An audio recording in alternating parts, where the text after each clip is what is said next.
A vintage tungsten filament bulb dangled from the center of the room, casting a flickering, dim glow. The tranquil atmosphere seeped like ink dispersing in clear water, enveloping the space. At the heart of the room stood a large round table, its surface marred and worn. At its center, a small ornate clock ticked rhythmically. Surrounding the table were 10 individuals of varied attire, their clothing appearing somewhat tattered, their faces dusted with grime. Some rested their heads on the table, while others reclined in their chairs, deeply asleep. Nearby, a man donned in a goat mask and a black suit stood silently, his gaze, peering through the mask, curiously fixated on the 10 slumbering figures. The clock on the table chimed, its hands aligned at 12. In the distant exterior, a deep bell toll echoed.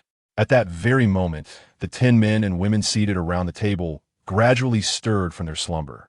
As they became aware, they exchanged bewildered glances, their faces reflecting confusion. None seemed to recall how they had arrived in this place.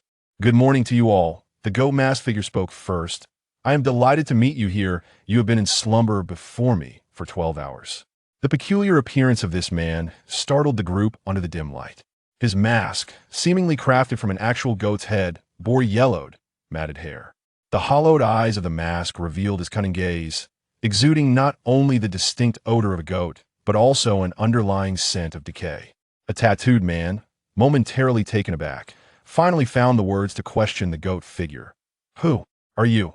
I believe you all share this inquiry, so allow me to introduce myself." The goat figure replied with a flourish, as if he had long anticipated the question. A young man named Xia, seated furthest from the goat figure, quickly surveyed the room, his expression turning grave. This room was undeniably strange. There were no doors, and all sides were solid walls. In essence, the space was completely enclosed, with only the table standing in the center. How had they come to be here?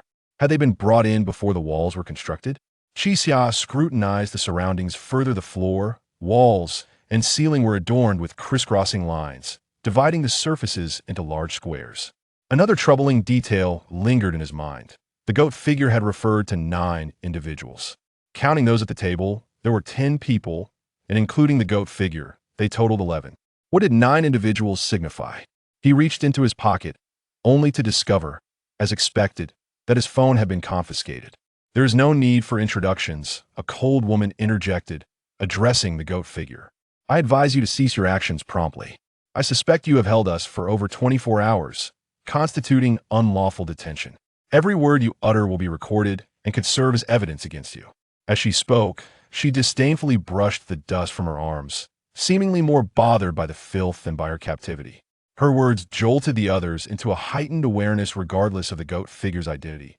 The audacity to kidnap 10 individuals was a clear violation of the law. "Wait." A middle-aged man in a white coat interrupted, gazing steadily at the cold woman. "We have only just awakened. How do you know we have been detained for 24 hours? His tone was calm, yet incisive. The cold woman pointed to the clock on the table, replying, "The clock indicates 12, yet I have a habit of staying up late. The last time I checked at home, it was already 12.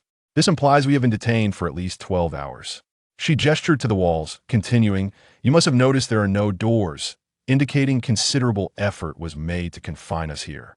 He claims we have slumbered for 12 hours, and with the clock again at 12, it suggests at least 2 full cycles, hence my suspicion of over 24 hours. Is there an issue with my reasoning?" The man in the white coat regarded her coolly, skepticism still evident in his gaze. After all, in such a situation, her composure was unnaturally calm. Would a person react with such composure in the face of abduction? At that moment, a robust young man in a black t-shirt spoke up. "Goat figure, why do you say there are 10 people when you claim there are 9? The goat figure remained silent, refraining from an immediate response. "You bastard, I don't care how many people are here." The tattooed man cursed, attempting to rise from the table, only to find his legs weak and unresponsive. He could only continue to threaten the goat figure, shouting, "You better wise up. You have no idea how severe the consequences of crossing me can be. I will end your life." Upon hearing this, the expressions of the men around the table grew increasingly serious. A leader was indeed necessary if they could subdue the goat figure together. The situation might still be manageable. Yet, they soon realized their legs felt as though they had been injected with some substance, rendering them powerless. The tattooed man was left to voice threats, shouting in frustration. Chi Xia remained silent, thoughtfully stroking his chin as he fixed his gaze on the clock. The situation appeared far more complex than anticipated. He understood that the goat figure referred to 9 participants, which, if there were 10 in total, implied that one among them was not a participant. Who could that be? The room was filled with 6 men and 4 women. Could it be that one among them was the abductor? The goat figure ceased speaking, gradually approaching Chi Xia, standing behind a young man. The others followed his gaze, realizing that this young man differed from the rest, though his face was also dirty. It radiated an unsettling smile. The goat figure raised his hand and placed it on the back of the young man's head. The youth's smile grew increasingly eerie, his expression lit with a knowing excitement. With a sudden, muffled thud, the goat figure forcefully slammed the young man's head onto the table. A pinkish substance erupted like spilled paint, instantly splattering across the table, staining the faces of those present with droplets of blood. The young man's skull had been shattered against the surface. Outside the room, the distant tolling of a bell resounded once more. Chi Xia, positioned close to the deceased, felt something warm and sticky adhere to his face, though he prided himself on H. Chapter 2. The lie the woman's scream ceased, and the crowd's thoughts abruptly halted. The men who had been shouting and hurling insults fell silent. The matter at hand was no longer one of mere illegality. This peculiar figure before them was indeed capable of murder. After a silence of over a minute, the goat-headed man gave a slight nod. Excellent. 9 of you. It appears you have all quieted down. The crowd's faces shifted in hue, yet none dared to utter a word. As he had stated, they truly were 9. Chi Xia extended a trembling hand to remove a piece of pale, yellow matter from her face. The shattered brain, still warm, pulsated faintly, but within moments, it deflated like a punctured balloon, losing all semblance of life. Allow me to introduce myself. The goat-headed man extended a bloodied finger towards his mask. I am the human goat, and you are the participants. The crowd was taken aback by his words, momentarily perplexed. The human goat? The participants? He continued, you have been gathered here to engage in a game, ultimately to create a god.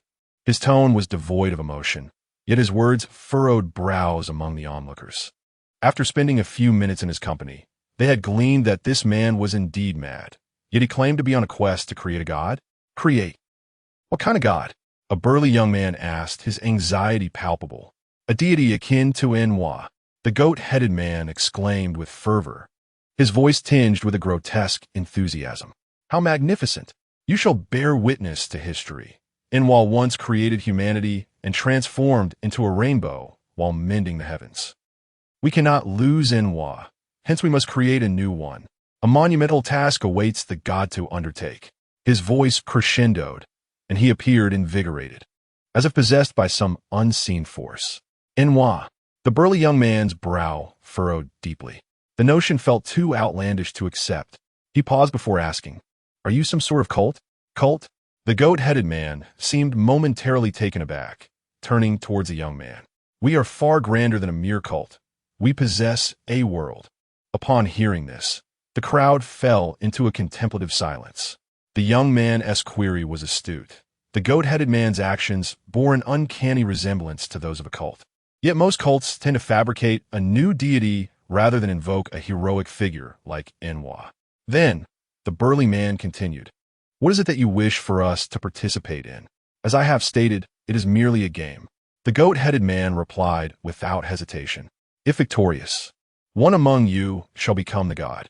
Good grief. The tattooed man seemed to regain his composure, cursing as he spoke. So it's like the list of gods. Is it? What if we fail to win? Failing to win. The goat-headed man glanced at the blood on his hands, a hint of disappointment in his tone. Such a pity. Though he did not articulate it directly, the crowd understood his implication. To fail meant death. The options he presented offered no path to survive. One would either become his so-called god or meet a fate like that of the young man whose head had been shattered. If everyone comprehends this, then the game officially begins. This game is called the liar. The goat-headed man slowly produced a stack of paper from his coat, casually distributing one sheet to each participant. He then handed out several pens. The table bore numerous bloodstains, and each pristine sheet of paper became tainted with crimson as it landed. When flipped over and wiped, The blood spread like paint, transforming the paper into a deeper red.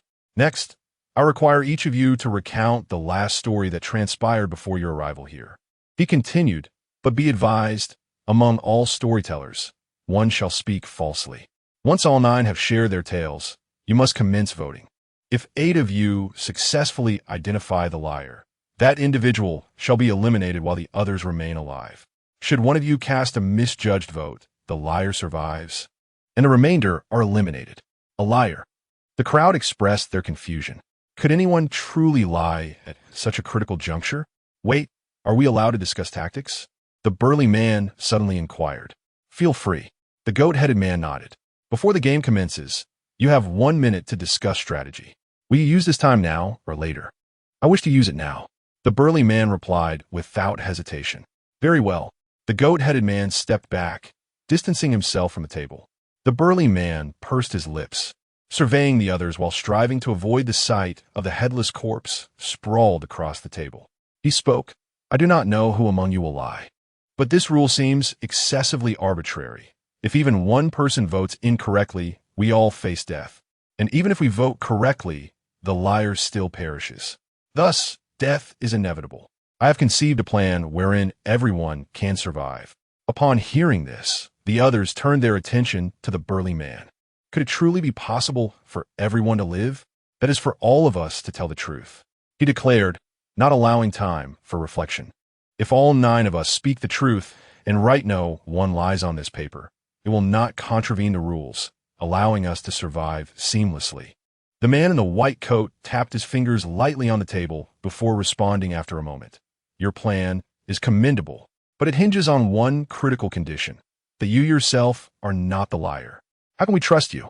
If you are indeed the liar, then by writing no one lies, only you would survive. What kind of nonsense is that? The burly man's expression darkened with anger. If I were the liar, how could I propose such a suggestion? I merely need to ensure my own survival. The goat-headed man waved his hand slightly. The minute is up. Please cease all discussion. Both men scoffed, falling into silence. Next, let us draw cards. The goat-headed man retrieved a small stack of cards from his pant pocket. The cards resembled playing cards, with the words "in wa game" inscribed on the back. The burly man paused, asking, what are these? These are identity cards. The goat-headed man chuckled. If you draw the liar, then you must lie. The burly man clenched his teeth in frustration. Are you mocking us? Why not inform us of this rule beforehand? This is to teach you a lesson, the goat-headed man sneered.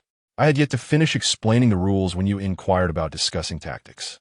It was you who squandered that precious minute, not I. The burly man's countenance soured, yet considering the goat-headed man's lethal methods, he swallowed his anger. In a minute's time, all 9 participants drew a card, but none dared to reveal its contents.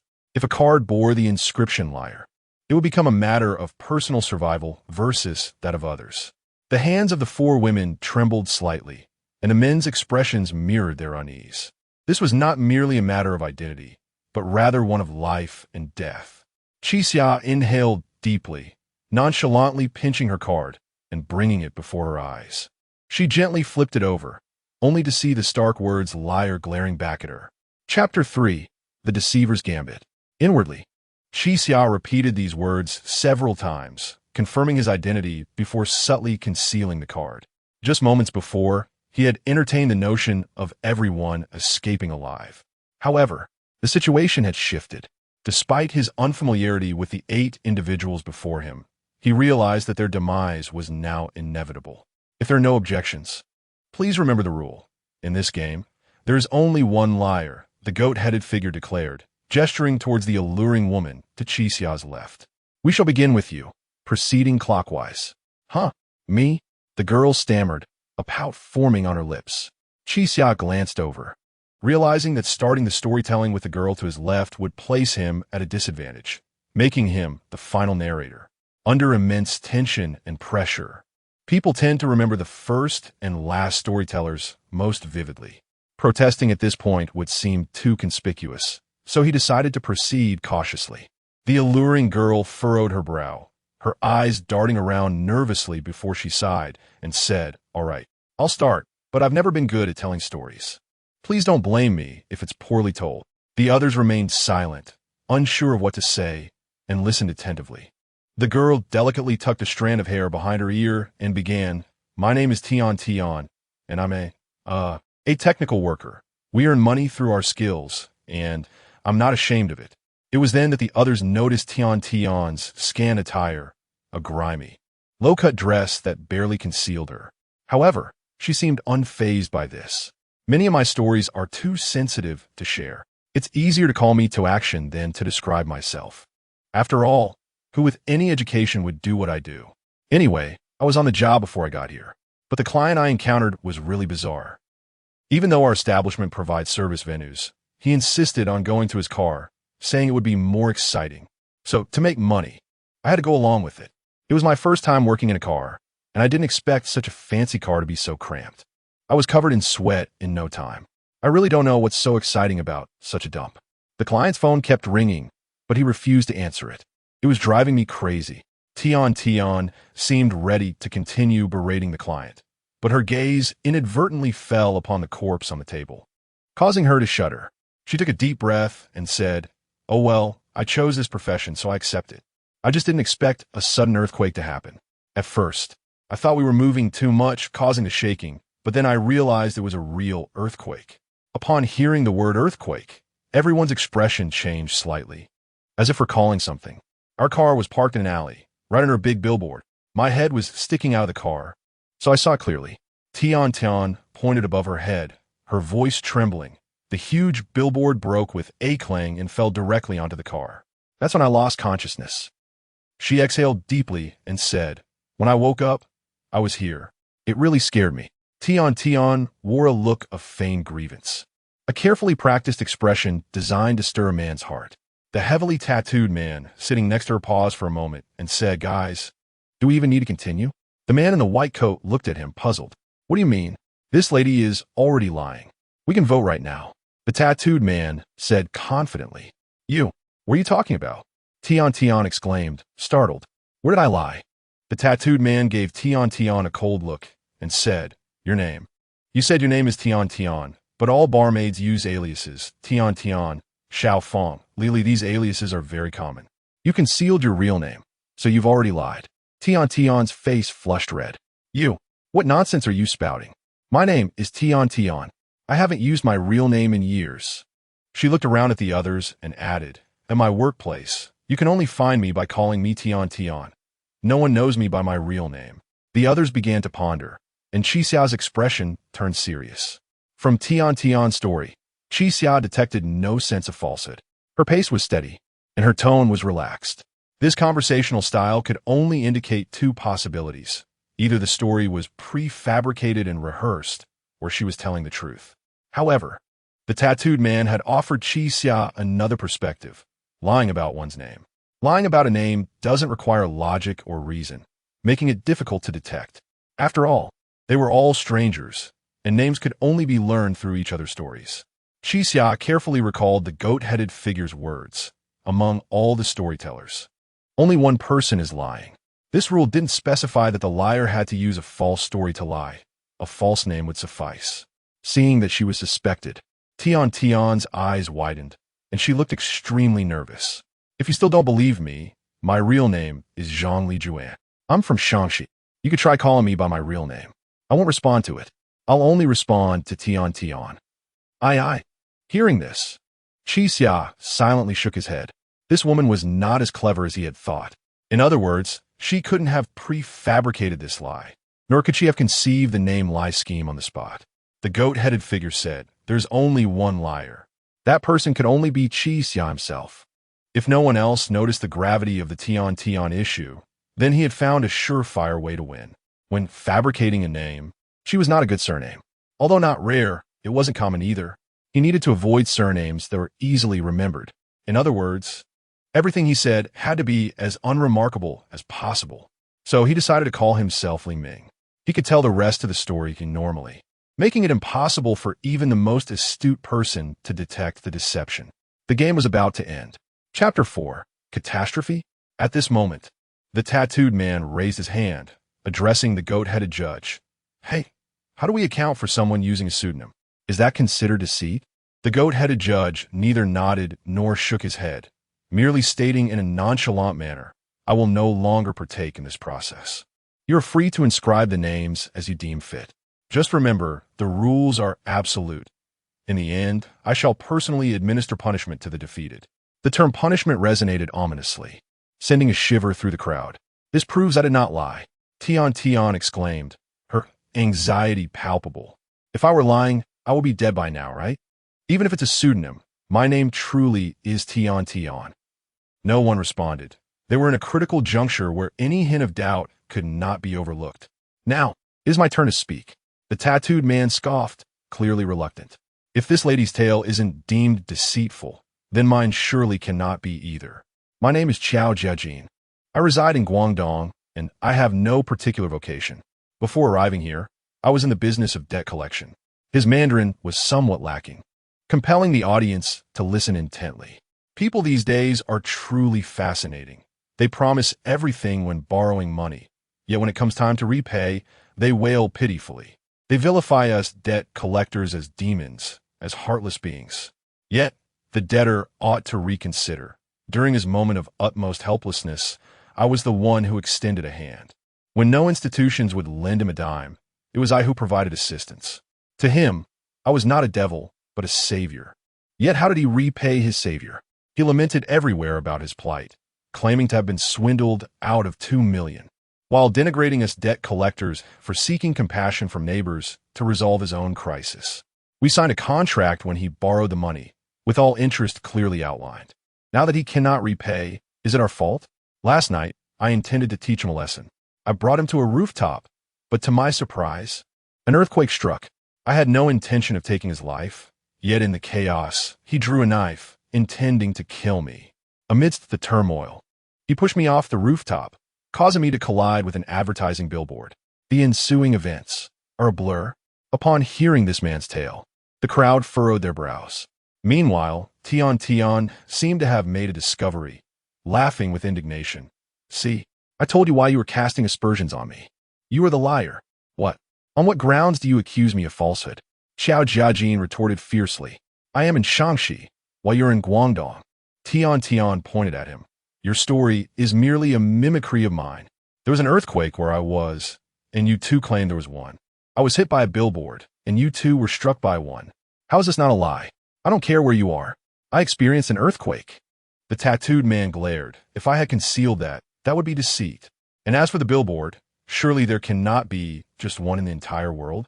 In any case, you are lying." Tian accused.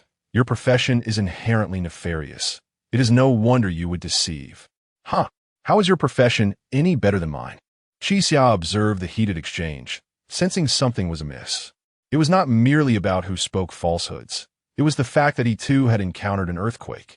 He was neither in Shangxi nor Guangdong, but in Shandong. Is it conceivable for such a vast earthquake to occur? This quake spanned half the nation, involving 3 provinces. If their accounts were truthful, it would signify an unprecedented disaster. Enough of this bickering. Let us conclude swiftly. A robust man seated opposite interjected. Then turn to the next female participant. "It is your turn. If we are to assess who is lying, let everyone finish speaking first." Upon hearing this, both parties huffed in silence. The woman beside, Qiao Jiajin, timidly nodded and spoke, "My name is Xiao Ran, and I am a kindergarten teacher." The girl named Xiao Ran appeared quite frightened, her voice trembling softly. "Before this, I was waiting with a child for their parents. Typically, the mother would come and pick him up, but I learned she had fallen gravely ill with something in her brain requiring surgery. So these days, it has been the father picking him up, yet he seems to forget frequently. Last night, it was already past 6, and I had long since finished my shift. But for some reason, the child's father did not answer his phone. I didn't know the child's address, rendering me unable to take him home. So we stood at the intersection waiting. I had matters to attend to that night as well. I had an appointment with a psychologist, as I was feeling discontent with my current job and hoped for some guidance.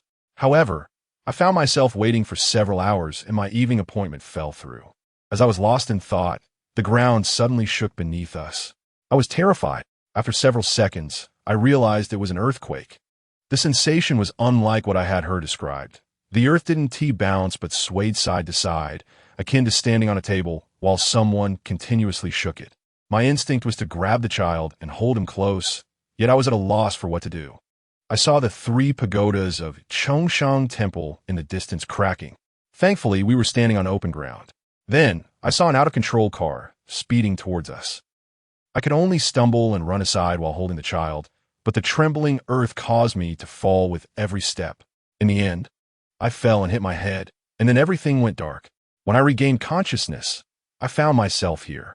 It was a rather uneventful recounting.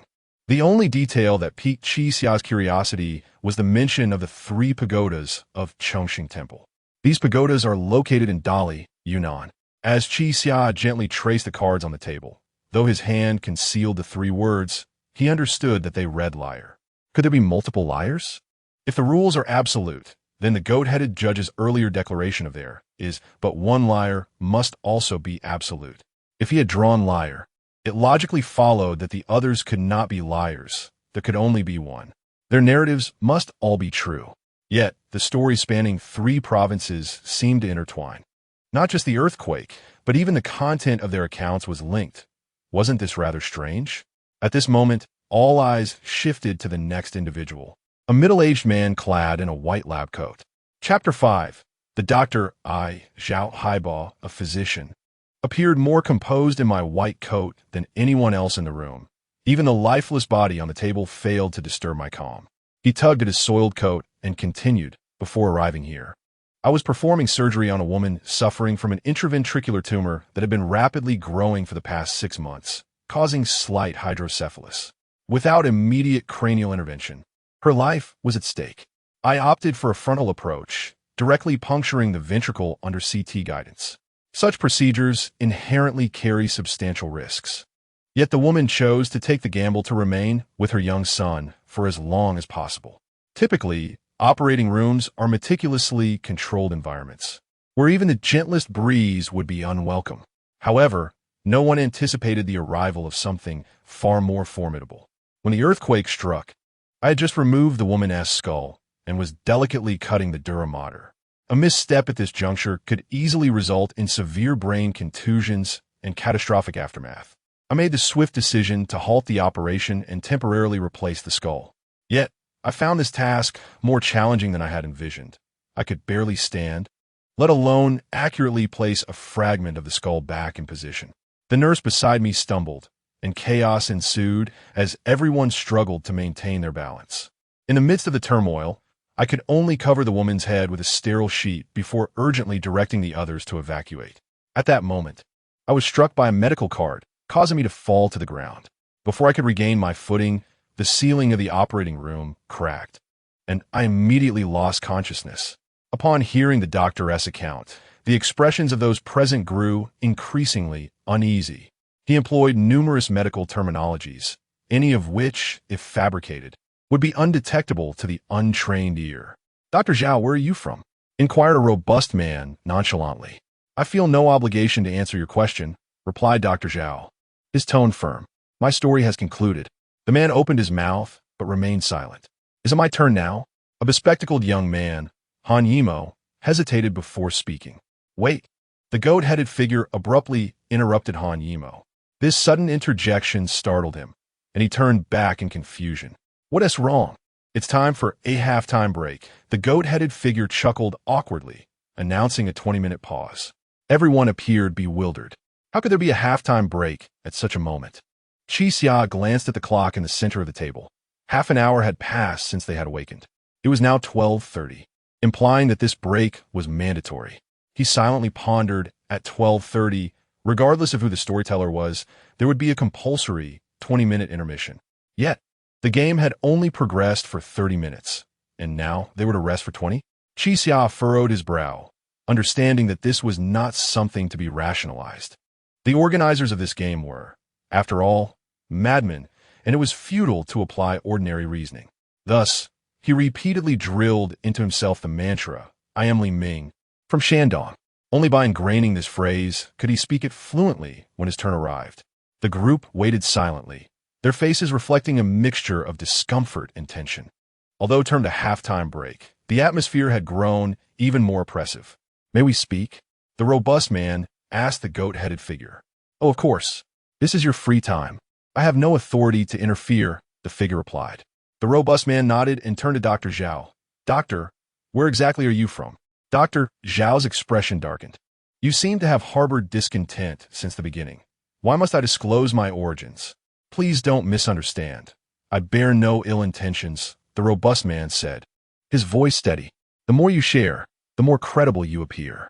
Since everyone else has revealed their hometowns, there is no need for you to conceal yours. The more one speaks, the greater the chance for error, the doctor retorted, shaking his head. If the rules are absolute, my narrative poses no issue. Moreover, I trust none of you. His words seemed somewhat biased.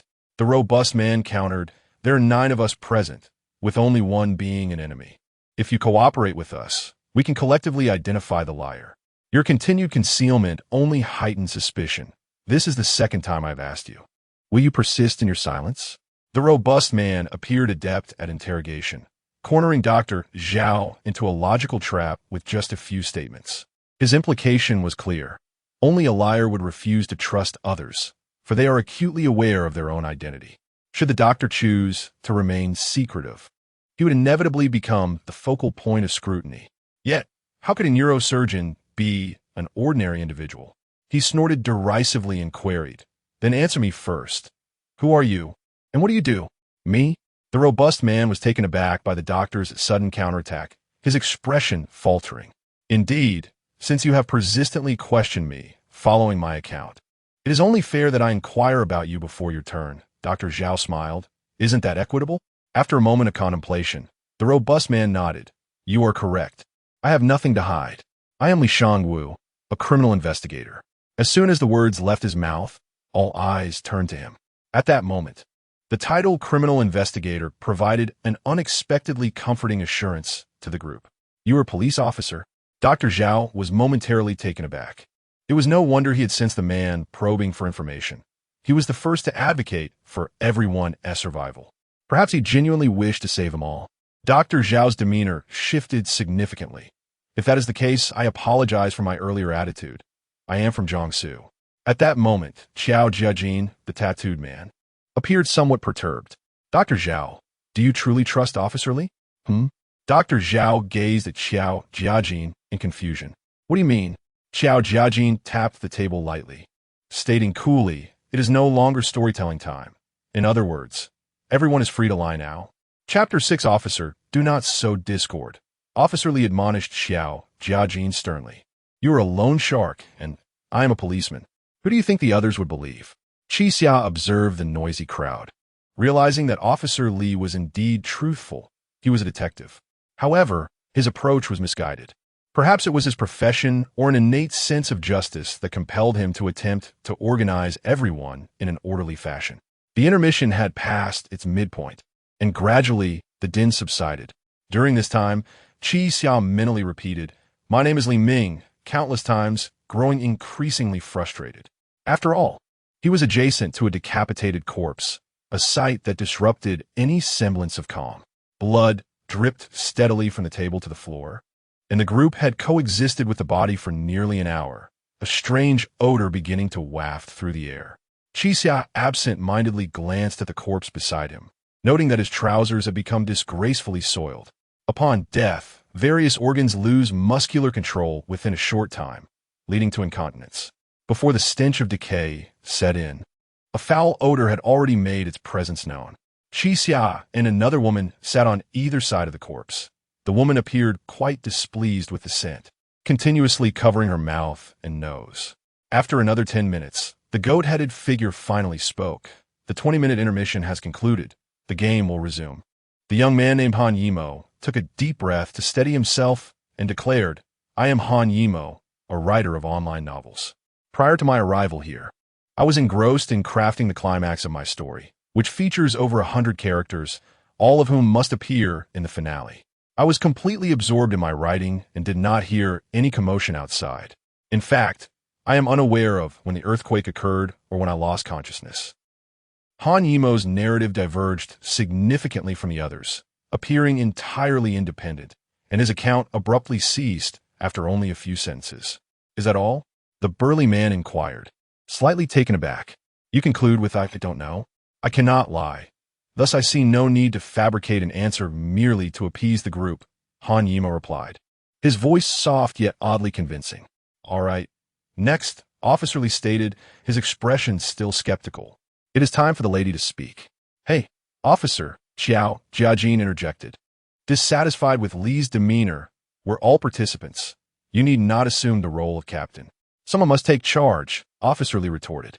I have already stated that there is only one enemy among us. The remaining 8 must unite. That does not grant you the authority to direct us. Jiajin dismissed Lee's words. Outside, I might fear you, but in this situation, who knows if you are the liar? Enough of your bickering, a coolly composed woman interrupted.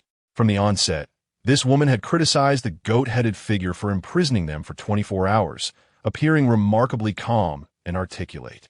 As the two quieted, she continued. In this so-called game, regardless of who emerges victorious, the others may be deemed indirect murderers, as it is our collective vote that led to someone's demise. This is a matter you should contemplate. At her words, Xiao's expression shifted slightly. If he were to survive and exit this room, he would indeed have killed the other 8. But what could he do? The card before him was undeniably that of a liar, who would willingly relinquish their life to allow others to live. I am Zhang Qinze, a lawyer, the composed woman stated, arms crossed and face impassive. It is unfortunate to meet you all in such a peculiar place. Otherwise, I would have extended my business card. The group failed to grasp Zhang Qinze's humor, yet she seemed indifferent to their lack of understanding. Before arriving here, I was organizing court documents. My client was defrauded of 2 million yuan, a significant sum with grave implications. Upon mentioning 2 million, the group's expressions remained unchanged, though Jiajin visibly recoiled in shock. 2 million? He echoed. Indeed, 2 million. It is often said that lawyers are the most impartial individuals, yet we too have personal stakes. That man, in a bid to support his family, resorted to high-interest loans, which is quite concerning. However, the matter of illegal lending is a separate case unrelated to me. When the earthquake struck, I was driving to meet my client on Xingyang Avenue, just past Du Fu's thatch cottage, near Wuho's shrine. I recall, I was not speeding around 40 miles per hour when I suddenly noticed the ground cracking ahead. I immediately braked and halted in front of the fissure, but the cars behind me were unable to stop in time, resulting in a series of collisions. I heard several loud crashes, my car being thrust into the chasm, and then I lost consciousness, ending up here. With another story concluded, only 3 participants remained silent. Wuho Shrine. Dr. Zhao pondered aloud. Is that the one in Chengdu? Yes, I work in Chengdu. It seems this earthquake has affected the entire nation, given a series of unfamiliar tales. Discerning the liar among them proved exceedingly challenging. Now it's my turn, Officer Lee announced, surveying the group. As I mentioned earlier, my name is Li Shanwu, and I am a detective from Inner Mongolia. Prior to my arrival here, I was surveilling a fraud suspect. Reliable information indicated that we had pinpointed the suspect's whereabouts. This individual is responsible for a substantial fraud case amounting to 2 million yuan, the largest we have encountered in our city this year. My colleague and I were stationed in our vehicle, awaiting the suspect's appearance. However, the suspect proved more cunning than we anticipated, seemingly sensing danger and evading detection for 3 consecutive days. We spent those 3 days confined to the car, our mental state teetering on the brink of collapse. But do you know what is more unbearable for an adult man than lacking food or drink?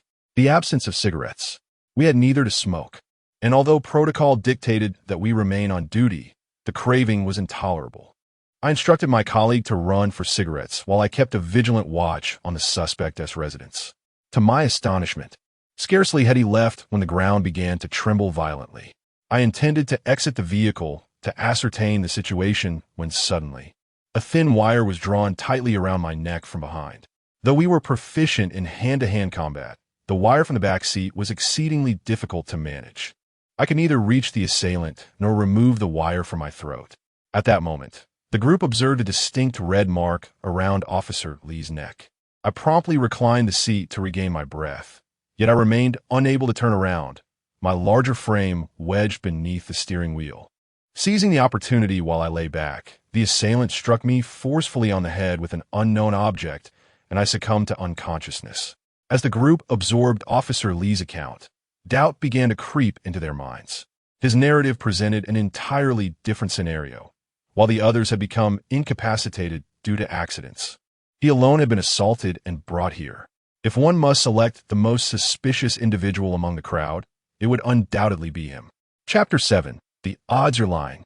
Xiao Jiajin said coldly. I knew you would say that, but what evidence do you have to prove my deceit?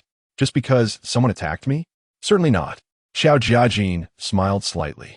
Although the reasons remained unclear, the narrative shared by everyone earlier had some connections. Many of these tales featured common characters, setting aside geographical locations. The accounts were all plausible. So what? He continued. The crux of the matter lies here. He pointed towards Lawyer Zhang Chenza. In the lawyer's stories, there exists a shared character, the scammer who defrauded 2 million.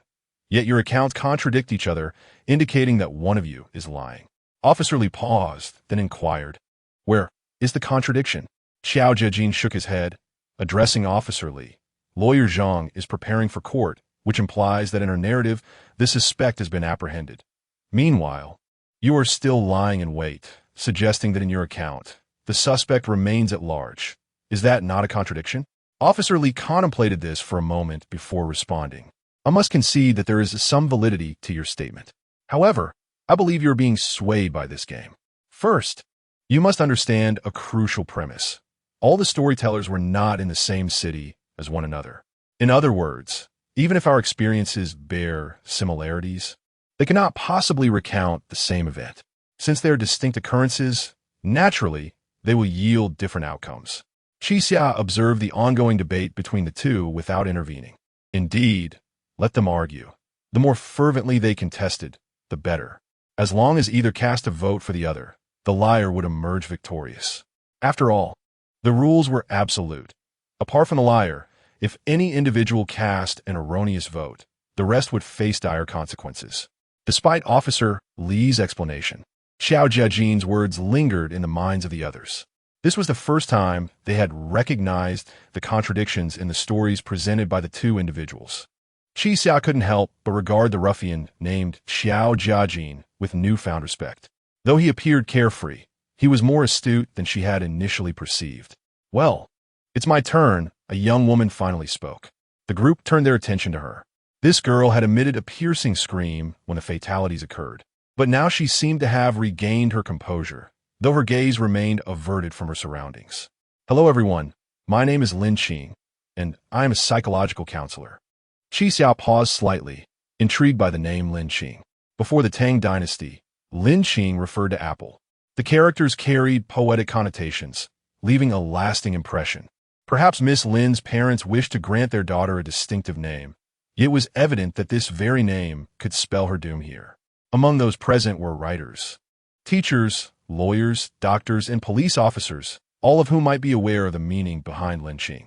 If they pondered the name for even a moment, Lin Qing's narrative would surely resonate with them.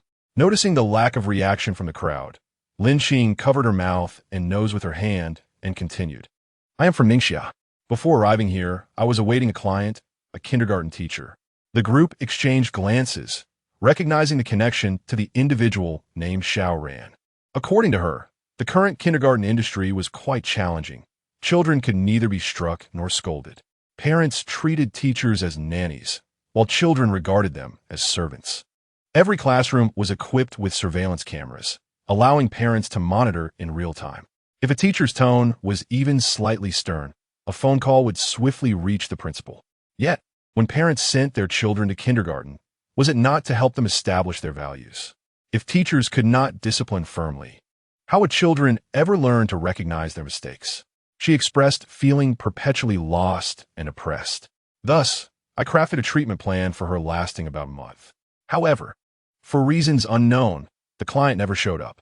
I waited in my studio. When the earthquake struck, I had no chance to escape. As my studio was on the 26th floor, the higher the floor, the more intense the tremors. I felt the entire building swaying. I had never known that Ningxia could experience earthquakes until this moment. Eventually, I vaguely remembered the ceiling collapsing and everything went black. As the audience absorbed Lin Qing's story, a realization seemed to dawn upon them. I have 2 questions, Xiao Jiajin stated first. Go ahead, Lin Xing replied, covering her mouth and nose. You mentioned that every classroom is equipped with surveillance. What does that mean? The crowd was taken aback that Xiao Jiajin focused on this detail, but Lin Xing, being a psychological counselor, patiently explained, I believe the purpose of installing surveillance is to allow parents to view the classroom from anywhere. So it's closed-circuit television. Is it a prestigious kindergarten? Xiao Jiajin mused aloud before continuing. Is the kindergarten teacher you were supposed to meet this Xiao Ran beside you? I don't know. Lin Xing shook her head. I've only added her on WeChat, and we intended to discuss further in person. WeChat. Xiao Jiajin paused, seemingly puzzled. Officerly interjected, Ruffian, you're at again. Xiao Ran is in Yunnan, while this Lin Xing is in Ningxia. Who would travel such a long distance to seek a psychological counselor? Xiao Jiajin retorted. I simply find it suspicious. This is the first instance where someone's story mentioned another participant. Dr. Zhao, finding merit in Xiao Jiajin's words, nodded and asked Xiao Ran, is your reason for seeking a psychological counselor the same as what Lin Xing described? Xiao Ran hesitated, then admitted, not entirely. I became somewhat depressed due to long-term criticism from a parent. Then that merely indicates this is a coincidence. Dr. Zhao nodded, acknowledging that these were matters from different regions, and there was no need to force a connection. A moment of silence enveloped the group, until Lawyer Zhang suddenly spoke up. Miss Lin, much of your story overlaps with that of the kindergarten teacher. Is that not a violation? Lin Xing blinked in surprise. I mentioned the kindergarten teacher to help you better understand my work. Do not misunderstand. I meant no offense, Zhang Chenza smiled. What I am suggesting is that if the kindergarten teacher's experience was fabricated by you, it would naturally diverge from Xiao Ran's story, thus proving your deception. You. Lin Xing was taken aback by the woman's assertiveness and could only retort. Dr. Zhao and Officer Li both stated that our provinces differ. This is merely coincidence. Coincidence? Is it? Zhang Chenza crossed her arms and continued. Think carefully. Why were we specifically chosen to gather here? Let's not forget, we are 9 strangers. To discern discrepancies in one another's narratives, we must have some clues. This clue is that all of our stories are interconnected. After hearing each person's tale, I feel we are deliberately selected individuals. Only then can we successfully identify the inconsistencies and unveil the liar. Otherwise, this game would be utterly absurd, as the odds favor the liar immensely. Chapter 8. The confrontation. These words nearly awakened everyone, including Qi Xia. Indeed, the odds for the liar were overwhelmingly in their favor. Qi Xia furrowed his brow, pondering why his chances of winning were so significant. When lying to a group of strangers who did not know him, it was exceedingly difficult for anyone to see through a fabricated tale. Could a mere pseudonym truly cost 8 lives? Or perhaps the individual drawing the liar card was the chosen one, and this was inherently an unjust game? No, Qi Xia mused, if drawing a card ensured survival, it would be simpler to inscribe life and death directly on the cards. Otherwise, what was the purpose of this hour-long game? A profound sense of dissonance surged within him. Qi Xia reflected repeatedly on every word spoken by the goat-headed figure. Suddenly, he was jolted back to reality as Xiao Jiajin tapped him on the shoulder. He noticed that the others were gazing at him with unusual intensity. At this juncture, there was no time for further contemplation, lest he appear even more suspicious. He steadied himself, reorganizing his thoughts, while the phrase "my name is Li Ming" from Shandong echoed in his mind. But at this moment, he could not afford to use that answer. To uncover the solution to this game, he had to take a gamble. With resolve, Qi Xia opened his eyes and addressed the group. Ladies and gentlemen, my name is Qi Xia from Shandong, and I am a professional con artist. A con artist? The attendees gasped at his declaration, as the role of liar had woven itself into many of their narratives. This con artist connected all their stories in a nebulous manner. Ironically, they were now tasked with discerning whether a liar was telling the truth. Before arriving here, I was devising a means to cleanse myself of the 2 million I had on hand.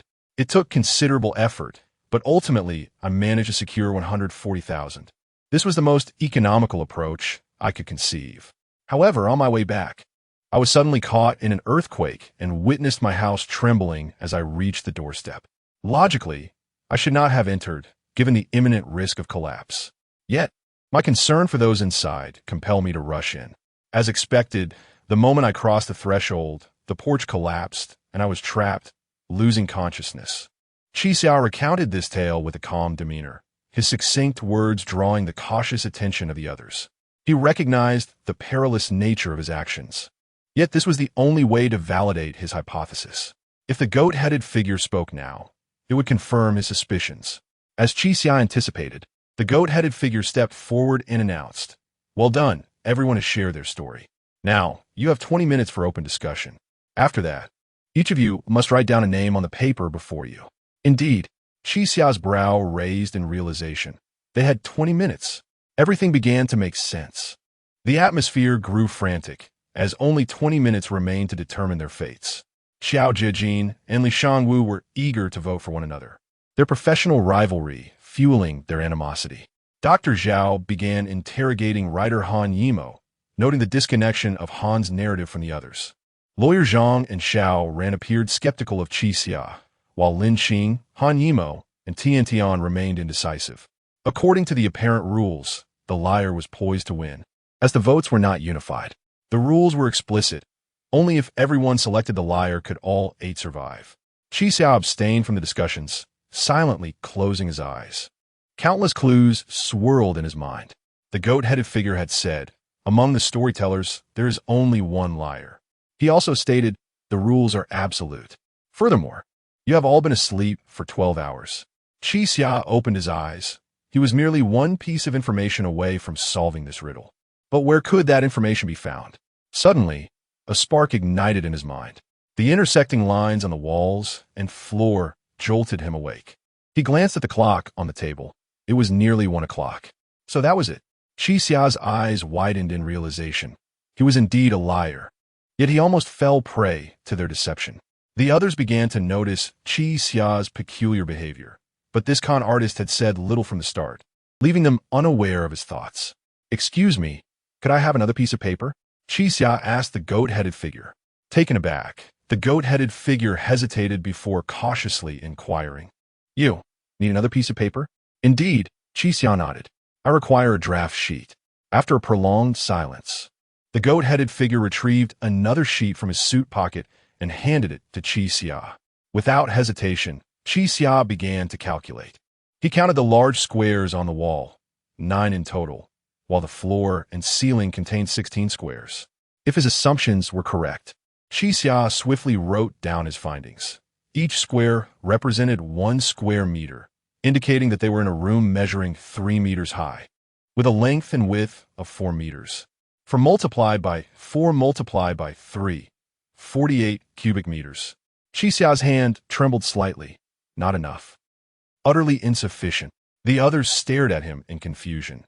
This was ostensibly a matter of deducing who was lying, yet he was engrossed in mathematical calculations. He began to list numerous equations, ultimately arriving at the figures 54, 6 and 49, 14. Upon seeing these numbers, Qi Xiao's expression turned ashen, as if grappling with an unsettling realization. If his hypothesis was entirely accurate, the current situation was truly terrifying. His eyes flickered, his thoughts soaring far beyond the present moment. The debates among the others gradually subsided. This man, who had not participated in any discussion, was seemingly preoccupied with calculations. Had he truly discovered the answer? After a lengthy pause, he finally lifted his gaze to meet theirs. His expression conveyed fear, hesitation, doubt, and confusion. "Ladies and gentlemen," Qi Xia cleared his throat and spoke softly. "I initially had no intention of saving you. However, if you select incorrectly, I too shall perish. I absolutely cannot die here. Someone awaits me outside. Thus, I must find a way to escape. I will reveal the answer, and I hope you will listen to me attentively." "What does the answer mean?" Xiao Jiajin, closest to Qi Xia, asked in surprise. "Do you know who is lying?" Qi Xia did not respond, but instead reached for his identity card and slowly revealed it to the group. "This is the identity I drew." The others focused intently on the card, where the words liar stood out prominently. Chapter 9. The unbearable truth upon seeing these 3 words. A sense of astonishment washed over the crowd. "I have drawn the liar," Qi Xia said slowly, but whether this card is revealed or not is inconsequential, for it holds no significance. He picked up the card and casually tossed it on the table. If I am not mistaken, each of you holds a liar in your hands. The crowd remained still, and after a moment, Officer Li spoke up. So, are you suggesting that everyone just lied? Indeed, Qi Xia nodded.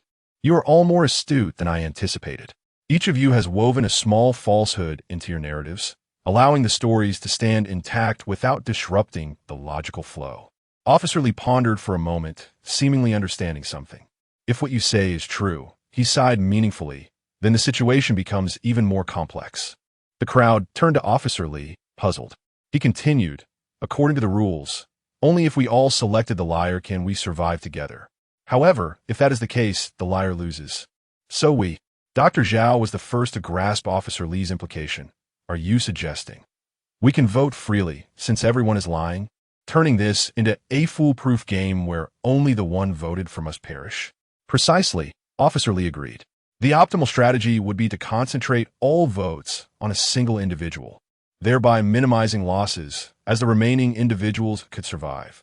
His words cast a heavy gloom over the group, while the figure known as the goat head remained utterly still. So, you mean, we're merely voting for one person to die? Qi Xia sighed in resignation and addressed Officer Li. Officer, is it your hobby to interrupt others? Does it grant you a sense of achievement? What are you implying? Officer Li frowned in response. Am I not assisting you in strategizing? I do not require your assistance. Qi Xia replied without hesitation. Your thoughts could endanger us all. What? Officer Li was taken aback. How could I endanger everyone? Am I not correct? If everyone is lying, then any vote could be valid. Officer Li, the goat head stated, the rules are absolute, and there is only one liar. Do you recall? This made Officer Li pause, as he recollected that the goat head indeed uttered those phrases. Allow me to clarify our thoughts, Qi Xia said coldly. In this game, it appears that the liar has a significant advantage, as everyone believes they are on the verge of victory. However, if we vote indiscriminately, we risk annihilating ourselves. Seated beside Qi Xia, Xiao Jiajin stroked his tattooed arm and murmured, because we have violated the rules. Indeed, Qi Xia nodded. Yet, the intrigue of this game lies in our inability to ascertain whether others are lying. As Lawyer Zhang mentioned, we can only deduce contradictions from personal experiences, but we are not from the same region. Even the most contradictory events cannot provide us with absolute certainty to prove another's deceit. Qi Xia surveyed the contemplative faces around him and continued. The organizer deliberately selected the 9 of us to be here, surely for a purpose, to lead us to mistakenly identify flaws in the seemingly interconnected stories. But is that truly the case? What assurance do we possess that others are, without a doubt, lying? Qi Xia scoffed. In this game, the only individual we can unequivocally identify as the liar from the known clues is this one person. What they claim starkly contrasts with our current predicament. He took a pen and swiftly inscribed the words human goat on a piece of paper. I have long wondered why the goat had introduced the peculiar name human goat at the outset. It seems superfluous. In retrospect, it is indeed part of the game. The group slowly turned to regard the human goat, who remained motionless. Officer Li appeared momentarily stunned before shaking his head. But I have a question. The goat head stated the rules were among all storytellers. There is only one liar, yet he did not tell a story. Did he not? Qi Xia shrugged noncommittally. I distinctly recall the goat head stating he gathered us here to create a deity. Is that not an absurd tale? Officer Li bowed his head in silence, finding Qi Xia's logic compelling, yet feeling a lingering discomfort. But Dr. Zhao interjected. All your assumptions rest on the premise that everyone is a liar. Why do you assert that we are liars? What if we reveal our cards, and you alone are the liar? It is impossible for you to have spoken the truth. Qi Xia forced a bitter smile, his expression tinged with despair. I have taken time to validate this issue. I not only know that you all are lying, but I also discern where your lies lie. He pushed his draft paper forward and glanced at Tian beside him. Tian, when you were working in the car, did the falling billboard truly strike the vehicle, rendering you unconscious? Tian bit her lip, unable to respond. Xiao Jiajin, did you merely lose consciousness after plummeting from such a height onto the billboard? Xiao Jiajin remained silent. Teacher Xiao Ran, did you truly evade the oncoming vehicle while carrying that child? Xiao Ran's gaze flickered. Dr. Zhao, the operating room is constructed to be sturdier than ordinary rooms to maintain stability. Yet, you claim the ceiling collapsed. Were you merely knocked unconscious? Dr. Zhao averted his gaze. Han Yimo, you profess complete ignorance of what transpired. Yet when engrossed in writing, one typically despises interruptions. Are you truly unaware of how you arrived here? Han Yimo sighed softly. Lawyer Zhang, your vehicle was swallowed by a chasm. How deep was that chasm? Lawyer Zhang crossed his arms, his expression inscrutable. Officer Li, what brand of car were you driving? One that could instantly recline the seats and free you from the restraints of those behind you? Officer Li touched the red mark on his neck, hesitating to speak. Lin Jing, your ceiling also collapsed, yet you claimed your studio is located on a high floor. Once a high floor begins to collapse, the entire building would cease to exist, would it not? Lin Jing bowed her head deeply.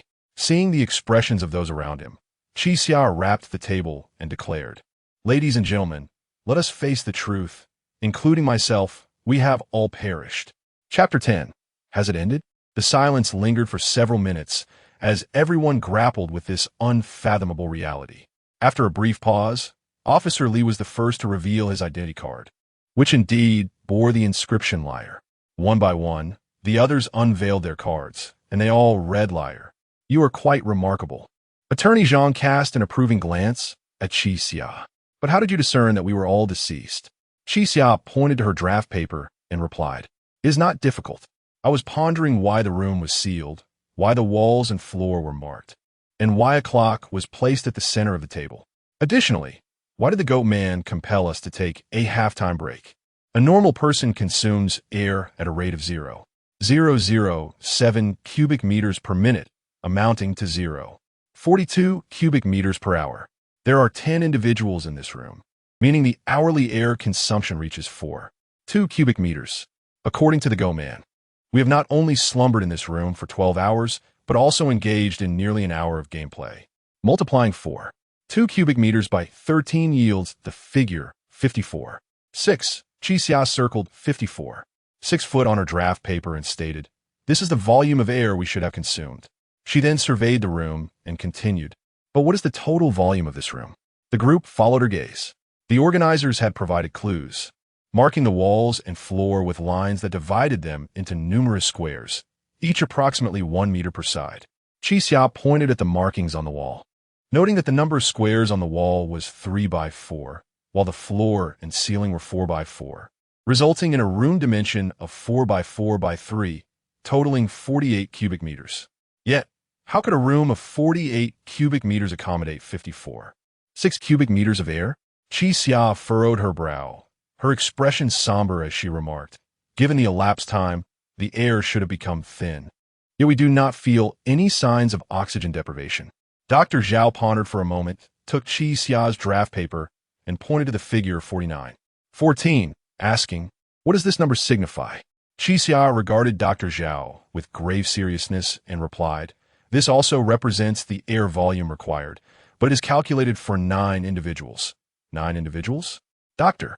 Zhao was momentarily taken aback, considering there were clearly 10 people in the room consuming air, yet she had calculated for 9. I have formulated a bold hypothesis. Qi Xia stated, her face devoid of expression. What if the goat man is not human? Would our air supply suffice? Clearly it would not. What sort of madness is this? Dr. Zhao pondered, incredulous at such a bizarre assumption. Is it truly difficult to comprehend? Qi Xia gestured toward the headless corpse beside her. Dr. Zhao, you should be quite familiar with skulls. Generally, can a human shatter a skull with a single hand? Dr. Zhao remained silent, fully aware that it was utterly impossible. Not to mention a human skull, even breaking a rabbit skull with one hand on a table would be no simple feat. Qi Xia withdrew her gaze and addressed the group, saying, Time is of the essence. I have already written down my suspect. Now it is your turn. However, remember, if even one of you has a different answer from mine, all present will face punishment. The others felt a twinge of fear. A creature capable of indiscriminate murder was to be voted out by them. Would they willingly accept such a fate? Xiao Jiajin glanced at the goat man, noticing he remained motionless, his penetrating gaze emanating from behind the goat mask, seemingly lost in thought. To hell with it, I'm going for broke. Xiao Jiajin boldly wrote down human goat. The others hesitated briefly before also jotting down their answers. Qi Xia surveyed the room and found, without exception, that all had written human goat. The clock struck 1, signaling the end of the game. The goat man slowly approached, proclaiming, "Congratulations, you have survived the liar game. I will now personally administer punishment to the losers." Before anyone could react, the goat man drew a handgun from his coat, aimed it at his heart, and pulled the trigger. A deafening sound reverberated through the cramped room. In such a confined space, the noise lingered, causing a ringing in everyone's ears. Immediately, the goat man clutched his chest and began to wail. His agonized cries soon overshadowed the gunshot's echo, resonating throughout the room and sending chills down everyone's spine. As he continued to scream and spew blood, it took over a minute for the cacophony to subside into pained groans. What is happening? Xiao Jiajin stared at the goat man in disbelief. Is he serious? After a few more minutes, the groans faded away entirely. The 9 present suddenly realized they could exert strength in their legs. Doctor! Zhao was the first to rise, walking to the goat man and checking for a pulse at his neck, only to find it had ceased. Hey, doctor! Zhao shouted at the goat man. The game is over. How do we get out? But the silent corpse offered no response. The others gradually stood as well. The room remained unchanged, save for an additional corpse. How strange. Have we truly died?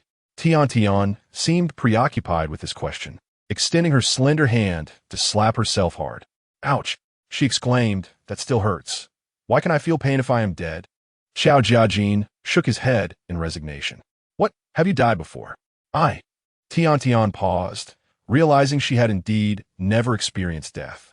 So, who knows what happens after death?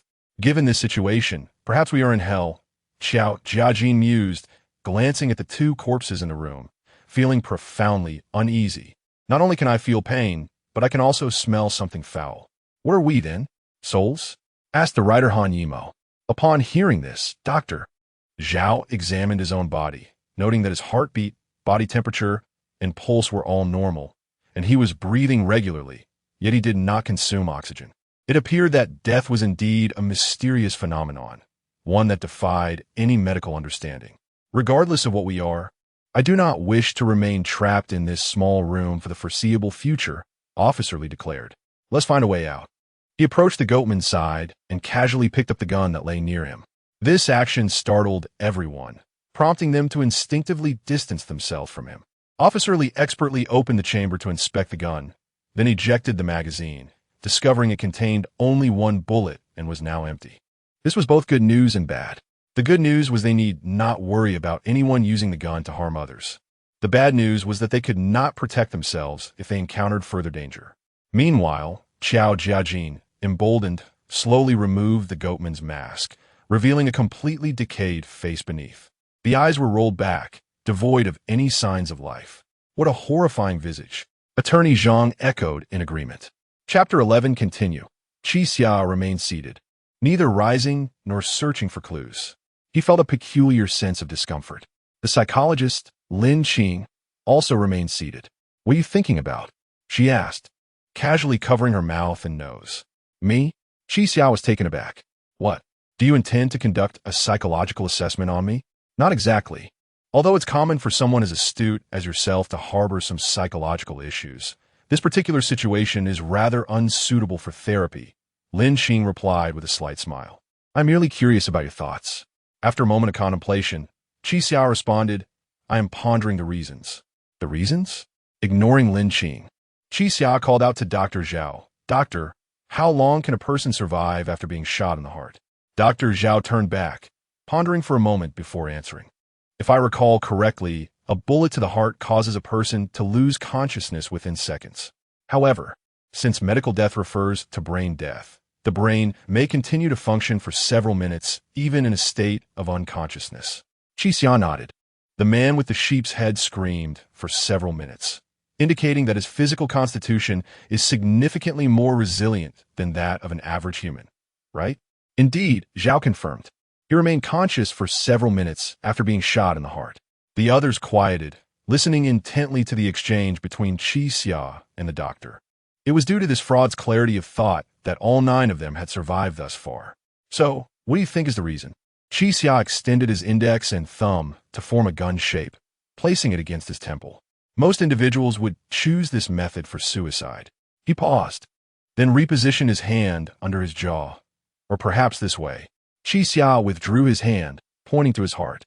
Regardless, a person contemplating suicide would typically select a method that minimizes suffering. Why, then, did he aim for his heart? Xiao Jiajin toyed with the sheep mask, flipping the man's head and remarking, "Perhaps this big's brain is tougher. A single shot might not suffice to kill him. Since he bled, it proves that his physical structure is akin to ours," Officer Lee interjected. "Even if he were extraordinarily strong, a shot to the head from this distance would undoubtedly be fatal." Qi Xia nodded. "In that case, I can only surmise one reason." He pointed to the mask in Xiao Jiajin's hand, stating, "The reason the man with the sheep's head shot himself in the heart was likely to protect something. The game is probably not yet over." Xiao Jiajin was taken aback. "You mean he was afraid of damaging his mask?" "Precisely." Under Qi Xia's direction, Xiao Jiajin flipped the sheepskin mask over, revealing its coarse inner lining. A putrid, decaying odor wafted forth. As Qi Xia had suspected, there were words inscribed inside the mask in black ink. Some areas were stained with blood, but Xiao Jiajin did not mind, wiping it with his t-shirt until the text became legible. "What is this?" Xiao Jiajin blinked in confusion as he began to read the words in his imperfect Mandarin. "I am human dog. You are cursed. I hope you survive. The clock ticks ceaselessly, and danger looms from all sides. If you wish to live, please turn towards your hometown 100 times. By the way, they say that bamboo shoots sprout after the rain. Why do bamboo shoots fear, not the rain? We shall meet after the rain." Qi Xia furrowed his brow. Indeed, this was a clue for the next game. The shadow of death looming over them remained ever present. Had they already died, only to face death once more? "Hey, fraud, what does this mean?" Xiao Jiajin inquired. "How would I know?" Qi Xia scoffed. "There are 9 of us here. Must I do all the thinking?" Lawyer Zhang Qinjia slowly took a seat, saying, "Though I hesitate to admit it, your reasoning aligns closely with that of the host. If you have any thoughts, you should share them." Before Qi Xia could respond, the walls around them suddenly began to change. In the midst of the group's astonishment, holes began to materialize in the walls.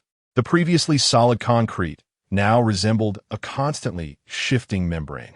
In a moment, rows of holes were neatly arranged on the walls, as if they had always been there. At the same time, the sound of chains pulling echoed from all directions. "What is happening?" The group became frantic. "Look at the ceiling," someone shouted. They all looked up to discover that the ceiling was also riddled with holes. Qi Xia finally stood, taking the sheep mask from Xiao Jiajin's hands and scrutinizing the last line. "We shall meet after the rain." "Rain?" Xiao Jiajin tiptoed to the wall, peering into one of the holes, and was immediately taken aback, retreating several steps. "My goodness," he exclaimed, seeking a place to hide, only to find that there was nowhere to conceal himself. "What is it? What is inside?" Xiao Ran asked, a hint of fear in her voice. The others knew that Xiao Jiajin was quite brave. If something could frighten him into retreating, it must be something extraordinary. "My goodness, you won't believe it. It's a harpoon. The holes are filled with retreating harpoons." "What does retreating mean?" Dr. Zhao asked, perplexed. "It must mean they are cocked," Qi Xia explained. "Since earlier, the sound of chains has been constant. Now these harpoons are ready to fire at any moment." "Hey, fraud, think of something." Xiao Jiajin rushed to Qi Xia's side, anxious. "If they all fire at once, where will we hide?" Qi Xia contemplated carefully. His own survival would not be difficult, given that there were already 2 corpses on the scene. The penetration power of the harpoons was limited. If he could pile the 2 bodies in a corner and hide behind them, he might sustain injuries but would have a high chance of survival. This time, ensuring everyone's survival seemed improbable. He needed to prioritize his own safety, so he would not be rescuing them again. Qi Xia whispered. "You." Xiao Jiajin hesitated, glancing towards Officer Li and Dr. Zhao for help. But they looked even more lost. Qi Xia glanced once more at the phrases inscribed on the sheep mask. Had he misunderstood? The game would only truly end with the last person remaining. If everyone continued to survive, this murderous game would perpetually recur. After all, this room was exceedingly strange, with walls that could change at any moment. It defied any scientific rationale, resembling magic. But if the host possessed the power to wield magic, why would they torment these 9 corpses? Was this some twisted game orchestrated by a ghost management agency? While Qi Xiao was lost in thought, Lin Qing spoke, gazing at the mask in his hand. This contains the method for our survival. It states we must turn towards our hometown 100 times. The group calmed slightly, beginning to ponder the statement. Does that mean we should turn in the direction of our hometown? Tian suggested. That can't be right. Xiao Jiajin shook his head. In this house, how can you determine the direction of your hometown? Moreover, turning 100 times would only leave you dizzy with no real effect. Regardless, I'll try it, Tian declared, randomly choosing a direction and beginning to spin. Qi Xiao pondered, realizing the situation could not be so simple. Chapter 12. Your hometown, if the phrase rules are absolute, still applies to this second game. Then the inscriptions on the mask reveal the means to decipher it. But how does one break the code? When will the harpoon be launched? The clock will not stop ticking. Could it mean 1 o'clock? Qi Xia turned to glance at the clock on the table, which now read 1:15. If 1 o'clock is indeed the time for the harpoon's launch, then there are less than 10 minutes remaining. Turn 100 circles towards your hometown. The hometowns of the 9 individuals present differ vastly, and 100 circles is no trivial number. If they veer off course in their thinking, they may squander these precious 10 minutes. Yet in this room apart from themselves, walls could be turned. Qi Xiao's gaze settled on the clock at the center of the table.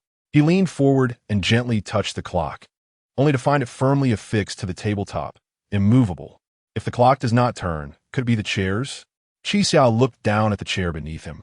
It was an old, musty piece of furniture, carelessly placed on the ground, devoid of any mechanism.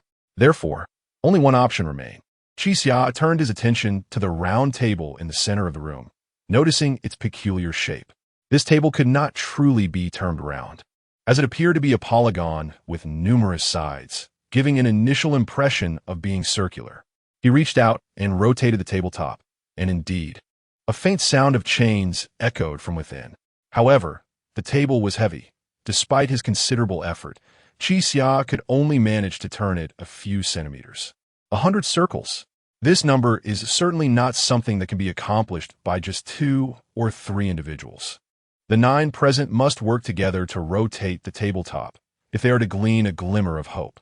Lin Jing keenly observed Qi Xia's actions and called for everyone to stop. The group gathered around the table and discovered that it could indeed be turned. Impressive, you trickster, Xiao Jiajin remarked. If we rotate this table 100 circles, we should be able to unveil that invisible door. Qi Xia glanced at the clock again. Although time was of the essence, the problem had become more straightforward. Turning this round table towards the direction of hometown essentially boiled down to 2 options, left or right. However, the hometowns of the group spanned all cardinal directions. How could they ascertain whether to turn left or right? Qi Xia, do you already know when the harpoon will be launched? Lin Jing inquired, covering her mouth and nose. The hint suggests that time will not stop, so it is likely to be at 1:15, Qi Xia replied softly. Xiao Jiajin's expression shifted upon hearing this. Then we have less than 10 minutes left. We need to start turning now. Doctor. Zhao moved the corpse slumped over the table aside, then sat down slowly, testing the weight of the table. But we only have one chance. If we turn this heavy table 100 circles in the wrong direction, what then? There is still a 50% chance of survival. Xiao Jiajin insisted anxiously.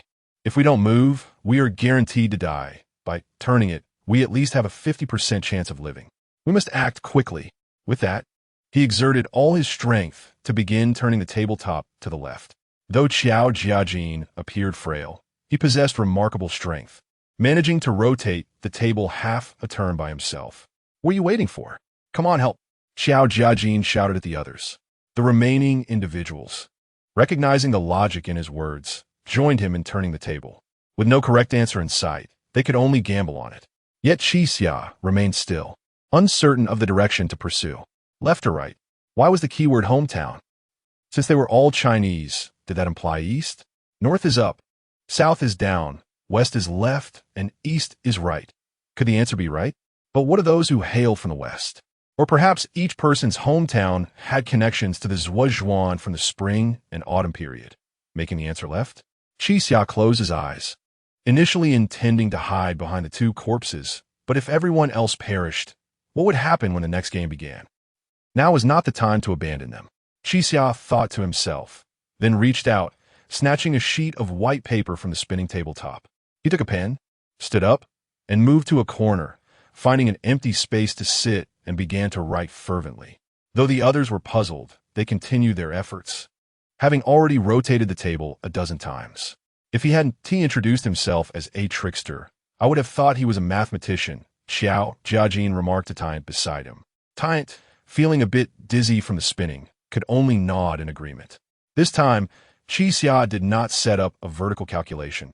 Instead, he roughly sketched a map of the country on the paper. Hometown.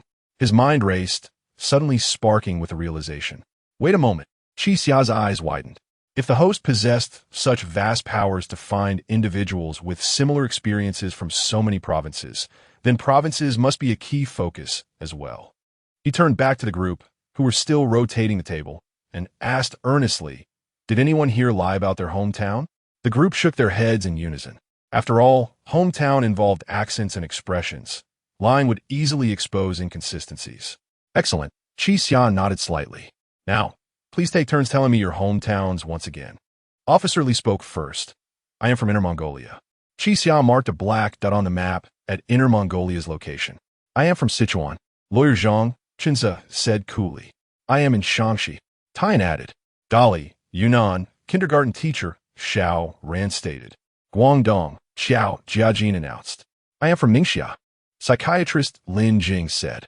I work in Jiangsu, Dr. Zhao remarked. Qixia diligently marked each person's hometown on the map, also noting his own Shandong. At this moment, all eyes turned to the writer Han Yimo, who had not disclosed his hometown from the beginning. Han Yimo, are you from Guangxi or Taiwan? Han Yimo paused, asking, how did you know? Time is of the essence. Answer me first. I am from Guangxi. Qixia nodded. At this point, only two provinces remained for Han Yimo, Guangxi Zhuang Autonomous Region and Taiwan Province. If his answer were not one of these two, he would have told a colossal lie. Fortunately, he spoke the truth. Qixia marked the final province on the map, and now the sketch bore 9 black dots. Just as I thought, Qixia murmured. Quickly stop and turn to the right. Right? Qixia hastened to the table, tossed the white paper onto it, and began to rotate the tabletop in the opposite direction. The others, though somewhat bewildered, followed his lead. Dr. Zhao glanced at the map on the tabletop, observing the 9 black dots. Why right? Chapter 13, A Rain. As Qixia diligently turned the table, she remarked, the positions of Ningxia and Shandong can be connected to form a horizontal line. Inner Mongolia, Sichuan, and Yunnan can create a slope. Meanwhile, Guangxi, Guangdong, Shaanxi, and Jiangsu can be united to form a square, which resembles the character right. Regardless of where Han Yimo's hometown lies, as long as it is either in Guangxi Province or Taiwan Province, it will inevitably form the character mouth, thus confirming the answer from the very beginning. As the group hastened their movements, they exchanged bewildered glances. Qixia's thought process was rather unorthodox, yet she had unveiled the truth twice in succession, leading everyone to harbor doubts. Realizing this, Qixia addressed her companions. Do not misunderstand me. If the next game requires sacrificing your lives, I would unreservedly choose to save myself. Upon hearing her words, the group fell silent, gritting their teeth as they continued to rotate the table. 9 individuals sat around the table, persistently pushing it to the right. How many circles have we made? Xiao Jiajin inquired. 26 circles, Lin Qing responded. You can actually count that? Xiao Jiajin blinked, noting how identical the table appeared. I counted the bloodstains on the table. Lin Qing replied earnestly. Counting is crucial for us psychological counselors. Qixia furrowed her brow. We haven't yet reached 30 circles. We must expedite our efforts. Consequently, the group fell into silence, intensifying their actions. However, as they progressed, moving the table became increasingly arduous, as if the internal chains were tightening. What on earth is happening? Xiao Jiajin gritted his teeth. This is too heavy. Keep pushing. Perhaps it truly connects to a door. Tantan grinned through gritted teeth. Her words ignited a glimmer of hope amid their despair. A door. Since this room can conjure holes out of thin air, why can't it create a door? Despite their aching arms, they continued to rotate the table in circles. Don't give up. Only 5 circles remain. Lin Qing shouted. At that moment, everyone clenched their jaws, exerting their strength. Not a single soul dared to relax. With a final turn, a distinct sound echoed as the table was evidently embedded into something. A collective sigh of relief swept through the group, only to be followed by the resurgence of their aching limbs. There were only 3 minutes left until 1 o'clock. Where's the door? Xiao Jiajin shouted anxiously. The surrounding walls remained unchanged, the dark void revealing the cold glint of harpoons. There's no door. Xiao Jiajin's voice trembled with despair. We were wrong. We guessed incorrectly. Xiaoran screamed. We should have turned left, right? We shouldn't have trusted that liar. We're all going to die. Qi Xiao frowned slightly. Wrong? Before anyone could react, the clock at the center of the table suddenly began to vibrate. It quivered slightly before emitting 8 beams of laser. The lasers emerged from the clock and gradually moved to the edge of the table, halting there. To everyone's bewilderment, the clock accurately dissected the table into several equal-sized sectors, resembling slices of pizza. With a resounding crash, the table shattered into pieces. The central clock now precariously stood on a small wooden stump. Qi Xia examined closely. There were 9 small sectors and 1 large sector. No, rather than sectors. They were more akin to triangles, as the base of each piece was flat. Time was of the essence, and panic ensued among the group. What is this? Han Yimo exclaimed. The table shattered? At that moment, Officer Lee noticed that each triangular table surface had a handle on its back. His years of professional experience led him to an immediate conclusion. They are shields. He lifted the largest triangular piece, positioning it in front of himself. We can use this shield to block the harpoons. Upon hearing this, everyone promptly raised their table pieces, yet unfortunately, only 1 large piece remained, while the others could only grasp smaller triangles, barely able to shield their bodies. Yet within mere seconds, the group recognized the problem. How are we supposed to block ourselves? Lawyer Zhang Xinze displayed an unusual hint of panic. If harpoons are coming from all directions, we can only shield one side. We must cooperate.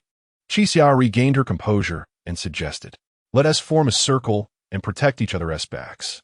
The group quickly adjusted their formation, quietly awaiting the impending threat. At that moment, they could only hear each other's breaths.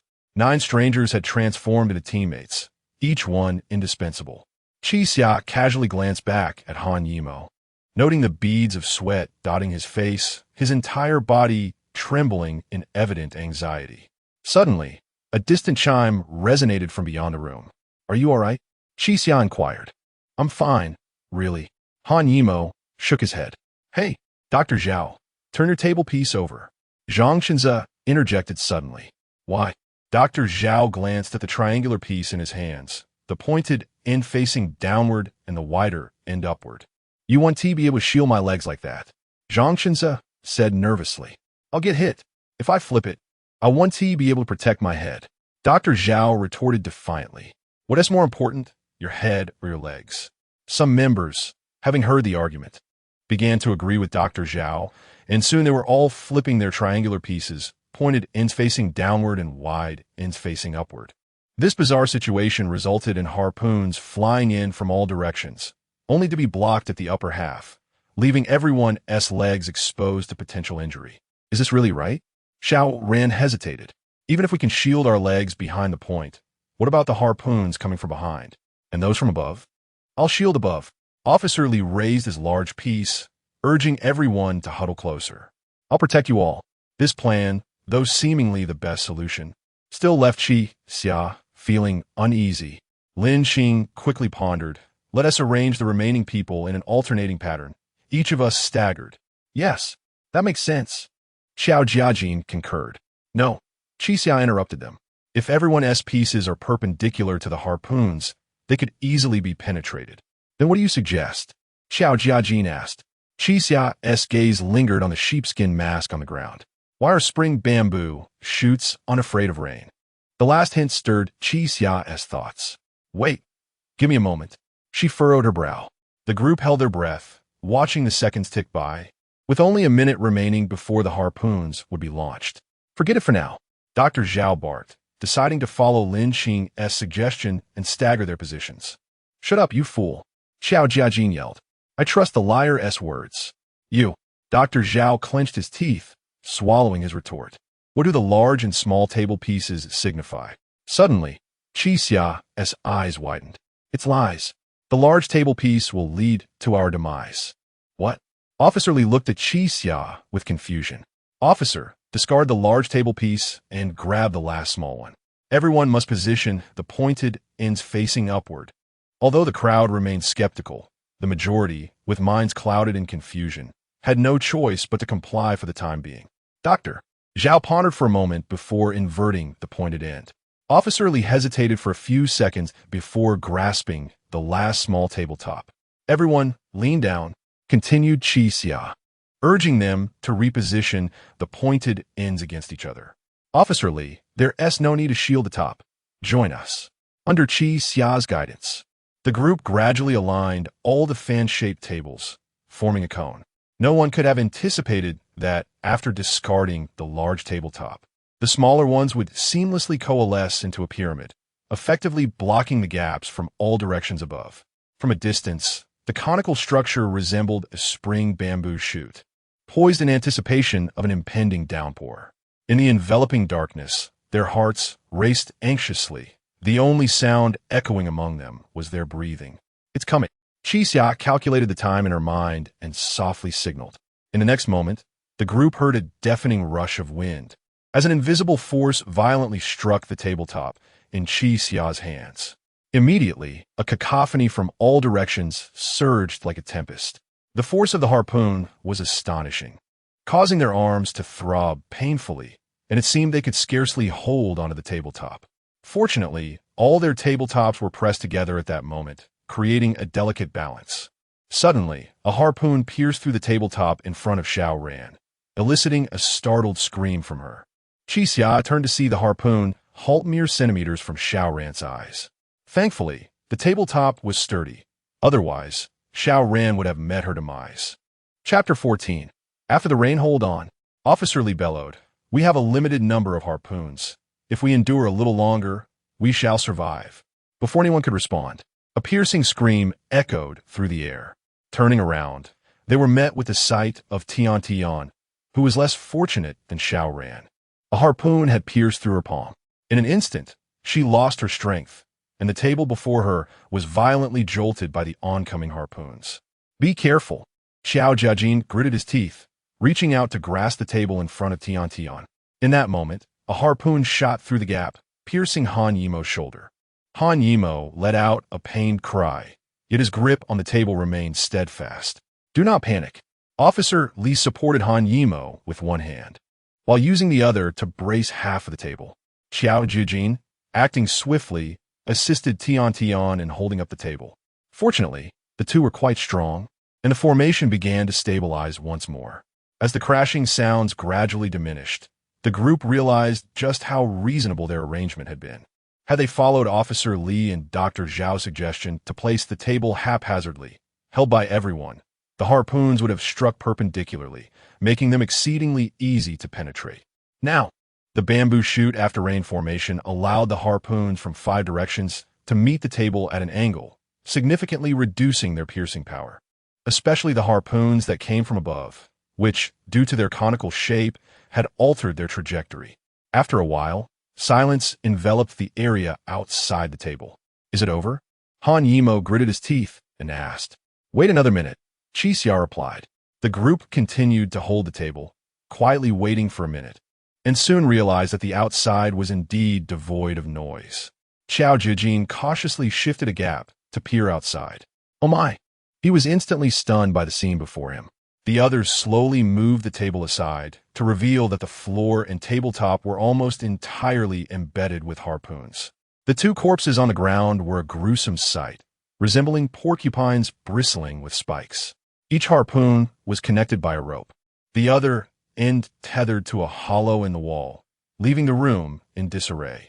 Dr. Zhao, acting decisively, rolled up his sleeves and approached Han Yimou. His condition was dire. The harpoon had pierced his shoulder and required immediate attention. Han Yimou slowly sat down. Forcing a bitter smile, "I was just thinking how unlucky I might be, and here I am, struck." Tiantian's expression was full of guilt as she hurriedly apologized to Han Yimou. Yet, everyone understood this was not Tiantian's fault. She too had been pierced by a harpoon. "Hey, pretty girl, come over here." Xiao Jiajin beckoned. "I can bandage that for you." "Huh?" Tian was taken aback. "You can bandage?" "Just a little," Xiao Jiajin replied. He tore a piece of fabric from the head of a deceased goat and split it into 2 strips. One strip was tightly bound around Tiantian's arm to staunch the bleeding, while the other was carefully wrapped around her wound. "I used to get hurt often on the streets, so I learned some first aid," Xiao Jiajin explained. Tian nodded slightly in response, remaining silent. Once they arrived here, the group found a rare moment of tranquility, as if they had momentarily escaped the shadow of death. Yet, there was still no sign of a door. This accursed room continued to confine them. What on earth is this place? What lies beyond the room? Within less than a minute, a sigh emerged from Dr. Zhao's direction. Qi Xia turned to see that Dr. Zhao, who was treating Han Yimou's wound, now wore a troubled expression. "What is wrong?" Officer Li inquired. "Is it serious?" "The injury itself is not severe." Dr. Zhao shook his head. "It's just that I can't extract the harpoon."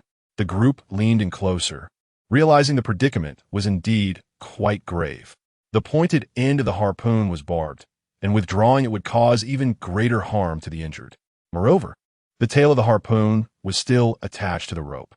At that moment, Han Yimou resembled a fish struck by an arrow, unable to escape the pull of the tether. "We can only cut the rope and then pull the harpoon out from the front," Dr. Zhao suggested. "But I have no sharp tools at hand." Han Yimou's lips turned pale. The harpoon lodged in his scapula caused him excruciating pain. "Use another harpoon," Officer Li decisively stated. "Though harpoons are sharp, they can serve as tools." "It must be done," Dr. Zhao nodded. "Ryder, I need you to choose the most relaxed position and lie down. We need to cut the rope off your back. Do not rush. Take it slowly. Be cautious of the harpoon in front of you. Take care not to injure yourself further." Han Yimou nodded and began to awkwardly shift his body. Qi Xiao watched this scene with a sense of dissonance. Take it slowly? Did they truly have time for such things in this situation? He glanced at the multitude of ropes scattered on the ground, a foreboding feeling creeping into his mind. If he guessed correctly, they were still racing against time. "We cannot take our time," Qi Xia suddenly exclaimed. "Hurry and pull the harpoon out." He hastily approached the doctor. Looking intently at Han Yimou, "Bear with it. I will extract the harpoon right now." Han Yimou appeared confused but did not refuse. "What are you doing?" Dr. Zhao scolded Qi Xia, shoving him away. "You will only worsen his condition. There is no time left. If we dawdle, he will truly die." Qi Xia pushed past Dr. Zhao and seized the harpoon on Han Yimou's back. A scream erupted from Han Yimou's lips. The barbed harpoon was easy to penetrate, but exceedingly difficult to extract. "Hey!" Officer Li rushed over, pulling Qi Xia back while shouting, "Are you trying to kill him?" Qi Xia, thwarted twice, wore a grim expression. "I understand you want to save him, but if we don't act quickly, the harpoon will." Before Qi Xia could finish, the chains around them rattled once more, as if some colossal mechanism had been reactivated. Accompanying this was Han Yimou's heart-wrenching scream. The group snapped back to reality, realizing that all the harpoons were being slowly retracted due to the tension of the ropes. Han Yimou, lying on the ground, was being dragged by an immense force. Qi Xia had anticipated this. The ropes of the harpoons were not merely decorative. They would eventually draw the harpoons back. The group frantically followed Han Yimou, while Officer Li attempted to grab the ropes, fighting against the tremendous force emanating from the dark void, but all efforts proved futile. The tabletop, embedded with harpoons, began to splinter and retreat under the relentless pull. Such power that could shred wood was not something that could be resisted by mere human strength. Despite the unbearable pain, Han Yimou soon realized another problem. If he was pulled against the wall and remained ensnared by the harpoon, he would be firmly pinned to the wall, awaiting his demise. With this thought, He painfully rose to his feet and grasped Qi Xia's arm, speaking each word with urgency. "Help me pull the harpoon out. Do it now." Chapter 15. A wave yet to settle. Qi Xia's expression was one of distress. He had just tested the harpoon, and its barbs were exquisitely crafted, making it nearly impossible to extract from the body. Watching the blood flow profusely, he found himself lost in thought. Had they truly perished? Could the deceased still experience pain? Qi Xia steadied his mind. Now was not the time for such contemplations, but rather to sever the ropes immediately. All the harpoons were gradually retracting. How could he use another harpoon to cut the ropes binding him? The only certainty was that when the ropes were fully drawn back into the wall, the harpoons would vanish, and Han Yimou would meet his demise. He needed to devise a plan to obtain a harpoon. But what could he do? Furrowing his brow, Qi Xia quickly scanned his surroundings. He had to take another gamble. He grabbed two slowly retreating harpoons from the ground and swiftly tied their ropes together in a secure knot. "Hey, stop surrounding Han Yimou," Qi Xia called out. "Do as I did. We must at least retain one harpoon." Lin Qing instantly grasped his intention and found two harpoons of her own, deftly tying them together.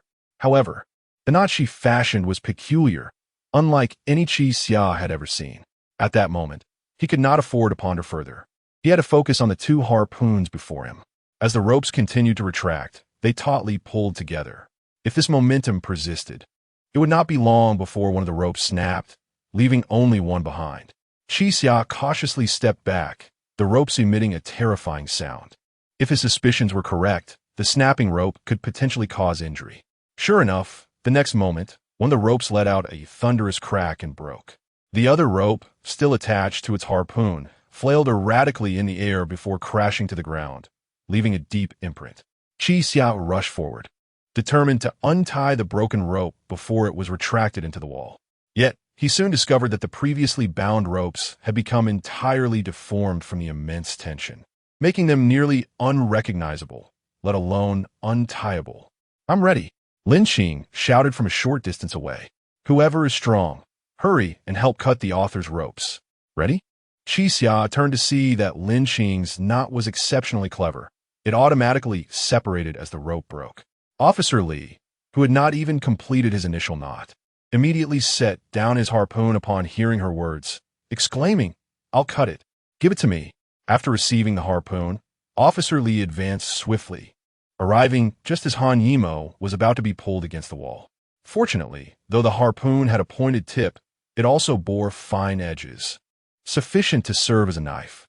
Seeing this, Xiao Jiaqin stepped forward to assist. Although Qi Xia had formulated a plan in the nick of time, Han Yimou was now less than half a meter from the wall. The tearing pain rendered Han Yimou unable to resist. He could only retreat slowly with the rope, lest the barbs in his chest inflict unbearable agony. Officer Li grasped the rope behind him, taking a moment to think before targeting the rope closest to Han Yimou's body, beginning to slice through it with the sharp harpoon. His hands were steady, each cut striking precisely where it was intended. Yet, the rope proved even sturdier than anticipated. After several attempts, only small notches remained. He quickly assessed the situation and realized it was becoming dire. Though the rope would eventually be severed, time was of the essence. In less than a minute, Han Yimou would be pressed against the wall, rendering it impossible to cut the rope from behind. "Damn it, are you not done yet?" Xiao Jiaqin urged anxiously. "You're moving too slowly. You'll get this guy killed. Stop your incessant chatter." Officer Li retorted sharply, continuing to exert more force. As Han Yimou's body inched closer to the wall, beads of sweat began to form on Officer Li's brow. It was undeniable that his mental fortitude was remarkable. Despite the suffocating tension in the air, he did not falter, landing each strike precisely on the previous notches. However, with Han Yimou now less than 30 centimeters from the wall, Officer Li's arm was growing weary. Xiao Jiaqin, quick on his feet, positioned himself behind Han Yimou, shielding him with his own body. This maneuver, while exposing Han Yimou to earlier injury, temporarily halted the distance between him and the wall. "Come on, hurry." Officer Li steadied his breath, continuing to cut. At this point, the rope had been severed significantly, yet it still remained connected. Han Yimou writhed in agony. the harpoon piercing through his body and then stabbing back into his chest with its barbs, his blood saturating his clothing, presenting a gruesome sight. Am I going to die? Han Yimo gritted his teeth, murmuring, am I really going to die? Who wants our lives? Be a man. Officer Lee admonished sternly. So many are working to save you. Don't start whining. Upon hearing this, Han Yimo immediately silenced himself, recognizing the truth in Officer Lee's words. With everyone scurrying about, he could not be a burden to them. The barbs dug deeply into his flesh, eliciting muffled groans as he clenched his teeth. Dr. Zhao, observing the scene, quickly stuffed a cloth into Han Yimo's mouth. After all, in extreme pain, one might inadvertently grind their teeth to dust. The group surrounded Han Yimo. The brief 20 seconds felt as prolonged as several hours as Officer Lee maintained his composure, meticulously cutting through the rope. Finally, with one last decisive strike, the resilient rope was severed. At that moment, both Han Yimo and Xiao Jiaqin collapsed to the ground from exhaustion. The others rushed to support them, and it appeared that Han Yimo had narrowly escaped death. Dr. Zhao promptly dragged Han Yimo aside to examine his wounds. The state of his injuries was consistent with expectations. The harpoon still needed to be extracted from the front. The most pressing concern was controlling the bleeding. After much contemplation, Dr. Zhao ultimately used several strips of cloth to staunch the bleeding around the harpoon's site. Hey, doctor, aren't you going to remove the harpoon? Xiao Jiaqin inquired. It cannot be removed, otherwise he will die, Dr. Zhao replied gravely. Xiao Jiaqin was perplexed, stepping forward to push Dr. Zhao. What's going on? We exerted so much effort, and you're not going to save him? I am indeed saving him. Dr. Zhao, impatient, shrugged off Xiao Jiaqin's hand. To put it bluntly, the harpoon must remain embedded in him for him to survive. Why? Xiao Ren interjected, equally inquisitive. If the harpoon is pulled out, he will be left with nothing but a gaping wound bleeding profusely. Death is merely a matter of time, Dr. Zhao replied calmly. By leaving the harpoon in place, though it will cause him excruciating pain, at least he will not perish from excessive blood loss. Those minor wounds will soon cease bleeding due to clotting. Chapter 16. A new wave. Though the crowd lacked profound medical knowledge, they grasped the essence of Dr. Zhao's message. For them, extracting the harpoon was a simple task. Yet suturing a wound posed a formidable challenge.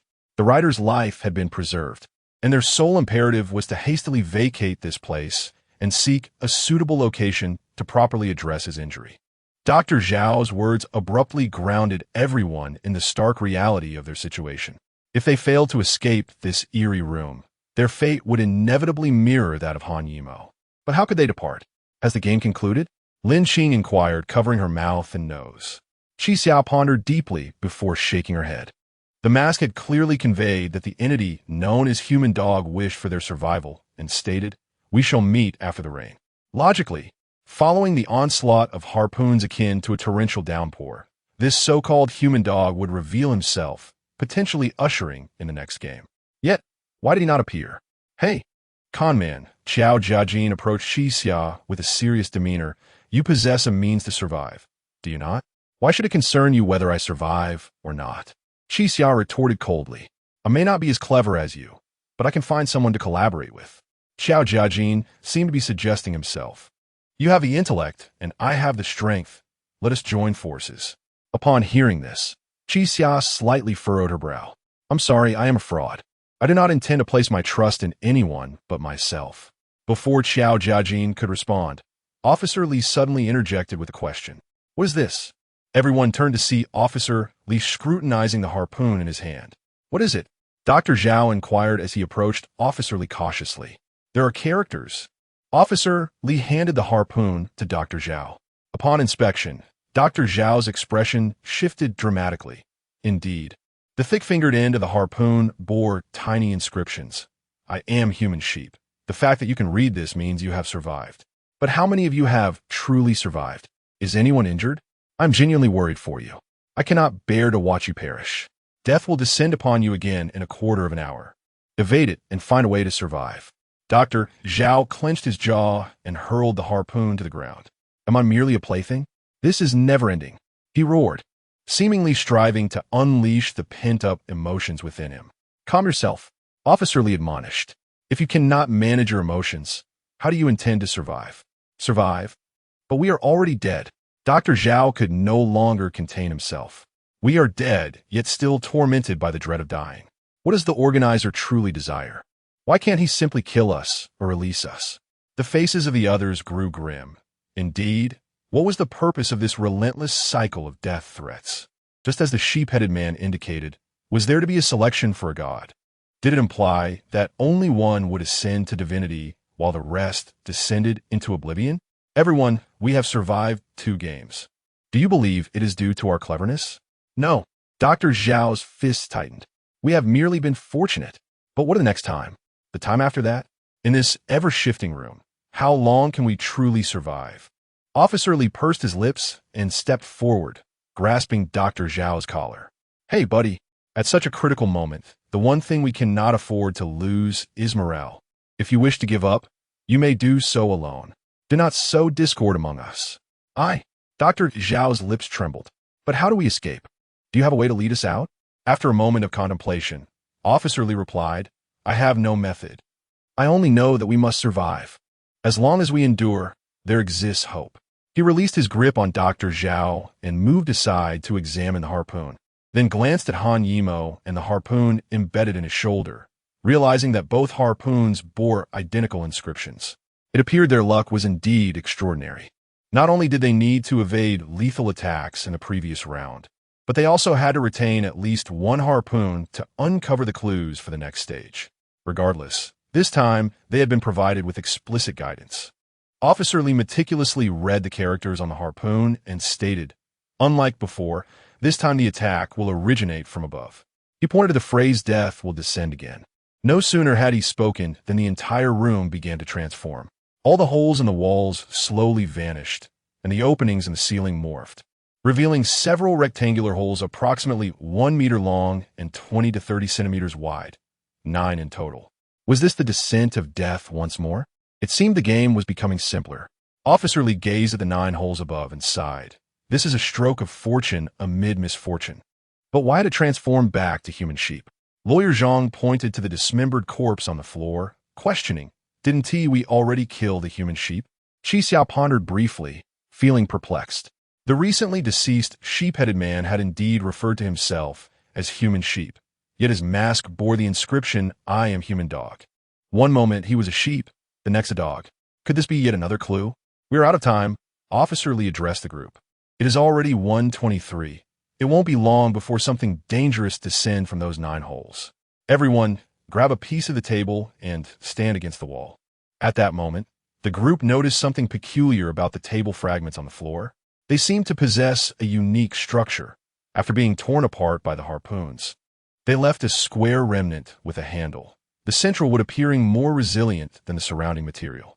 Though the pieces they held were small, the 9 holes in the ceiling were all concentrated in a nearly central position, suggesting that standing against the wall should provide safety. Silently, they picked up the shattered table remnants and positioned themselves against the wall, distancing themselves from the central openings. Meanwhile, Qi Xiao remained motionless, gradually closing her eyes. From any perspective, the third game was exceedingly enigmatic, for the organizer had directly presented a solution. To Qi Xiao, this prompt felt excessively redundant. Did he wish for their demise, or did he desire their survival? Why emphasize human sheep and human dog separately, if these terms did not denote names? What do they signify? Hey, conman, come here. Xiao Jiajin shouted. You'll die standing under that hole. I cannot perish here. I have compelling reasons to escape, Qi Xiao retorted, casting a cold glance at the holes above. What is happening? Has the smartest among us turned foolish? Xiao Jiajin questioned, bewildered. Qi Xiao extended her index finger and gently tapped her temple. Wait, give me a moment. The others slowed their breathing, silently observing Qi Xiao at the center of the room, bewildered as to what could possibly warrant further contemplation in such an evidently perilous game. Chapter 17. The Sheep and the Dog. Sheep and Dog. Qi Xiao squinted, contemplating every detail.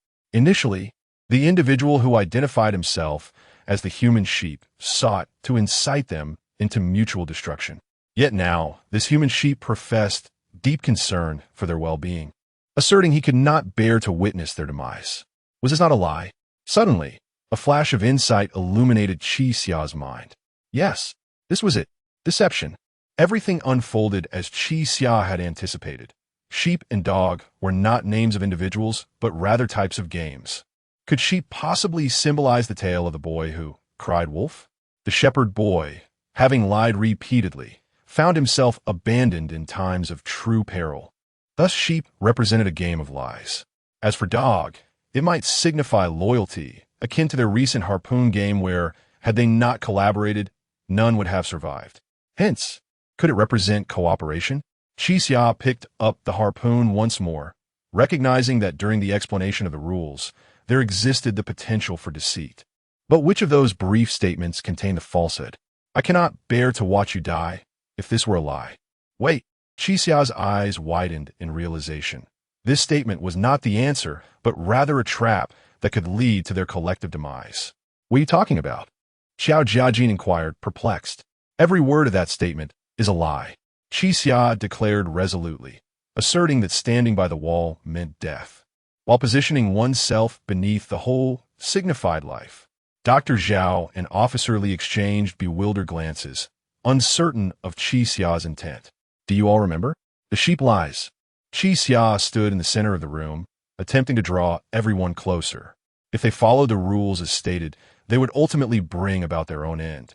This illustrated the distinction between sheep and dog. But is that truly logical? Xiao Ran asked timidly. The only hole is above your head. It seems the most perilous location. On this point, Qi Xia had not yet reached a conclusion. What could possibly fall from that hole to endanger those by the wall?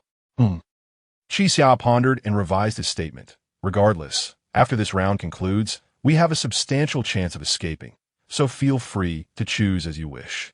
How can you be so certain we will escape? Officer Li questioned warily. Because in this round's clues, there is no preview regarding the next game. Qi Xia responded. This suggests two possibilities. Either it is the final game, or the organizers are exceedingly confident they can eliminate us all in this round. Upon hearing this, the group fell silent, their expressions grave, yet unable to refute his claims.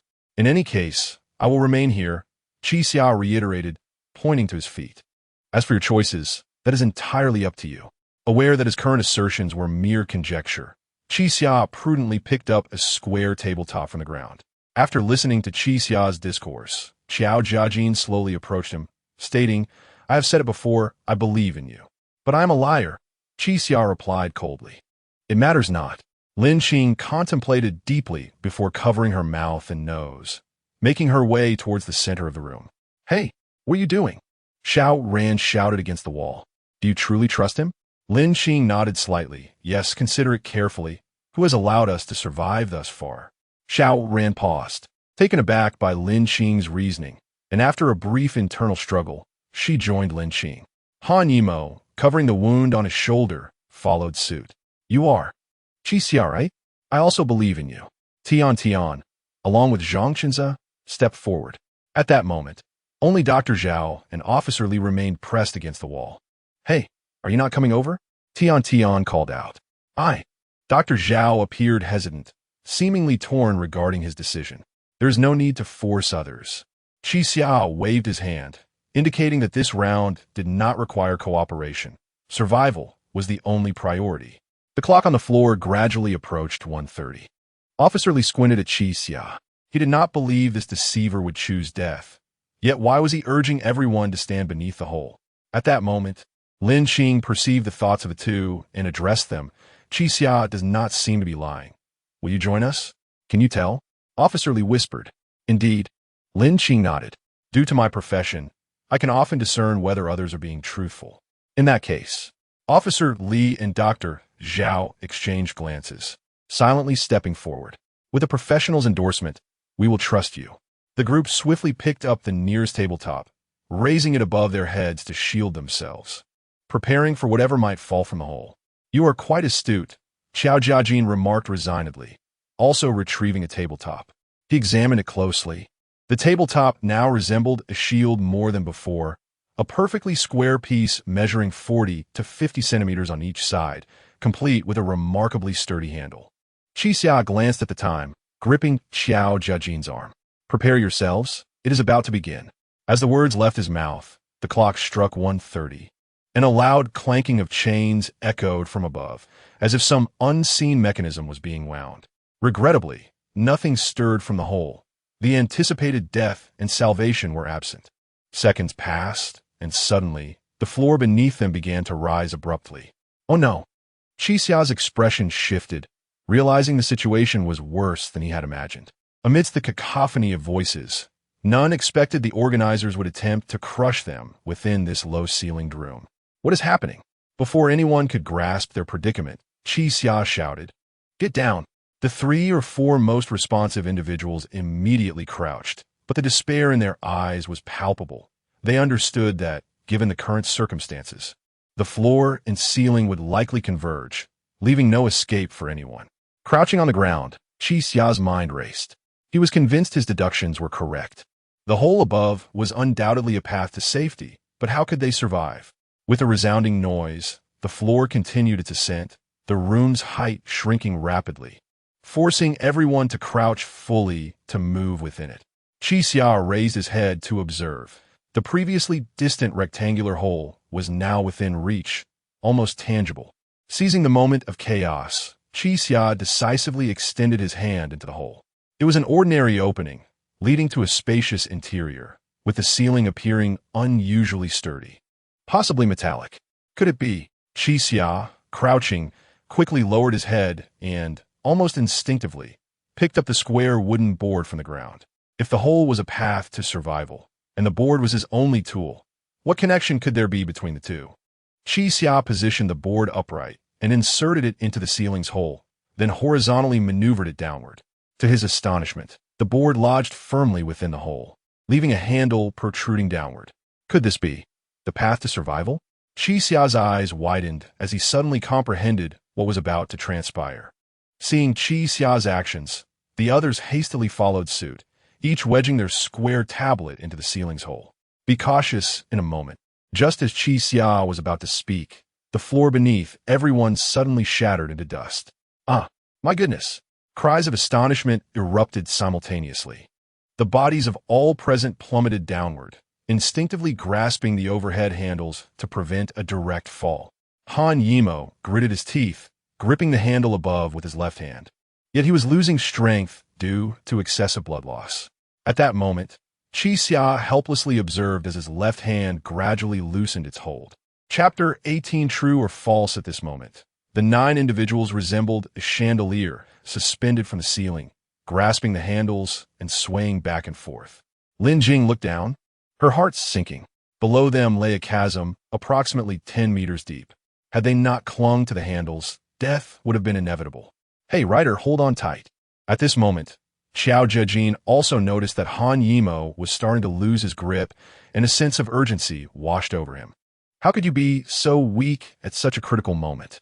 Han Yimo's facial muscles strained, yet his body continued to slip downward inch by inch. Xiao Jiajin was close enough to Han Yimo to immediately release one hand and grab his pants to pull him up. Xiao Jiajin possessed considerable strength, and Han Yimo felt as though he was being lifted. He quickly reached out to regain his grip on the handle. Officer Li, seeing this, also extended his hand to assist. The two of them, one on each side, supported Han Yimo, who was on the verge of falling. Just as everyone was about to breathe a sigh of relief, a muffled groan was heard. Turning around, Tian Tian couldn't help but cry out, suddenly reminding everyone that her hand had also been injured. However, this girl appeared remarkably resilient, only letting out a sound of discomfort after her blood stained the handle. She released her right hand, clinging to the handle with only her left. Yet, as a girl, her strength was naturally limited, making it exceedingly difficult to support her entire weight with just one hand, and she began to slide downward rapidly. Qi Xia's expression changed, and he quickly reached out to grasp her injured wrist. The brief contact revealed that Tiantian's frail body was trembling slightly, her wrist icy cold. "Oh, what a trickster.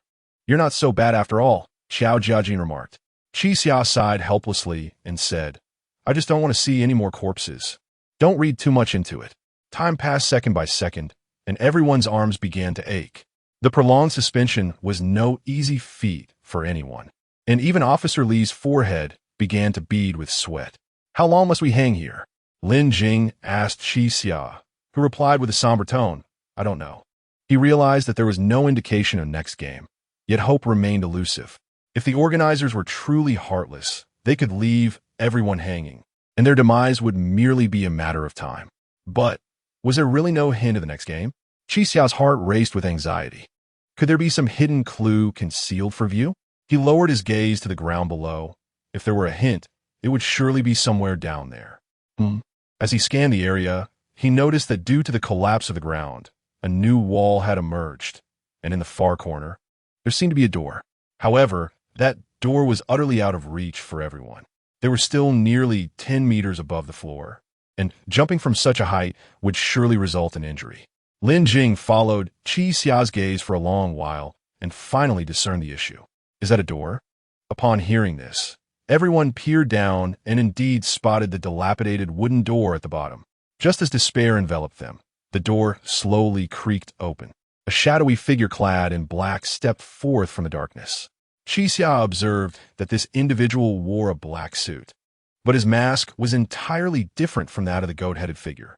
Instead, he donned a massive, dark green serpent's head. "Long time no see, everyone. I am the Serpent Man," he spoke slowly. "Your mother." Xiao Jiajin shouted, "First a goat, then a dog, and now a serpent? Do you believe I won't slice you open right now?" "Please, do not be agitated," the Serpent Man said in a calm voice, glancing at the group before continuing. "You are about to engage in the final round of the game. I have a lever at my side. If I pull it, the ceiling will gradually descend, and no one will be harmed." Following the sound, the group noticed an inconspicuous lever beside the wooden door, which had gone unnoticed in the dim light. "So, can you pull it down now?" Xiaoran asked timidly. "Aye." The Serpent Man smiled subtly and replied, "Let's play a game. Whether you survive or not depends on your performance." Another game. Dr. Zhao's hair was disheveled as he clenched his teeth, seemingly on the verge of violence. "Listen carefully, everyone. This game is called True or False." The Serpent Man stepped closer to the dangling individuals and explained, "You may ask me a total of 3 questions, to which my answers will only be yes or no. Be aware I will not lie. After the 3 questions, if I agree to save you, I will pull the lever. If I do not, I will lock this door and leave you to your fate." Qi Xia furrowed his brow. 3 questions? Only yes and no? This game seemed excessively convoluted. Regardless, their objective was to persuade this serpent-headed figure to lower them. But would he acquiesce? Seizing the moment while the others pondered, the kindergarten teacher, Xiao Ran, boldly spoke up. "Hey, can you let us down?" "Don't!" Qi Xia exclaimed, quickly reaching for Xiao Ran's mouth. But the girl had already spoken her question clearly for the Serpent Man to hear. The Serpent Man let out a cold laugh and replied no. "Hey, pretty lady," Xiao Jiajin shouted.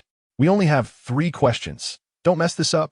Xiao Ran lowered her head, her expression filled with sorrow. "We have 2 questions left." The Serpent Man retreated slightly, moving closer to the wooden door. It seemed he had already given up on the group.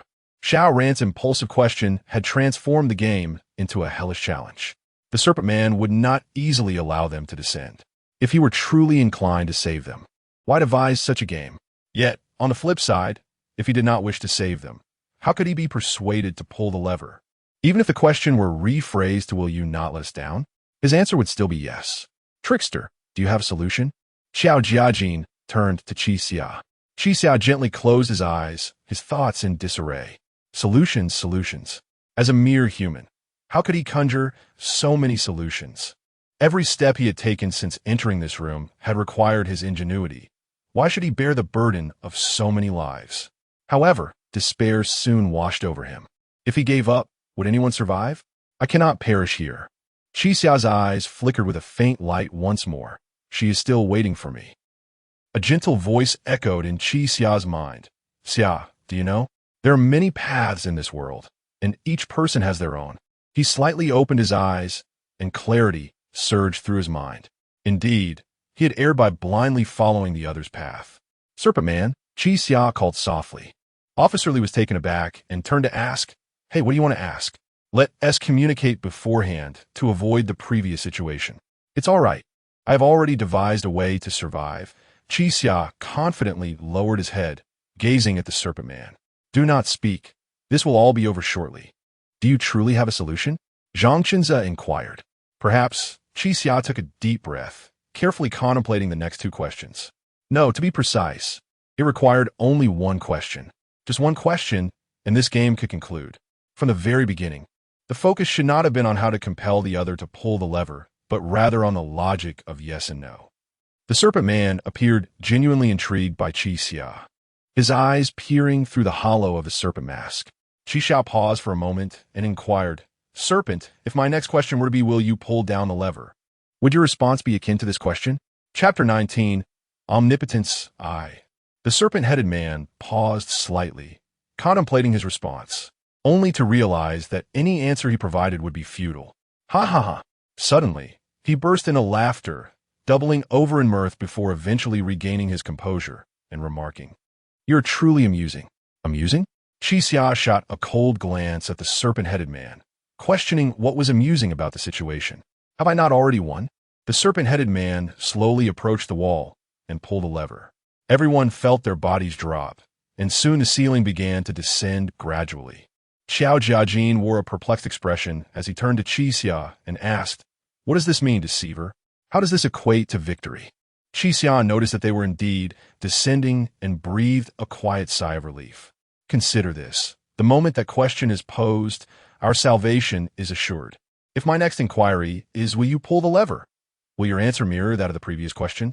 Xiao Jiajin silently repeated the question, unable to comprehend. I see. Dr. Zhao nodded thoughtfully.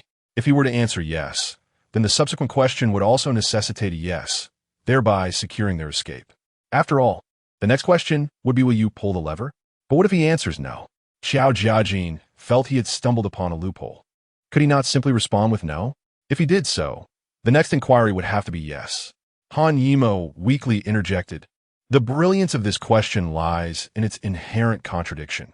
If he answers no, he admits to providing differing responses to two questions.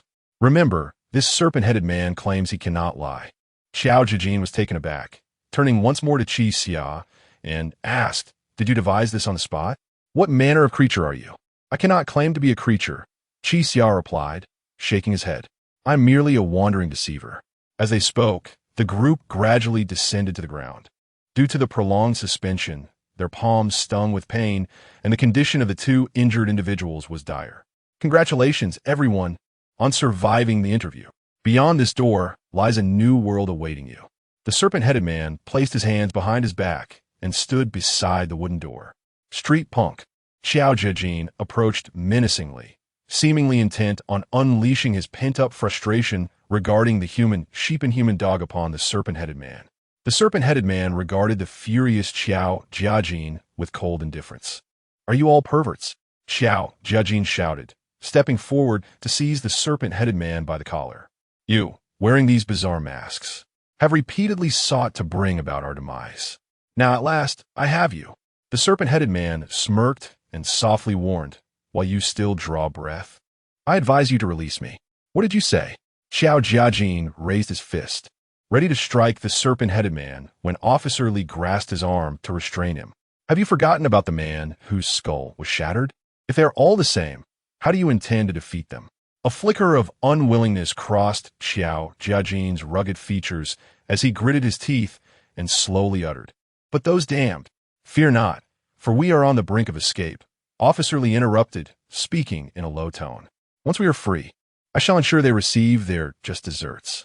The group fell silent, gradually approaching the serpent-headed man. Up close, his strangeness became even more apparent. The temperature surrounding him was markedly lower than elsewhere, and his tattered suit, along with the mask he wore, exuded an unsettling, putrid odor. His eyes glimmered from within the mask, distinctly human, yet the scent he emitted resembled that of a long-dead serpent. Welcome to the New World. The serpent-headed man's muffled voice resonated from behind the mask as he turned to open the door. With a creaking sound, light spilled into the room. Qi Xia furrowed his brow, realizing that beyond the door lay not the outdoors, but rather a corridor. Where's this place? Qi Xia inquired. As I have stated, it is the New World, the serpent-headed man replied, slowly raising his hands. The god of the future will emerge among you. It shall manifest in this new world. How exhilarating! Another god, Xiao Jiajin growled, demanding, what exactly are you plotting? Noticing the inquiry, the serpent-headed man appeared intrigued. An omnipotent god. He can fulfill every desire. Omnipotent? Xiao Jiajin's brows knitted tightly. Dr. Zhao discreetly gestured for Xiao Jiajin to remain calm, then addressed the serpent-headed man. Very well, we understand. Now, please allow us to leave. The serpent-headed man paused, nodded, and stepped aside. Qixia took the initiative to move forward, followed closely by the others, who seemed equally eager to depart. As they stepped into the corridor, a peculiar odor enveloped their senses. How describe this scent? Heavy, an exceedingly oppressive aroma. It was as if billions had perished, their decaying bodies left exposed to the air, attracting countless insects to feast upon them. They proliferated wildly, then died in droves, succumbing to decay. After a period of time, the overwhelming stench settled, transforming into this profoundly heavy scent. After what felt like an eternity, Qixia regained his composure and opened his eyes, only to be confronted with a scene of utter despair. They found themselves in an interminable corridor, the low ceiling casting an oppressive shadow over them. Along the corridor, countless wooden doors began to creak open, just as the door behind them had done. Before long, shadows began to emerge from the doors. Most were masked figures, drenched in blood, while only a handful of those who stepped out appeared to be normal. Yet even these so-called normal individuals wore exhausted expressions, trembling as they emerged. Just like Qixia, they had survived. What is happening? Han Yimo weakly inquired. Are there not just 9 of us captured? Qixia's expression darkened considerably, the situation far exceeding his expectations. This organization had ensnared countless individuals, subjecting them to a deadly game. Yet, the number of survivors was alarmingly low. Zhang Qinzi sighed heavily. Scanning the thousands of doors, only a scant few individuals emerged. In fact, he had not witnessed a single person emerge from the room where Qixia had been, where everyone survived. Please, everyone, the serpent-headed man gestured to the side, indicating the path forward, then stood by the door with his hands clasped behind his back, seemingly unwilling to leave. Let us proceed. The group understood it was unwise to linger, forming a long line as they departed slowly. As they passed through each dilapidated wooden door, they caught sight of the individuals wearing animal masks.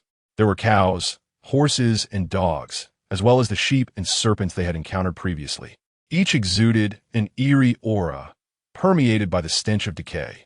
The scenes behind the doors were predominantly littered with corpses, leaving them to ponder what kind of game they had unwittingly participated in. After taking a few more steps, the group was startled by 2 figures adorned in animal masks. The one on the left wore a massive rat mask, leaning against the wall, while the one on the right donned a large rooster mask, arms crossed over its chest. These masks were clearly not artificial.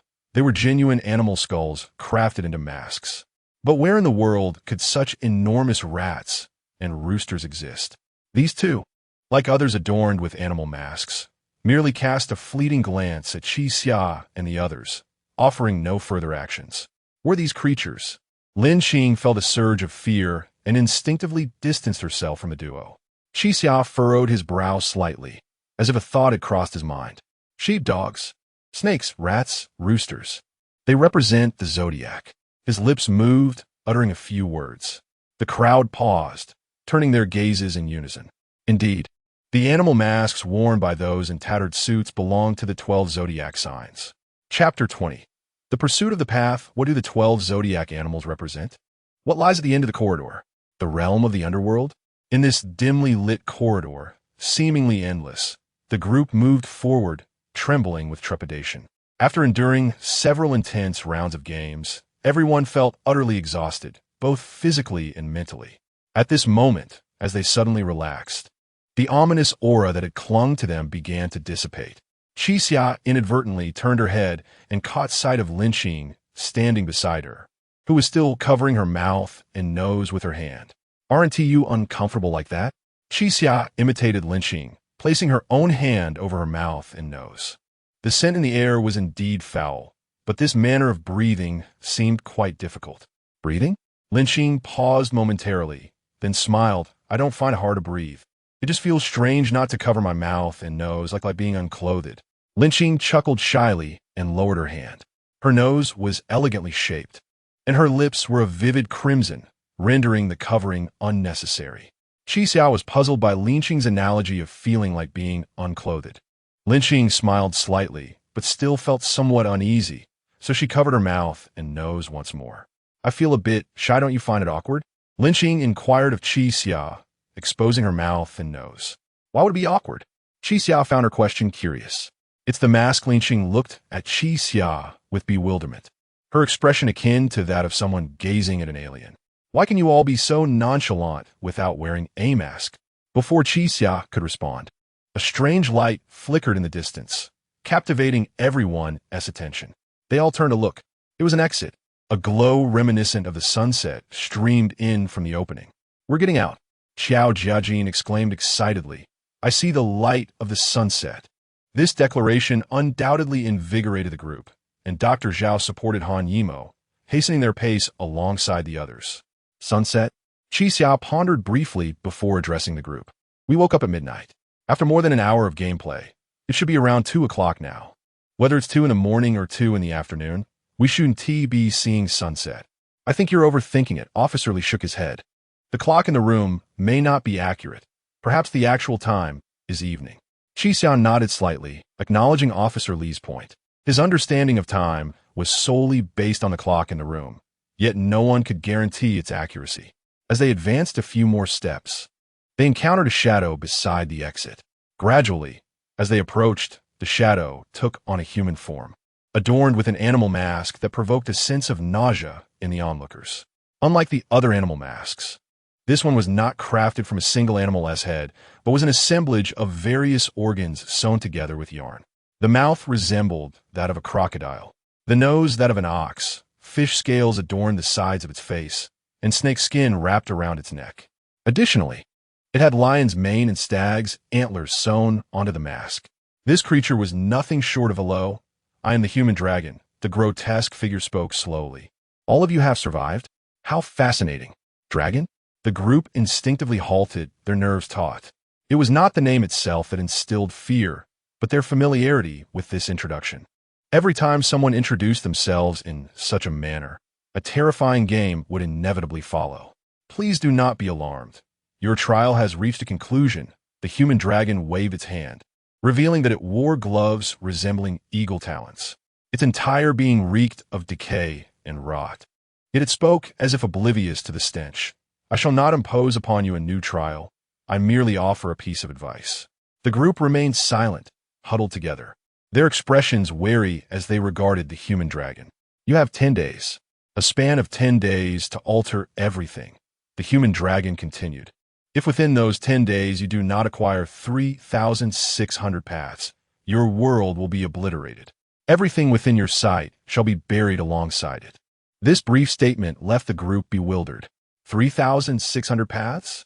Qi Xiao furrowed her brow. What exactly is a path? You claim our world will be obliterated. What does that mean? Questions, he. Excellent. The human dragon nodded. Questions indicate your clarity of mind. A path is the human dragon reached into the pocket of its black suit and rummaged around before producing 4 golden spheres. The spheres were white on the outside and golden within, radiating an intriguing glow. This is a path, the human dragon continued. Acquire 3,600 of these, and you shall be saved. Qi Xia contemplated for a moment and took one of the spheres. It felt pliable rather than solid. Take it. This was meant for you, the human dragon smiled. After pondering, Qi Xia accepted all 4 paths. You have endured 4 trials. The liar, emerging after the rain, death from above, and true or false. This is your reward, your currency. The group had never anticipated that the trivial orbs, for which they had risked their lives multiple times, would be their only reward, leaving them utterly speechless. Path Qi Xia frowned, exclaiming helplessly, Are you saying that if we cannot find 3,600 of these small spheres, this place will be destroyed?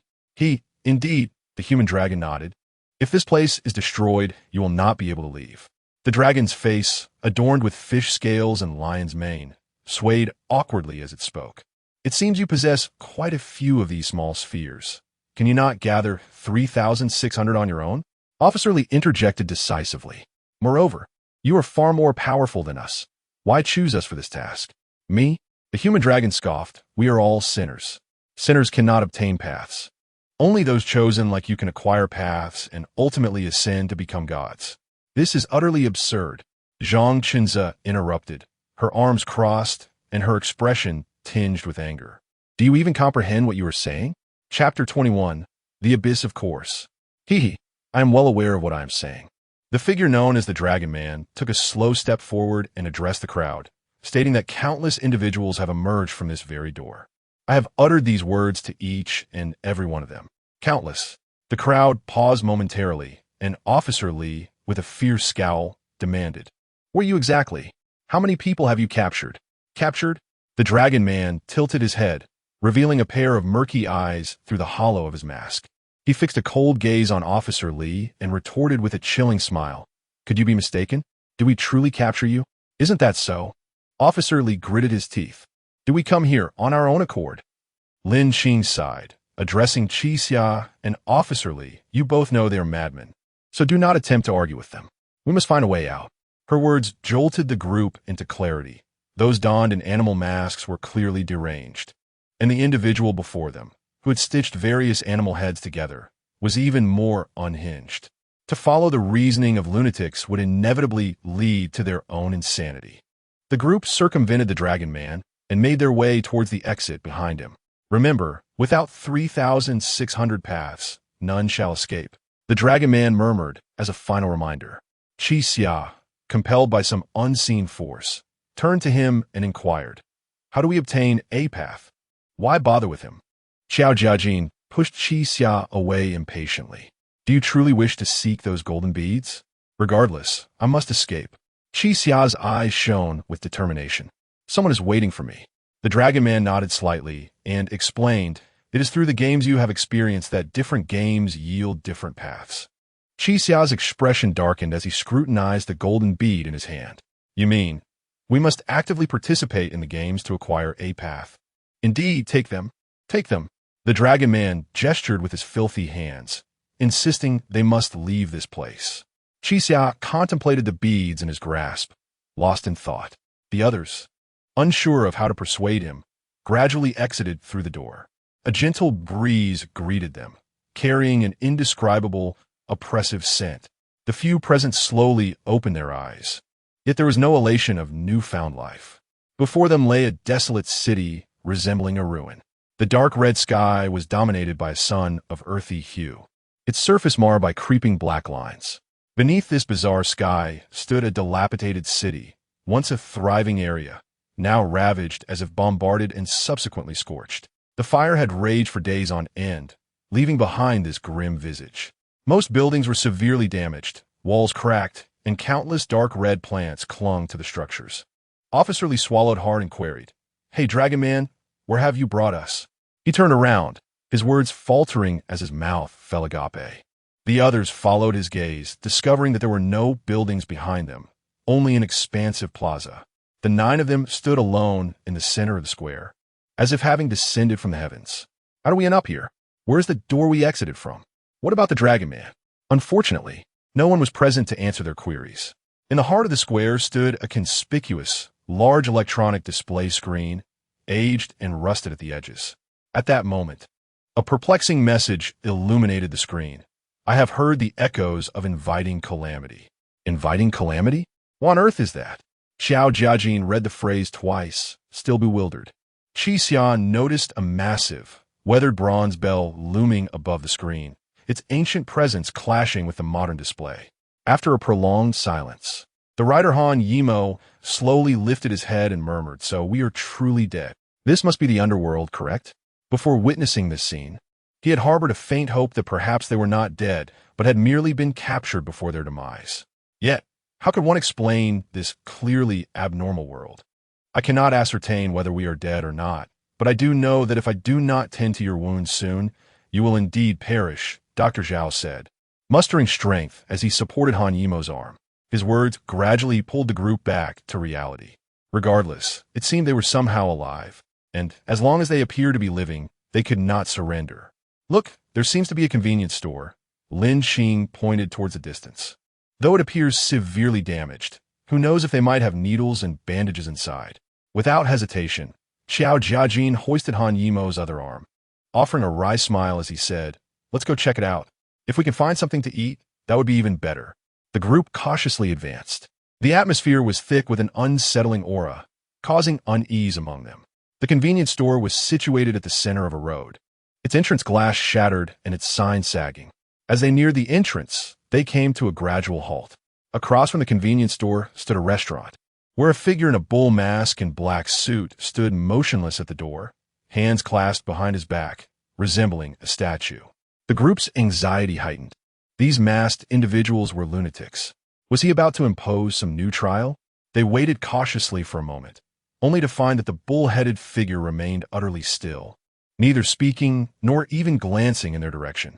Gaining courage, they moved a few steps closer to the convenience store's entrance. "Is a mannequin?" Sweet asked cautiously. Qixia scrutinized the bull-headed figure. His eyes beneath the mask were still subtly shifting, indicating he was not a mannequin, but perhaps guarding the restaurant behind him. "Whatever he is, let us regard him as non-existent," Officer Li declared, turning to open the dilapidated door of the convenience store. As the door creaked open, a nauseating stench assaulted their senses. The very air of this city was already oppressively heavy, and the odor emanating from the store was even worse. A mix of blood, decay, and burnt scents wafted through the room, echoing with an unsettling warmth. These odors felt alarmingly fresh, as if they had just been released. Ugh! Lawyer Zhang Qinze, unable to withstand it, doubled over in retching. Sweet, concerned, looked at her and asked, "Are you all right, lawyer?" "I'm fine." Zhang Qinze wiped her mouth and gazed at Sweet. "You seem unaffected at all." Sweet's expression was somewhat strained as she managed a wry smile. "It might have something to do with my profession. I've encountered worse smells." "Please, don't say that." Zhang Qinze nearly vomited again. Qixia covered his mouth and nose as he entered the store, where most of the shelves had toppled over, the floor dark and sticky, the contents unknown. Chapter 22. The Clerk Disgusting. Xiao Jiajin furrowed his brow as he gazed at the filthy substance on the ground. The foul odor wafting through the air could not possibly be excrement. Could it? Excrement? Qixia suddenly turned to look at Xiao Jiajin. This was indeed an intriguing notion. In other words, aside from the 9 of them and the animal masks, there might be other individuals present. Or perhaps, other things. This person or thing seemed to have inhabited this place for quite some time. Otherwise, such a mess of excrement could not have been left behind. The group searched around, but found no needles or thread. Outside the convenience store, there were no pharmacies or clinics in sight, and blindly venturing out, Han Yimo feared he could not endure for long. What should they do? Officer Li placed his hands on his hips, looking helplessly at Dr. Zhao, seemingly seeking his counsel. Before Dr. Zhao could respond, a commotion erupted from behind the counter, and the door to the staff lounge slowly creaked open. The 9 of them gasped in alarm and instinctively stepped back, staring at the slowly opening door. A frail figure emerged from behind it. Upon closer inspection, it was a girl so emaciated she was almost unrecognizable, her age indiscernible. Her cheeks were deeply sunken, and her eyes bulged outward, as if all the flesh had been stripped from her face. She pressed her cracked lips together and looked curiously at the group. After a brief moment of confusion, she seemed to recover and hurriedly adjusted her tattered and disheveled clothing, speaking in a hoarse voice. Welcome. Officer Li carefully pondered the meaning of her words and seemed to comprehend. "You are the clerk?"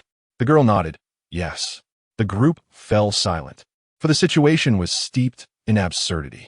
Not only did they question why there were other humans here, but even if she truly was a clerk, why would she be working in a convenience store that had fallen into complete disrepair? Seeing that the group remained motionless, the clerk tentatively added, "Please feel free to choose." Yet what was there to choose from? The shelves were nearly bare, with only a few items that were rotten and covered in filth. The clerk's gaze was vacant, fixated on them, which unnerved several of the women. "Do you have needles and thread?" Qixia asked the clerk, her expression unfaltering. "Needles? Thread?" The clerk's vacant eyes flickered. Then she extended her hand, mimicking the act of threading a needle. You mean, this kind of needles and thread? At that moment, they noticed her hands were smeared with dried, dark blood, a truly horrifying sight. Qi Xia took another step forward and inquired, "Do you sell this kind of needles and thread?" "Fraud. You." Before meeting Qi Xia, Xiao Jiajin believed himself the most daring person in the world. Yet now, he found himself reluctant to speak to this woman. She was not normal. How could one not perceive that? "What of it?" Qi Xia calmly replied. "Our situation cannot possibly worsen." The female clerk pondered vacantly for a moment before suddenly opening the partition at the front desk and rushing out. Only then could they see her fully. She wore an oversized, filthy white shirt, appearing almost as if it hung on a clothes hanger. The shirt was smeared with an unidentifiable substance, reminiscent of oil yet akin to blood. The garment reached nearly to her knees, and it seemed she wore no pants. Her thighs stained with dried blood. Qi Xia frowned slightly, intending to step back, but the clerk seized her wrist. Qi Xia felt as though her wrist were ensnared by an ancient vine, dry and painful. "I have it here," the clerk exclaimed, revealing her yellowed teeth. "I have needles and thread. Come with me." Her hand incessantly pointed toward the staff lounge, as though urging Qi Xia to follow her inside. The group was genuinely frightened by her demeanor, considering her current behavior. Entering with her seemed ill-advised. "Never mind. We want tea by anything." Xiao Jiajin stepped forward, attempting to pry her hand away. "Let go." Yet the clerk appeared oblivious, dragging Qi Xia along with a cheerful smile. "There are needles and thread in here. Come along." Her strength surpassed that of both Xiao Jiajin and Qi Xia combined. "Hey, someone come help." Xiao Jiajin shouted over his shoulder. Officer Li and Dr. Zhao snapped back to attention and hurriedly rushed forward. The clerk quickened her pace. Qi Xia felt herself being propelled forward by an overwhelming force. Utterly unable to break free, the distance to the staff lounge was minimal, and in mere moments, they had crossed the threshold. Dr. Zhao and Officer Li were pulling Qi Xia back, but unexpectedly, the clerk released her grip. "Ah!" A startled cry escaped as several nearly stumbled. Once they regained their footing, they noticed the clerk had disregarded them entirely, turning her back as she rummaged through the room for something. The four men cautiously surveyed the space, which was somewhat cleaner than the outside. In one corner lay a folding bed, its bedding yellowed with age, stained with what appeared to be fresh blood. In another corner, an old stove bore a rusty iron pot, bubbling with something inside. The clerk seemed oblivious to everything. Digging through a dilapidated box. "Where is it?" "Needles and thread," she muttered, tossing the contents of the box aside, which included cans, old magazines, and various kitchen utensils. Xiao Jiajin touched his nose, glancing at the iron pot. "Honestly, I'm feeling a bit hungry," he whispered to Qi Xia. If only she weren't a madwoman, I'd ask if I could share a meal. Qi Xia stole a glance at the pot, which contained a pale substance. She too felt a pang of hunger. "You would dare eat anything from this place?" Officer Li questioned. "Who knows how dirty it is, but it smells delightful." Xiao Jiajin countered. Indeed, thanks to the iron pot, the room was filled with an unexpectedly appetizing aroma, masking the foul stench. "What are you cooking?" Xiao Jiajin boldly asked, evidently eager to partake. "Piglet," the clerk replied. "Piglet?" Xiao Jiajin's interest was piqued, and he leaned closer to the pot when the clerk suddenly exclaimed, "Ah, found it." Turning around, she held up an object with both hands, beaming with excitement. "Look, needles and thread." Officer Li stepped forward for a closer look, his expression turning awkward. It was not needles and thread, but rather a rusty fishhook along with a small bundle of tangled fishing line. He turned to Dr. Zhao, exchanging a knowing glance. Dr. Zhao pondered briefly before addressing the clerk. "Miss, do you have any other needles and thread?" "None." The clerk shook her head. "Only this. Will you buy it?" Chapter 23. The transaction. Dr. Zhao cast a troubled glance at Qi Xia, who was equally at a loss for words. "Is this acceptable?" Qi Xia whispered. "It's not a big issue." Dr. Zhao nodded. Medical suturing needles often require curved needles, as long as they are sharp enough. After a moment of contemplation, Qi Xia addressed the female shop assistant. "Miss, we do not have any money. Can we barter with you instead?" "Money?" The shop assistant stared blankly at Qi Xia, as if trying to grasp the concept of money. After a lengthy pause, she replied, "I don't want money. Just sleep with me." "Sleep?" Qi Xia's lips moved slightly, perplexed. Once we finish sleeping, we can feast on the piglets. The shop assistant's expression turned manic as she drooled. With that, she approached the filthy bed, bent down, and patted the spot beside her, which was stained with a large pool of dried blood. Come on, hurry over. The shop assistant swiftly removed her top, revealing her emaciated body, caked in dirt and blood, resembling a skeleton. Xiao Jiaqin remained silent for a long while before nudging Qi Xia with his elbow, saying, "You should make the sacrifice." "Why don't you go?" Qi Xia retorted indignantly. "The boss has chosen you," Xiao Jiaqin said with a hint of schadenfreude. "Didn't you hear? As long as you sleep with her, we can eat the piglets from her pot. Besides, the rider is also waiting for that fishing hook to save his life. This is a tremendous act of virtue."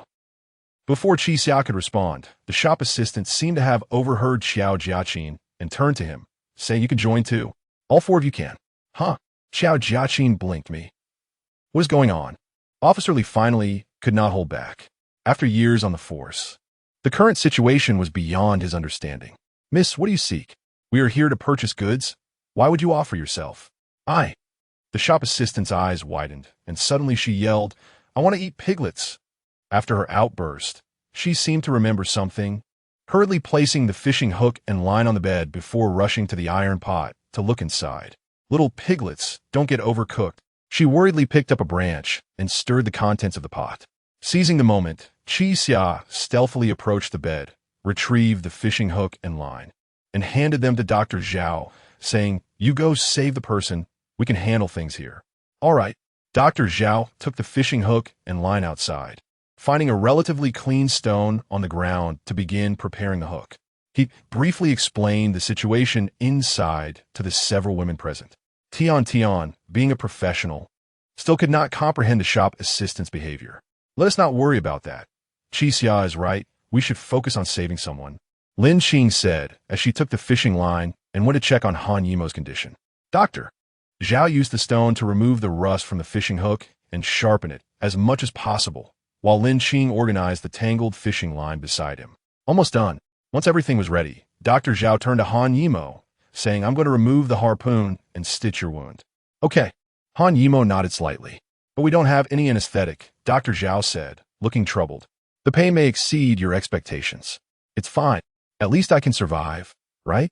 Han Yimo asked with a bitter smile. "If the wound doesn't get infected, survival shouldn't be a problem." "That's good. Let us proceed." Inside, the three men stood behind the shop assistant, observing her as she fiddled with the pot.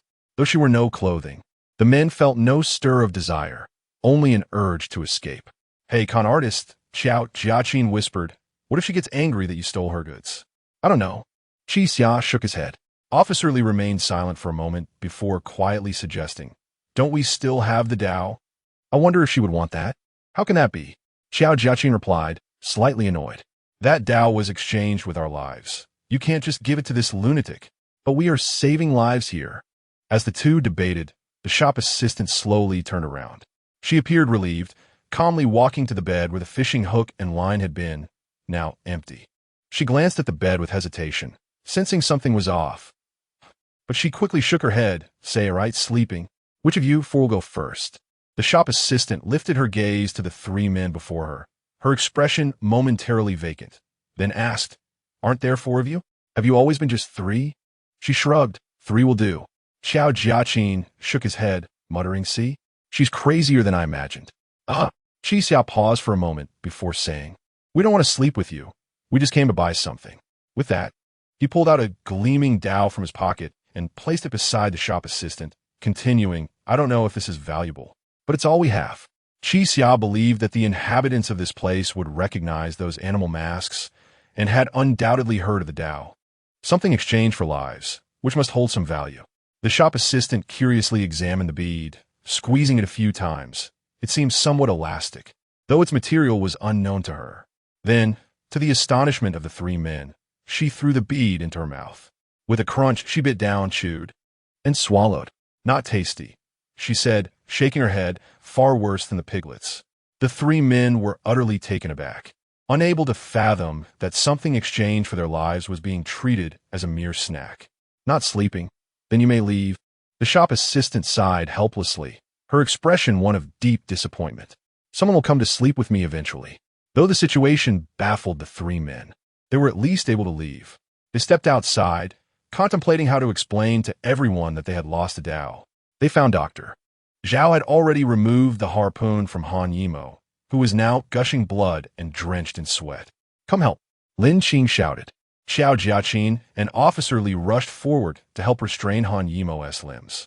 In such extreme pain, a person would instinctively thrash about. Han Yimou, look at me. Doctor. Zhao said sternly. Do you still know who I am? You are Dr. Zhao. Han Yimou grimaced, gritting his teeth. Correct. You must stay alert. Doctor. Zhao threaded the fishing hook through the line, piercing his flesh with a swift motion. Han Yimou let out a muffled groan. Talk to me. Dr. Zhao said calmly. Discuss something that interests you to divert your attention. Something that interests me. Han Yimou forced a bitter smile. Aren't you a novelist? Dr. Zhao suggested. How about discussing your works? Chapter 24. The Outlier Hack. Han Yimou forced a smile. Dr. Zhao, you're overthinking it. As a novelist, discussing my own work is the last thing I wish to do. If I find a moment of leisure, I would prefer to momentarily forget everything about my creations and allow myself to unwind. Then let us converse about something else. Dr. Zhao was methodically stitching the wound, which was circular and thus more intricate than a typical injury. He steadied himself before inquiring, Tell me, aside from writing, how do you usually relax? I play video games. Dr. Zhao nodded appreciatively. That's splendid. I also indulge in gaming after work. What games do you play? Due to excessive blood loss. Han Yimou's thoughts were sluggish, and it took him a considerable time to respond. League of Legends. There's a female ninja named Akali whom I greatly admire. Oh, how coincidental. Dr. Zhao chuckled. I also play League of Legends and share your fondness for Akali. Though he spoke in a calm tone, those present noticed his hands tremble slightly. After all, this was the first time in his many years of practice that he was suturing a wound without anesthesia while the patient remained conscious. It was uncertain whether he genuinely admired the character or merely sought to continue the conversation with Han Yimou. You like Akali too, Dr. Zhao? Han Yimou weakly nodded. I am utterly fascinated by everything about her. This female ninja, known as the Fist of Shadows, I feel her backstory is... Dr. Zhao's hands paused momentarily as he gently caressed Han Yimou's face, asking, Han Yimou, can you see me? Han Yimou was perplexed by the sudden question and could only reply, I can see you. Who am I? You're Dr. Zhao. Upon hearing this, Dr. Zhao nodded again and said, Han Yimou, you are beginning to hallucinate. It is essential for you to remain lucid. Hallucinate? Han Yimou felt his current state was relatively normal and did not comprehend Dr. Zhao's meaning. Am I not engaging in a normal conversation with you? How could there be hallucinations? It must be the symptoms of excessive blood loss. Your brain is deprived of oxygen. As for Akali, her hero title is the Stinger, not the Fist of Shadows. The Stinger? Han Yimou squinted, hesitating slightly. He had never heard that name before. Could this also be a product of hallucination? Xiao Jiaqin, observing from the side, poked Qi Xia and asked, what are they talking about? I don't know. Qi Xia shook his head. I don't play games, so I can't comprehend. I have played video games before, Xiao Jiaqin scoffed, but I've never heard of the game they're discussing. Is this hero battle game more interesting than Fatal Fury? Qi Xia, uninterested in the topic, walked aside and sat on a clean rock. He was pondering another matter. The conversation between Han Yimou and Dr. Zhao dwindled into silence, likely due to Han Yimou's numerous hallucinations, rendering their chat impossible. The atmosphere among the group gradually grew somber. Lin Jing, realizing she could be of no help, sat beside Qi Xia. What are you thinking about? She asked. Qi Xia turned his head to glance at Lin Jing, his expression indifferent. This is the second time you've asked me what I'm thinking, he remarked. Do you always ask your patients so directly during psychological consultations? But you are not my patient. Lin Jing shook her head. We would never refer to clients as patients. That would be quite impolite. I'm merely curious about what occupies the mind of such an intelligent individual like yourself. Thoughts of my wife. Qi Xia replied with a hint of melancholy. Your wife? Lin Jing nodded silently. Earlier, you mentioned someone was waiting outside for you. Is that person your wife? Yes, Qi Xia affirmed. Lin Jing smiled slightly. I did not anticipate that answer. So you're married? Why shouldn't I be married? Qixia sensed an undertone in Lin Jing's words. I meant no offense. But you are a deceiver. What kind of person is your wife? You. Qixia, rarely angered, slowly stood, his eyes icy. What do you mean? Because I am a deceiver. Only a person of lowly standing could marry me? Huh? Lin Jing felt intimidated by Xia's intensity. I truly did not mean to offend. I was merely curious. I advise you not to be curious about me, Xia coldly stated. I am a deceiver. My words are unlikely to reflect the truth.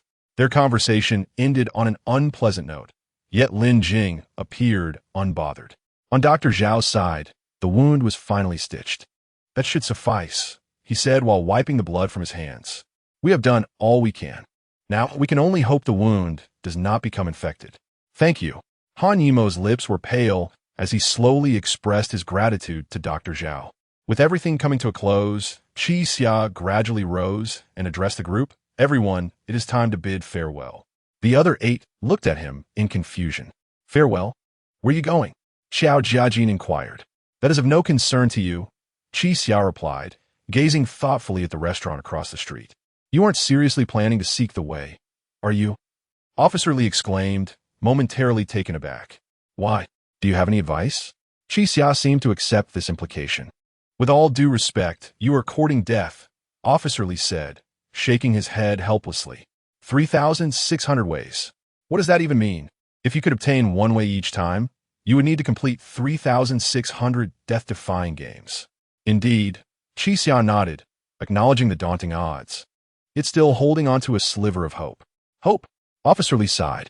10 days, 3,600 games, averaging 360 per day. Even if you did nothing but complete games, that time is woefully insufficient. Moreover, you could die at any moment, but if you do nothing, you will simply die after 10 days. After a brief pause, he added, furthermore, this death is predicated on the assumption that what Dragon said is entirely true. In other words, we may not necessarily die after 10 days, nor is this place guaranteed to be destroyed. Even if you gather all 3,600 ways, he might still refuse to let you go. I understand all that, Xia interrupted Officer Li, but I have no intention of waiting here. Even if it's just to step outside for a while, it would be far better than remaining here. But you, Officer Li wanted to debate further when the door to the employee lounge creaked open once more. Everyone turned to see the previous female staff member emerge. She was completely bare, her mouth smeared with grease, clutching something in her hand, her emaciated body appearing little more than a skeleton.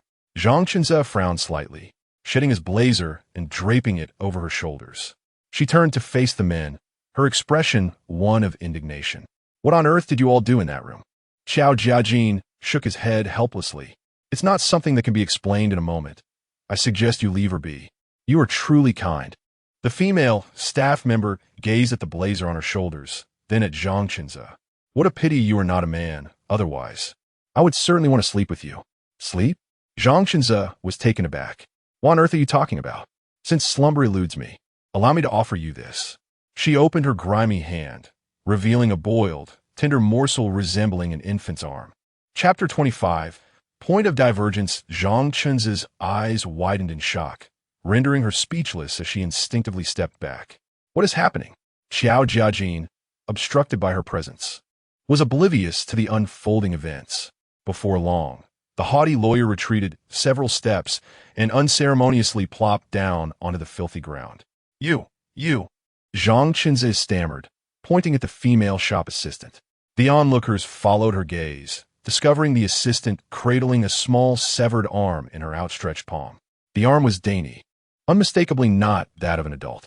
The fingers were distinct, ruling out any possibility of it belonging to an animal. It seemed the shop assistant had indeed cooked. The arm exuded an enticing aroma. Xia, witnessing this scene and recalling the peculiar ambience of the room, suddenly grasped the unsettling truth. Is this a piglet? She inquired hesitantly. Indeed, the shop assistant nodded. Aren't you going to eat it? With a serious expression, Xia pressed further. Are you saying that if we sleep with you, you can eat piglets? Is it this kind of piglet? Yes, the shop assistant replied, her gaze vacant. Piglets are delicious. The air was thick with a metallic scent, blood smearing the assistant's thighs and the bed. If Qixia's deductions were correct, the woman had recently given birth and then proceeded to. A sinister thought loomed over everyone. Had she invited men to sleep with her merely to consume the piglets? I can only indulge in piglets about once a year. The assistant smiled, revealing her dry, yellowed teeth. I simply wanted to ask if anyone would like to sleep with me. I could trade you for pig's trotters. And no, we don't eat. Officer Lee shook his head. Well, if you want to eat. She rummaged around and shoved the overcooked arm into her pocket, wiping off the grease from her hands. Zhang Qinze, observing her own clothing sullied by the encounter, found herself at a loss for words. Until that moment, she had never considered that meat could be so greasy. Tian slowly approached the shop assistant, her expression complex as she spoke. Miss, what you consumed was not a piglet. It was. What was it? The shop assistant's vacant eyes flickered. It was a piglet. It suddenly burst out and bumped into me. The group exchanged glances, uncertain how to respond. Hey, I'm hungry again, the shop assistant declared, raising an eyebrow. I'm off to have some pork soup. It feels wonderful to be full. With that, she turned and re-entered the staff lounge, seemingly recalling something as she smiled foolishly at the group. Please feel free to choose, she said before shutting the door with a heavy thud. The atmosphere grew oppressive as the group fell into silence. Finally, Qixia broke the stillness, her voice steady. Everyone, even if this wretched place doesn't perish in 10 days, we cannot return to the real world. She pressed her hand to her forehead. If we are to remain here forever, we will inevitably lose our sanity like her. This time, Officer Lee did not oppose Qixia's words. He too hesitated, pondering how long humanity could retain its sanity in such an evidently abnormal city beneath the crimson sky and ochre sun. Sounds of utensils clattering echoed from within, suggesting the shop assistant was serving herself another sumptuous dish, indulging in her meal. Just a door away, a woman was consuming her recently birthed child. Everything in this place felt profoundly abnormal. I want to go out and see, Qixia declared. Aren't you curious? What exactly is this place? Who are these people? Is there an edge to this city? What lies beyond? How do we arrive here? And how can we leave? Rather than curiosity, fear was etched on their faces. I sensed danger lurking everywhere. Xiao Ren shook her head, addressing Qixia. I prefer to find a safe place to stay than participate in those games. Beautiful lady, there's neither food nor drink here, Qiao Jiajin said, patting his stomach. If we wish to survive, we can't possibly eat that piglet, can we? His stance was clear. Rather than await death in this place, he too wished to venture out. The group of 9 seemed to divide into 2 factions. Some desired to leave, while others wished to stay. Dr. Zhao looked at Han Yimo beside him and said, It's fine to go out, but the injured cannot accompany us. He must remain here. As a doctor, I should stay to take care of him. Then I'll stay with you. Xiao Ren murmured. Are you all out of your minds? Xiao Jiajin shook his head. A patient, a fragile girl, and a doctor. Are you 3 planning to live here? I'll stay, Officer Lee interjected suddenly. Dr. Zhao and the others turned to him, recognizing that having the robust Officer Lee remain would ensure greater safety. Lee nodded at Dr. Zhao, saying, What this ruffian says is right. It's too perilous for the 3 of you to remain here alone. Not to mention the masked beasts, even if that woman goes mad. You wouldn't be able to handle it. Now, the number of those choosing to stay had reached 4. Everyone's gaze shifted to Tian, Zhang Qinze, and Lin Qing. The 3 girls had yet to express their intentions. I shall certainly remain, Zhang Qinze smiled gently.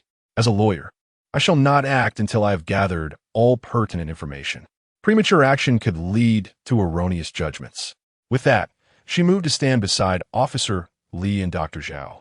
At this moment, Qixia and Xiao Jiajin seemed to be the odd ones out, yearning to explore in this treacherous world, akin to children who had yet to mature. Tian glanced at Lin Qing beside her, then approached Qixia, remaining silent. It appeared she needed no justification to align herself with Qixia. Huh? Xiao Jiajin smirked. I thought you would choose to stay. Stay. Tian chuckled bitterly, shaking her head as she pointed to the ground. Can't you see? There's a wall here that compels me to leave. A wall? Qixia and Xiao Jiajin looked down but saw no wall. On one side of the wall are police, lawyers, doctors, and writers, while on this side are swindlers, ruffians, and prostitutes. Tian spoke in a calm tone, tucking a loose strand of hair behind her ear. Our factions were established from the very beginning, weren't they? Qi Xia and Xiao Jiajin exchanged looks, comprehending Tian's implication. Indeed, despite being ordinary individuals thrust into this predicament, they still possessed their own factions. Qi Xia, Xiao Jiajin, and Tian all existed in the gray areas of life, inevitably at odds with others. Now, only Lin Qing remained, having not yet chosen her faction. Given her role as a psychological counselor, she should have aligned with the other side of the wall. However, to everyone's surprise, she slowly moved to stand beside Qi Xia and the others. Qi Xia sensed something amiss with this girl, though she couldn't pinpoint what exactly fell off. "You're joining us?" Tian questioned, perplexed. "You and we are not of the same kind. Following them might. But I am quite useful." Lin Qing smiled behind her hand, interrupting her. "I understand human nature. Perhaps I can be of assistance." Xiao Jiajin stretched lazily and remarked, "Excellent, with two lovely ladies by my side. I want to be bored with a swindler." "Don't call me a swindler," Qi Xia frowned. "Moreover, I don't need you following me." All right. Xiao Jiajin nodded. "Where shall we set off?" "Now." Before Qi Xia could finish her words, Lin Qing interjected, "It is indeed quite late now. I personally suggest we venture out tomorrow." "Tomorrow?" The others turned to gaze out the window, and indeed, the sky had darkened considerably. The heavens were now a deep crimson, emanating an ominous aura. Chapter 26. The deceased, it is said that 10 days later, today should be considered day 0, right? Lin Jing covered her mouth and nose with one hand and added, "You should head out now. Soon it will be difficult to see the path, especially since there are no streetlights here." Qi Xia, recognizing the wisdom in Lin Jing's words, quietly moved to a clean shelf and sat down. He felt a sense of urgency, having forgotten to check the time. Yet, he was eager to escape this wretched place to reunite with his wife, Yunyan, the girl who adored wearing white. "Shaoan, I will soon escape from this wretched place," he murmured. "Just wait, we'll soon have money." Qi Xiao's demeanor was markedly different from the others. He exhibited no panic or sorrow, only a hint of impatience. As dusk descended, everyone sought out clean spots to sit. Fortunately, the night was not cold, and they were merely hungry, having gone nearly a day without food or water. Each felt a depletion of strength. Silence enveloped them as they gazed at the ochre sun sinking into darkness, the world plunging into shadow. The day's events felt like a harrowing nightmare for all, each wishing to awaken and find the bizarre phenomena dissipated. The city seemed enveloped in a profound stillness, pregnant with unspoken mysteries, as distant whispers echoed, though indistinct. The darkness was so profound that it rendered them uncertain if their eyes were even open. "Are you asleep, Qianrenzi?" Xiao Jiajin suddenly inquired from nearby. "What? Do you think there are other participants here?" Qi Xia fell into silence for a moment before responding. "I have pondered this question. The Renlo mentioned that millions have passed through the door. So logically, we cannot be the only 9 here." Xiao Jiajin fell silent as well, then asked, "Could that female shopkeeper be someone who once emerged from the door?" Qi Xia was momentarily taken aback. He had not considered this direction, as the woman seemed to have lived here for many years. However, upon reflection, it was not contradictory. Whether she was captured 10 years or merely 10 days prior was inconsequential. What mattered was that, according to the Renlong, this place would be obliterated in 10 days. They might have different starting points, but their end point was the same. Fortunately, they would likely not descend into madness like the female shopkeeper, as they only needed to endure 10 days. Regardless, the result would be revealed after 10 days. "Qianrenzi, are you asleep?" Xiao Jiajin repeated. Qi Xia chose to ignore him, turning his head aside to ponder the day's events. What could be the cause of all this peculiar situation? Without an answer from Qi Xia, Xiao Jiajin ceased his inquiries, and silence gradually returned. Moments later, 2 others began conversing in the darkness. They sounded like Dr. Zhao and Officer Li. "Dr. Zhao, may I ask, if a woman suffers from long-term malnutrition, can she still conceive?" Dr. Zhao paused slightly, grasping Officer Li's intent. The female shopkeeper appeared to have not eaten for a long time, Yet how could she bear a child? Others seemed equally intrigued by this question, waiting quietly for his response. Dr. Zhao organized his thoughts and replied, "This matter is quite complex. Prolonged malnutrition in women can lead to irregular menstruation, even cessation of periods. In other words, a lack of essential nutrients can prevent ovulation, making conception impossible. So, is this yet another phenomenon that science cannot explain?" Officer Li inquired somberly. Observing the shopkeeper's dire condition, it is challenging to draw conclusions. In some regions of Africa, nutritional intake is also very low, yet the birth rate remains high. Dr. Zhao sighed, "But this is not my area of expertise, as it involves individual constitution and essential nutrient intake, of which I know little." After this, Officer Li fell silent, and the room returned to quietude. Qi Xia, initially unwilling to sleep, found his senses blurring in the absence of sight, ultimately ceasing to think. As the tranquil rustling of the street enveloped him, his eyelids grew heavy. He was unaware of when he fell asleep, but in his dreams, he beheld the figure of Yunyan. "Xia, do you know? There are many paths in this world, and each person has their own." "Yes, Xiao, and I understand." The dream version of Qi Xia nodded. "I will soon be free. Just wait." Time passed, though he could not discern how long, until a thunderous bell tolled nearby, startling him awake. Qi Xia opened his eyes, hurriedly rising to find the outside world illuminated. Turning back, he saw everyone in a daze, mirroring his own bewildered glances. The bell's resonance had roused them. "What is happening?" Xiao Ran instinctively hid behind Officer Li. Before anyone could react, an eerie cough echoed from the corner of the room. The cough sounded as though it contained water. Dr. Zhao, realizing the noise came from behind, slowly turned around, only to witness a horrifying sight. Han Yimo lay on the ground, a solid black sword plunged into his abdomen, resembling a nail that pinned him to the earth. The blade embedded deeply. Blood spewed from his mouth as he coughed violently. "Hey, Rider!" Xiao Jiajin rushed forward to assess his condition. "Cough! Qi Xia!" Han Yimo extended his hand, his voice sounding unnatural, neither pained nor fearful, but rather perplexed. Qi Xia furrowed his brow and crouched down, grasping Han Yimo's hand. "I'm here," he replied, glancing up at the intact ceiling. The black sword did not seem to have descended from above. Han Yimo's lips moved, his eyes beginning to glisten. After a whimper, he broke down in tears. This place is wrong. Qi Xia, cough. This cannot happen. This seven black sword, absolutely. Cough, impossible. Qi Xia, the seven black sword is not." His coughs grew more pronounced, rendering him unable to articulate a complete sentence, blood spilling from his mouth and flooding his nostrils. Han Yimo coughed loudly several times. Then his body stiffened, life extinguished. In the struggle for breath, uttering even a few words drained his last vestiges of strength. Indeed, a truly dying person would hardly have the luxury of time to impart final words. What followed was silence. A prolonged silence. Everyone understood that Han Yimo had many words left unspoken, but time was clearly insufficient. A vibrant life extinguished before their eyes. Qi Xia, gazing into Han Yimo's vacant eyes, furrowed his brow, and suddenly a piercing headache seized him. He clutched his forehead and crouched down, feeling as though something were trying to escape from his mind. Then let out a heart-wrenching scream. The others, still reeling from the reality of Han Yimo's death, were startled again by Qi Xia's anguished cry. "Qian Renzi, are you all right?" Xiao Jiajin cautiously inquired. After a moment of silence, Qi Xia gradually steadied her breath and said, "I'm fine.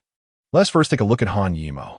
The others, reassured by Qi Xia's apparent composure, turned their gazes toward Han Yimo's lifeless body, their hearts a tumult of emotions.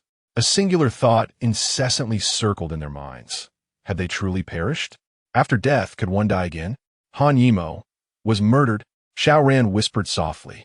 This statement jolted everyone into awareness. Indeed, the pressing concern was not whether one could die after death, but rather the identity of the murderer. When Han Yimo was discovered, he still possessed consciousness, indicating that the enormous sword had only just pierced his abdomen. In other words, the assailant could not have strayed far and was likely concealed among the remaining 8 individuals. Chapter 27. The foolish Qi Xia and Zhang Qinze stood with arms crossed, their expressions devoid of emotion. The first person Han Yimou called out after being injured was you. Do you know him? Zhang Qinze inquired. Qi Xia did not raise her eyelids, resting her right hand against her forehead as she replied, I do not know him. Do you have any insight into his death? Zhang Qinze continued to probe. Qi Xia chose silence, instead examining the massive sword that lay beside Han Yimou. The sword, steeped in antiquity, resembled a fine piece of art, its blade marred with scars, bearing witness to countless battles. Yet in this modern era, who would wield such a colossal weapon in combat? Qi Xia, I am asking you a question. Zhang Qinze's tone grew impatient. Are you not going to offer any explanation? What explanation do you seek? Qi Xia retorted. Do you wish to imply that I killed Han Yimou? Regardless of whether you're the murderer or not, you must articulate something to clear your name.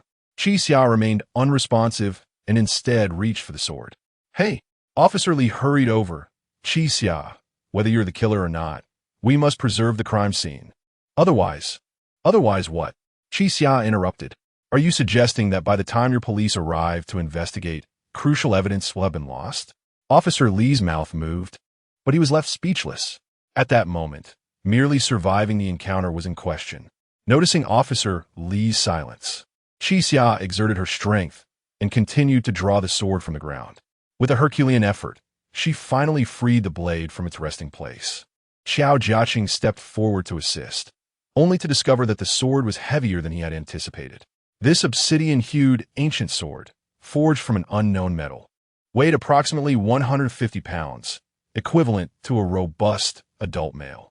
Gasping for breath, Qi Xia cast the iron sword to the ground, producing a thunderous sound. After a moment, she steadied her breathing and addressed Zhang Qinze.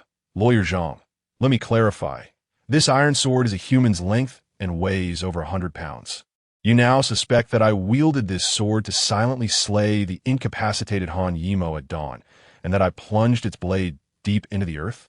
Zhang Qinze pursed his lips, his expression darkening. And prior to that, to prevent your discovery, this iron sword was hidden in my pants pocket, correct? Qi Xia pressed. Officer Li, sensing the escalating tension, intervened. Qi Xia, if you did not kill Han Yimou, why must you draw the sword? Qi Xia chose not to engage Zhang Qinze further, instead lowering her gaze upon the blood-stained sword. She scrutinized it closely, shook her head, and flipped the blade over. Indeed, inscribed on the opposite side of the hilt were the 3 characters 7 Black Sword.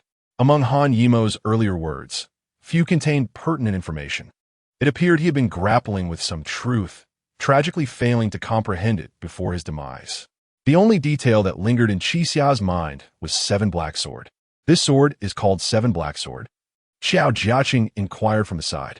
Qi Xia gently stroked her chin, murmuring, these 3 characters were on Han Yimou's other side, meaning he should not have known the name of the sword at the moment he was pierced. Why then, did he mention 7 Black Sword? I find your line of reasoning rather unconventional, Officer Li remarked, shaking his head. Why concern yourself with the name of a murder weapon? Shouldn't we focus on the cause of Han Yimou's death? Qi Xia regarded Officer Li with a glance before responding. Han Yimou was stabbed while it was light outside. Even if he were asleep, such a grievous wound would have surely roused him. Theoretically, he should have seen his assailant, yet he never mentioned the murderer's name, instead repeatedly invoking 7 Black Sword. Does that not strike you as peculiar? But he called your name. Xiao Ran murmured from the side. Regardless of the sword's identity, Han Yimou did indeed first call out your name. And so? Qi Xia questioned. So you must be the murderer. Xiao Ran's voice trembled as she hid behind Officer Li, avoiding Qi Xia's gaze. Qi Xia offered no defense, merely fixing her stare on Xiao Ran, seemingly assessing whether this woman was truly the murderer or merely foolish. Furthermore, our companion has died, and you show no sorrow, calmly analyzing instead. How can you not be a fraud? What use is your analysis? Xiao Ran exclaimed, her voice nearly breaking. Who among us would believe you? Sorrow? Qi Xia furrowed her brow, as if struggling to comprehend. Are you suggesting that I should grieve for someone I have known for less than a day? Your cold-heartedness is precisely why I liken you to a murderer. Xiao Ran's voice escalated. Did you not intend to leave last night? Why insist on staying here overnight? If you think about it, It appears you lingered with the intent to kill. At this juncture, Qi Xia grasped the situation. The woman before her was not necessarily the murderer, but undoubtedly foolish.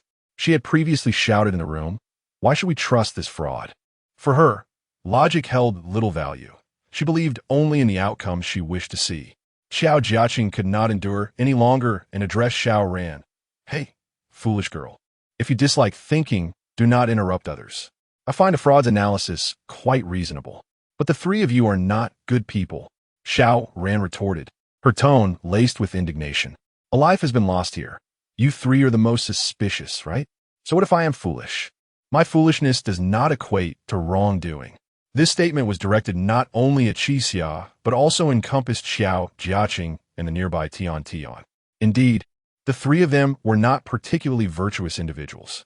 Qi Xia nodded in agreement, responding, "You are correct." She abandoned her examination of the body and the sword, slowly rising to her feet. "There is no longer any need to continue this. I am indeed the one who killed him." Upon hearing Qi Xia's admission, the crowd stood in stoic silence. Only Xiao Ran appeared somewhat agitated, exclaiming, "Look, he has confessed." He rambled on for so long, attempting to divert attention with the sword's name. Officer Li furrowed his brow, lost in thought. "Hey, fraud!" Xiao Jiaqing voiced his confusion. "Even if you confess, who would believe you? Let alone you. Even if you and I moved that sword together, it would undoubtedly make a noise." Qi Xia waved her hand dismissively and exited the convenience store. "It matters not. After all, there are only 10 days left. What does it matter if I am branded a murderer? Moreover, I have no desire to argue with the foolish." Upon hearing Qi Xia's words, Xiao Jiaqing scoffed and followed suit. Then came Tian Tian, who had resolved from the outset to accompany Qi Xia and Xiao Jiaqing, feeling no need to remain behind. Lin Qing turned back, casting a meaningful glance at Officer Li, as if wishing to convey something, but ultimately refrained, shaking her head and departing. The remaining group of 8 divided into 2 factions. The 4 left behind wore complex expressions, while only Xiao Ran appeared relieved. "Thank goodness. Those seemingly wicked individuals have finally left." "Xiao Ran, it seems we have overlooked something." Dr. Zhao murmured to Xiao Ran from the side. Xiao Ran dashed outside, calling out to the 4. "Stop!"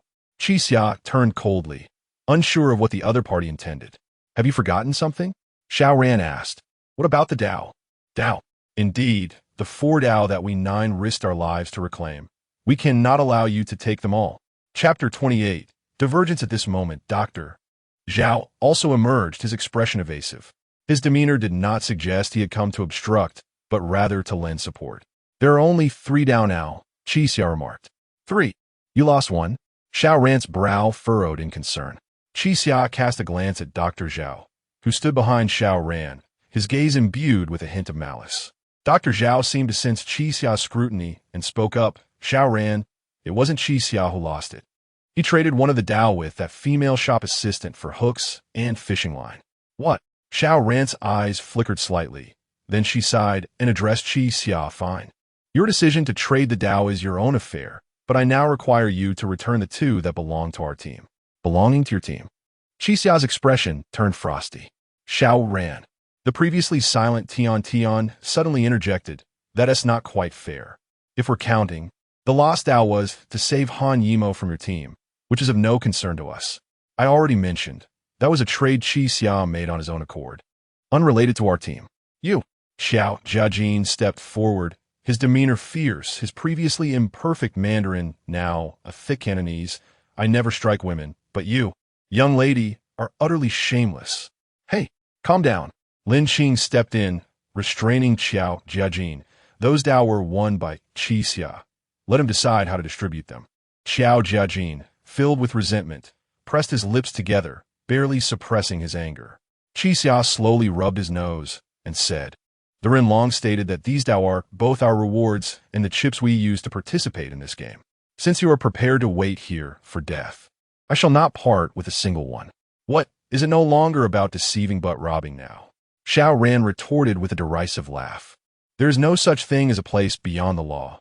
I advise you to reconsider your actions. We have police here." At that moment, Officer Li, hearing the commotion outside, stepped out. The two groups, which had no prior animosity, were now at odds due to the presence of the kindergarten teacher, Xiao Ran. What is happening? Officer Li inquired of Dr. Zhao. I could hear quite a ruckus from inside. Nothing. Xiao Ran has something to discuss with Qi Xia, Doctor. Zhao replied, offering an awkward smile. She has something to discuss with me? Qi Xia's expression hardened. Dr. Zhao, you certainly have a way with words. Are you certain Xiao Ran has something to say to me? Qi Xia understood that Xiao Ran was merely a gun, while Dr. Zhao was the true instigator of the situation. After all, given Xiao Ran's intelligence and courage, she would never confront Qi Xia and his companions without someone urging her on. Disarming the opponent Esgun may halt the assault, but dismantling the opponent themselves would ensure lasting peace. Dr. Zhao was momentarily taken aback, then somewhat sheepishly addressed Qi Xia. Qi Xia, you may feel some discontent. Those Dao were indeed one with your help, but they rightfully belong to all of us, and we have made sacrifices too. You should give us half. Is that so? Qi Xia nodded seriously in response. However, Dr. Zhao, when we killed Han Yimo together last night, you did not express such sentiments. What? Dr. Zhao's eyes widened in shock. What nonsense are you speaking? When did I kill Han Yimo with you? Officer Li and Xiao Ran's expressions shifted dramatically. Did you not say so? Qi Xia casually rubbed his hands. You mentioned that person's wounds were not stitched properly. He surely cannot survive. Fewer people mean fewer burdens, and the remaining individuals will have a greater chance of escaping. Nonsense. Dr. Zhao was thoroughly incensed by Qi Xia's words. The veins on her forehead bulging. Are you trying to smear my reputation? Although Han Yimo's injuries were indeed severe, I did stop the bleeding. You. Why are you so angry? Qi Xia stepped closer, patting Dr. Zhao on the shoulder. He then addressed Xiao Ran and Officer Li. Do not mind me. I am a liar, and what I just said was fabricated. You. Dr. Zhao's mouth twisted in anger. Do you despise having right and wrong reversed? Qi Xia murmured, I equally detest it. If you and that woman continue to entangle me, demanding what does not belong to you, I shall certainly teach you a lesson. Dr. Zhao was taken aback by his words, finally realizing that this man before her was far from benevolent. In previous games, while Qi Xia had repeatedly extended a helping hand, it did not equate to being a target for exploitation. At that moment, Xiao Ran seemed to have a revelation and murmured, so that is how it is. Because you are a doctor, when faced with the injured, you must tend to them. You kill them to rid yourself of this burden. How could that be? Dr. Zhao was about to speak when Qi Xia interrupted, shaking his head. Xiao Ran, I truly made that up. You must not believe it. Yet the seed of doubt had already taken root in Xiao Ran's heart. How could it be easily uprooted? Qi Xia, what act is this? What exactly transpired? Officer Li inquired, frowning. Qi Xia regarded the sturdy man before him, finding him generally agreeable, hoping they were not conspiring together to covet his Dao. I should distribute the Dao among the two of you, Xiao Ran suggested. Officer Li paused, then shook his head. We have already tested this. Dao cannot serve as currency here, and keeping them is of no use. Besides, they were won by you. It is best that you keep them. How can that be? Xiao Ran exclaimed, agitation rising in her voice. Those Dao were exchanged with our lives. Officer Li managed a wry smile. Since you acknowledge that those Dao were exchanged for your lives, you should be even more grateful to Qi Xia for saving yours. Xiao Ran was momentarily speechless, caught off guard by his reasoning. Officer Li's words held merit. Without Qi Xia, she would have perished in that terrifying room long ago. Qi Xia silently nodded, retrieving a small ball from his pocket and tossing it to Officer Li. The officer caught it and, upon inspection, discovered it was indeed a Dao. He looked at Qi Xia. Puzzled, what is this for? I will not participate in the game. Giving me Dao is of no use. Just hold on to it for now. Qi Xia waved his hand. Consider it money laundering. Take this one, and the two I possess will be clean, so you need not bother me any further. This. Officer Li remained perplexed, unsure of how to respond. The expressions of Dr. Zhao and Xiao Ran were equally complex, both overwhelmed with conflicting emotions. After a moment, the group noticed that Officer Li was still standing there, not leaving. Officer, is there something else? Xiao Jiajin inquired. Chapter 29. The Enigma. Officer Li did not gaze at Xiao Jiajin, but instead turned to Qi Xia and inquired, I have a matter regarding Han Yimo. Were you about to say something earlier? What does Han Yimo's death signify? And what is the meaning of that sword? Qi Xia narrowed her eyes, scrutinizing Officer Li closely. Officer, your expertise lies in criminal investigation, while mine is in fraud. Is it not peculiar for you to seek my counsel on a case? Officer Li lowered his head in resignation and replied, in such a dismal place, how could criminal investigation possibly be of any use? After a moment of contemplation, Qi Xia resolved to share the clues she had pondered. Officer, I can only say, Han Yimo may have had knowledge of that sword. Knowledge? Officer Li furrowed his brow, then nodded thoughtfully. Are you suggesting he had previously encountered that sword? These are no longer your concerns, Qi Xia stated. You should focus on your own predicament. What do you mean? With a sigh, Qi Xia turned to leave, but Officer Li grasped her arm to stop her. Do not go. What exactly is my predicament? Lin Xing covered her mouth and nose, leaned closer to Officer Li, and whispered, Officer, if Qi Xia is unwilling to speak, I can elucidate on her behalf. There are 2 areas you must be cautious about. 2. Indeed. First, the only person present who could easily wield that massive sword is the deranged shop assistant. Her strength is considerable. In other words, if Han Yimo was indeed murdered, the shop assistant is the prime suspect. You must leave this place at once. Officer Li nodded gravely, then inquired, and the second? Second, your teammates. They do not seem trustworthy. She cautioned. Officer Li's lips moved slightly as he contemplated this.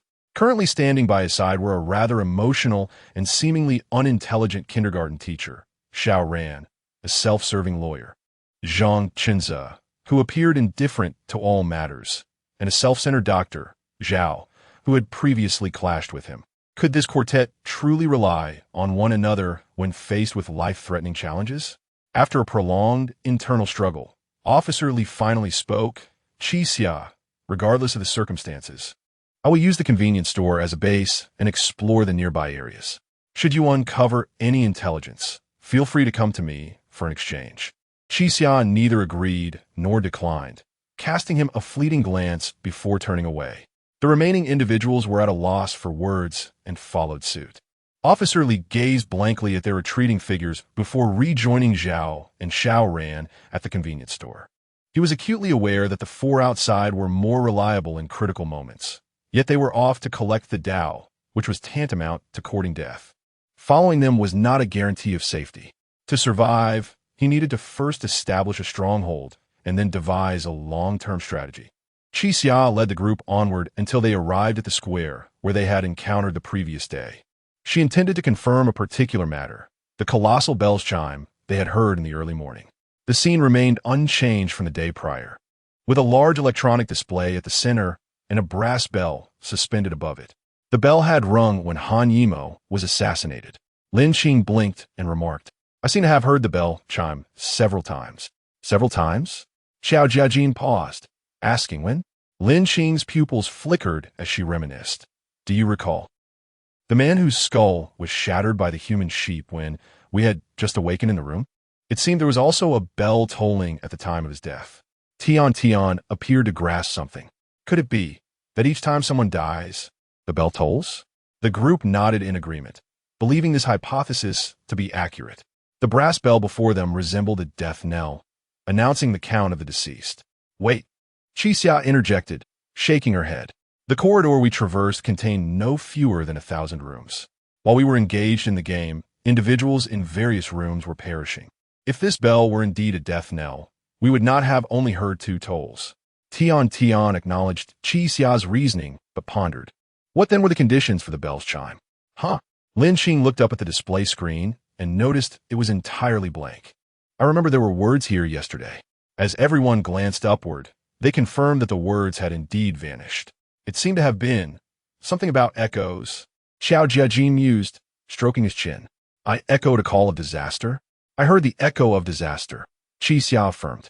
Ah, yes. Xiao Jiajin nodded. What does that mean? Qi Xia shook her head. This is not something that can be discerned through mere speculation. Our understanding of this city is far too limited. What is disaster? What is an echo? Who am I? Enough. Let us explore elsewhere, Qi Xia decided, turning to leave, only to find herself suddenly frozen in place. Before her stood a gaunt, smiling face. This visage had appeared behind her unbeknownst, now staring intently at her. Qixia's pupils constricted, and she quickly took a step back. The remaining three were startled as well. Before them stood a withered old man, tiptoeing, his body bent like a dead tree. "I have thought of something." The old man smiled faintly, revealing his lone remaining tooth. "The question you asked me, I have found the answer." Qixia felt a chill as the old man fixed his gaze upon her. "Are you speaking to me?" The old man pressed his cracked lips together. "Young man, I have discovered the answer. It is betting your life. As long as you are willing to wager your life, everything will be manageable." He extended a hand with filthy nails, attempting to grasp Qixia. "We are so close to escaping. If only you are willing to stake your life." Furrowing her brow, Qixia retreated further, finding the old man's insistence on her life exceedingly bizarre. "Hey, old man, who are you?" Xiao Jiajin queried suspiciously. "Have you met Qixia before?" The old man's expression shifted as he turned to face Xiao Jiajin. His countenance was complex as he opened his mouth to speak. "You do not recognize me? Why would I recognize you?" An uncomfortable silence enveloped the atmosphere as the old man's murky eyes flickered. After a prolonged moment, he seemed to remember something. "Ah, I see. You have already encountered Tianlong." "Tianlong?" The four exchanged bewildered glances. "There's no hope left." The old man shook his head, slowly turning away. "We cannot contend with him. We are forever lost here. It is no wonder the Zodiac has returned." Muttering to himself, he ambled away, his back portraying profound desolation. Chapter 30. The Rat Man with a disdainful spit onto the ground. Xiao Jiajin expressed his frustration, feeling that prolonged exposure to this place might drive anyone to madness. Qixia was visibly agitated by the old man's presence. "Qixia, are you all right?" Lin Qing inquired from the side. "I'm fine." Qixia steadied himself, resolute that these individuals could not deter him. He was determined to partake in the game. "You need not accompany me," he added. "I will go with you," Lin Qing insisted. "Regardless of the nature of this game, I will stand by your side." Upon hearing this declaration, Qixia halted, turning to cast a frigid glare at Lin Qing. The intensity of his gaze startled her. "What's wrong?" "Lin Qing, what is your motivation?" Qixia questioned, his eyes piercing into hers. "What reason do you have to approach me? Surely you should be aligning with another team, for we three are not of the same ilk as you." In response to Qixia's inquiry, Lin Qing merely smiled softly. "I have mentioned before, I find you intriguing, and I wish to understand your thoughts." "I want to leave," Qixia replied without hesitation. "I have stated this repeatedly. I need to see my wife. She cannot be without me. Do you comprehend?" Lin Qing blinked, acknowledging I understand. "My wife's name is Yunyan. She has suffered for me and endured hardships on my behalf. She is the entirety of my existence. Thus, I must return to her. Is that clear enough?" "Clear enough. Now that you grasp my intentions, are you still unwilling to depart?" Qixia said coldly. Lin Qing lowered her head, pondering for a moment before responding. "I'm sorry, but for certain reasons, I cannot leave." Qixia furrowed his brow, scrutinizing Lin Qing. Though he felt no threat or deceit from her, he remained unable to decipher her true purpose. "Suit yourself." Qixia, realizing he could not reason with her, turned and continued onward. Xiao Jiajin followed closely, stating, "We had an agreement. You possess intellect, while I possess strength. Let's collaborate. Do you have a compelling reason to escape as well?" "Yes," Xiao Jiajin nodded. "While I do not wish to perish, I refuse to sit idly by. Collaboration is acceptable, but let me clarify," Qixia remarked, casting a glance at Xiao Jiajin. "We are strangers, and if it comes down to a single survivor, I will unhesitatingly abandon you. Do you possess no sense of loyalty?" Xiao Jiajin lamented, shaking his head in exasperation. "Truly, you're difficult to tolerate." As the conversation unfolded, Tian silently bowed her head.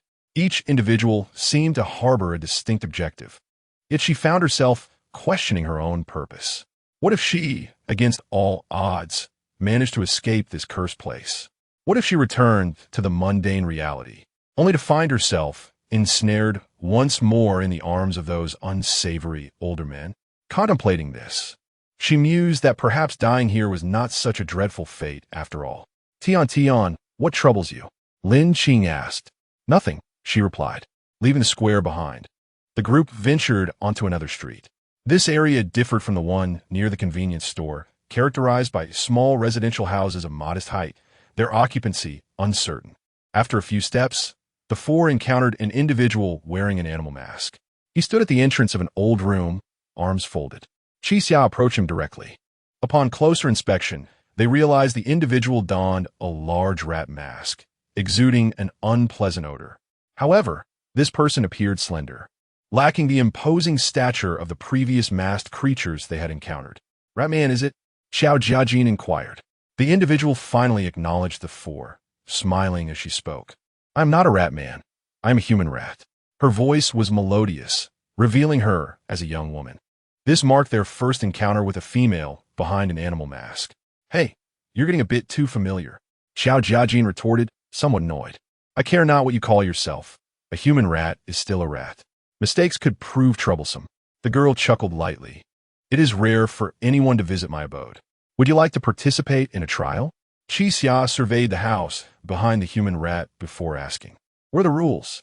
"The rat trial requires a ticket of one path," the human rat explained patiently. "You want to find a challenge of such low difficulty in other districts. And what game lies behind you?" Qi Xia pressed further. The human rat turned and pushed open the door, revealing a small warehouse. "My game is called Warehouse Pathfinding. Within this room lies a path. Only one person may enter. And if you find the path within 5 minutes, it is yours." Feeling uneasy, Qi Xia inquired, "What if we fail to find it?" "Fail to find it?" The human rat laughed lightly. "If you do not succeed, your ticket becomes void, and you will lose one path." "Lose one path?" Qi Xia paused, taken aback. "Is that truly the consequence? What else could it be?" The human rat looked at him quizzically. Qi Xia pondered this carefully. The ticket was one path. Winning granted another path, while losing resulted in the forfeiture of one. This game felt incongruous, as it seemingly offered no opportunity for gain nor posed a lethal threat. What, then, was the purpose of participating in these games?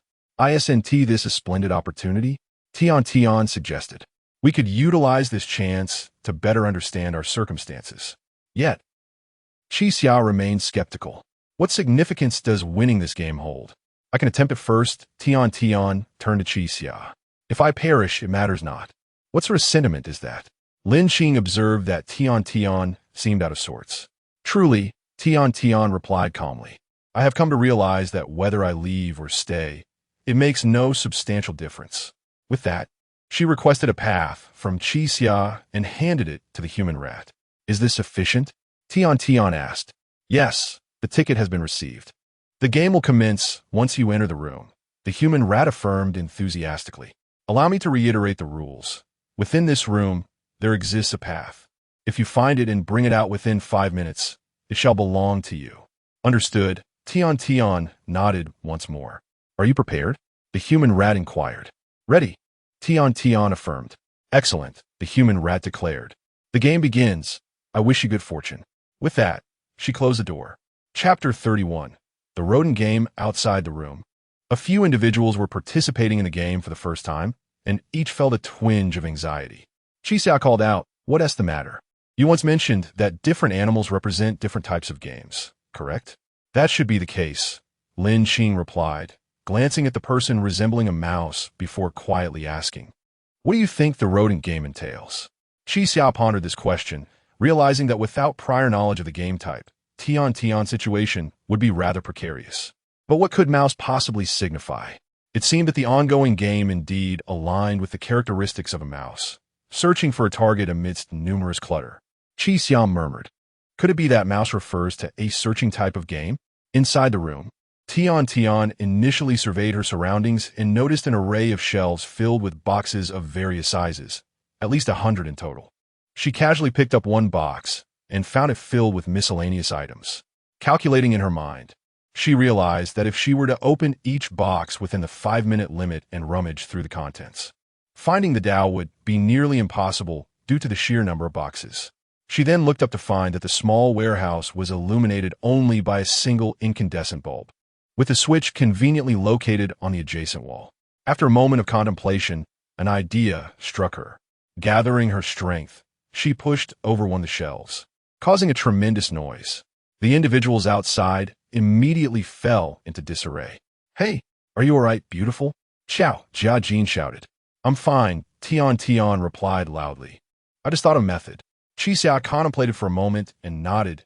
"Indeed, that is a clever approach." "Huh?" Xiao Jiajin exclaimed in surprise. "You knew about this? Do you too possess some sort of secret communication like in martial arts novels?" As the noise inside intensified, Tian continued to topple shelves, scattering boxes everywhere. A variety of items spilled out. Some boxes contained plastic plates and bowls, others held old clothes, and still others were filled with waste paper. She approached a few intact boxes, stomping down with force until the once orderly warehouse became a chaotic mess. Gasping for breath, she assessed the situation, feeling it was time to act. She moved to the wall and turned off the incandescent bulb. Instantly, the room was engulfed in darkness, leaving only the sound of her breathing. Tian looked around and furrowed her brow. In her memory, the small orb known as emitted a faint glow. Thus, with the clutter strewn about, there was a high likelihood of discovering the Tao in the darkness. However, as she turned off the light, the entire room was plunged into blackness, devoid of any hint of illumination. Undeterred, she bravely approached and began kicking various boxes, expanding her search area. How could a glowing orb completely vanish in such darkness? After some time, having kicked open what felt like every box, she still found nothing that emitted light. Outside, the person resembling a mouse knocked on the door, announcing 10 seconds remaining. With a sigh, Tian shook her head and turned the light back on. To her astonishment, she discovered that beneath her feet lay a box of canned goods. The previously contained cans had spilled out all over the floor. She picked up one can, read the label, and found it contained beans. Shaking the can, she indeed heard the distinctive rustling sound. "I feel like a fool." Tian gritted her teeth. Could be hidden among these cans. With a creak, the person resembling a mouse twisted the handle and opened the door. "Time is up." Challenge failed. Startled, Tian looked up, her gaze meeting the peculiar face of the mouse-like figure. The three outside rushed forward, with Xiao Jiajin asking, "So beautiful, did you find it?" "No." Tian tossed the can aside, standing up with a sorrowful expression. "I suspect the Tao is concealed within these cans. But opening them all by hand within 5 minutes is no easy feat." Qixia glanced down at the cans, noting they were all fava bean cans, making it reasonable for a Tao to be hidden within. Yet, he still felt something was amiss. Tian reluctantly exited the room, casting a panicked glance at the mouse-like figure. But the figure made no further moves. She merely closed the door and continued to stand there. "So, it really was just a loss of one Tao." Tian whispered. "She doesn't intend to take my life." The mouse-like figure smiled and asked, "When did I ever say I wanted your life?" Seeing this, Xiao Jiajin grasped the situation. "I see. If that's the case, can we try again?" "Try again?" Qixia furrowed his brow. "Now that we know the Tao is likely in those cans, we can go in and open them directly. After all, she won't harm us." Qixia glanced at his pocket, which held only one Tao remaining. The human dragon had mentioned that these Tao were both rewards and stakes. This suggested that participating in these games required a certain number of Tao to gamble with. If they consumed too many here, they would be unable to partake in future games. "Beautiful. Are you certain you searched all the boxes?" Xiao Jiajin confirmed with her. "I didn't examine them closely. I merely opened all the boxes and then turned off the light," Tian replied, shaking her head. "But I didn't find any glowing items, so the Tao must be sealed within a container." "Good, then I'll go in and try again." Xiao Jiajin nodded eagerly. However, Qixia suddenly raised a hand to stop him. "Wait." Qixia looked at the mouse-like figure and asked, "May I hear the game rules once more?" "Of course." The mouse-like figure smiled and turned back to open the door. The group was astonished to find the room had returned to its original pristine state. All shelves and boxes restored to their previous arrangement. "What the?" Xiao Jiajin exclaimed, while Lin Qing and Tian gasped in disbelief. The mouse-like figure slowly entered, surveyed the room, and asked, "What do you think?" "My game is quite marvelous." "I assent it?" Qixia nodded slowly. The mouse-like figure continued, My game is called Seeking the Tao. The entry fee requires the consumption of 1 Tao. Now, within this room lies 1 Tao. If you can find it within 5 minutes, the Tao will be yours. With that, she broke into a warm smile. After hearing this, Qi Xia slowly nodded. I want to play again, he declared. Very well, no problem. The mouse-like figure nodded. You may play as many times as you wish. This time, I wager my life, Qi Xia said. Chapter 32. The Gamble of Life at the utterance of those words. Everyone was taken aback. Even the rat seemed momentarily stunned. You want to gamble your life? The rat confirmed, disbelief evident in its tone. Indeed, Qi Xia nodded solemnly. I am willing to wager my life. The rat swallowed hard, visibly shaken, and replied, No, that's unnecessary, isn't it? Its reaction surpassed Qi Xia's expectations. She had assumed that these mass creatures would be eager to stake their lives, so why the panic? I merely intended this as a simple search game. Wagering your life seems excessive. Moreover, my ticket only requires 1 Tao. There is no need for you to gamble your life. Lin Qing and Xiao Jia Jin exchanged puzzled glances. Can one truly gamble their life in this game? Xiao Jia Jin furrowed his brow and asked, But why would you gamble your life? Are we short on Tao? I recall the words of that frail old man. I wish to test my luck here, Qi Xia murmured, observing the apparent fear in the rat's demeanor at the mention of her gamble. I know you're eager to win, Lin Qing interjected, but if you stake your life to open a can, what if something goes awry? What if the Tao is not inside? I shall emerge victorious, Qi Xia declared, lifting her gaze towards the rat. I have placed my wager. May we commence? After a prolonged silence, the rat finally stammered. If you truly wish to gamble your life, then do not harbor regrets. The game begins now. As Qi Xia stepped into the room, the rat prepared to exit and close the door. But Qi Xia suddenly grasped her arm, causing the rat to freeze in surprise. With a stoic expression, Qi Xia reached into the rat's jacket pocket and retrieved a Tao. I have found it. The three at the door gaped in astonishment. Is this permissible? To discover the Tao the instant the game commences? Does this not violate the rules? The rat trembled incessantly, fear evident in its demeanor. If I am not mistaken, once you shut the door, there can be no Tao remaining in this room, correct? Qi Xia questioned assertively. How do you know this? The rat stammered. It is simple, Qi Xia whispered, every time you explain the rules of the game. You must stand within the room and inform us that there is currently a Tao inside. While your statement is accurate, it is also a colossal trap. Noting the rat's silence, Qi Xia continued, Indeed, there is currently a Tao within the room, but it is about to vanish. The rat's eyes behind the mask darted wildly, and after a moment's pause, it asked, You gambled your life based on this audacious assumption? Assumption? Certainly not, Qi Xia asserted. What truly convinced me was your announcement of Sweet's failure in the game. What? At that moment, she had closed the door, and logically, we should have been oblivious to the situation inside. Yet, the instant you opened the door, you declared Sweet's failure. Qi Xia shook her head in exasperation. How did you know she had not found it? The answer was painfully obvious. You were aware that there could be no Tao in the room. The rat shivered slightly, realizing it had indeed lost. It hesitated, then suddenly exerted tremendous force to push Qi Xia down before turning to flee. Damn!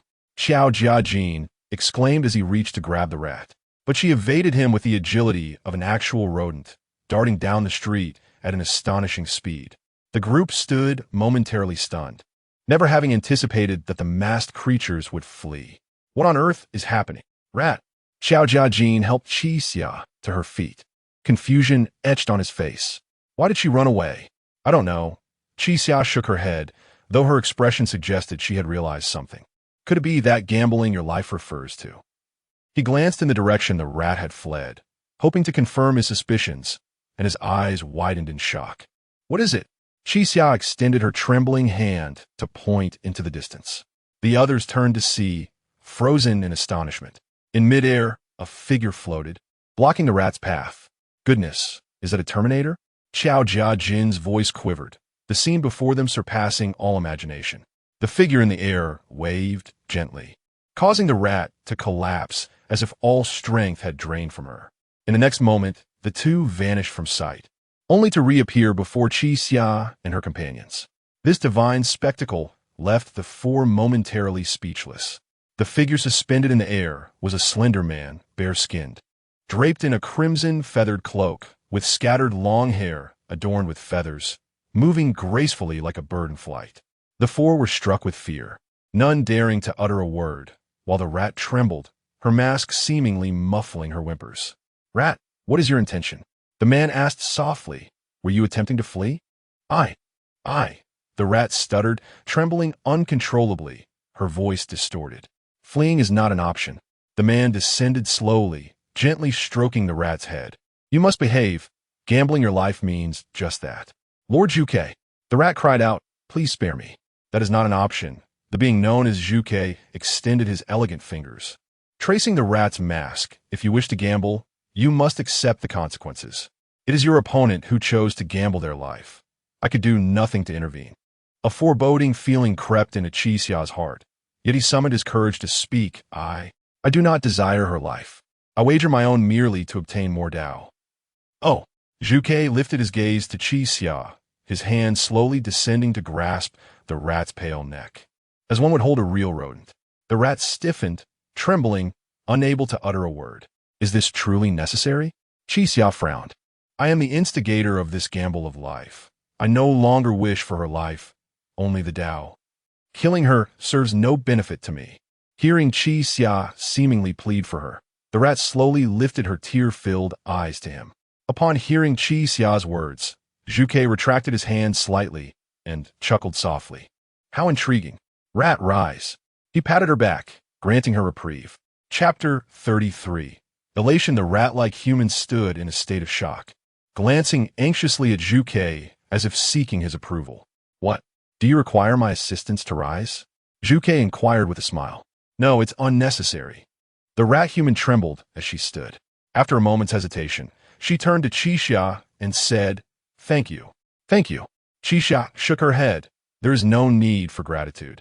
I merely—" A sudden gasp interrupted her words as Chixia witnessed a hand protrude from the rat-human's abdomen. Her body froze, and her voice trailed off abruptly. Warm, sticky blood splattered across Chixia. Juke slowly embraced the rat-human from behind, cradling her as one would a lover. "This child is quite polite," Juke murmured with closed eyes, pressing against the rat-human's cheek as if savoring her scent. "Expressing gratitude is commendable, yet you have breached the rules by attempting to flee. He may have spared you, but I shall not." With that, Juke extended his other hand and stripped the rat-human of her mask, letting it fall to the ground. Chixia and the rat-human now faced each other, and the truth was unmistakable. This rat-human was merely a girl in her teens. Her face still bore the remnants of youth, and her tear-filled eyes were filled with fear and despair as she coughed blood. "It hurts so much," the rat-human gasped, expelling a mouthful of blood. There, it will soon cease to hurt," Juke soothed, nuzzling the girl's hair. "You will soon be free from pain, rest assured. Death will bring an end to it all." "What kind of monster are you?" Xiao Jiajin could no longer bear to watch. "She was merely a child. I curse your mother. Let her go." Juke let out a cold laugh, withdrawing his bloodied hand and pushing the rat-human forward. Chixia instinctively caught the girl. Her expression won a shock. Indeed, this was the essence of gambling with one's life. If one emerged victorious, the other would perish. Even if Chixia wished to spare her life, she was still destined to die. This girl, known as the rat-human, had been driven to her doom by Chixia's choices. He had assumed he was wagering only his own life, never considering that the stakes might be equally fatal for her. But were they not participants in this twisted game? Were these animal masks not also a form of participant? "Chixia, what brings you here?" Juke inquired coldly, shaking the blood from his hands. "Wah!" Chixia paused, lifting her gaze to him. "You know my name?" Zhuchue's lips curled slightly as he pointed to the four of them, calling out in turn, "Chixia, Xiao, Jiajin, Lin Qing, Zhang Lijuan. Why are you all here?" Tian Tian was taken aback. Zhang Lijuan was her real name, one she had not used since she was 14. "What do you mean by why are we here?" Lin Qing asked. "If we are not here, then where else should we be?" A profound smile lingered on Zhuchue's face as he slowly shook his head. "It appears you truly do not comprehend why you find yourselves here. It is quite tragic. Speak plainly. What is the point of this veiled language? Qixia retorted, cradling the barely conscious rat human, her eyes icy. Do you believe this cryptic chatter adds to your profundity? Upon hearing this, Zhu Qiue's expression grew stern, the smile vanishing from his face. Qixia, it seems we are not meant to coexist. Zhu Ke regarded him with disdain. You will never escape. You shall rot here. Oh, at this juncture, I find little to fear. Qixia pressed on. Are you suggesting I will rot here? Do you intend to kill me? Zhu Ke suddenly appeared beside Qixia, his feathered cloak billowing behind him. He seized Qixia by the collar, snarling, were it not for the constraints of the rules, I would rend you to pieces here. Thus, according to the rules, you cannot kill me, Qixia replied. Heh. Zhu Qiue's smile returned. I may not kill you, but you will still perish here. Amidst the watchful gazes of the others, Zhu Ke gradually ascended into the air, resembling a deity. Why do you believe I will die here? Qixia inquired, looking up at him. Because you are Qixia, and thus fated to perish here, Zhu Ke scoffed, then vanished into thin air. He did not depart like a celestial being in a drama, nor did he shine with magical light. He simply disappeared in an instant. This sudden turn of events left everyone bewildered. Because I am Qixia, I am destined to die here. Coughing, the rat human in Qixia's arms interrupted his thoughts. He looked down at her. Her face was clean, unlike anyone from this world. His emotions were tumultuous. Had he not chosen to gamble with his life, this girl would not have met such a fate. Reflecting on it, she had never posed a threat to him. One path exchanged for another. Perhaps, as she had stated, Qixia would never again encounter such a simple, safe game. The rat human reached into her pocket, slowly producing 3 paths, and with great difficulty said, what a pity. I waited here for so long. You are the first participants. I had hoped to earn some paths. She extended the paths to Qixia, continuing in a halting voice. One of these is your ticket, and the other 3 are my own paths. They now belong to you. The 4 of them looked at the girl before them, unsure of what to say. By all rights, they should have been adversaries. Yet, the palpable sense of helplessness and despair resonated deeply within them, evoking an indescribable empathy. Are you also a kind of participant? Qixia asked coldly. The rat human laughed at the question, blood trickling from her lips again. Who here is not a participant? To be honest, I would rather be like you, never having worn the rat mask, even though we cannot escape. Her head gradually tilted to the side, her arm falling limply to the ground. The 2 girls sighed nearby. Even Xiao Jiajin wore a sorrowful expression. Yet Qixia remained impassive. He laid the girl down gently and stood, his thoughts a mystery to all. Qixia, are you all right? Lin Qing asked. Me? Qixia blinked. Do I appear to be in distress? Your face bears no expression. That is rather unusual. Before he could finish, a sudden, excruciating pain pierced through his head, and he let out a ghastly scream, clutching his head and sinking to the ground. Hey, you liar. Xiao Jiaji noticed something was amiss with Qixia. He had experienced a similar headache when Han Yimo had died that morning. Qixia felt as if his skull would split open, something thrumming deep within his brain. Chapter 34. My tactics. Qixia clutched his hair tightly, patiently awaiting the dissipation of the intense headache. After approximately half a minute, he steadied his breath, gradually releasing his grasp and rising to his feet. His expression was as if nothing had transpired. The headache had passed like a fierce wind, its intensity fleeting and transient. Lin Qing glanced at Qixia and inquired, Are you all right? Do you often suffer from headaches? No, this is only the 2nd time I can recall since I started remembering. Qixia sighed. I suspect it has something to do with this wretched place. Lin Qing wished to ask further questions, but it seemed Qixia was unwilling to dwell on the matter. Our time is limited. Even if my head is infested with worms, I do not intend to diagnose it here, he stated, gazing up at the dark red sky. Thanks to this young lady, we have acquired a wealth of useful information. Really? Tian looked at the corpse of the rat-like creature on the ground, her expression tinged with sorrow. I feel the only useful information pertains to the rules of betting one's life. That child lost her life because of it. Not just that, Qixia replied. I initially thought this was a land filled with chaos and madness, but it seems this place has its own rules. Rules? Indeed, Qixia nodded. The man known as Zhu Ke is likely one of the overseers of this place. Overseer? Are you referring to that Birdman? Xiao Jiajin asked. Yes. His appearance was to ensure that the rules were upheld. But why was the overseer not dressed? Tian questioned, perplexed. He was completely naked except for a cloak. It looked rather odd. Compared to his various eccentricities, being undressed is the most mundane aspect, Qixia remarked. He paused before continuing. This is merely the information visible to us. Perhaps there are others above the overseer. Lin Qing seemed to recall something. Right? That man, Zhu Ke, once said something like, if it weren't for the rules, I would certainly kill you. Xiao Jiajin nodded in agreement. To restrain such a person with extraordinary abilities, it is reasonable to believe those above him are even more formidable. Extraordinary abilities? Qixia furrowed his brow. I haven't heard that term in ages. Isn't it extraordinary abilities? Like the Terminator, Xiao Jiajin gestured. That man can fly. At this statement, the three paused momentarily. What does Terminator mean? Lin Qing asked curiously, glancing at Xiao Jiajin. You dress so fashionably, yet you don't know what it is. Xiao Jiajin chuckled. You've never seen the Terminator? Fashionable? Lin Qing awkwardly opened her mouth, realizing that the term was now only heard from the older generation. Even to utter it felt antiquated. Yet, she found herself being disparaged by such a person. Xiao Jiajin nudged Qixia with his elbow, asking, come on. You must have seen it, right? Arnold Schwarzenegger. He.S. incredibly handsome. Arnold Schwarzenegger. Lin Qing seemed to recognize the name, though she wasn't entirely sure. I don't care about the Terminator or Schwarzenegger.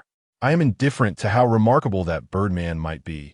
Qixia took a breath and stated, what I truly wish to know is the extent of the rules and how strictly they govern.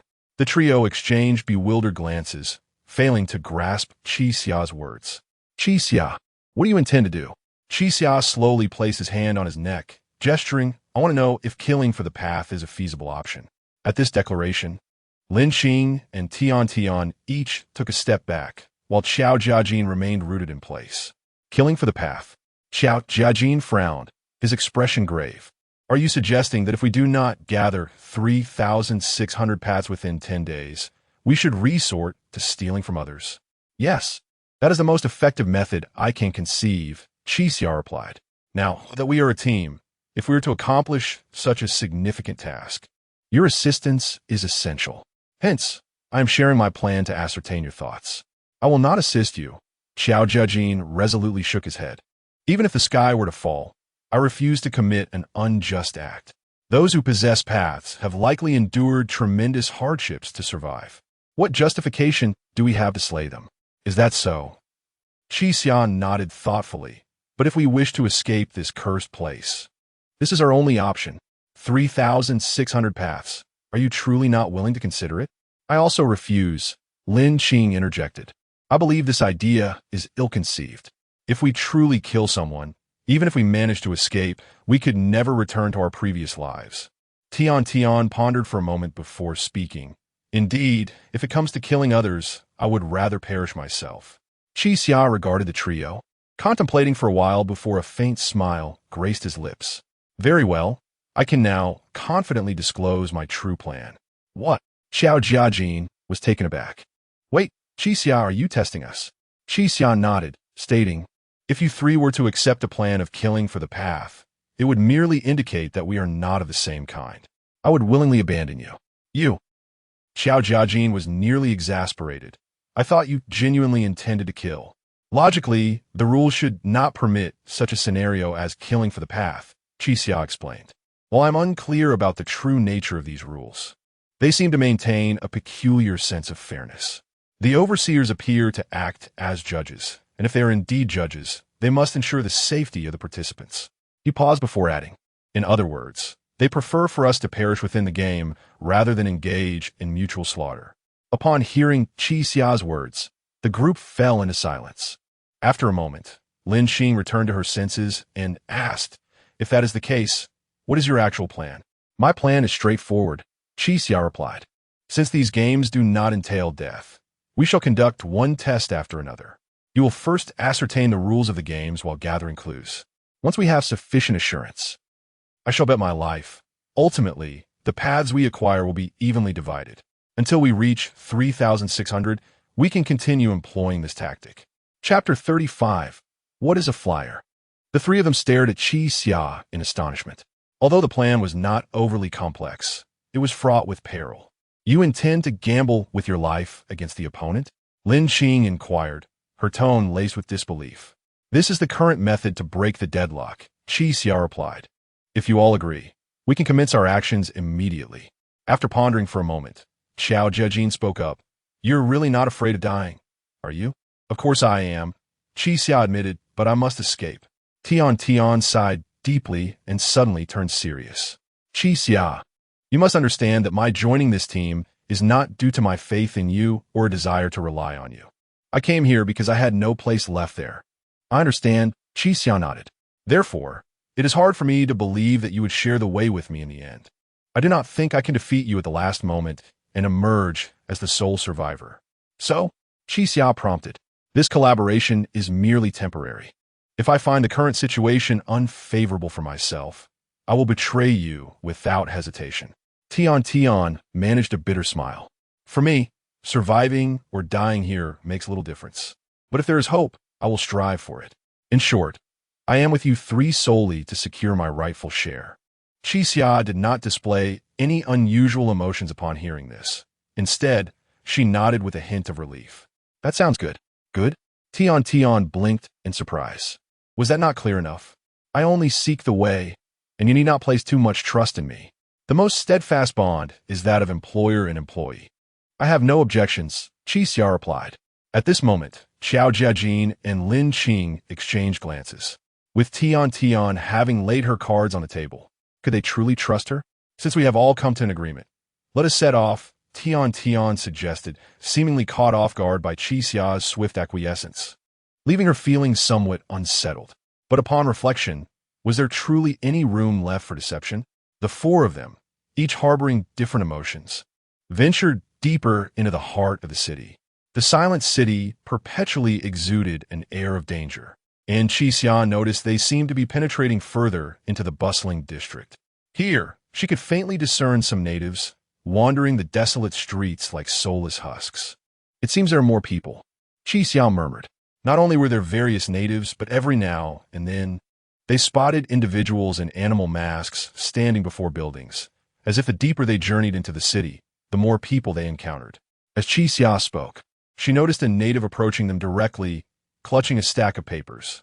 The individual was as emaciated as the female attendant, resembling a mere skeleton. Xiao Jiajin frowned and stepped forward. Expecting danger, he was taken aback when the person handed him a flyer, saying, "Check out swimming and fitness." Before Xiao Jiajin could reach out to take it, the person, like a zombie, let go, and the flyer fell to the ground. Unfazed, the individual continued on their way. Brave sword god? Xiao Jiajin blinked, perplexed by the bizarre phrase. He picked up the paper, noticing the writing was almost entirely worn away, making it appear quite antiquated. Is there really someone distributing flyers here? Tian remarked incredulously. Since there are attendants in the convenience store, it's not surprising to find someone passing out flyers on the street, Qi Xia commented. What is a flyer? Lin Qing inquired. Her brief question left the three momentarily taken aback. What did you say? Qi Xia thought she had misheard. I asked what a flyer is, Lin Qing reiterated clearly. What is a flyer? The three of them simultaneously cast peculiar glances at Lin Qing. Was this a question a normal person would ask? You don't know what a flyer is? Qi Xia queried. I don't, Lin Qing replied nonchalantly. Do you all know? The three remained silent, their confusion deepening. Lin Qing had acted strangely from the beginning. She often covered her mouth and nose and insisted on following Qi Xia. Now, she was lacking even the most basic common knowledge. Could it be that she was not human? Or perhaps, a member of the organizers? This dreadful notion began to swirl in Qi Xia's mind. If she truly was not human, what was her purpose? Lin Qing. Qi Xia finally spoke up, realizing he could not rest easy until he clarified her identity. A flyer is a common item. How could you not know? Common knowledge? Lin Qing's expression revealed her confusion. Just because the three of you know it, does that make it common knowledge? At this point, Xiao Jiajin interjected, this isn't about whether we know or not. Flyers are not rare. Everyone should be aware of them. Why are you not? Indeed, Tian nodded. Have you never seen a flyer? You all are quite strange, Lin Qing replied, slightly annoyed by the questioning. I don't know what a flyer is. So what? Are you going to suspect me over this piece of paper? Qi Xia studied the girl before him, finding her behavior indeed perplexing. If she were part of the organizers, she should have at least attempted to fabricate a lie to cover her tracks. Yet, she appeared genuinely upset, not at all concealing anything. Could it be that she was innocent? But was it common for a person not to recognize a flyer? Qi Xia pondered. If one were to force a scenario, there was indeed a minuscule chance that someone could have never encountered a flyer. Perhaps Lin Qing was the daughter of a capitalist, raised in noble circles, always chauffeured around. Or she could have been studying abroad, recently returning to the country. Nevertheless, such a probability remained exceedingly slim. Moreover, she was merely a psychological counselor. A flyer is essentially an advertisement printed on paper, Xiao Jiajin explained to Lin Qing. You've never seen one? No. Lin Qing shook her head earnestly. Qi Xia was at a loss for how to inquire further, her brow furrowed in contemplation. Hey, buddy! A sudden shout from across the street startled the group. They spotted a scruffy-looking man with glasses waving at them. Over here, buddy. This marked the first encounter with another normal person, causing a wave of tension among the group. Was this newcomer a friend or foe? Are you calling me? Qi Xia attempted to engage the stranger. That's right. You read good people, aren't you? The bespectacled man grinned. Good people? Normal people, he clarified. Isn't that what you call yourselves? Qi Xia paused before replying. We don't look like lunatics, do we? Ha! I knew it. The man chuckled. We found a great game. Interested in joining us to earn some way? He maintained his distance from Qi Xia and the others, seemingly cautious. Qi Xia and Xiao Jiajin exchanged glances, uncertain if they should trust him. However, upon further reflection, the rules in this place forbade the seizure of the way. If the man had ulterior motives, he could only resort to deception. But when it came to being deceived, Qi Xia feared no one. Chapter 36. The Earth Bull. How to Earn Dao. Qi Xia inquired once more. We have discovered a cattle-themed game, and according to the rules, one can amass a considerable amount of Dao. However, the game requires 20 participants to commence, and we are still 5 short. Would you care to join us? 5 short? Qi Xia was taken aback. Have you managed to gather 15 people already? It appears that there are indeed many participants here. Exactly, the bespectacled man nodded, gesturing toward the distance where a crowd was gathered, clearly bustling with activity. Qi Xia pondered briefly before responding. Very well. Let us go and take a look. All right. I shall head over first to await your arrival. The bespectacled man understood and departed. Hey, Xiao Jiajin felt uneasy. Shouldn't we go together? What if it's a violent gang? Do you want me to demonstrate my skills? That won't be necessary, Qi Xia replied. Each room accommodates a maximum of 9 individuals, making it quite implausible to form a group of more than 10 in such an environment.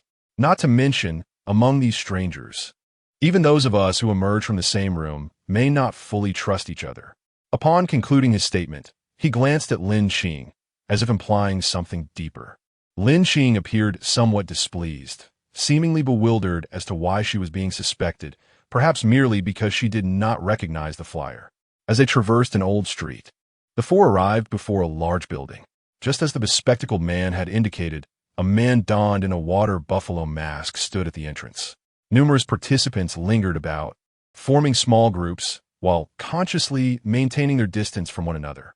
Though these individuals were strangers, the mere sight of so many ordinary people gathered together brought a long-lost sense of reassurance to Qi Xia and his companions.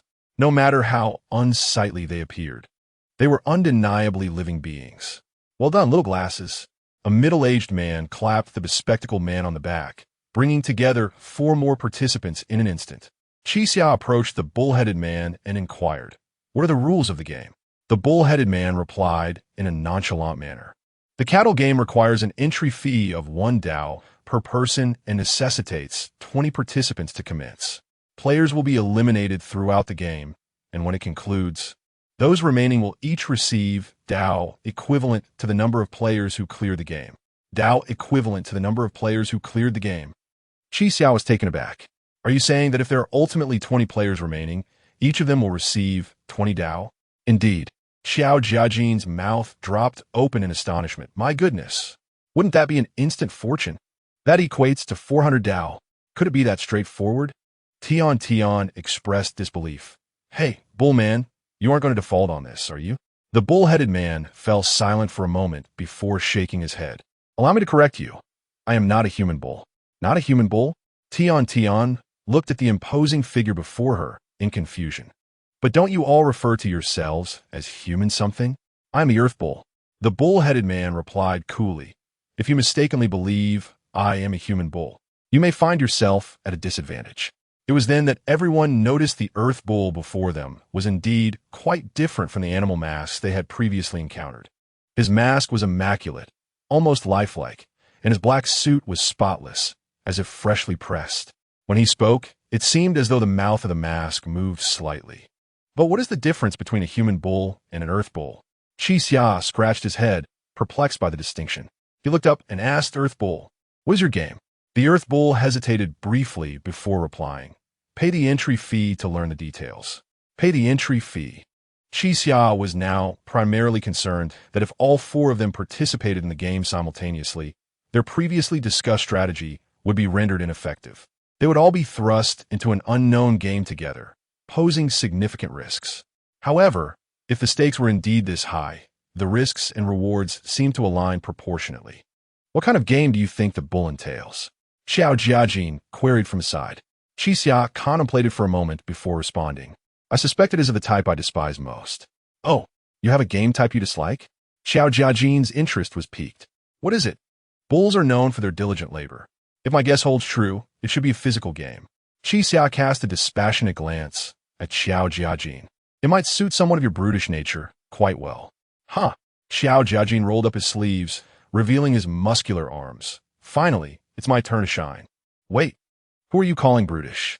Xia shook his head in exasperation. If it weren't for the prospect of Dao, I doubt I would enter the bullroom. Rest assured, if you call me boss, I'll ensure you succeed in the cattle game. Xiao Jiajin said with a mischievous grin. It sounds like quite a deal, doesn't it? Xia turned to regard Xiao Jiajin. You appear to be of similar age to me, at most 26 or 27. Why should I refer to you as boss? If that's the case, I must calculate things carefully. Xiao Jiajin scratched his head. What year were you born? Xia sensed a fearless aura emanating from Xiao Jiajin, who could still joke around in such a stifling environment. If you have the time, you might as well warm up, Xia replied nonchalantly, lest you cramp up later. Don't. Xiao Jiajin grew enthusiastic. Come on, tell me. If you're older than I am, I will also call you boss. Sigh. Xia, unable to resist Xiao Jiajin's persistence, sighed and said, all right, then you go first. What year were you born? 1979. Xiao Jiajin chuckled. 1979. Is that supposed to be funny? Xia frowned. You are quite unscrupulous in your quest to claim this boss title. I no longer wish to discuss this topic. Oh, why not? Xiao Jiajin looked at Xia in confusion. Come on, tell me what year you were born. Are you younger than me? Tian, standing nearby, shook her head with a smile. It seems that staying with Xiao Jiajin was a wise choice. His personality lightens the mood for everyone. Xiao Jiajin called Xia's name several more times, but upon realizing his companion was ignoring him, he could only shake his head in resignation. Several minutes passed, and the current count stood at 19 participants. It appeared that while there were many individuals present, they were not readily available.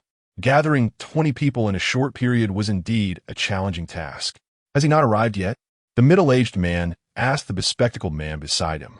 Is he still asleep? I am unsure.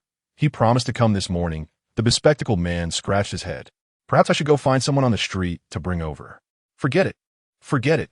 The middle-aged man waved his hand. Now that we have 19 participants, let's wait for him. I do not wish to meet an untimely demise.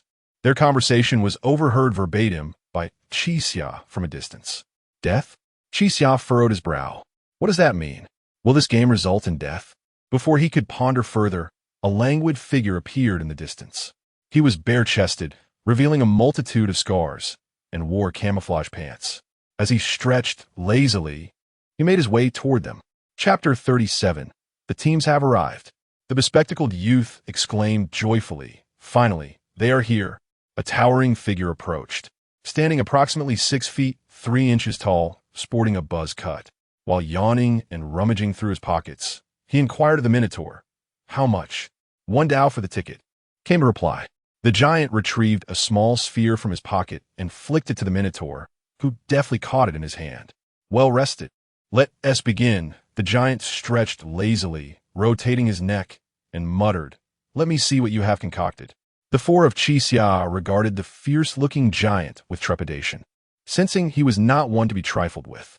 Xiao Jiajin paid little attention to the giant, having encountered many such individuals on the streets. He had witnessed their tyranny firsthand, even reducing some to tears with his own hands. Yet, he pondered whether this particular giant was merely a paper tiger. With the number of participants reaching 20, they began to approach and pay their entrance fee. Qixia contemplated briefly before producing 4 Dao. This was not an insignificant amount for them. After surrendering these 4, they would be left with only 1. Are we truly going to partake in this game? Xiao Jiajin questioned. What about our strategy? I am conflicted, Qixia replied. Though it is a risky endeavor, I feel that a game involving 20 participants is a rare opportunity worth wagering on. After gaining the consent of the other 3, Qixia deposited the 4 Dao into the box before the Minotaur. Excellent. The Minotaur nodded, turning to open the door, revealing a staircase leading down into the basement. Participants, please enter, he beckoned, descending the stairs slowly. The participants, each wearing cautious expressions, followed him into the depths below. This venue appears vast, Tian whispered. Be careful. Qixia responded, I have an ominous feeling. The declaration of the middle-aged man before the game, predicting that it would result in death, weighed heavily on Qixia's mind. However, his current fear was not death itself, but rather the dread of being forever entombed in this uncanny place. As a con artist, he had survived countless life-threatening gambles, yet had emerged unscathed each time. Reflecting on it, this situation bore no distinction from previous ones. It was merely a dance upon the edge of a blade. Before long, they reached the base of the staircase. It was a modest room, steeped in a musty aroma beneath dim lighting, with 20 chairs arranged in the center. On either side of the room stood a door, each painted a different color, one yellow, one green. Please take a seat, the Minotaur instructed. No need to worry. The game has not yet commenced. Skeptical murmurs filled the air as the participants sat down. With Qixia and his companions huddled together, they then noticed a small lamp attached to each armrest, one yellow and one green. As this was a team game, to ensure fairness, a random team selection would take place. Participants were instructed to remain seated, otherwise they would face sanctions. The room's atmosphere shifted uneasily at this proclamation, with the bespectacled youth and the middle-aged man reacting most strongly. What? Team selection? Qixia stroked his chin thoughtfully, recognizing that this arrangement favored the organizers. If this was a betting game, minimizing the participants' chances of winning would be paramount, and the best way to achieve that was to disrupt all teams. The Minotaur approached a switch in the corner of the room, cast a significant glance at the crowd, and declared, the game officially begins.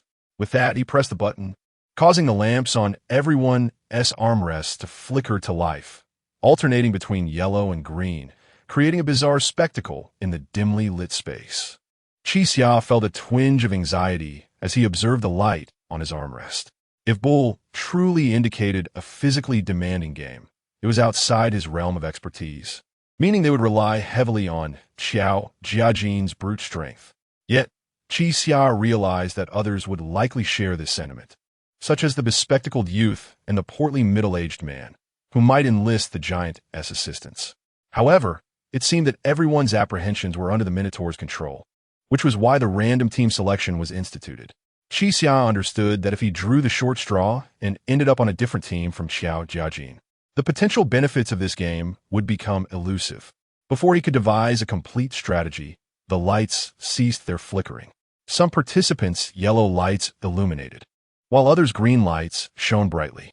It appeared this was the method of team selection. Qixia glanced around to assess the team distributions, feeling a mixture of relief and concern.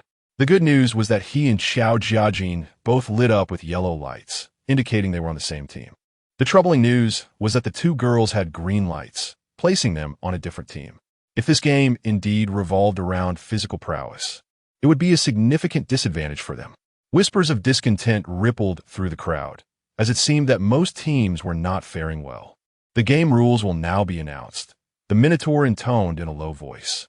Both teams will engage independently in their respective arenas, which are entirely separate. As long as you can endure in your arena for 10 minutes without being eliminated, you will be deemed successful. Ultimately, each participant will receive a number of Dao equivalent to the number of successful participants. Upon hearing these rules, many could no longer remain seated. Hey! The middle-aged man sprang to his feet. This is utterly vague. What exactly are we participating in? What will we face?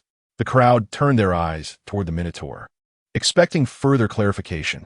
However, he merely glanced at the middle-aged man before coolly stating, "Yellow team, follow me." You. The middle-aged man clenched his teeth, refraining from unleashing his frustration. Separated from his teammates, he was already fuming, and the lack of clarity regarding the rules only served to heighten his agitation. The bespectacled youth continually tugged at his sleeve, attempting to soothe him. Qi Xia turned to Tian Tian and Lin Qing, instructing, regardless of what lies behind that door, exercise caution. And remember that survival comes first. Understood. The two girls nodded, their apprehension palpable. Let us proceed, Qi Xia urged, stepping forward alongside Xiao Jijin. They surveyed their teammates, noting the disheartening reality that 6 out of the 10 were women. If a physically demanding game were to ensue, it would undoubtedly be a grueling challenge. Aside from Qi Xia and Xiao Jijin, the other 2 men were the bespectacled youth and the middle-aged man, while the opposing team consisted solely of Tian Tian and Lin Qing. Damn, Xiao Jiajin muttered, casting a glance at their teammates. A scrawny one and a hefty fellow. Enough, Qi Xia interjected. We can only rely on ourselves. The 10 of them lined up in front of the yellow door, while the other 10 stood before the green door under the Minotaur's direction. With a low clanking sound of chains, the doors before them swung open, revealing yet another staircase leading downward. Without hesitation, Xiao Jiajin descended, and the others hastened to follow his lead. The staircase was short yet steep. After ascending several dozen steps, they emerged into a spacious arena, approximately the size of half a basketball court, where a round iron platform the size of a table lay at the center. Qixia swiftly surveyed the surroundings. Towering walls encircled the area, and before her stood a massive iron gate, above which a digital countdown clock ominously displayed 10 minutes. Chapter 38. The mysterious visitor. How peculiar, Qixia murmured. I had anticipated that a stamina-based elimination game would feature a complex arena to continuously eliminate participants. Indeed, Xiao Jiajin nodded in agreement, glancing around the square venue and the iron plate at its center, his expression turning perplexed. How exactly are we to be eliminated here? As his words faded, the grand iron door before them trembled momentarily before slowly rising. Huh? The plump middle-aged man gazed at the opening door, confusion etched across his face. Do we need to move forward? Just as the door fully swung open, a countdown timer on the wall began to tick down. It appeared the game was genuinely commencing. What on earth? The group exchanged bewildered glances, utterly unsure of the situation they faced. In the next instant, a deep, resonant growl emanated from within the doorway. That sound was not human. Good heavens! Xiao Jiajin felt the hairs on his body stand on end. Could it be? Emerging from the shadows was a colossal, pitch-black creature, standing on its hind legs, its mouth slightly ajar, drooling profusely, its gaze suggesting it hadn't eaten in 3 days. As it fully stepped out of the iron door, the entrance slammed shut behind it. Is that a bear? Xiao Jiajin instinctively took a step back. If the adversary had been human, he would have felt confident in his ability to confront them. But facing a bear towering over a human was another matter entirely. Qi Xia's expression darkened as she scrutinized the beast. This was a black bear, marked with a distinct white crescent shape around its neck. But its size was truly alarming. Typically, black bears stand between 1.6 to 1.8 meters tall, yet this one appeared to exceed 2 meters. A terrifying sight indeed. One girl instinctively opened her mouth to scream, but quickly covered it, though a small sound escaped nonetheless. The abrupt noise startled not only the group, but also the bear, which paused momentarily before letting out a deeper, more menacing growl, seemingly enraged. What the hell kind of game is this? The middle-aged man wailed, turning to flee, only to freeze in place 3 steps later. He realized the staircase they had descended was now gone. Behind them loomed nothing but a high wall, offering no escape. The middle-aged man, as if in a daze, sank to the ground. It's over. We're doomed. We're dead. What now? Xiao Jiajin turned to Qi Xia, realizing that this was no longer a matter of mere physical endurance. This doesn't look good. Qi Xia's expression grew grave. Why must our opponent be a bear? The close-range lethality of a bear surpasses that of lions and tigers, and this confined space serves as its prime hunting ground. As the massive black bear approached the group, the 2 young girls nearest to it were frozen in fear, unable to move. "Quick, play dead," the middle-aged man shouted. "There is still a chance if we pretend to be lifeless." His shout jolted the 2 girls back to reality, and they immediately collapsed to the ground, trembling and closing their eyes. "No!" Qi Xia cried out, "Get up! Run!" Yet, the 2 girls remained motionless, ignoring her pleas. Seeing one group feigning death, the rest of the crowd followed suit, sprawling on the ground, leaving only Qi Xia, Xiao Jijin, and a slightly plump girl standing. "Isn't playing dead the right thing to do?" Xiao Jiajin asked seriously. "Aren't you supposed to pretend to be dead when facing a bear? If it were a brown bear, pretending to be dead might offer a glimmer of hope, but not with a black bear." Qi Xia shook her head earnestly. "Brown bears do not eat humans. They only attack to defend their territory. When they perceive that a supposedly dead human poses no threat, they cease their assault. But black bears are different. A ravenous black bear will indeed eat a human." No sooner had she spoken than the enormous black bear approached one of the girls feigning death, sniffing her face with its snout. "This is foolish," Qi Xia thought, realizing the dire situation. Humans facing a black bear have a 9 out of 10 chance of perishing, let alone lying still and awaiting their fate. Indeed, the bear sniffed for several moments before suddenly clamping its jaws around the girl's neck. The girl let out a scream that was abruptly silenced, caught in her throat. Unable to escape, in a panic, she pounded on the bear with her hands, but it felt as if she were striking a solid bag of sand. The bear did not relent. Instead, it extended its massive paw, pressing down on the girl's chest. The impact visibly crushed her ribcage, bones splintering. She coughed up a mouthful of blood, her body going limp. Witnessing this scene, Qi Xia felt her heart momentarily cease. She had only seen news of animals harming humans on her phone, never witnessing such brutality firsthand. It was a massacre. A collective gasp echoed from the crowd, as everyone finally grasped the futility of playing dead, scattering in terror. Though humanity reigns supreme on Earth, they are utterly defenseless against these native beasts, without tools or weapons. How can one possibly confront such a creature? Wait, tools and weapons? Qi Xia suddenly recalled the iron plate at the center of the arena. Who said there were no tools or weapons here? The organizers had placed something for them. "Xiao Jiajin, we must secure that iron plate," Qi Xia declared. Though uncertain of its purpose, it appeared to offer protection. "Goodness, you have a knack for picking your battles." Xiao Jiajin glanced at the iron plate perilously close to the bear's feet, speaking hesitantly. "That item is currently out of stock. Would you prefer something else?" "Enough with the nonsense," Qi Xia retorted. "If we don't use that iron plate to shield ourselves from the bear, our demise is merely a matter of time." "Very well." Xiao Jiajin seemed to reach a decision. "I'll distract the bear while you retrieve the iron plate." Distract? Qi Xia hesitated, yet understood it was their only option. The bear could run at speeds of up to 48 kilometers per hour. There was no outrunning it. They would have to outmaneuver it. "I understand." Xiao Jiajin nodded. Having devised their strategy, the two swiftly set their plan in motion. Xiao Jiajin cautiously approached the bear, suddenly shouting, "Hey, you buffoon!" The bear paused, lifting its head to regard him, its eyes glinting with cautious malice. It took a cautious step forward, testing the waters. Xiao Jiajin did not relent, mirroring its advance. This movement caused the animal to hesitate, unable to gauge Xiao Jiajin's intentions. "Right, you fool. Do you wish to spar with me?"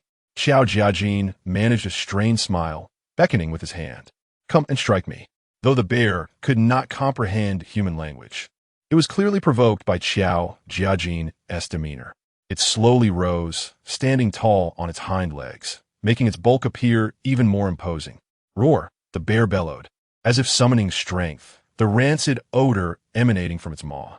The resounding roar echoed throughout the confined space, sending shivers down the spines of everyone present.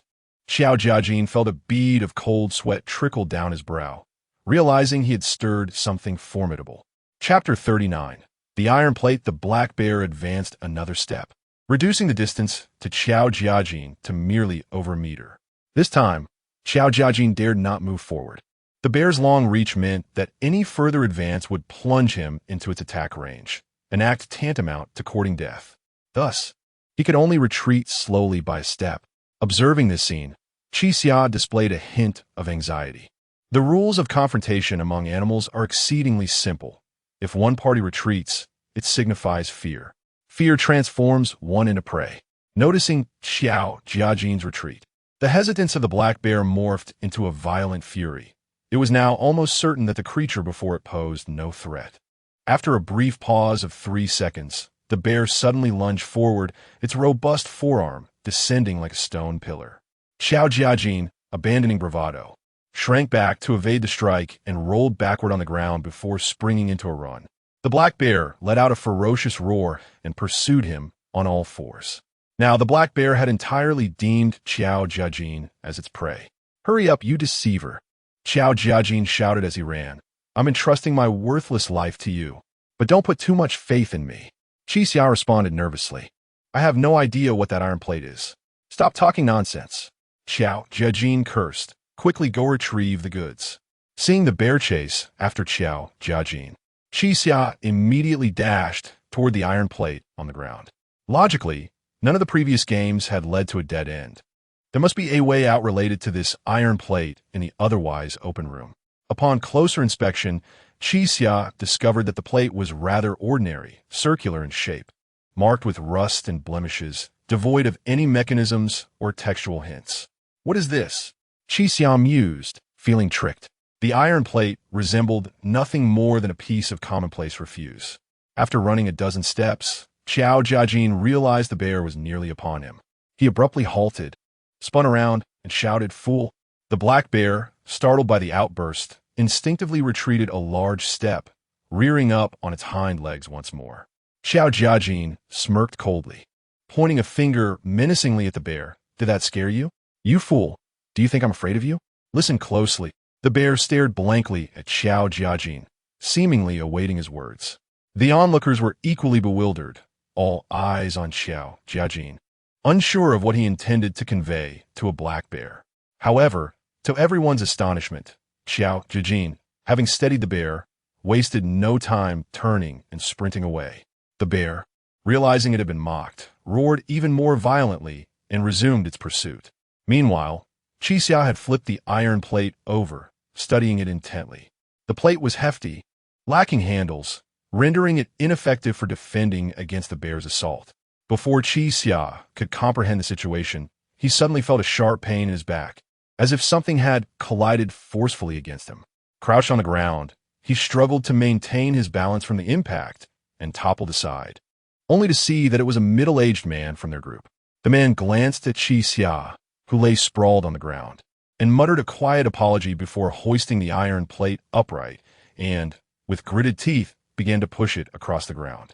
Within moments, he reached the corner of the room, using the plate as a shield and cowering in the corner, trembling. Qixia furrowed his brow, sensing disaster. This tactic, which he had considered earlier, was one that would increase the chance of survival significantly by hiding behind the iron plate in the corner. However, such a strategy would ultimately leave only one survivor, rendering the game meaningless. To stake a way on life would yield only a solitary way as a reward. If given a choice, Qixia would not opt for this outcome. "Hurry up, deceiver. Are you still not ready?" Xiao Jiajin's voice boomed once more. "Do you truly think so little of me?" Wait. Qixia hesitated. "Give me a moment." His mind raced, realizing that even if he regained the iron plate, it would serve little purpose. He needed to save both himself and Xiao Jiajin. Yet, the plate's limited area could only barely shield one person. What to do? At present, they were relying on Xiao Jiajin's efforts. The remaining 8 participants remained momentarily safe. However, with only a little over a minute past, They could not rely solely on Xiao Jiajin to survive the impending 10 minutes. Just then, a slightly plump girl approached the middle-aged man, her voice trembling. "Can I hide in there? Please, I don't want to die." "No, no," the man shouted from behind the round iron plate. "Only one person can hide here. If you come in, we'll both perish." "That can't be," the girl insisted, her voice quaking, her legs growing unsteady. "We'll each hide on one side. We won't die." As they spoke, a bespectacled youth from the same team as the middle-aged man rushed over in a panic. Without asking for the man's consent, he lifted the iron plate and squeezed into the corner. "Hey, little glasses," the middle-aged man exclaimed, flustered. "What are you doing?" The youth gritted his teeth. "Old Lou, you can't just think of your own survival." The iron plate, which had previously leaned against the wall, began to wobble dangerously due to the addition of the youth, as old Lou's ample size rendered it unable to support both of them. The slightly plump girl, witnessing this, ceased her conversation with old Lou and climbed in from the other side, squeezing into the corner. The remaining 4 participants ceased their frantic movements, gravitating toward the iron plate. It was their last lifeline. Foolish. Qixia slowly approached the crowd. In mere seconds, they were embroiled in a chaotic struggle for the iron plate.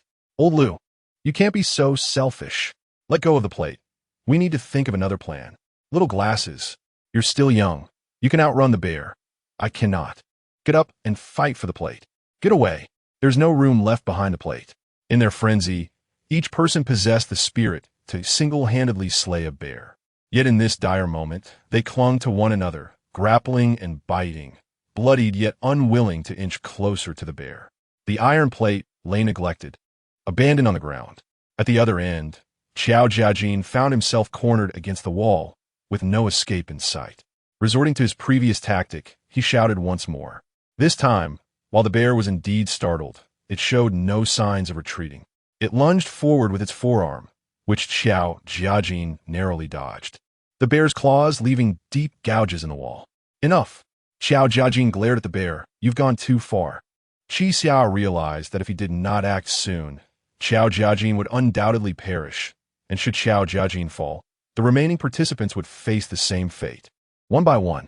After all, only Xiao Jiajin dared to face the bear head-on.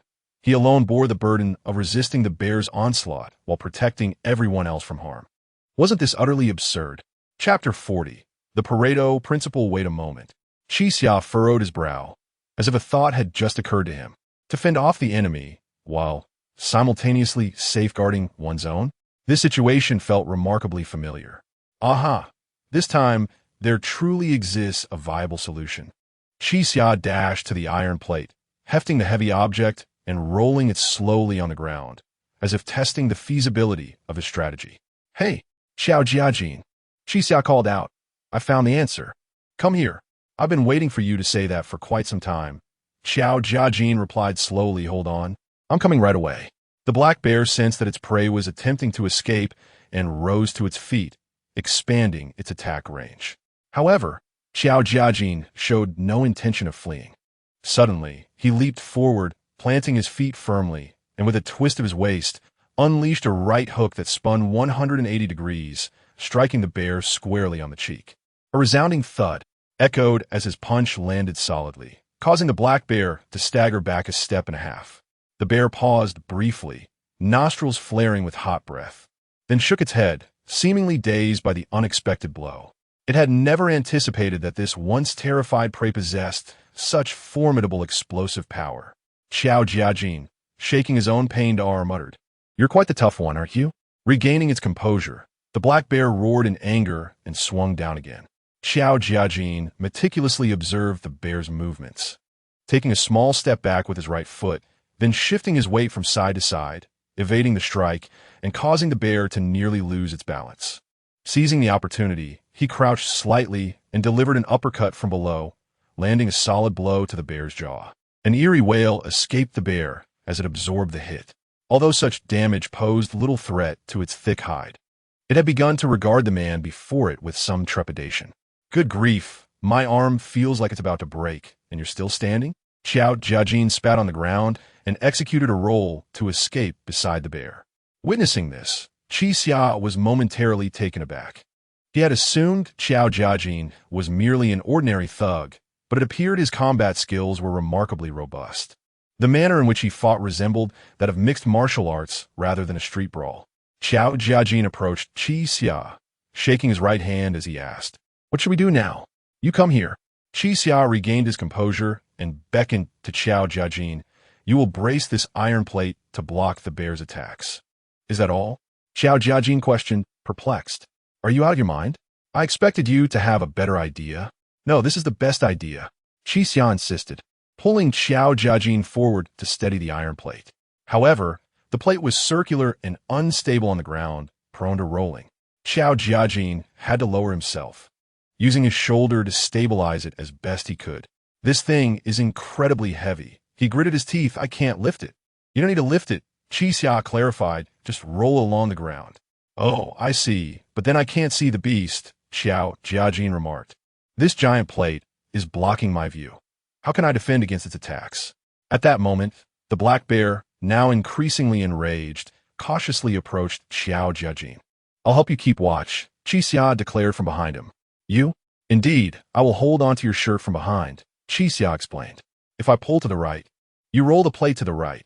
If I pull to the left, you roll it to the left." "All right," Qiao Jiajin nodded, adjusting the plate's direction to face the bear. "If we do this, we should be safe. Though I wonder if that group of fools will try to snatch the plate." "They won't try to take it," Qi Xia assured him, "because I intend to protect everyone here." "What do you mean?" Qiao Jiajin blinked in surprise. "You plan to use this plate to shield everyone." "Hey!" Qi Xia turned and shouted at the brawling crowd. "If you keep fighting, you will truly die. If you wish to live, come behind me." Upon hearing Qi Xia's words, the crowd snapped back to reality, glancing at him and then at the iron plate in Qiao Jiajin's hands. A middle-aged man was the first to rise, wiping his face that had been torn in the scuffle. "You two fools, put the plate down." He stumbled towards Qiao Jiajin, seemingly intent on reclaiming the plate. But at that moment, Qiao Jiajin could not let go and glared at the man. Qi Xia stepped forward, positioning himself between the two. "Hey, step aside." The middle-aged man shouted, "Little glasses, come help." Qi Xia's mind raced, a voice echoing within him. The Pareto principle, where decision-making power often rests in the hands of a mere 20%. To control a group, one need only dominate a few key individuals. Before the middle-aged man could summon help, Qi Xia suddenly seized his neck with a firm grip. The man had never anticipated that this seemingly refined individual could be so ruthless, momentarily losing his composure. "Enough of this," Qi Xia said.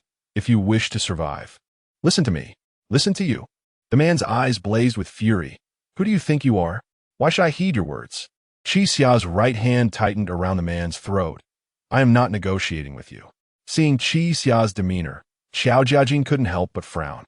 Initially, he thought Qi Xia was clever, perhaps offering a glimmer of hope, but he had not anticipated this fierce side of him. "Cough, cough, let me go." The middle-aged man, on the verge of choking, pounded on Qi Xia's arm. "Are you insane? You either perish here by my hand, or you obediently stand behind." Qi Xia's gaze was as cold as ice, devoid of any emotion. "Choose one of these options." Little glasses rushed forward, pleading, "Brother, please. There is no need for this. Just let Lao El go." Though he spoke thus, he adjusted his stance, inching closer to Qi Xia. Qi Xia scrutinized him, noting that his glasses had been shattered during the scuffle, leaving him in a disheveled state. The laws of the hunt. Qi Xia's eyes remained fixed on the two, silently reminding himself that the hunter is invariably more ferocious than the prey, and even the most cunning prey has its vulnerabilities. "Brother, just let go, or else." Little glasses continued to inch closer to Qi Xia, seemingly harboring ulterior motives. Qi Xia's expression hardened, and he extended his other hand, this time not gripping the man's throat, but pinching his cheek, pressing his thumb against the broken glasses. "Hey!" Little glasses exclaimed, immediately shutting his eyes tight. "If you want trouble, I'll grind the glass shards into your eyes." "Please no." Little glasses frantically waved his hands, squatting down with his head tilted back, too afraid to move. "I was wrong, brother, we'll do whatever you say." Chapter 41. "Oh my goodness," Qi Xia remarked, nodding his head. "I must survive here. Should anyone obstruct me, the consequences will be dire." This declaration instilled a palpable fear among those present. For Qixia's gaze resembled that of a cold-blooded killer. He appeared quite capable of taking a life. Even Xiao Jiajin, who typically wore a playful grin, assumed a serious demeanor. A question inevitably arose in his mind. What manner of person is Qixia? Following this shift, the group stood obediently akin to sheep and moved behind the iron plate. Observing this, Qixia slowly released his grip, while the middle-aged man and the bespectacled youth, still in shock, leaned on one another for support. Qixia recognized that he had achieved his objective. He was now the sole leader of this group. How do we ensure everyone survives? Inquired a slightly plump girl. It can be explained in one phrase. Qixia replied deliberately. The answer is the eagle catches the chick. The eagle catches the chick? The crowd appeared somewhat puzzled. Now we have 3 roles, Qixia stated, extending his hand towards the distant black bear and declaring, the eagle. He then gestured towards a disheveled group of 2 men and 5 women, saying, the chicks. Finally, he glanced at Xiao Jiajin, calling out, the hen. Mother hen, really? Xiao Jiajin scoffed. Can we not use a different name? At this point, the others began to understand. The heavy iron plate on the ground was their best defense against the bear, but to maneuver it effectively, they needed to roll it across the ground. However, the plate's limited surface area and lack of agility meant that if they dispersed, their situation would become precarious. The optimal strategy was for one person to move the table while the others formed a line behind. While the group pondered this, the black bear had already approached. Its gaze fixed solely on Xiao Jiajin. It's coming. Qixia whispered urgently to Xiao Jiajin. Upon hearing this, Xiao Jiajin immediately extended his legs backward, positioning his body at an angle, bracing his shoulder against the iron plate. The next moment, the bear swung its powerful forelimb, striking the plate with tremendous force. Clang! A resounding noise echoed as the bear's attack was deflected, causing both it and Xiao Jiajin to stagger back a step. Fortunately, Xiao Jiajin had assumed a defensive posture in advance. Otherwise, while the plate may not have broken, the impact would have certainly left him flattened. Seeing this, the group tightened their formation. 4 men stood at the front, with 5 women behind. The middle-aged man dutifully clutched Qixia's clothing. Hey, are we going to endure several more attacks like this? He queried anxiously. Qixia glanced at the clock on the distant wall and reassured him. Don't worry. Only 7 minutes remain. 7. Xiao Jiajin blinked in disbelief. Isn't that just the beginning? The bear does not possess great stamina. Qixia replied confidently. I do not believe it can maintain its assault for the entire duration. We merely need to endure the initial phase without becoming complacent. The black bear adjusted its stance, shifting sideways as Qixia guided Xiao Jiajin, causing the iron plate to begin rolling across the ground. This maneuver perplexed the bear. Despite its overwhelming strength, it was not an agile predator and could not launch an immediate side attack, forcing it to shuffle its massive body awkwardly. However, no matter how it repositioned itself, the plate always faced it. The bear emitted low growls, circling the group without discovering any exploitable weaknesses. In truth, the eagle catching the chick could be countered easily if the eagle suddenly changed direction. If it moved right and then abruptly left, the inertia of the chicks would leave the last one vulnerable. This tactic was a familiar childhood game, and Qixia held little faith that the bear could devise such clever moves in a short span. Very good. Very good, Qixia murmured to himself, contemplating a prolonged stalemate. At this moment, the group maintained a safe distance from the bear, each person relying on the others for support. Your plan might actually work. Xiao Jiajin whispered, but I'm feeling a bit fatigued, just hold on. Qixia urged. 6 minutes will pass quickly. But I haven't eaten for a day, and a night here it comes. Qixia shouted. Xiao Jiajin swiftly adjusted his balance, lowering his body to brace for another collision with the bear. Clang! This impact was evidently more powerful than the last. Xiao Jiajin nearly toppled over, iron plate and all. This bear is relentless. The middle-aged man shouted nervously. Hey, you at the front, you need to hold your ground. Why don't you try holding it? Xiao Jiajin retorted, feeling as if his entire body was vibrating painfully, his bones threatening to dislocate. The bear, realizing its full force strike had not breached their defenses, appeared enraged. It halted momentarily before beginning to retreat. What is happening? The bespectacled youth questioned. Is it giving up? Chi Xia furrowed his brow, sensing an ominous turn of events. Retreat? Oh no. Suddenly, he had an epiphany and quickly lowered himself, joining Xiao Jiajin in bracing against the iron plate. He turned to the middle-aged man, instructing, "Hey, you take control of the direction." Although confused, the middle-aged man understood the gravity of the situation and hastily mimicked Chi Xia's earlier actions, pulling on the clothing of the two men to steer the plate. As Chi Xia anticipated, the bear's retreat was not an act of surrender. It was preparing to charge with renewed vigor. Looking at Xiao Jiajin, Chi Xia declared, "If we can withstand this next blow, we have a high chance of survival." "That's not particularly reassuring," Xiao Jiajin replied, shaking his head in resignation. "Our current dilemma is whether we can withstand it at all." The bear continued to retreat, nearing the wall. The middle-aged man, who had been managing the direction, swallowed hard at this sight. The bear's ground strike alone was lethal. If it added momentum from sprint, would the iron plate be able to withstand its full weight? "Fatty," Xiao Jiajin shouted, "when it attacks, remember to warn us." Yet at that moment, the middle-aged man seemed oblivious, his eyes darting as if deep in thought. The bear sharpened its claws against the ground before suddenly accelerating. Seeing this, the middle-aged man abandoned his post and sprinted toward an open space at the back. "Hey you!" Xiao Jiajin began to scold, but he was interrupted by the sound of heavy footsteps, compelling him to hunch down instinctively. At that moment, the bespectacled youth stepped forward, tugging on Chi Xia's clothing and shouting, "The direction is off. Move to the right a bit more." Both Chi Xia and Xiao Jiajin widened their eyes in alarm. There was no time to adjust their position. "Hold strong." As the words left their lips, they felt as though a speeding truck had collided with them. Their bodies, along with the iron plate, were launched backward uncontrollably, landing heavily on the ground. This collision sent the entire group tumbling, and the iron plate crashed down on the two of them. Chapter 42. Pursuing Benefits and Avoiding Harm. Cough. Xiao Jiaqin lay on the ground, coughing incessantly, feeling as if his internal organs had been shattered. The bespectacled youth reacted swiftly, immediately rising to his feet and attempting to reposition the iron plate. "Come help," he shouted to the women behind him. "If these two fall, we are all doomed." Though the girls were understandably frightened, they recognized the urgency of the situation and collectively bent down, gritting their teeth as they began to move the iron plate. Chi Xiao lay on the ground, feeling somewhat dizzy. The impact from the black bear seemed to have knocked the very essence out of him. He could hardly fathom how Xiao Jiaqin had managed to withstand two assaults alone. "I will ensure that the fleeing glutton meets a miserable fate." Xiao Jiaqin gritted his teeth, cursing, "Pursuing benefits and avoiding harm. It is human nature."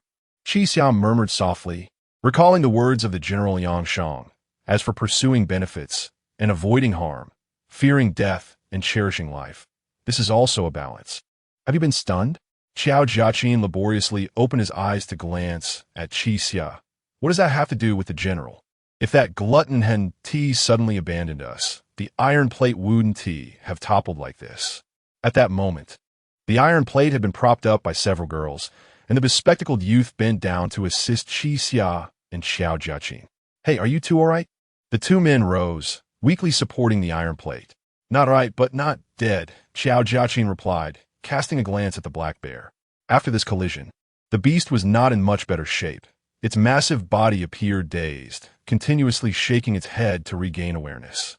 "Let me take over this time," the bespectacled youth declared. "You two should rest at the back of the line." With that, he mimicked Xiao Jiaqin's stance, lowering his body and bracing the iron plate with his shoulder. However, the bespectacled youth seemed far too frail. Merely holding the iron plate appeared to take immense effort, his legs trembling and veins bulging on his forehead. Goodness, is this iron plate truly so heavy? He felt his posture was incorrect, adjusted the angle of his legs slightly, yet the plate did not become lighter.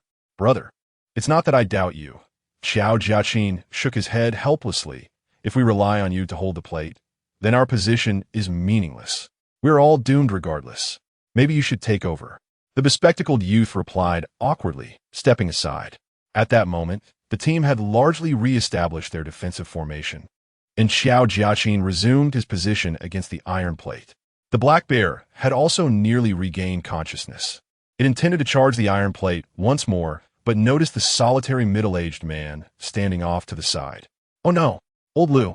The bespectacled youth panicked. "Come over quickly." "Humph," Xiao Jiaqin scoffed. "If that glutton wants to seek death, let him." "No." The bespectacled youth's expression turned serious. "Old Lu saved my life before. I cannot abandon him." "You are quite foolish," Xiao Jiaqin retorted. Before the bespectacled youth could devise a plan to rescue old Lu, the black bear had already positioned itself between the crowd and old Lu. It seemed to understand that once old Lu took refuge behind the iron plate, the opportunity to kill him would vanish. The bespectacled youth appeared exceedingly anxious. After a lengthy pause, he turned to Qixia and implored, "Can we save old Lu?" Qixia's gaze sharpened. "You can go save him. I'll 1T stop you." I have no way." The bespectacled youth stammered. "I want to ask you for help. You seem like a formidable person. Could you assist me?" "Not a chance," Qixia replied without hesitation. "If you wish to go, do so on your own." The bespectacled youth wanted to argue further, but realized he had no reasonable justification to ask a stranger to risk their life. After much contemplation, he gritted his teeth and said, "Then, I will go save him." He slowly released his grip on Qixia's clothing and focused on the black bear. Then, in a rather comical manner, he took 3 deep breaths to bolster his courage, shouted out loudly, stamped his foot, and charged toward the black bear. Just as he was about to act, Qixia reached out and stopped him. "Whoa!" The bespectacled youth was startled, nearly twisting his waist. "What are you doing?" "You will die. Are you not afraid?" Qixia asked slowly. "How can I not be afraid?" The bespectacled youth was on the verge of tears. "But I cannot just watch old Lu die." "In that case, let's make a deal," Qixia said, fixing his gaze on the black bear in the distance. "If I can ensure your survival in this game, both of your paths will belong to me." "Eh?" The bespectacled youth had not expected Qixia to make such a proposition at that moment and was momentarily at a loss for words. "Of course, if you refuse, you may go save him yourself." Qixia's tone left no room for argument, placing the bespectacled youth in a dilemma. He had wagered his life to participate in this game alongside old Lu, yet had not even obtained a single path. What was the point of it all? "I can only promise my own path to you, but old Lu's." The bespectacled youth hesitated. "I do not know if you would agree." "Then you will vouch for him." Qixia stated. "You two are in this together, correct?" I. The bespectacled youth pondered for a long time, ultimately deciding that life held far greater importance than path. "Fine. I will vouch for him. If we both survive, our paths will belong to you." "Good." Qixia nodded. "Now take off your shoes." "What?" "Your shoes," Qixia reiterated. The bespectacled youth, confused by his intent, hastily removed his 2 filthy sneakers and handed them to Qixia.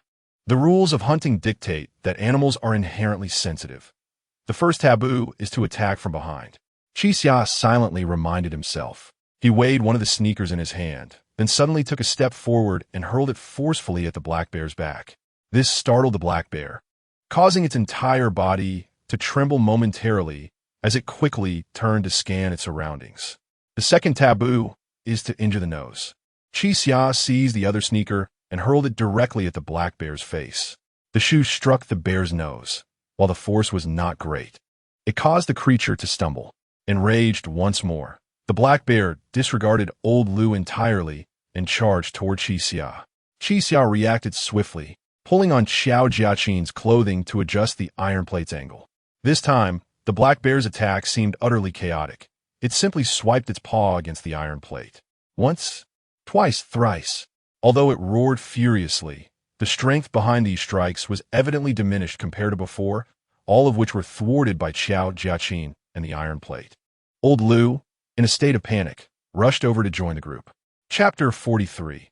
20 seconds the black bear launched 7 or 8 relentless attacks, each one weaker than the last. The heavy crashing sounds gradually transformed into inconsequential slaps. "It's almost over," Qixia remarked, sensing that the bear's assault was nearing its conclusion. As if affirming her intuition, the bear, after delivering one final, lackluster blow, cautiously surveyed the iron plate before it, exhaling a few puffs of hot air and ultimately retreated. It did not appear particularly fatigued, yet it ceased its onslaught. Is that all? Xiao Jiajin peered from the side of the iron plate, noting that the creature still seemed to possess energy. Unlike humans, animals rarely exhaust themselves in the face of the myriad dangers of the natural world, even with strength to spare. It chose not to engage in a futile struggle against the iron barrier. Indeed, the black bear turned silently away, moving towards a corpse lying on the ground, the body of a woman who had perished at the onset of the game. In a similar vein, she represented a more stable and secure source of nourishment for the bear. Fixated on the direction of the iron plate, the bear sniffed the ground corpse, then opened its mouth, biting into the abdomen with a sharp pop, reminiscent of puncturing a water-filled plastic bag, crimson liquid splattering across the ground. The bear began to root through the remains with its nose, selecting desired organs with its tongue, and soon, the sound of smack-smack echoed, indicating a satisfying feast. The onlookers turned their heads away, unable to bear the gruesome sight. Meanwhile, the bear continued to eat, casting glances at the iron plate, creating an eerie standoff. Fortunately, time was running short.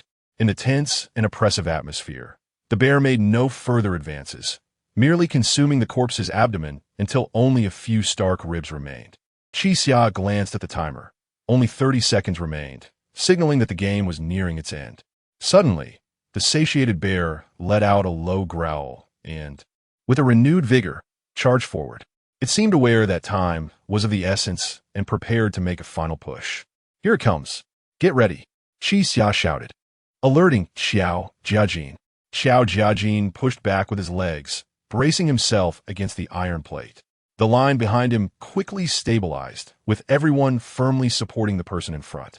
They had hoped to withstand this assault as well, but to their surprise, the bear stood upright in front of the iron plate, its towering figure instilling a profound sense of dread. This is bad. Qixia sensed the imminent danger. In the next moment, the bear placed its massive forepaws atop the iron plate and leaned in, revealing teeth still glistening with remnants of human flesh. With a thunderous roar, Qixia felt as though her ears might shatter, the foul saliva of the bear splattering her face. Hold your ground, Xiao Yinjing shouted. Xiao Jiajin gritted his teeth, straining against the table, acutely aware of the hundreds of kilograms of pressure pressing down on him, intent on flattening him into a pancake. Ay, damn it. Speaking became a struggle for him, prompting Qixia to rush over and assist him in bracing against the onslaught. The bear's incredible strength left the others momentarily stunned. The black bear pushed forward with renewed determination, only to find the iron plate immovable. In a sudden shift, it gripped the edge and yanked it towards itself. Xiao Jiajin and Qixia, already exerting force outward against the table, were unprepared for the bear's counterpull, resulting in the table flipping over. They lost their footing and fell to the ground. With a resounding crash, the iron plate hit the ground, exposing everyone, including the most vulnerable, Xiao Jiajin and Qixia, to the bear's predatory gaze. Before either could react, the bear lunged at Xiao Jiajin. In a split second, he rolled aside, narrowly avoiding the attack. Hey, you idiot! Get up! Move aside, or you'll die! Xiao Jiajin shouted, urgency lacing his voice as he turned to see Qixia rolling on the ground, gasping for breath, having seemingly been struck in the chest. Xiao Jiajin scrambled up, anxiously glancing toward Qixia. This is bad. You need to get up. Qixia tried to rise, but was thwarted by excruciating pain, stumbling back down repeatedly. The bear, having noticed Qixia's predicament, abandoned the more agile Xiao Jiajin and charged at her instead. With gritted teeth, Xiao Jiajin propelled himself forward, leaping and executing a knee strike that landed squarely on the bear's face. The bear let out a howl, its eyes closing momentarily as it swiped its forepaw at Xiao Jiajin's abdomen. Ugh! The seemingly careless blow struck him in a vulnerable spot, sending him flying. Cough! Damn! Xiao Jiajin felt as though his ribs had shattered. What? What do we do? Xiao Yinjing stammered, panic evident. We have to save them. Inspiration struck him, and he turned urgently to the middle-aged man. Old Lu, take off your shoes. I have a plan. Don't be foolish, the middle-aged man retorted. Xiao Yinjing, Do you want to bring disaster upon us? If the bear eats them, we'll be safe. Time is almost up. Xiao Yinjing looked up, realizing that less than 20 seconds remained in the game. The bear extended its forelimb toward Qi Xia, and though the game was nearing its end, her fate seemed sealed. This man had been valiantly holding his ground against the bear, regardless of his ultimate intentions. He had indeed saved their lives. After a moment's internal struggle, Xiao Yinjing made his decision. "Hey, you bastard!" he shouted as he stepped forward. "Don't touch her!" The bear hesitated, momentarily recoiling. The middle-aged man gasped. "What the hell? Xiao Yinjing, are you insane? You blind bear!" Xiao Yinjing ignored the man, cursing at the bear instead. "If you have the guts, come chase me." Before he could finish, the bear lunged forward. Filled with dread, Xiao Yinjing turned and ran. He had anticipated being able to evade the bear, like Xiao Jiajin, lingering for several seconds in a game of cat and mouse. However, he quickly realized that being pursued by such a massive and lethal predator was an altogether terrifying experience. The heat of its breath and the stench of its presence bore down on him. Despite his attempts to remain calm, his legs trembled uncontrollably, and he stumbled every few steps. He could only get back up repeatedly, falling and rising again. At this rate, he might very well perish from his own missteps before the bear could catch him. Chapter 44. Zhongshan, the once orderly line of people disintegrated in an instant, scattering in all directions, while the black bear pursued only the bespectacled boy. "It's over, it's over, it's over," the boy muttered in despair, stumbling around the room. "Mother, I truly fear for my life this time." In less than 10 paces, the black bear had cornered him against the wall. The boy's legs refused to obey, leaving him helplessly collapsed on the ground. Leaning against the wall, he turned to look back, only to be met by a face of sheer horror, grotesque and foul. The black bear extended its snout, sniffing the boy's face. With a pallid complexion and vacant eyes, he stared ahead, too petrified to move even as the bear's jaws approached his neck. "Mother," he murmured, "I cannot return. Mother, do not wait for me anymore." As the black bear opened its rancid maw, ready to take a bite, a voice suddenly boomed from the floor. "Hey, time's up. You scoundrels. Are you trying to cheat? Stop the killing." Everyone turned to see the electronic clock on the wall had indeed concluded its countdown, halting at 0. In the next moment, the iron door in the distance swung open, causing the black bear to freeze. Immediately, a powerful force erupted from the door, pulling the bear in like a flimsy piece of paper tossed in the wind. It let out a mournful wail before vanishing at an incredible speed into the unseen. The game had concluded. The group had survived. It's over. It's finished. After several minutes, a girl tremulously spoke, "The bear is gone." The girls slowly rose, embracing each other, tears of joy streaming down their faces. The bespectacled boy seemed stunned by fear, gasping heavily while seated. "Damn it," Zhang Jiajin groaned, stretching his sore body, fatigue etched on his face. "It was no easy feat, thanks to your eagle catches chicken strategy." Qi Xia, after standing up, remained silent, her expression tinged with concern. "What's wrong?" Zhang Jiajin inquired. "Do you think?" Qi Xia hesitantly asked. "Did Tiantian and Lin Qing make it?" Zhang Jiajin understood she referred to Tiantian and Lin Qing, but he dared not speculate recklessly. No one knew what transpired in the other room. Were they too being hunted by a black bear? Could their teammates unite and devise a strategy like eagle catches chickens? As they turned, they found the staircase they had originally descended now behind them. "Stop worrying. Let us go see," Zhang Jiajin encouraged, patting Qi Xia's shoulder. "Let us go." Lao Lu helped the bespectacled boy to his feet, and the group slowly ascended the staircase, arriving in the room where chairs were previously positioned. The bull was quietly awaiting their triumph. 9 survived?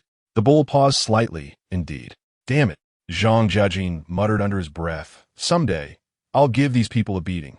Please wait a moment. The others have yet to return." The bull gestured for them to sit. They complied, taking their seats, for in their eyes, nothing could be more terrifying than the black bear they had just escaped. After waiting for over 2 minutes, Zhang Jiajin could no longer remain seated. "Hey, bull, is their game still ongoing? You both started at the same time. It should have ended by now, yet they have not returned." "What?" Qi Xia frowned. Sensing a headache brewing, she quickly pressed a hand to her forehead.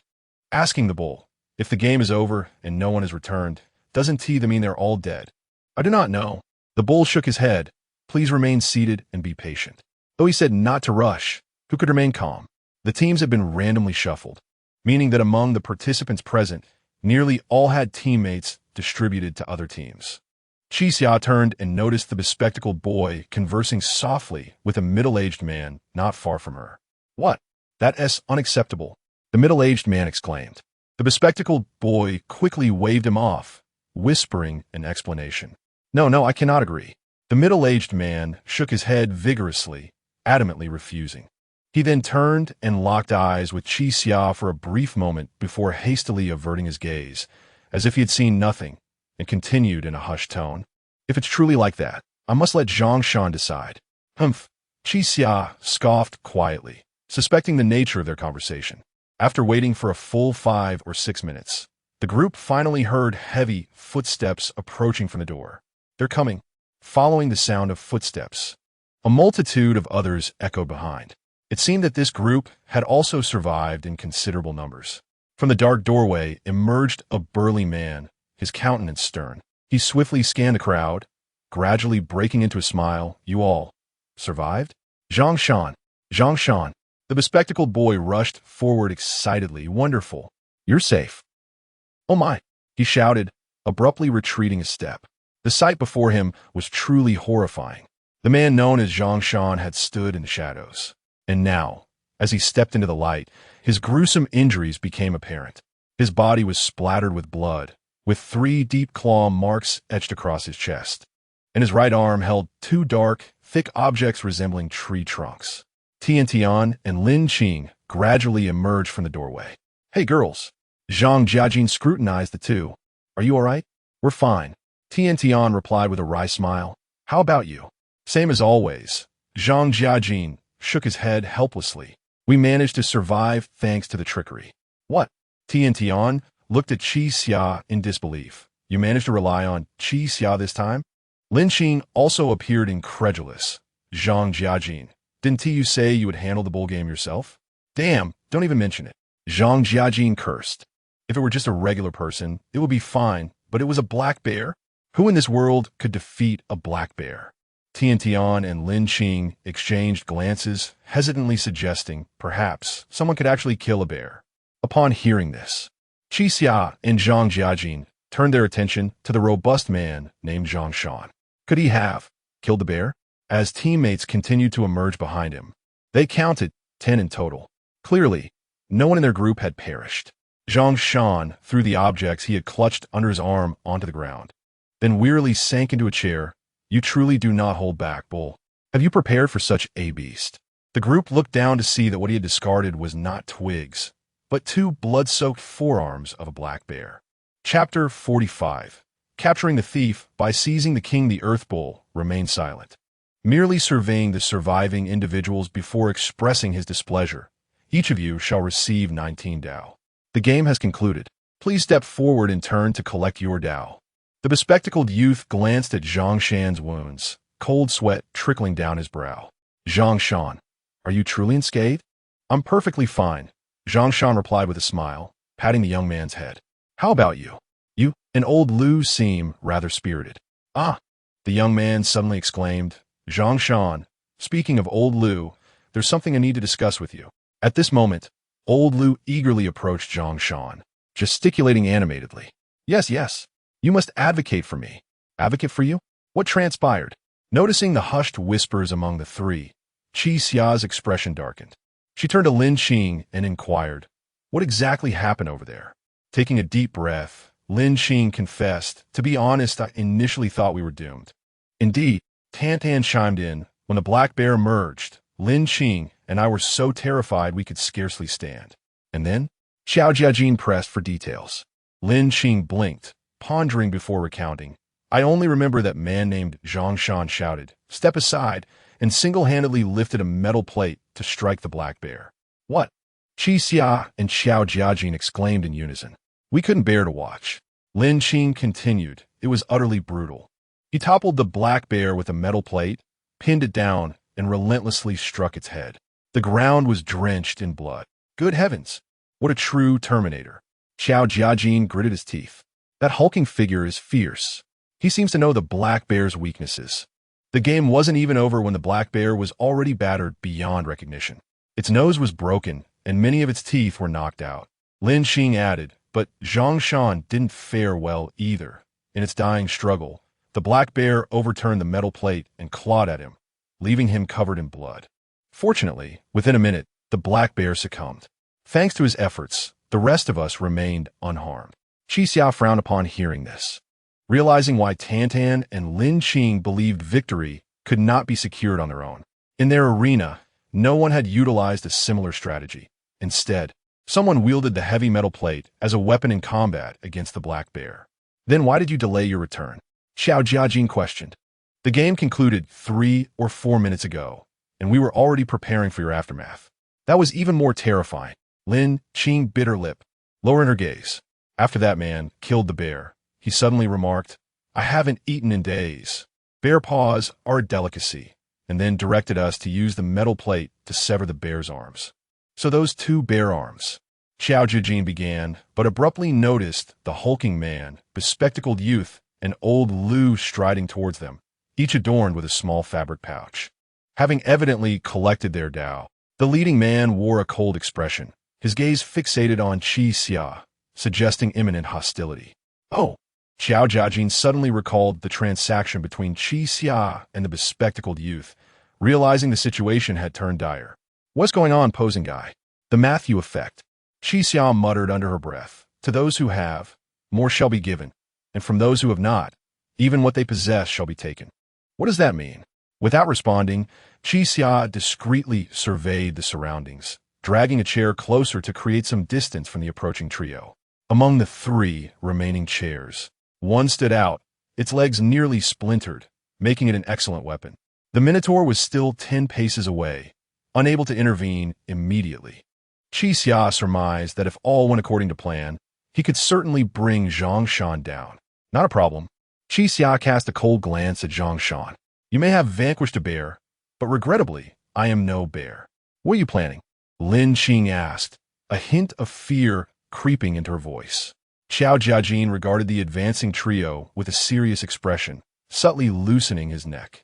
The atmosphere grew tense, thick with the scent of gunpowder.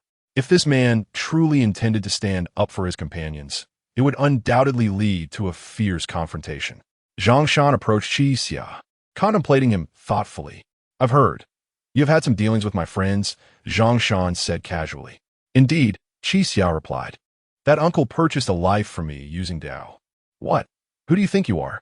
Zhang Shan remarked, scratching his ear with his pinky. Buying a life from you. Are you the king of hell? I could be. Qi Xia stepped forward, positioning himself closer to the chair. I can save lives, but I can also take them. Zhang Shan frowned. What is wrong with you? Can't you speak like a normal person? My ability to converse politely largely depends on whether you will relinquish the Dao to me. You're truly insufferable, the hulking man replied, furrowing his brow. And if I refuse, what do you intend to do? The bespectacled youth was momentarily taken aback and quickly whispered, Zhang Shan, what does this mean? This isn't what we agreed upon. Mind your own business. Zhang Shan replied softly, I have my plans. If you refuse to give it to me, I shall take it myself. Are you tired of living? Before Zhang Shan could react, Qi Xia swiftly kicked the chair at his knee, causing him to stumble backward in pain. Seizing the moment, Qi Xia dashed forward, snatching the chair from the ground and grasping its leg. Aware of Zhang Shan's injury, he recognized this as the perfect opportunity to bring him down. The 36 stratagems. Capture the thief by seizing the king, Qi Xia silently vowed, swinging the chair overhead.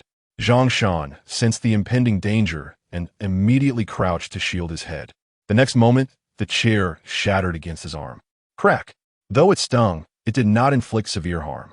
Break their stronghold, seize their leader to free their body. Qi Xia repeated in his mind. Zhang Shan, clearly infuriated, retorted, Are you serious? Yet, before he could voice further complaints, he realized Qi Xia still clutched a broken chair leg. With a swift motion, Qi Xia spun around and swung the chair leg at Zhang Shan's head. Zhang Shan was no ordinary adversary. He instantly turned, using his hardened forehead to collide with the wooden stick. Snap! The chair leg splintered, leaving a crimson mark on Zhang Shan's forehead. Interesting. Zhang Shan gritted his teeth. You fight dirty. Well then, I shall not hold back. Chapter 46. Two tigers on one mountain. Upon seeing that Qi Xia made no move to counter, Zhang Shan immediately lunged forward with a determined stride. Qi Xia, undeterred, pushed two chairs forward once more, placing them as a barrier between himself and Zhang Shan. The towering Zhang Shan, already somewhat sluggish in his movements, nearly stumbled as he was obstructed by the chairs. In the midst of the chaos, Qi Xia took a running leap, vaulting onto the chairs, and, before Zhang Shan could regain his balance, he pounced onto his opponent. Aware that Zhang Shan was fundamentally different from Xiao Yanjing and Old Lu, he would never yield to mere intimidation. Qi Xia unleashed a flurry of punches aimed squarely at Zhang Shan's face before he could respond. Zhang Shan instinctively curled his arms to shield his chin and cheek, keeping his gaze fixed on Qi Xia's shoulders to anticipate the incoming blows, continuously deflecting Qi Xia's assault. Qi Xia's fists rained down upon Zhang Shan's arms, feeling as though he were striking a solid wall. Kid, are you courting death? Seizing the opportunity as Zhang Shan spoke, Qi Xia aimed a punch straight for Zhang Shan's nose, but Zhang Shan, anticipating the move, clamped his arms together, preventing Qi Xia's fist from advancing an inch. He seized Qi Xia's arm, twisting it aside, causing Qi Xia to tumble away, while Zhang Shan extricated himself from the chair's constraints. I truly underestimated you. Zhang Shan gradually rose, brushing the dust off his clothes. Were you a killer before arriving here? Is this how you fight? Qi Xia stood as well, his expression grave, panting heavily. His previous assault had been a desperate gamble, yet he had not anticipated that it would barely faze his adversary. Hey. Xiao Yanjing rushed forward, a look of concern etched on his face. What on earth are you two fighting about? Calm down, both of you. I can't calm down. Zhang Shan laughed with fury. Today, I must make this kid submit. Before Qi Xia could devise a new strategy, Zhang Shan had already swept aside all the chairs and charged at him, his massive arms swinging like pillars aimed at Qi Xia's face. In a moment of peril, Xiao Jiajin reached out and hooked Zhang Shan's arm. Big guy, you can't hit him. Zhang Shan, feeling his advance thwarted, exerted more force, only to find that this slender tattooed man possessed considerable strength, rendering him immobile. Another meddler, Zhang Shan scoffed. Why shouldn't I hit him? Because he is my brain. Xiao Jiajin flashed a harmless smile. If you damage his head, we'll both end up foolish. He's your brain? Zhang Shan regarded the man before him with newfound interest. Then what are you? Well, Xiao Jiajin released Zhang Shan's arm, shedding his jacket to reveal a body adorned with tattoos and well-defined muscles. If I must say, I am his fist. Zhang Shan raised an eyebrow. Interesting. Then I shall spar with you, this fist. With that, Zhang Shan assumed a boxing stance. One arm curled protectively around his chin, while the other swung toward Xiao Jiajin with a twist of his hips. Xiao Jiajin bent forward, avoiding the punch while advancing toward Zhang Shan, delivering an uppercut with his right hand. Zhang Shan tilted his head to evade, quickly adjusting his stance to keep his right hand forward, maintaining distance from Xiao Jiajin. In the brief exchange, both men realized that they were no novices, as such skill could not be possessed without training. Zhang Shan pondered for just half a second before stepping forward again, launching a powerful left hook. This time, Xiao Jiajin did not evade. Instead, he seized Zhang Shan's entire arm, leaping into the air and executing a spin, wrapping a leg around Zhang Shan's neck and using his weight to topple him to the ground. He gripped Zhang Shan's arms and pulled them back, his legs searching for the right positions, one pressing against Zhang Shan's neck, the other poised to pin his chest. Zhang Shan, initially incredulous, soon realized the gravity of the situation. This was a common ground technique known as the crosslock in mixed martial arts. If Xiao Jiajin secured his arm, defeat was inevitable. In a moment of clarity, he clasped his right hand tightly with his left, interlocking the fingers to prevent Xiao Jiajin from straightening his arm. He could not fathom how a rough-and-tumble character could execute such a refined technique. Yet his own understanding of combat was sufficient to ensure he would not fall victim to the hold. Noticing that Zhang Shan's left hand was immobile, Xiao Jiajin pressed his foot against Zhang Shan's right arm, using the force of his thigh to pry the two hands apart. Zhang Shan, drenched in sweat, realized that his grip was tenuous, merely fingers entwined, and he was losing ground. Soon his hands separated, his left arm yanked straight, a sharp pain eliciting a cry from him. But his size proved advantageous. He quickly twisted his body and struck at Xiao Jiajin's abdomen with his right hand. Xiao Jiajin retracted his right leg from Zhang Shan's neck, blocking the blow with his knee. Zhang Shan, sensing a glimmer of hope, continued to pummel Xiao Jiajin with his right fist, forcing him to defend with his knee. To successfully execute the crosslock, two key elements must be maintained. The opponent's arm must be firmly controlled, and both legs must restrain their neck and chest. To counter Zhang Shan's relentless assault, Xiao Jiajin was compelled to withdraw his leg, losing the grip on Zhang Shan's neck, thus affording Zhang Shan an opportunity to rise. With a forceful pull of his left arm, Zhang Shan flipped himself upright, aiming to take control and pin Xiao Jiajin down. However, Xiao Jiajin swiftly extended his right foot to block him. Unable to close the distance, Zhang Shan attacked with both fists. Xiao Jiajin shielded himself with crossed arms while maintaining distance with his right leg. Seizing a moment of inattention from Zhang Shan, Xiao Jiajin suddenly dropped his raised leg, delivering a swift kick to Zhang Shan's calf. Zhang Shan lost his balance once more, teetering as Xiao Jiajin capitalized on the opportunity, slipping behind him and wrapping his right arm around Zhang Shan's neck, interlocking his left hand to increase the pressure, leaping back to bring both men crashing to the ground in a naked choke maneuver. As Xiao Jiajin prepared to tighten his grip around Zhang Shan's neck, he abruptly sensed something amiss. Upon closer inspection, he realized that Zhang Shan had managed to place a hand in front of his neck, thwarting the naked choke's effectiveness. Though he had blocked Xiao Jiajin's advance, Zhang Shan found himself in a precarious predicament, as he had inadvertently trapped his own hand. In that moment, neither could escape, locked together in a stalemate. "Hey, big guy." Xiao Jiajin gritted his teeth. "Are you ready to concede? Call me big brother, and I'll let go. Over my dead body, I will never concede, even if it means dying at your hands." Zhang Shan strained against the hold, muscles taut as he sought a breakthrough. Yet Xiao Jiajin's stance remained remarkably steady, leaving him with no apparent openings. Chapter 47. Escape amid the panicked expressions of the onlookers. The Earth Bull approached slowly. "Gentlemen, cease your actions," he said nonchalantly. "Even if you were to slay each other, it would matter not. But I kindly request you to refrain from further violence until you exit this room." The two combatants, undeterred, continued to grit their teeth and exert their strength in silence. Observing the struggle between them, the Earth Bull chose not to persist in his persuasion. Instead, he bent down and effortlessly removed Xiao Jiajin's arm from Zhang Shan's neck. Then, seizing Zhang Shan by the collar with his left hand and grasping Xiao Jiajin's arm with his right, he tossed them aside as if they were mere pebbles, sending them crashing into the overturned chairs.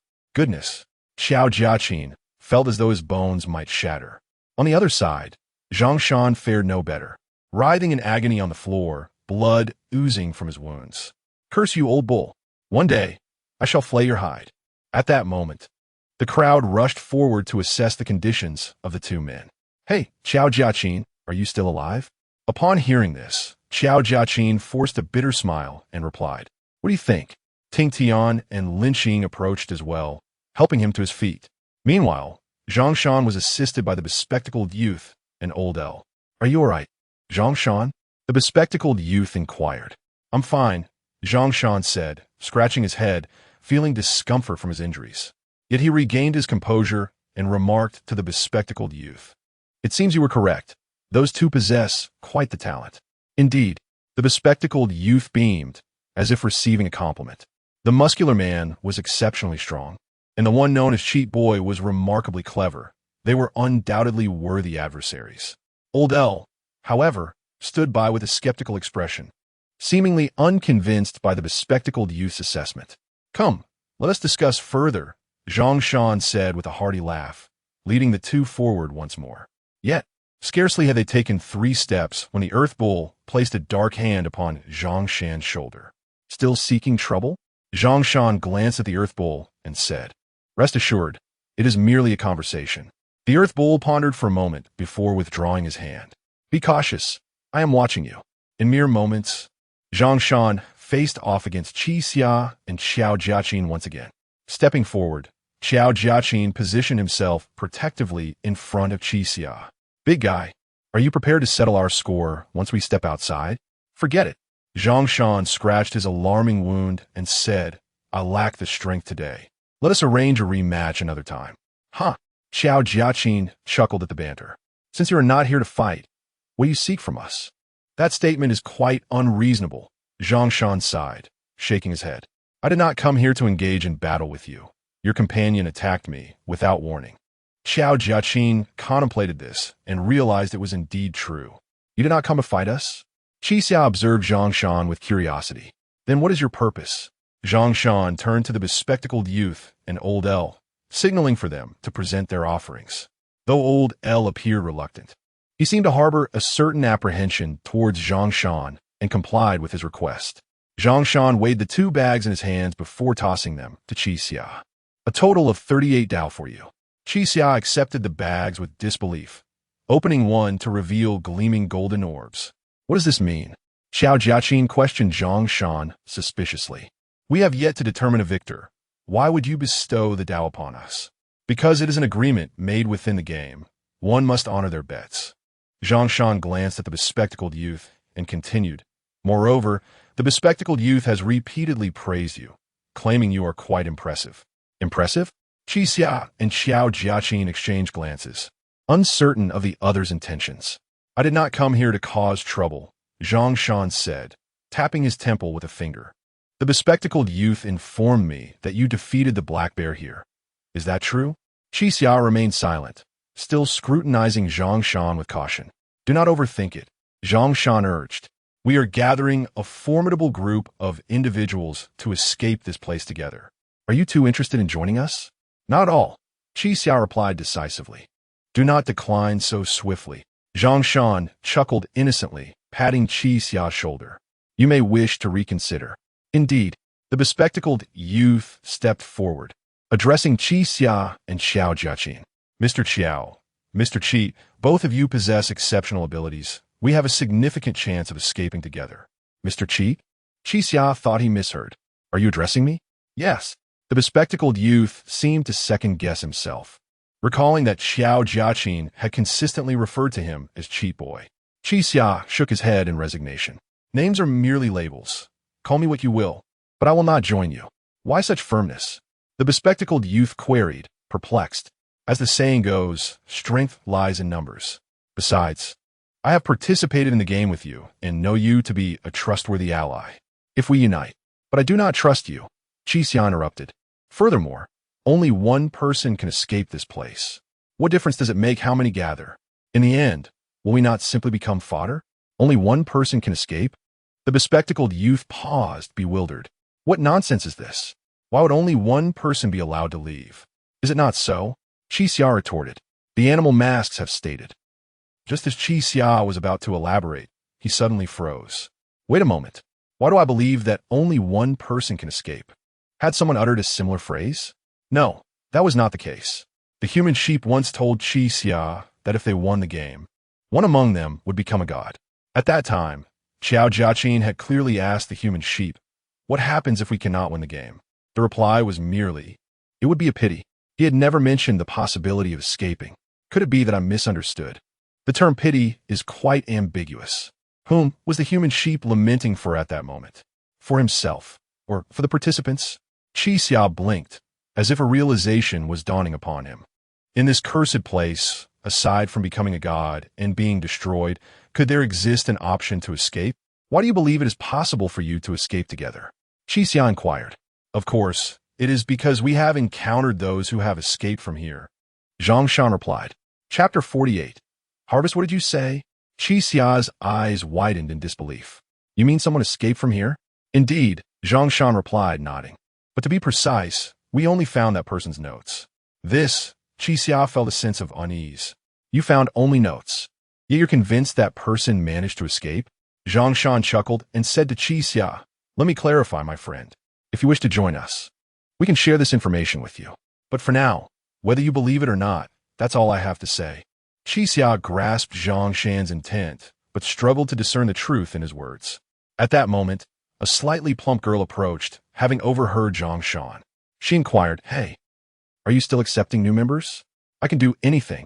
Zhang Shan glanced at her and replied with a smile, "Young lady, it's not that I don't want to accept you, but our goal is to break every game. Do you have the resolve to face the dangers ahead?" Upon hearing this, the plump girl lowered her head in silence. After pondering for a moment, she spoke up, "I can." "Huh." Zhang Shan seemed skeptical of her declaration. He stepped closer and said, "Don't overestimate yourself. Just focus on staying alive." The girl failed to convince him, her expression darkening. Noticing the room had fallen silent, Zhang Shan looked back at Qixia, pulling a scrap of paper from his pocket. He dipped his finger in his own blood and sketched a simple map. "This is our location," he said, handing the paper to Qixia. "If you come to a realization, feel free to find us." Qixia accepted the paper, still regarding the trio with caution. Zhang Shan, however, paid him no mind. Embracing the bespectacled girl and limping toward the door with the two bare limbs he had picked up from the ground. "Hey!" Qixia called out. "Mm?" Zhang Shan turned around, only to have a white object fly towards him. He quickly reached out to catch it. It was a cloth bag. "This time, I've changed my mind. I'll only take half," Qixia declared. "That bespectacled fellow is all right. I don't want his Dao." Zhang Shan stared at the bag in his hand, stunned for a few seconds before bursting into laughter. "Ha ha, now that's commendable." The bespectacled girl looked on in confusion. "Huh, why? I volunteered for this." "You clearly said." "I'm a liar," Qixia coldly interjected. "Don't take my words at face value." But Mr. Liar. "My name is Qixia," he interjected again. "Don't call me Mr. Liar. It sounds dreadful." "Qixia," Zhang Shan repeated, intrigued. "I shall remember that name." With that, he tossed a bear's forelimb to the four of them. "I'll throw it," Xiao Jiaqin exclaimed, startled but ultimately accepting the furry limb.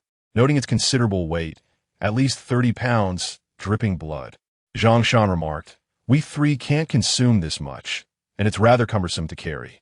Please help me dispose of it." "Dispose of it?"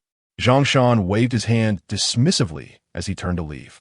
Qixia and the others stared at the bare limb, unsure of what to say, until Zhang Shan and his companions exited. After a moment, the Earth Bull approached, handing them 4 filthy bags. "Take them." Snapping back to reality, Qixia and the others accepted their rewards. This time, the Dao was abundant, enough to leave them somewhat bewildered. Thanks to Zhang Shan, they had also received long-awaited food. The plump girl observed Qixia from a distance, cautiously approaching him. Can you join you?" "My teammates all perished during the interview." Qixia seemed oblivious to her plea, merely weighing the cloth bag in his hand before saying to the three, "Let's go." With that, he turned toward the exit, leaving the girl awkwardly standing there. Xiao Jiaqin shrugged apologetically at the girl. "Don't be upset. He always acts this way." Seeing that Xiao Jiaqin appeared approachable, the girl grasped his arm, her face tense as she implored, "Please let me join you. I'm so scared right now." "Well," Xiao Jiaqin smiled apologetically. "All right, you can follow us for now." "Hey, Xiao Jiaqin," Qixia called from a distance, turning back. "Let us move." Xiao Jiaqin glanced at Qixia, noticing his slight frown. "Oh, okay. I'm coming." Xiao Jiaqin seemed to grasp the situation, nodding before turning to the girl. "Sorry, but it won't work this time. We'll have to reschedule." He then followed Qixia, ignoring the girl entirely. As the plump girl watched Xiao Jiaqin leave, her previously pitiful expression hardened into one of malice. Now, only she and the Earth Bull remained in the room, as the other participants had departed. The Earth Bull, while tidying up the fallen chairs, glanced at her and eventually asked, "Are you still up to your old tricks?" Indeed, the plump girl nodded. "It's a pity. Our line of work is becoming increasingly difficult. Why can't you just behave normally?" The Earth Bull asked, turning to face her. "Wouldn't it be better if we all followed the same orders?" "Huh," the plump girl scoffed, anger flashing across her face. She stepped closer, grabbing the Earth Bull by the collar and demanding, "What gives you the right to speak to me like that? When it comes to normal, how are your Zodiac any better than us?" The Earth Bull turned his head aside, speaking quietly. "At least we are all striving toward the same goal. Then let us each put in the effort and see who is right." The plump girl released her grip, turning toward the exit. Before leaving, she added sternly, Zhang Shan cannot be left alive. As for that Qi Xia, I'll think of a way. Con artist. After exiting, Xiao Jiaqin cautiously glanced back and asked in a low voice, what is going on? Is that woman a problem? I'm not certain, but there's a high likelihood. Qi Xia replied, we should remain vigilant in a place like this. You can read faces? Xiao Jiaqin chuckled. From her gentle demeanor, I couldn't sense anything amiss. This isn't merely a matter of reading faces. Qi Xia shook his head. First, she claimed her teammates all perished during the interview. If that's true, she must have resorted to extreme measures. Otherwise, I find it hard to believe that only a weak girl survived among 9 others. Second, she has survived alone until now. And considering her survival tactics in the game, it's evident she is not an ordinary person. She likely approached us for our Dao. Xiao Jiaqi nodded, enlightened. I see. I thought she was just pitiable. Of course, what I said could all be false, Qi Xia remarked. I just prefer not to trust others too easily. Turning back, he asked the trio, by the way, may I use your Dao? Chapter 49. The Internet upon hearing this. Xiao Jiajin did not hesitate to hand over the cloth bag at his waist, closely followed by Lin Qing. Tian glanced at the two, her expression somewhat awkward, but ultimately, being in a weaker position, she pondered for a while before surrendering her own cloth bag. Qi Xia received all the bags and sat to the side, beginning to tinker with them. Before long, he discarded an empty bag and stood up to address the 3, saying, this time we have earned enough for 5 people, totaling 95 Dao. This number cannot be evenly divided among 4 people, so we will add the one we had left at the beginning, making it 96, which gives each of us 24. He handed the 3 bags forward, instructing them, I prepared them for you. Make sure to count them in front of me, as I will not take responsibility afterward. Tiantan hurriedly reached for her bag, opened it, and counted. Indeed, there were 24 Dao, not 1 less. Lin Qing and Xiao Jiajin then reattached their bags to their waists. Aren't you going to count them? Qi Xia asked. That could be a fraud. No worries. Lin Qing shook her head. If I find one missing later, I'll just take it from you. Indeed, spare us the theatrics. Xiao Jiajin waved his hand. Where to next? Qi Xia looked at the bare arm in Xiao Jiajin's possession, contemplated for a moment, and suggested, let us find something to eat. The group's thoughts were quite simple. If they could cook the bare arm, it would suffice to fill their stomachs, regardless of the taste. However, in this dilapidated city, finding the essentials for cooking proved to be a formidable challenge. There was not a single clean water source, stove, pot, or lighter to be found. The group wandered through the abandoned buildings for over an hour, still empty-handed. Upon reaching a derelict restaurant, Xiao Jiajin could no longer contain his frustration. This cannot continue, he declared, tossing the bare arm to the ground and stretching his sore wrist. Carrying around this hefty meat, we'll either starve or exhaust ourselves. Thank you for your efforts. Lin Qing smiled at Xiao Jiajin. Would you like me to take a turn? That's unnecessary, he replied. There seems to be great potential here. Tian surveyed the restaurant and noticed that it was not severely damaged. Sure enough, after a brief search, they discovered an aluminum pot beneath the table. It appeared relatively clean, albeit slightly deformed. Firewood is everywhere, Qi Xia remarked, observing the broken furniture strewn about, but we lack water and fire. I'll check the kitchen, Tian announced, making her way towards the back of the restaurant, hoping to find water there. Qi Xia nodded slightly and began searching for other useful items in the room. After a few seconds, he felt something was amiss and told Xiao Jiajin, you should accompany Tian. Be cautious of the natives. Agreed. Xiao Jiajin nodded and headed towards the kitchen. However, before he could take 3 steps, he heard Tian's voice from a distance. Hey, what are you doing here? Ah, sister, you're here too. The voice replying to Tian was that of a girl. Qi Xia and Xiao Jiajin rushed into the kitchen, only to find a slightly plump young woman standing there. She reached out, affectionately linking arms with Tian, and addressed the group. What a coincidence to see you all here. Qi Xia regarded the woman with a cold gaze, his expression revealing his displeasure. Are you following us? Ah, the girl looked incredulous. How could that be? I arrived here first. Xiao Jiajin was equally perplexed as to why this girl would wait for them here. Are you looking for something? She inquired again. Yes, we're searching for water and fire, Tian replied. Water and fire? How wonderful. We have those here, the girl laughed. Under Qi Xia's watchful eye, she led Tian Tian to a cupboard, tiptoeing to open its door, revealing several plastic buckets filled with clean water. She then pulled out a lighter from her pocket, saying, "Look." Qi Xia found the coincidence unsettling, as if everything had been orchestrated. Tian Tian happily accepted the lighter from the woman, asking, "Little girl, are you really going to lend this to us?" "Sister, you don't need to be so polite," the girl said with an innocent smile. "We survivors should help each other." Tian Tian immediately felt a fondness for her and expressed her gratitude profusely. "What do you want in return?" Qi Xia asked from his side. The slightly plump girl turned, puzzled, and replied, "What do I want? I don't want anything. I'm just helping you.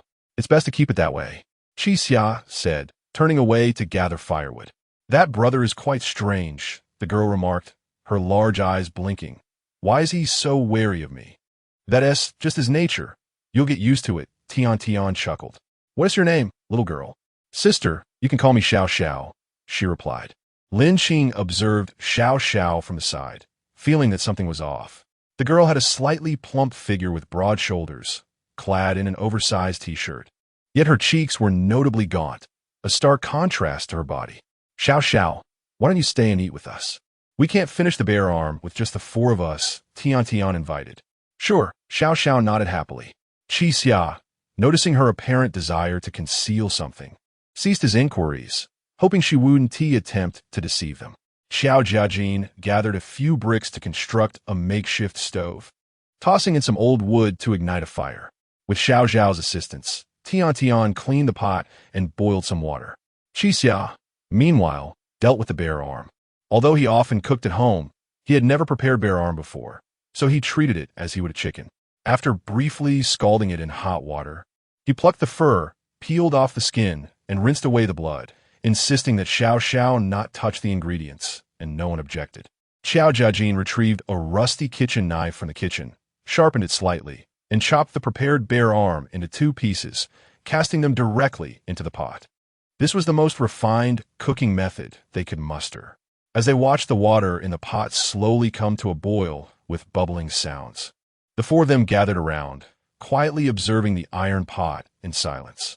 After a while, Lin Qing broke the silence, asking, "Will bear meat taste good?" "It's delicious," Xiao Jiajin responded immediately. "Haven't you ever had bear paw? You've eaten it?" Tian Tian turned to him, intrigued. "I was fortunate enough to have it once." Xiao Jiajin reminisced. "The taste is unforgettable. If we ever get out of here, I must have it again." Tian Tian sighed in resignation. "You truly are a daredevil." "A daredevil?" Xiao Jiajin chuckled. "Tian Tian, are you daft? I'm not the one hunting bears. I could just go to a restaurant." "Eating bear paw is illegal," Tian Tian added. "No matter how delicious it is, do you wish to end up in jail for it?" "What nonsense are you spouting?" Xiao Jiajin retorted dismissively. "When has eating bear paw ever been illegal?" Tian Tian frowned, feeling that sometimes she and Xiao Jiajin connected well, while at other times they seemed worlds apart. "You really should spend more time online," she sighed. "Stop displaying your ignorance so casually." "Online?" Xiao Jiajin scratched his head. "Are you referring to that internet that gained prominence in recent years?" Chapter 50. Bear paw as Lin Qing stirred the pot. She was startled by the mention of the term internet, nearly dropping her utensils. She had only encountered that word in history books. Tian Tian's eyes also flickered with disbelief as she turned to Xiao Jiaqin, her expression serious. "Xiao Jiaqin, when did you say you were born?" "I mentioned it, didn't I?" "In 79, Xiao Jiaqin replied, nonchalantly, scratching his nose. 1979, what of it?" Tian Tian stood cautiously, locking eyes with him. "You're not joking, are you? If you were truly born in 79, you should be in your 40s now."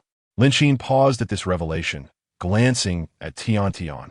"That doesn't seem right, Qi Xia." Ignoring the ongoing debate, serve herself a bowl of meat. Xiao Jiaqin furrowed his brow, perplexed by Tian Tian's words. "What is wrong with you, Tian Tian? Have you lost your mind? I'm a young man in my prime. Hardly looks like I'm in my 40s. Indeed, he did not appear to be in his 40s. Given his looks and physique, it was inconceivable. Xiao Xiao, having overheard the conversation, remained still, much like Qi Xia. Lin Qing's lips moved slightly as she inquired, "Xiao Jiaqin, what year is it now?" Xiao Jiaqin looked at her suspiciously. It's 2006. Turning around, he noticed Tian Tian and Lin Xin staring at him in disbelief, which only heightened his confusion. Why are you both looking at me like that? Lin Xin sensed an inexplicable oddity in the situation and turned back to Tian Tian. Tian Tian, which year do you come from? I'm from 2019. Tian Tian frowned. What is going on? Lin Xin felt a wave of weakness wash over her and slowly sat down. Everyone, I come from 2068. Ah? Xiao Jiaqin gasped in shock. 2068? Qishan nodded silently. Indeed, she bore the essence of someone from the future. Everything suddenly made sense. In her era, masks were a common necessity from birth, so she felt exposed without one, as if she were unclothed. With the rapid advancement of the internet, she had never needed to know what flyers were. Online advertisements were already overwhelming. Qixia shook her head, surprised that the others had noticed this issue. Doesn't this make it even more bizarre? Tian Tian's lips trembled slightly as she addressed the group. We don't come from the same year, yet we gathered on the same day. Could this truly be the work of a deity? Lin Xin echoed her disbelief. If we're not from the same day, then the earthquake we experienced before arriving here must also be different. She then looked at Xiao Jiaqin. But in my memory, I haven't heard of any significant earthquakes in your area. And you? Tian Tian suddenly asked Qixia. Where do you come from? I'm from 2022, Qixia replied. What on earth is happening? Xiao Jiaqin felt dizzy. Are you pulling my leg? Why is this happening? You're so clever. Haven't you figured anything out? Qixia shook her head.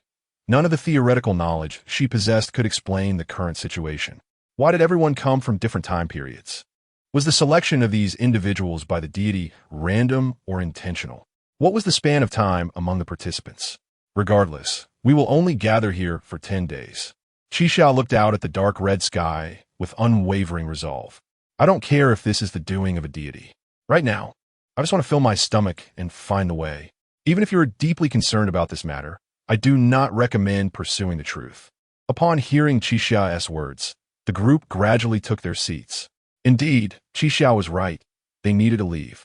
No matter which year they hailed from, they shared a common purpose: to escape this wretched place and return to their original lives. Spending days investigating the issue of time periods would be contrary to their goal. The 5 of them retrieved small bowls from the dining hall, each serving themselves a bowl of meat soup, their expressions still somewhat unnatural.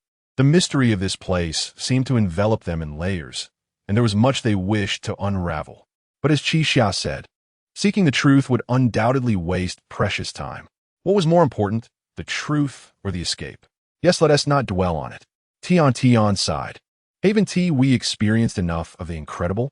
Lin Xin and Xiao Jiaqin exchanged glances, both shaking their heads in resignation. Tian Tian picked up an old frying spatula, carefully tearing off pieces of meat from the bear paw and distributing it into everyone's bowls. The bear paw had been stewed to tenderness.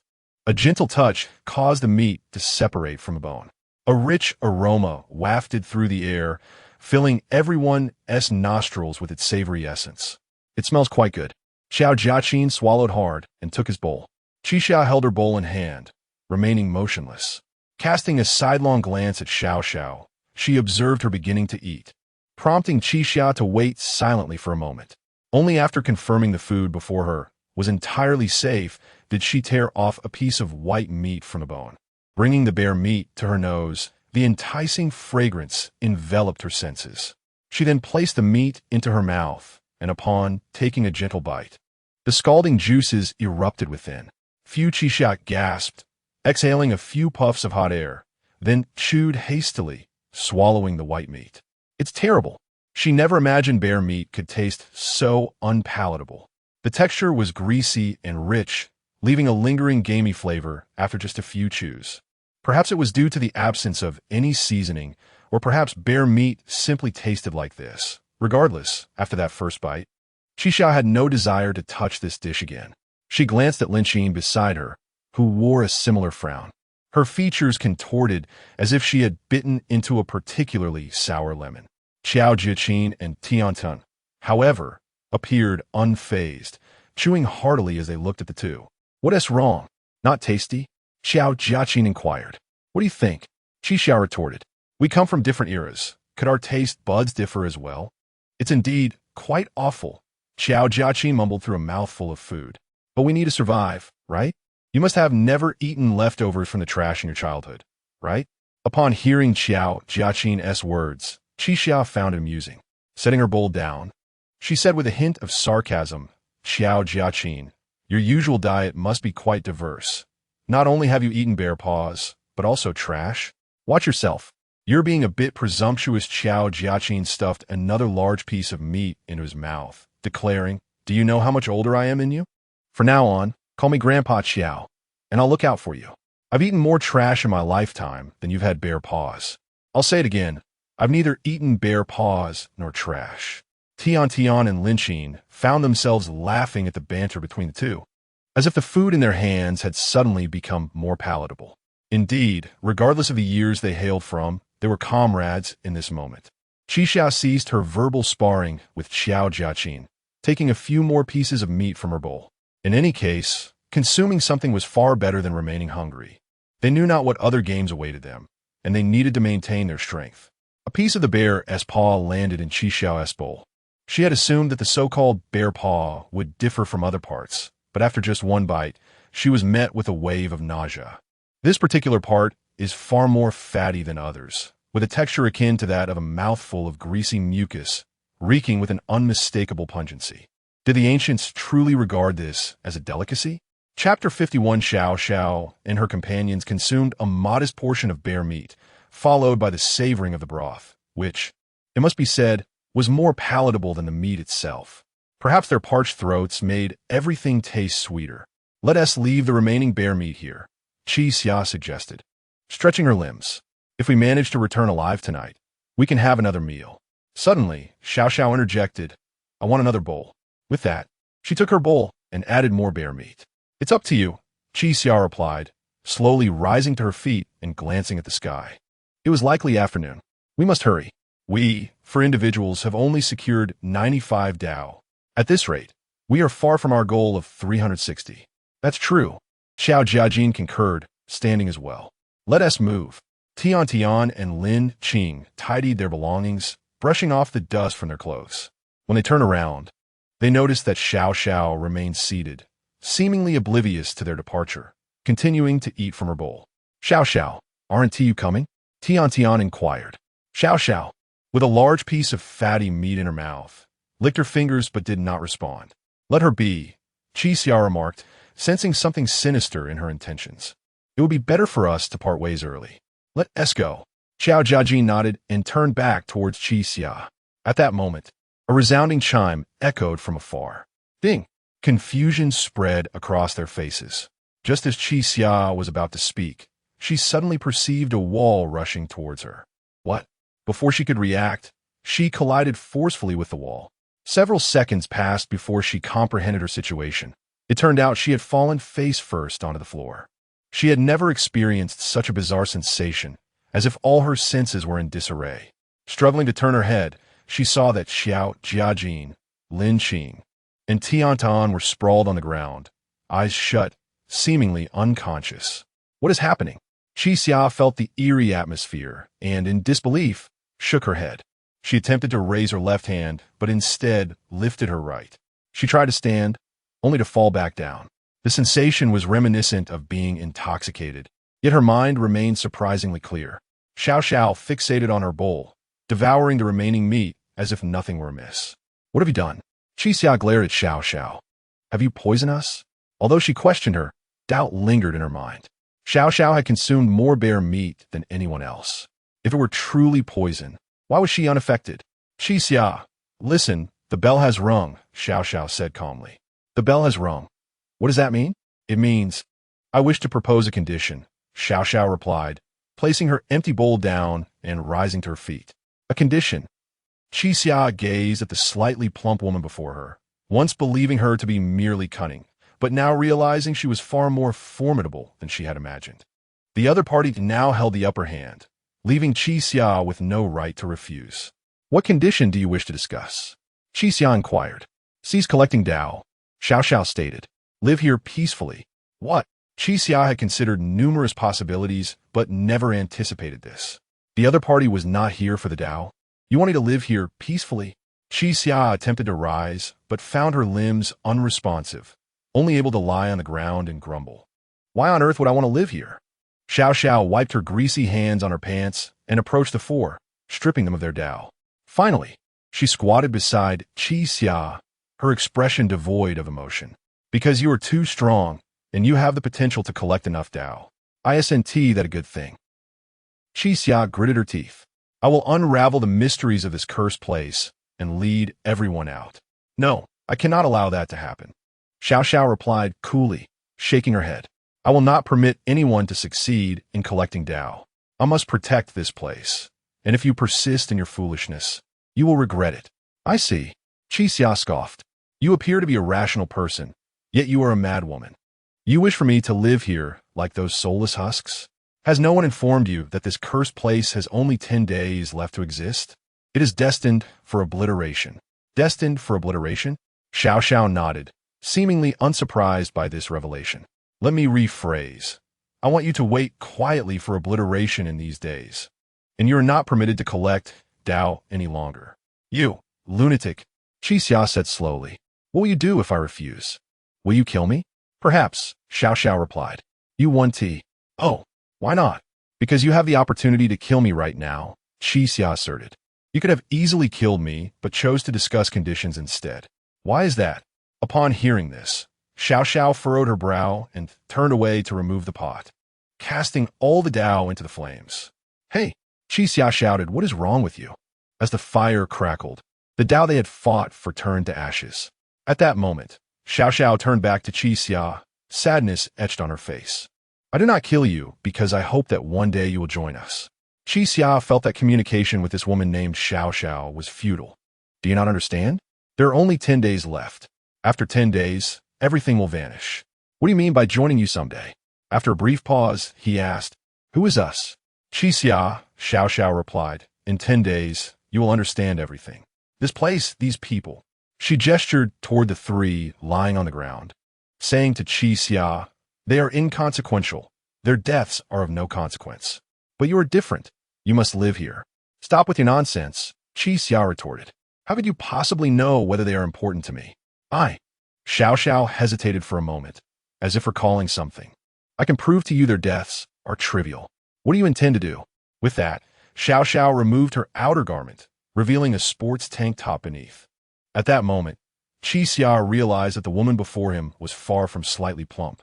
Her muscular physique surpassed that of Qiao Jiajin, with well-defined abs and arms like stone pillars. Upon first seeing her, one might naturally assume her figure was overweight due to her broad shoulders, although her face appeared slender. No one could have imagined the robust physique hidden beneath that oversized t-shirt. Chapter 52.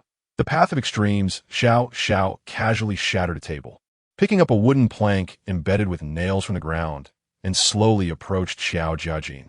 Hey, Qi Xia sensed the impending danger. What are you going to do? Wait a moment. They're dead, and their deaths are inconsequential, Xiao Xiao stated. I'll prove it to you. Don't. Qi Xia shouted anxiously. I understand. I will do whatever you say. Just put that down. Xiao Xiao acted as if she had not heard a word, slowly raising the plank in her hand. Hey, I agreed to your conditions. You don't need to prove anything to me. Seeing Xiao Xiao acting as if she had lost her mind, Qi Xia hurriedly called out to Xiao Jiajin. Hey, Xiao Jiajin, don't play dead. Get up.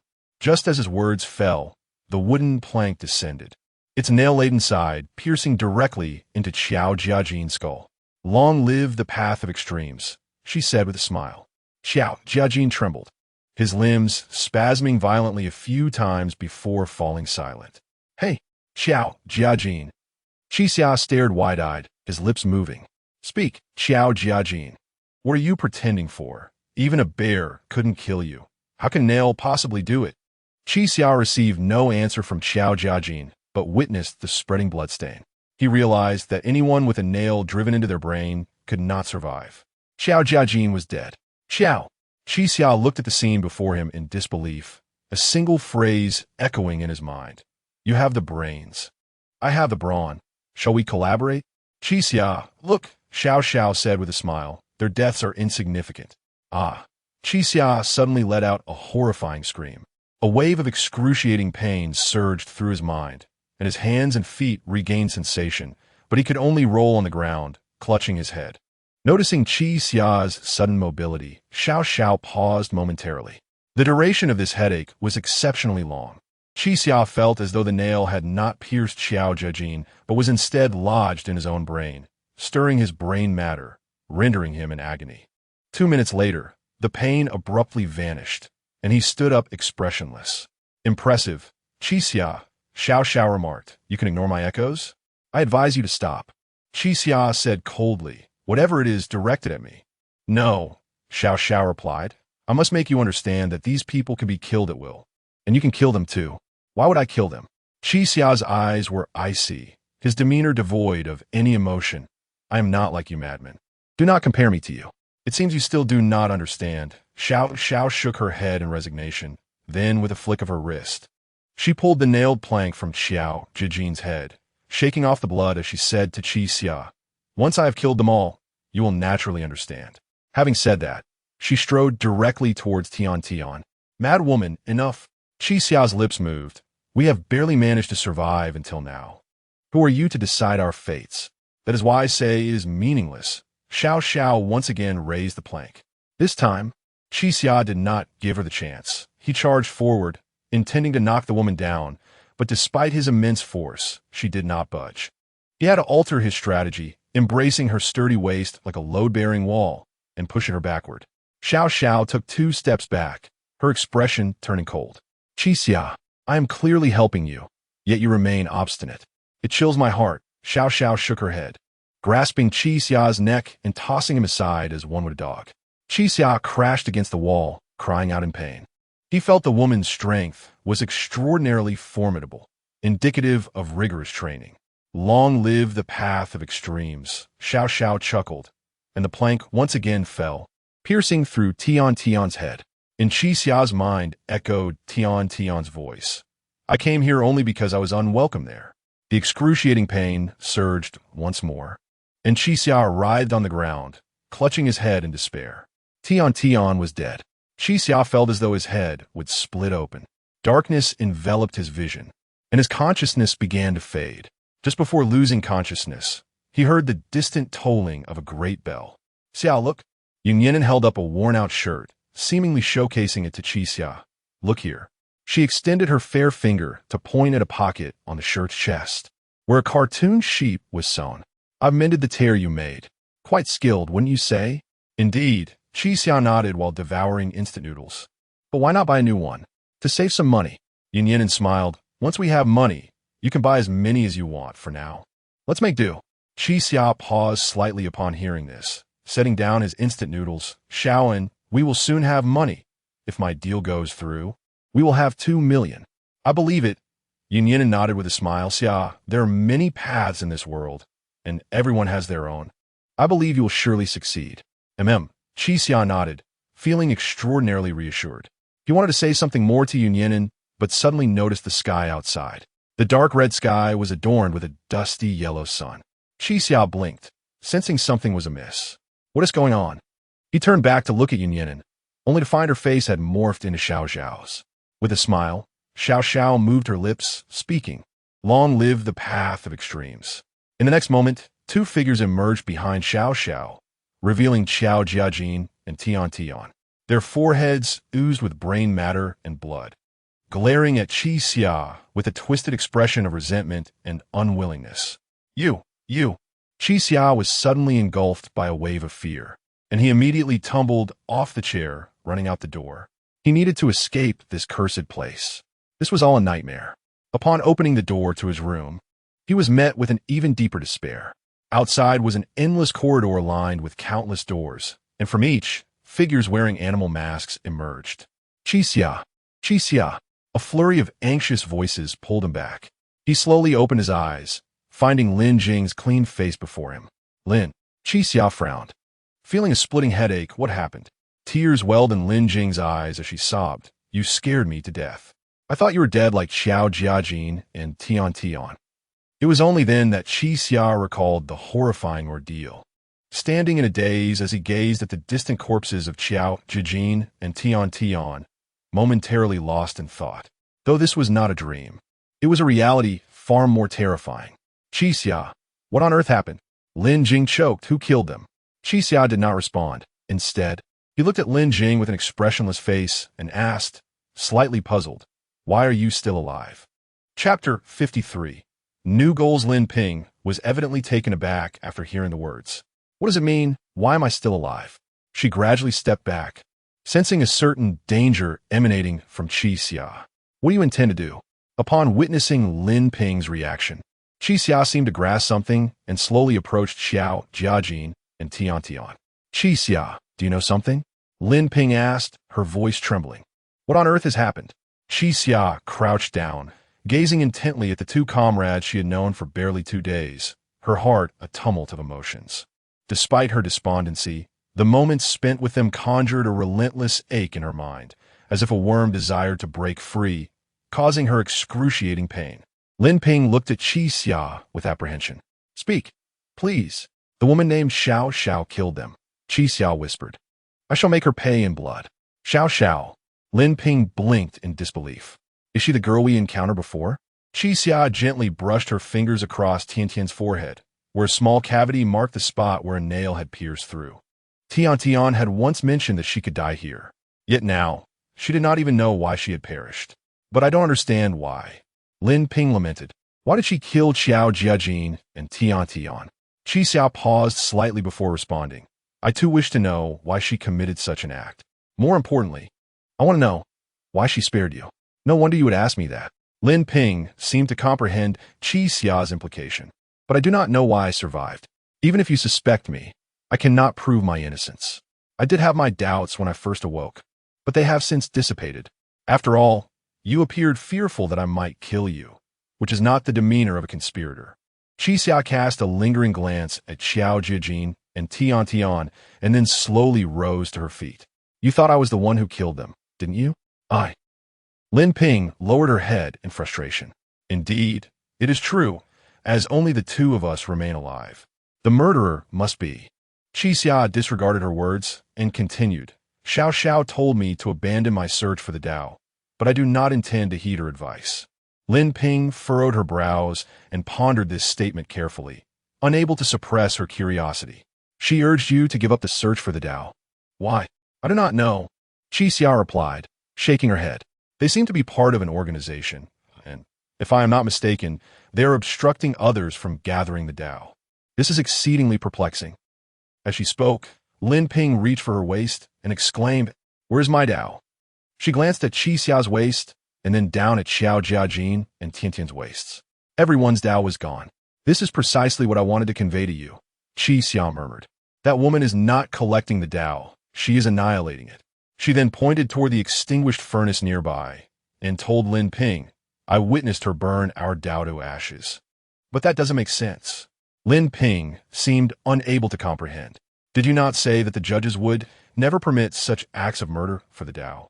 Qixia pondered for a moment and replied, The woman named Xiao Xiao is quite clever. Or perhaps she possesses an astute understanding of the rules here.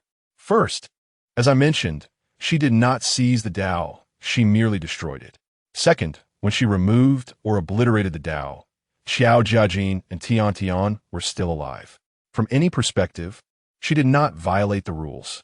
This implies that murder is permissible, yet seizing the Tao is not. Lin Ping bent down, her expression profoundly sorrowful. She sat on the ground and asked Qixia, now that we have no Tao left, it means we cannot participate in the game, correct? Qixia regarded Lin Ping and replied nonchalantly, Do you truly care about participating in the game? I had not sensed your desire to leave this place before. Lin Ping nodded affirmatively. Indeed, I had no interest in this place, but now. There is something I must return to confirm. Return to confirm? Precisely. Lin Ping met Qixia's gaze earnestly. I must return to the real world to verify something. Qixia stared into Lin Ping's eyes for 3 seconds, seemingly assessing whether she was lying. After a while, he slowly stood and said, Lin Ping, regardless of the circumstances, we should part ways. Part ways? Yes, part ways. Qixia nodded. That woman is after me. Staying with me will place you in grave danger. Lin Ping also rose and replied, I cannot leave. I must accompany you. Otherwise, I cannot confirm that matter upon returning to reality. Qi Xiao paused momentarily before asking, the matter you mentioned, does it concern me? Yes. Is your interest in me due to that matter? Qi Xiao inquired. Yes. What exactly is this matter? Qi Xiao rarely encountered situations that left him utterly perplexed, and the girl named Lin Ping intrigued him greatly. I am sorry, but I truly cannot disclose it. Lin Ping shook her head. You only need to remember that we are not enemies. Qi Xiao fell into a brief silence before earnestly advising, being with me could lead to your demise. Well, Lin Ping appeared somewhat hesitant, but ultimately responded, I am prepared to take the risk. Perhaps I will not die, and we can escape from here. Seeing Lin Ping's determination, Qi Xia ceased his persuasion and slowly approached the door, glancing at the darkening sky. In that case, let us take the gamble together. We have not lost all Dao. There is still one stored with an acquaintance. You mean? Lin Ping suddenly recalled. Will Officer Li give you the Dao? He will. Qi Xia paused before adding, but his 3 teammates will not. What shall we do? Qi Xia shifted his gaze to the ground where Xiao Jiajin lay, gritting his teeth as he declared, I will plead with them. That Dao is essential to me, as long as I continue to engage in the game. The woman named Xiao Xiao will undoubtedly reappear. I cannot allow Xiao Jujin and Tian Tian to die without reason. With that, he gathered the remaining bear meat along with the pot and pushed the door open, stepping outside, with Lin Ping closely following. The sky had grown dim, and the city was alive with the chirping of insects, the sound of crickets, rustling, echoing everywhere. We must hurry, Qi Xia remarked. I hope they will value this bear meat. Lin Ping once again looked up at Qi Xia, feeling a sense of emptiness within her. This man before her seemed devoid of emotion, indifferent to the deaths of others. Chapter 54. Chaos among men and women. 2 individuals traversed the city, clutching an old aluminum pot. Qi Xia had never contemplated that a city devoid of light could be darker than the wilderness itself. After merely a 10-minute walk, the sky darkened like spilled ink. The rustling sounds of insects echoed around, causing Qi Xia to feel increasingly agitated. Lin Xing, are you still there? Qi Xia inquired. I'm here, Lin Xing replied. Please walk slowly, be careful not to fall. I cannot slow down any further, Qi Xia remarked, glancing at the sky, which still allowed for a faint visibility of the path. We must hasten to the convenience store. Hold on to my clothing. Lin Xing nodded and grasped Qi Xia's garment. Relying on her memories, they walked for another 20 minutes before finally arriving at the square they had previously reached. Fortunately, the area was spacious, allowing them to discern outlines. As they proceeded eastward into the square, they spotted a store illuminated by firelight. That must be the convenience store. Their S.A. Fire, Lin Xing mused, puzzled by how they had found a source of flame. Realizing the presence of a female clerk inside, she concluded that the fire was likely borrowed from her as she cooked when the two had encountered her. Navigating through the darkness, the pair approached the entrance of the convenience store. To their surprise, the minotaur that had been standing across the street had vanished. Officer Li, Lawyer Zhang, are you there? Lin Xing tentatively called out. Xiao ran. Dr. Zhao? No response came, though they could hear movement inside. What is happening? Just as Lin Xing was about to investigate, Qi Xia held her back. Stay back. I will go in first, he whispered. Accompanied by the rustling of insects, they entered the store. However, as soon as Qi Xia stepped through the door, a wooden plank flew towards him. Fortunately, he had anticipated this and swiftly dodged, narrowly escaping the lethal blow. Lin Xing gasped, quickly steadying Qi Xia. Are you all right? They then realized that the one wielding the wooden board was none other than Dr. Zhao, with Xiao Ran following closely behind. Upon glancing at Qi Xia and Lin Xing, Dr. Zhao managed a strained smile. So it's you two. I thought it was someone else. Qi Xia scrutinized them, his expression a mixture of confusion and concern. Dr. Zhao stood there, clad only in a white coat, barefoot, and looking rather disheveled. Xiao Ran's hair was unkempt, her attire disordered, and her makeup smeared, resembling a couple who had just been robbed. Qi Xia began to piece together the situation, yet he was bewildered by the circumstances. Qi Xia, please don't misunderstand, Dr. Zhao said, wearing a forced grin. Xiao Ran mentioned she seemed injured, so I was helping her check. What are you explaining for? Xiao Ran elbowed Dr. Zhao, stammering. Are you even a man? Qi Xia shook his head. I have no intention of meddling in your affairs. We're Officer Li and Lawyer Zhang. Ah, Dr. Zhao's face turned awkward. They went out to investigate the surroundings during the day, and Haven Tea returned yet. What? Qi Xia's brow furrowed. The Haven Tea returned? The sky has completely darkened. Officer Li said he would survey the nearby area, so it's unlikely they would stay outside. If the Haven Tea returned yet, could they be dead? Or perhaps they're lying? Qi Xia gradually stepped further into the room, surveying the surroundings. Although the floor was still filthy and disordered, there were no fresh bloodstains or signs of a struggle. A faint campfire flickered in one corner, and not far from it lay Han Yimo's corpse, casting an eerie and ambiguous atmosphere. Qi Xia turned to the two uneasy individuals and slowly asked, Aren't you all part of the same team? The Haven Tea returned by nightfall, yet you seem unconcerned and are here. Playing? Well, worrying won't help, Dr. Zhao replied. It's too dark to search for them, so we can only wait until dawn. Who are you to dictate that? Xiao Ren shouted angrily. When did it become your place to worry about our team? Qi Xia remained silent, walking towards the employee lounge and gently pushing open the door. Inside, the female clerk crouched in the corner, facing the wall, murmuring to herself. It seemed she had remained there without moving. Qi Xia closed the door and turned back to Dr. Zhao, recognizing him as someone he could communicate with. Is Dao still here? Qi Xia inquired. Dr. Zhao's expression shifted to one of caution. Qi Xia, what exactly are you here for? I came to borrow Dao, Qi Xia stated. The Dao that was left here during the day. I wish to use it and will return it in full afterward. Borrow Dao. Dr. Zhao pondered for a moment, then scrutinized Qi Xia's grimy clothing stained with traces of blood. What about your own Dao? What happened to that thug and the prostitute? They have names? Lin Qing interjected. Please do not refer to them in such a manner. Oh, Dr. Zhao feigned understanding. What is the point of putting on airs? Xiao Ran wrapped her clothing tighter and approached. They didn't participate in the game and end up dead, did they? Qi Xia's expression darkened as he nodded slightly. More or less. Huh. Xiao Ran scoffed mockingly.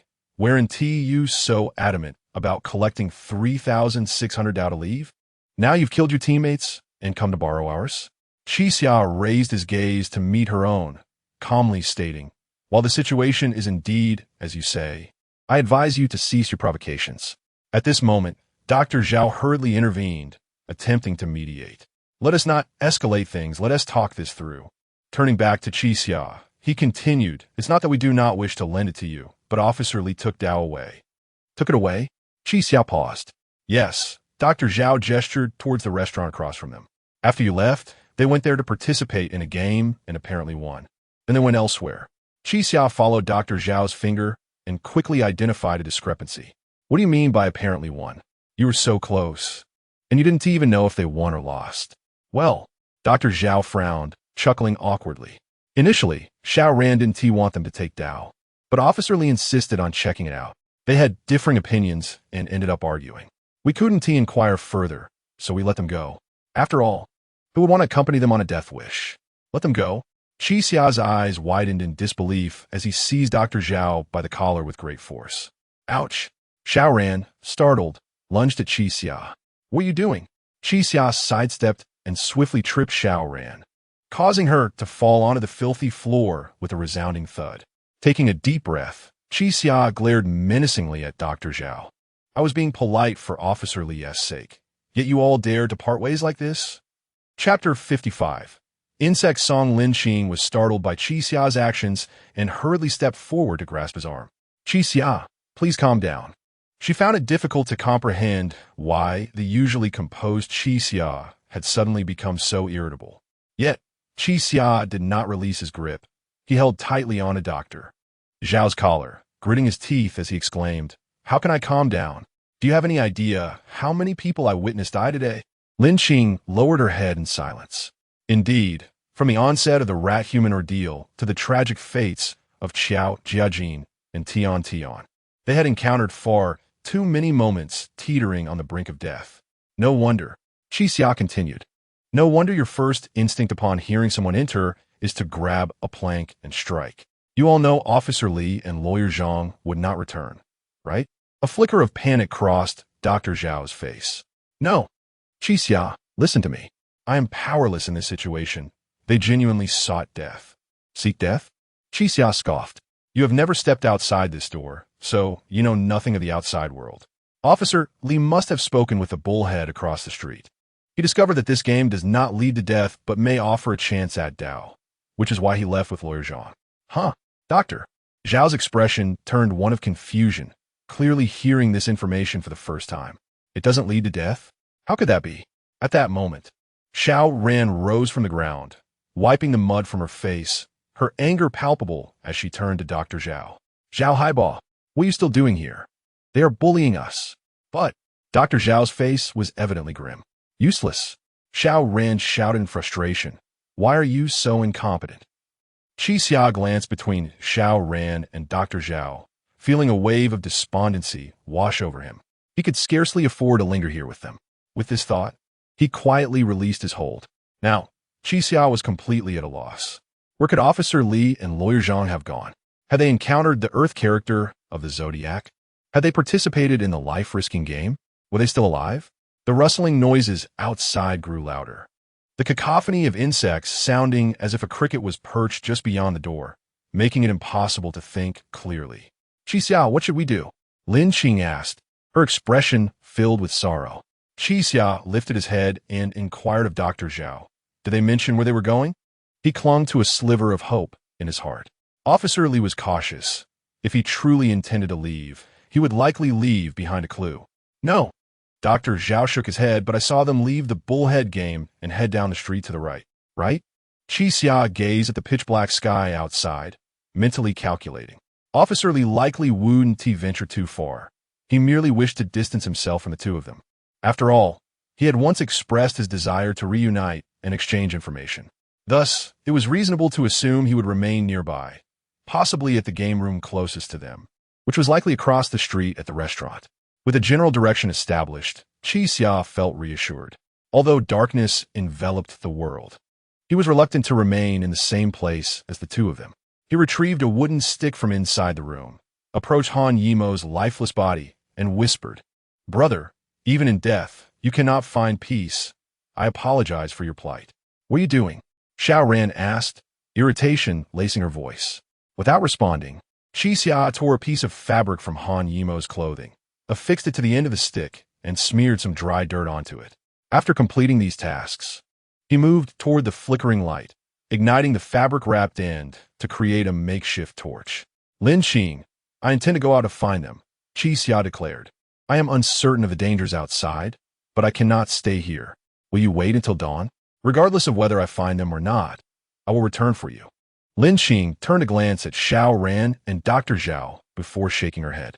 No, I will go with you. With that, she lifted the pot containing bear meat and stood beside Qixia. What is this? Dr. Zhao finally noticed the old aluminum pot, his eyes gleaming with intrigue. This is... Lin Qing paused, then shook her head. Nothing. Is it food? Dr. Zhao stepped forward eagerly. Did you find something to eat? Xiao Ran's expression also shifted. Is there food? Their gazes transformed into that of ravenous beasts, devoid of humanity. Qixia pulled Lin Qing behind him, positioning himself between her and the two others, and spoke slowly. I am sorry, but this food is not for you. Qixia. Dr. Zhao stammered. No, Brother Xia, we may have overreacted earlier. Please don't take it to heart. Indeed, Xiao Ran forced a smile. Who doesn't bicker? Besides, as a man, would you truly become upset with a woman like me? I was merely joking. Exactly. Dr. Zhao chimed in. You have plenty in that pot. We will only take a little. We cannot consume it all. Qixia's expression darkened once more as he replied. This food was desperately procured by Qiao Jiajin. You may ask him. If he agrees, I have no objections. Upon hearing this, Xiao Ran's face shifted, and after a brief pause, she lunged for the pot. Qixia had anticipated this move and could only sigh in resignation as he blocked her. What? No longer deceiving, but resorting to robbing? Qixia remarked with a hint of mockery. There is no such thing as a lawless land in this world. I suggest you think carefully. There was once a police officer in your ranks. You. Qixia scoffed, pushing Xiao Ran aside as he stepped outside with the torch. Lin Qing following closely behind. At that moment, Xiao ran and Dr. Zhao understood what it meant for a cooked duck to fly away. The pot of food, fragrant and enticing, lay mere feet away from them, yet they could not even touch it. "Don't go!" Xiao Ran shouted, rushing after Qi Xia as she burst outside. The world beyond the door was shrouded in darkness, illuminated only by the dim glow of the torch and the incessant chirping of insects. To Xiao Ran's surprise, Qi Xia and Lin Qing stood quietly outside, 3 steps away, their backs turned to her utterly still. Huh? Within moments, she observed Qi Xia and Lin Qing slowly retreating a step. "Hey, what is wrong with you?" Xiao Ran asked.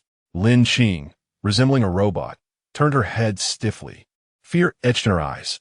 She placed a finger to her lips, signaling for silence. "Are you out of your mind?" Xiao Ran retorted. "If you want to leave, just leave. Leave the pot." After saying this, Xiao Ran sensed something was amiss. The torchlight illuminated a small area, and in that dim glow, something appeared to be moving. In the next moment, as Xiao Ran discerned the figure in the torchlight, her eyes widened in horror as she was overcome by an overwhelming sense of dread. Before Qi Xia stood a gaunt, almost inhuman figure, a naked man, his body pale and emaciated. He crawled on all fours, his legs splayed awkwardly behind him, moving in a grotesque manner across the ground. In his sunken face, 2 hollow eye sockets stared vacantly, and his mouth twisted as he emitted a sound. Rustle, rustle, rustle, rustle. Chapter 56. Sitting just as Xiao Ran was about to let out a scream, Dr. Zhao swiftly covered her mouth from behind. The scream transformed into a muffled whimper, stifled in her throat. Dr. Zhao, curious about the sudden silence of the 3 individuals who had just exited, followed them outside and was met with an eerie sight that nearly frightened the life out of him. The 4 of them stood in silent trepidation, gazing at the figure before them, which resembled a cricket. It moved its hind legs rapidly like an insect, constantly changing direction as if searching for something, occasionally lifting its face, marked by 2 gaping wounds, to peer around. Its neck twisted not like a human, but with the swift, grotesque movements of an insect. Seconds later, the figure suddenly leapt high, aiming for the convenience store's wall. Qi Xia quickly raised a torch to illuminate the scene, attempting to track the creature's movements. In such darkness, losing sight of their target was the gravest error. However, the instant the torch was raised, even with Qi Xia's composure, he nearly buckled at the knees. The wall, illuminated by the flame, was teeming with figures. At least a dozen of them scurried across the surface. As the light hit them, they seemed to sense something and hastily retreated into the shadows. They resembled crickets, cockroaches, and spiders, anything but human. A chill ran down Qi Xia's spine as every hair on his body stood on end. On their way to the convenience store, he and Lin Qing had heard the incessant chirping of insects. It turned out that those sounds were not from mere bugs, but from these creatures, each one person. The realization that as they moved forward, the ground beside them and the nearby walls were crawling with such entities was beyond unsettling. A bead of cold sweat trickled down Qi Xia's brow as he slowly turned to wave at the others. They understood his intent and began to retreat cautiously. Holding the torch high, Qi Xia kept his eyes fixed on the figures on the wall, backing away step by step with the 3 others trailing behind him. They dared not make a sound, moving with utmost slowness. The creatures appeared to have their eyes gouged out, relying solely on sound to navigate. Thankfully, they all understood the importance of silence for their survival. Once the door was closed, Qi Xia propped a wooden board against it and continued to retreat until they reached a corner of the room. The cold, mottled wall offered them a semblance of safety. "What exactly are those things?" Xiao Ran trembled as she questioned. "They're human," Dr. Zhao replied, but immediately shook his head. "No. The skeletal structure of humans cannot perform such movements. They can only be insects." Qi Xia took a deep breath and stated, "Last night, I heard rustling sounds, which indicates these beings did not just appear today. They have always been here." He turned to Lin Qing, his expression grave. "We were incredibly fortunate not to have trodden upon them during our journey." Lin Qing nodded, still shaken, clearly rattled by the encounter. The 4 fell into a heavy silence. Before witnessing such a terrifying sight, perhaps they could have managed a sound sleep that night. But now, none dared to close their eyes leaning against the wall and vigilantly watching the door, prepared for those entities to break in at any moment. The night, stripped of sleep and sound, stretched endlessly. They stood by the wall for what felt like half the night, their bodies aching from fatigue. Gradually, they began to notice something. The insects outside seemed to be nothing more than that. They had no intention of entering this brightly lit space. Qixia was attempting to rationalize the phenomena of this place with the existing rules. No matter how bizarre their appearance or how bloodied their eyes, they were merely insects. If the insects and the store clerks were of the same ilk, they would undoubtedly play their roles diligently. With this thought, Qixia concluded that the threat posed by the creatures outside was minimal. Even if they were to attack humans, they would not likely charge the door en masse. With this in mind, Qixia slowly sat down, stretching his aching limbs.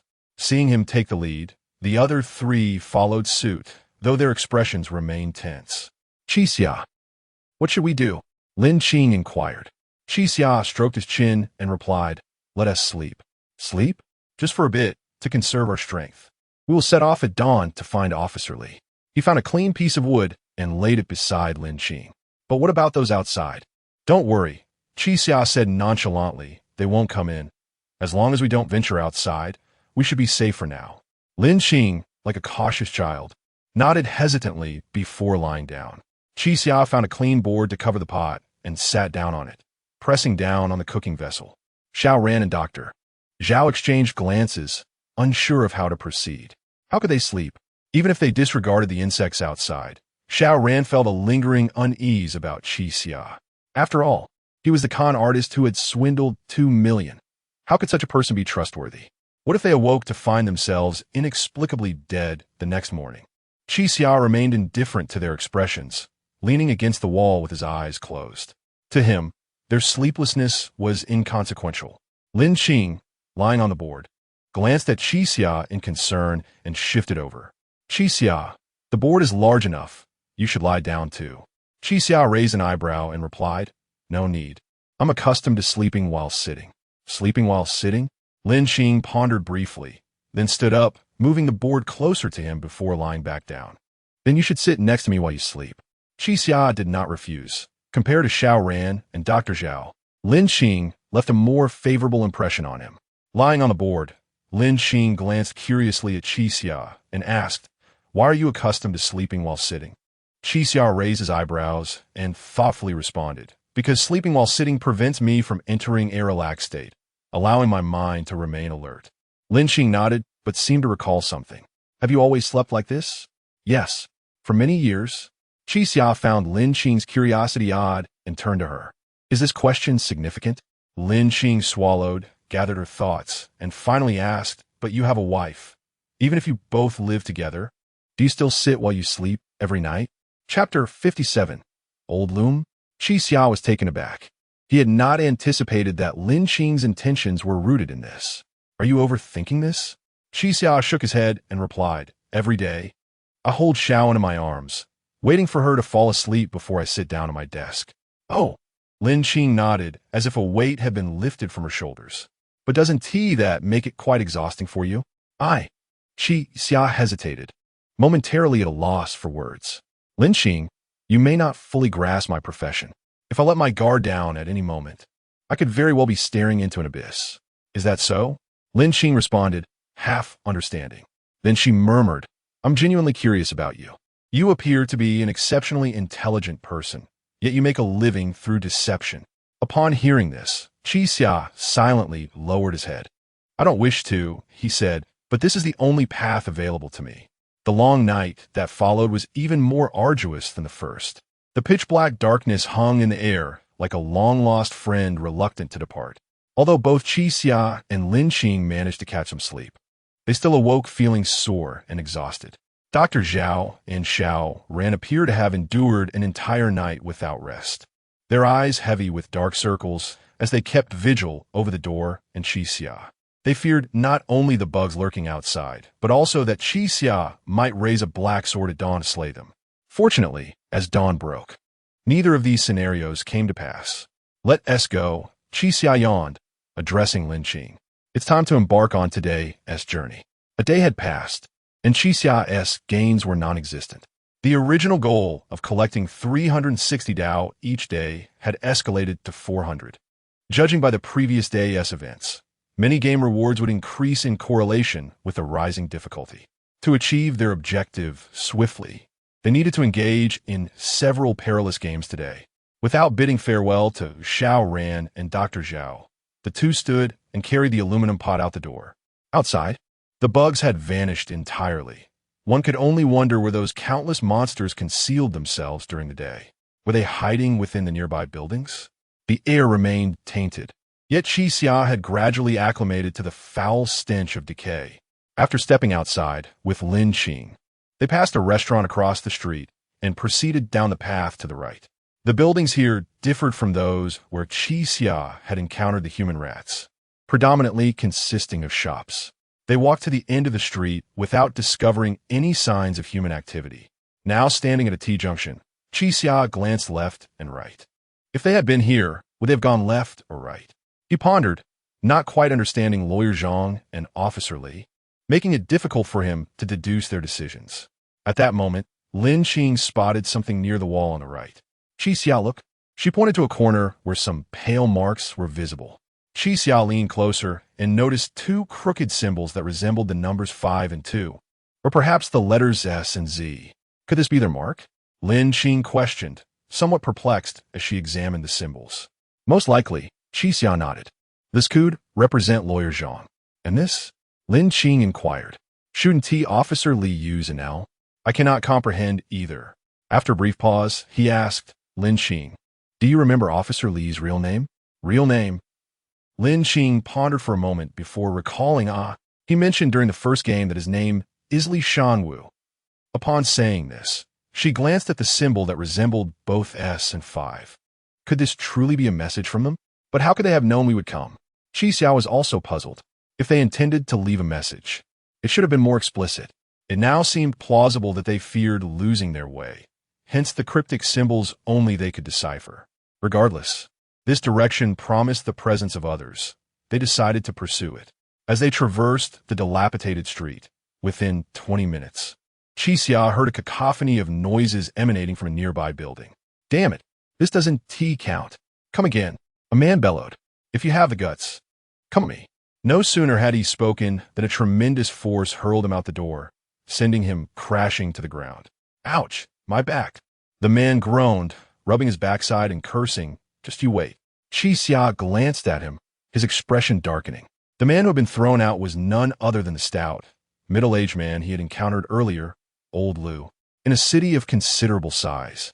Encountering the same person on 2 consecutive days was indeed a remarkable coincidence. Old Lu noticed Qixia. Hey, you brat. As he spoke, he seemed to recall something, shaking his head in annoyance and preparing to leave. Wait, Qixia called out. Have you seen anyone else here? Old Lu turned back, casting a disdainful glance at Qixia. Oh, isn't this the Lord of Hell? I haven't exhausted the life I purchased from you yet. Are you here to collect again? Qixia helplessly shook his head and replied, I do not wish to debate past matters. I am currently searching for my companions. If you can assist me, I will find a way to repay you. Repay? Old Lu's eyes glimmered, and he approached with a feigned smile.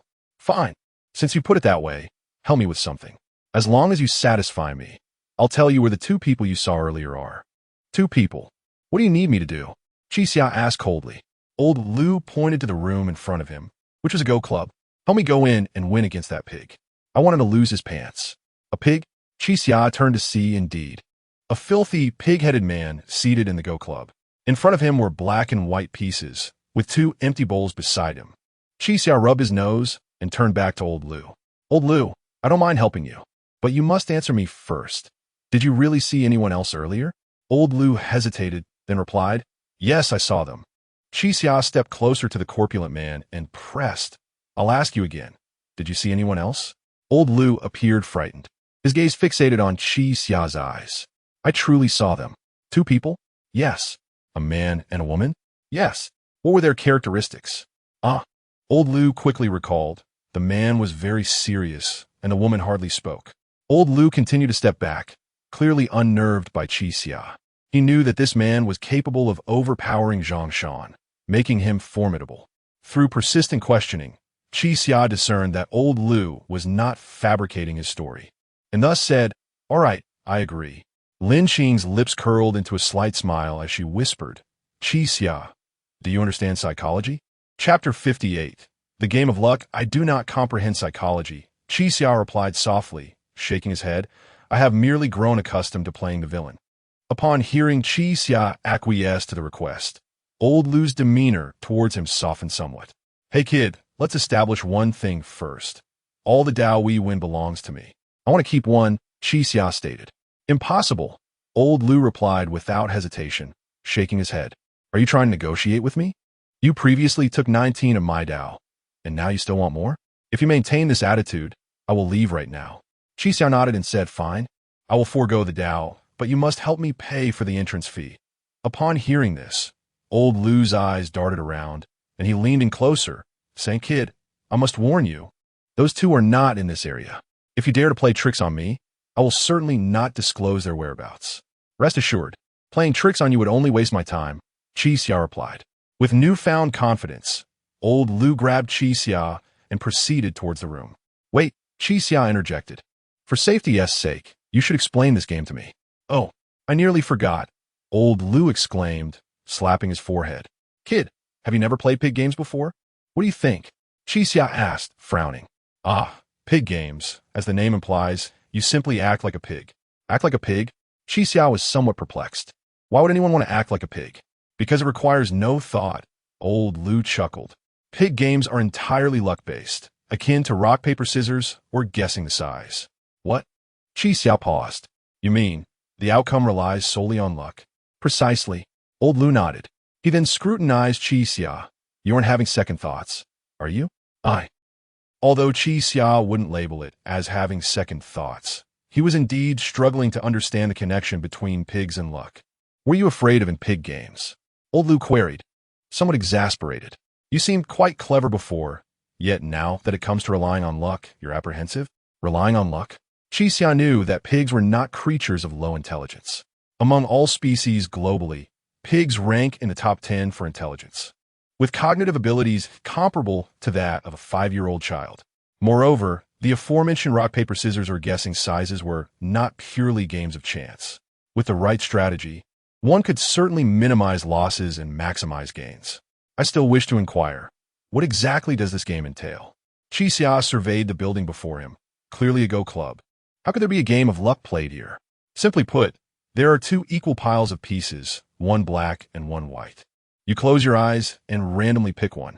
If you select a black piece, you win. Is that all?" Qi Xia asked, incredulous. "Yes," old Lu affirmed. "I already told you, it's a luck-based game." With that, he produced a white piece from his pocket and slammed it onto the ground. "Damn it, I picked the white piece twice in a row. My luck is abysmal." Qi Xia could hardly believe his ears. If the situation truly was as described, he could not guarantee he would outmatch the pig head man. He picked up the white piece from the ground, noting its utter ordinariness. There were no hidden mechanisms. "Kid, are you up for it or not?" Old Lu pressed anxiously. "Don't you want the whereabouts of those two anymore?" Qi Xia knew he had no other options. He was currently penniless and could only place his hopes on Officer Li. However, to inquire about Officer Li's location, he needed to pry the information from old Lu's lips. To put another way, he had nothing left to lose.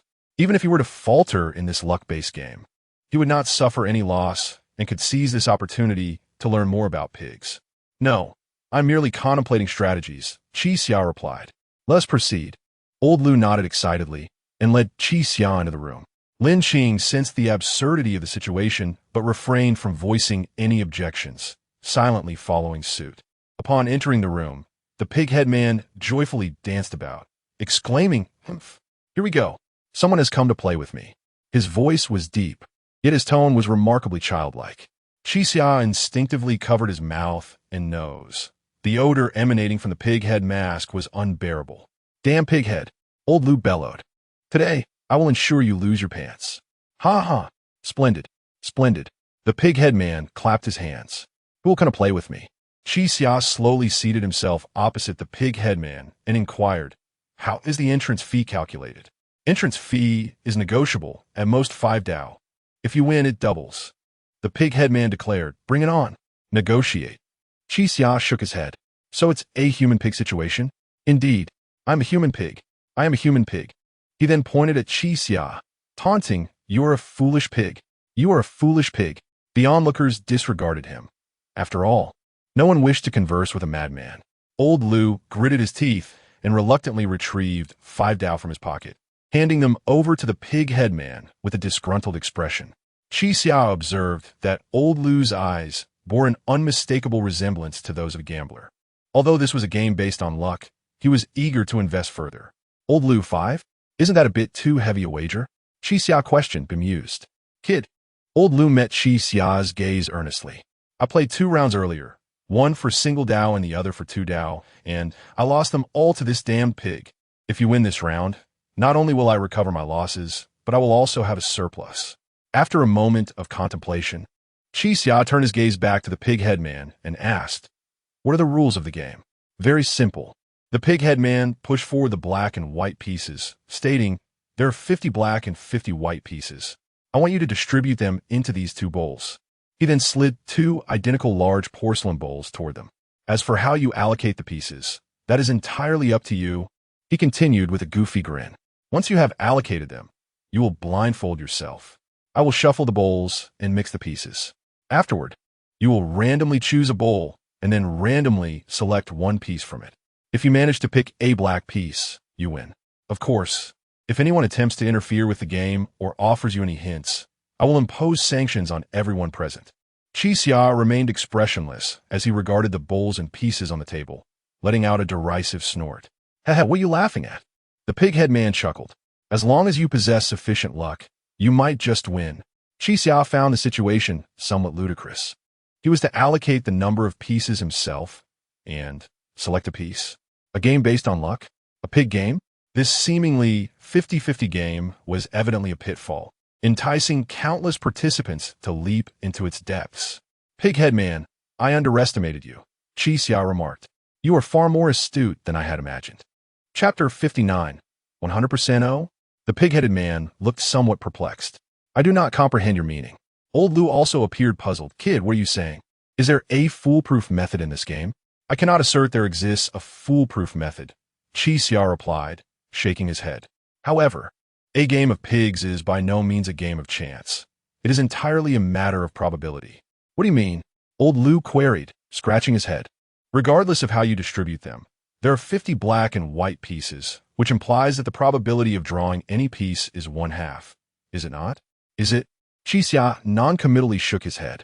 It is precisely this aspect that makes the game appear akin to one of chance. To speak frankly, kid, Old Lu leaned closer and whispered in Qi Xia's ear. The first time I separated the black and white pieces, I thought if I could choose the bowl with the black pieces, I would win. Alas, I lost. The second time, I evenly distributed the pieces into 2 bowls. It still failed to draw a black piece. My luck was abysmal.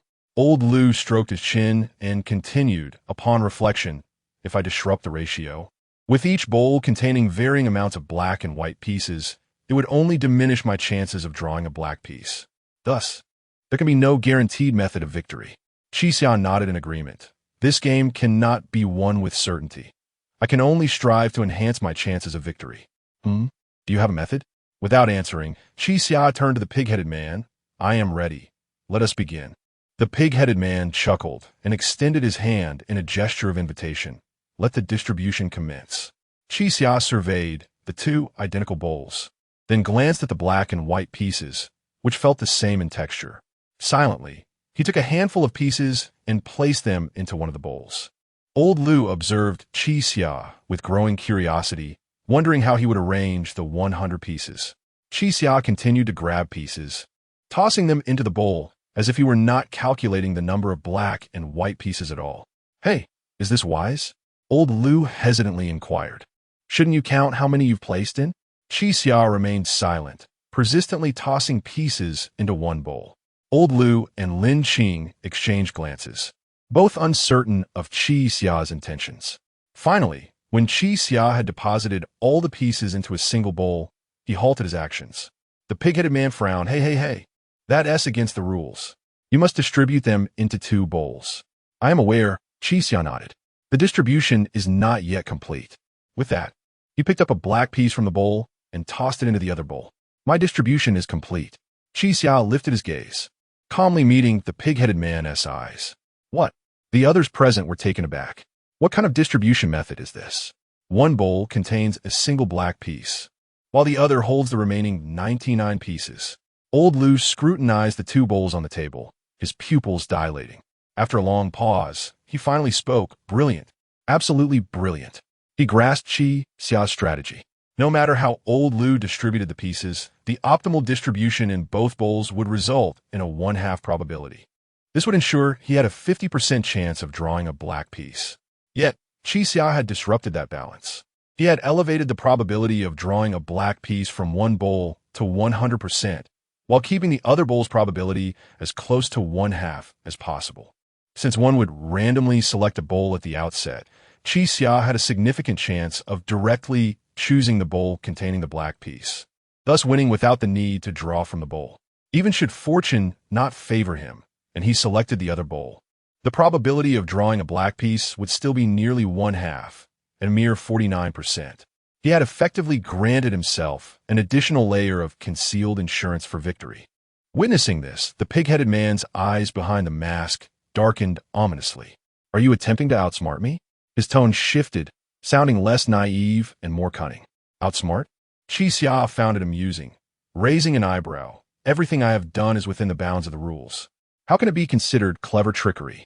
The pig-headed man retrieved an eye mask from his pocket and slowly extended it toward Qi Xia, saying, I have known many clever individuals, yet most of them are notoriously unlucky. Qi Xia nodded, accepting the eye mask. I cannot refute that.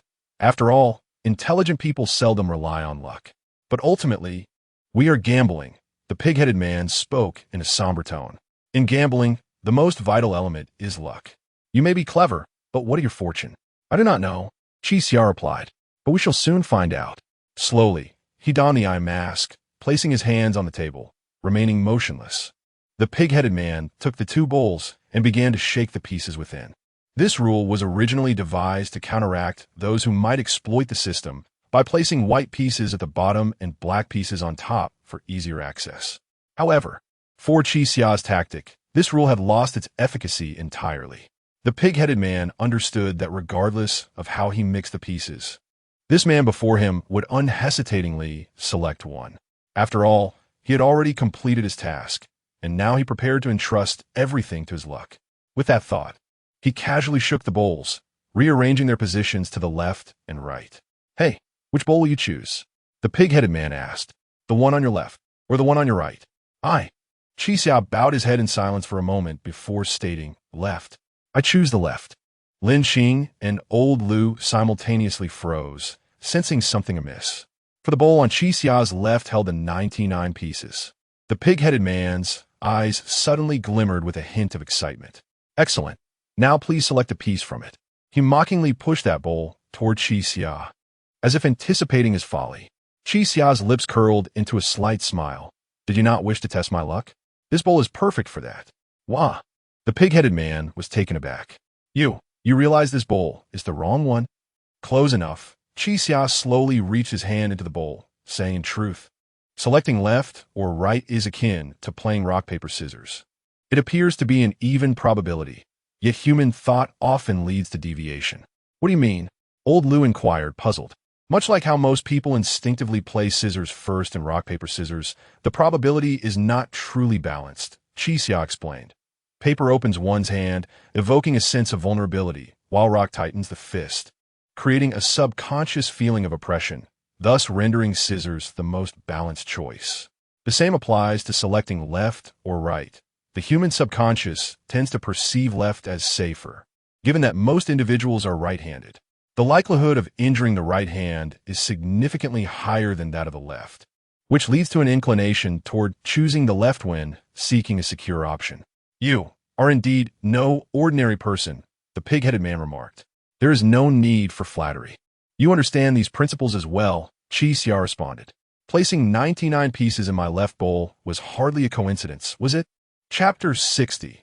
Psychological warfare. The creature, known as human pig, remained silent, merely gazing at Qi Xia, stating, even if you see through all of this, You still have a mere 49% chance of obtaining the black pieces. Indeed, Qixia continued to search within the bowl, declaring, when all science ceases to function, I shall place my faith in metaphysics. What is your metaphysical theory?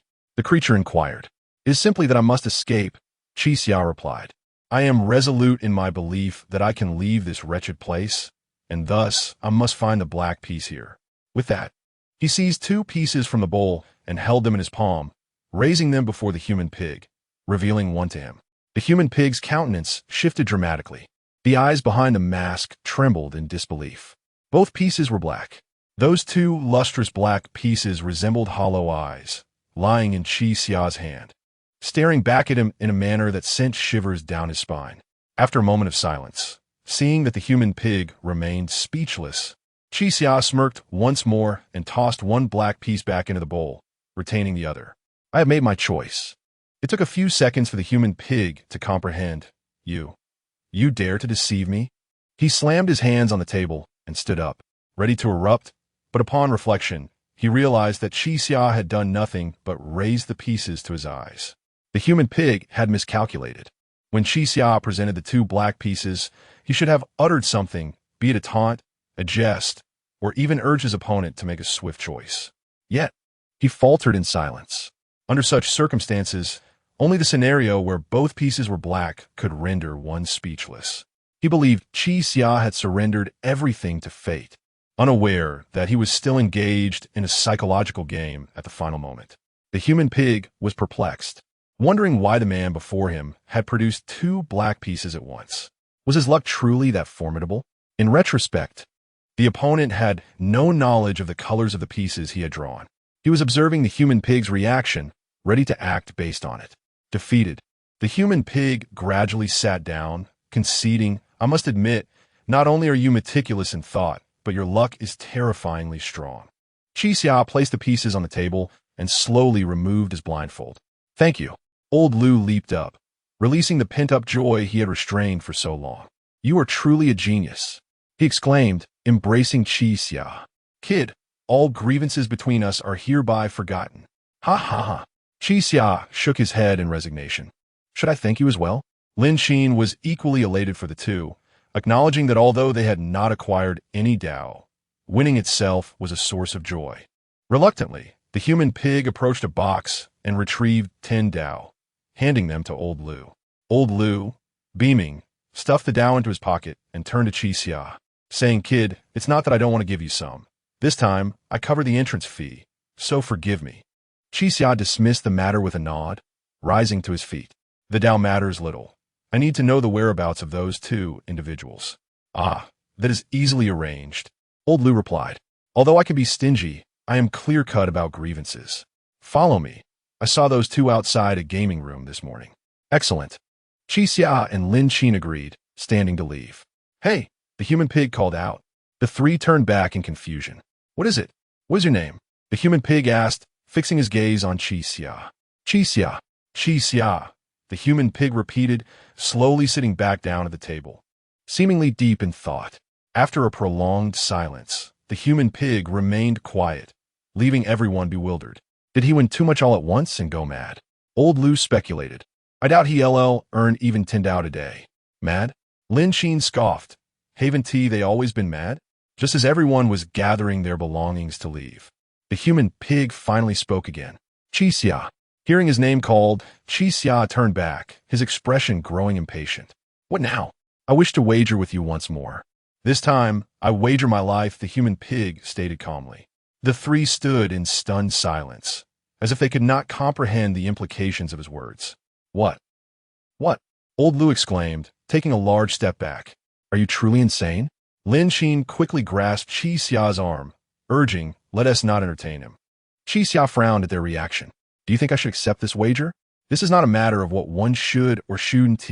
Old Lu exclaimed, stamping his feet in agitation. In this cursed place, if one party proposes a life wager, the other must accept. Qixia paused, as if coming to a realization.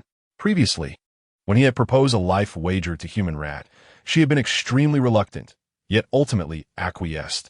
Reflecting on that peculiar decision, he understood. Her game was quite simple. If the opponent truly chose to wager their life, it was highly probable they had discovered the means to escape. Under such disadvantageous conditions, one would ordinarily refuse. Yet she had not. Was it that merely proposing a life wager forcibly bound one to a life-or-death contract? Should this rule be violated, a judge like Vermilion Bird would descend from above to enact punishment on the transgressor. Xiao's expression turned icy. The Vermilion Bird would relish the opportunity to eliminate him. If he chose to flee now, the consequences would be dire. Even more despairing was the realization that all the strategies he had employed previously would fail upon their second use, significantly increasing the probability of failure. Do not fear. The human pig seemed to perceive Xiao's inner turmoil and spoke, I am not so unreasonable. Let's adopt a more intriguing method this time. He retrieved 2 pairs of glasses from a nearby box and placed them on the table. These are splendid items I borrowed from Brother Sheep. The onlookers scrutinized the glasses, which appeared ordinary, save for a small device situated at the nosepad. Gentlemen, I require your assistance. The human pig said with a goofy grin. Assistance? Old Lu immediately scowled. Help you? Not a chance. If you refuse, I will declare a life wager against all of you, the human pig said in an oddly calm tone. Chapter 61.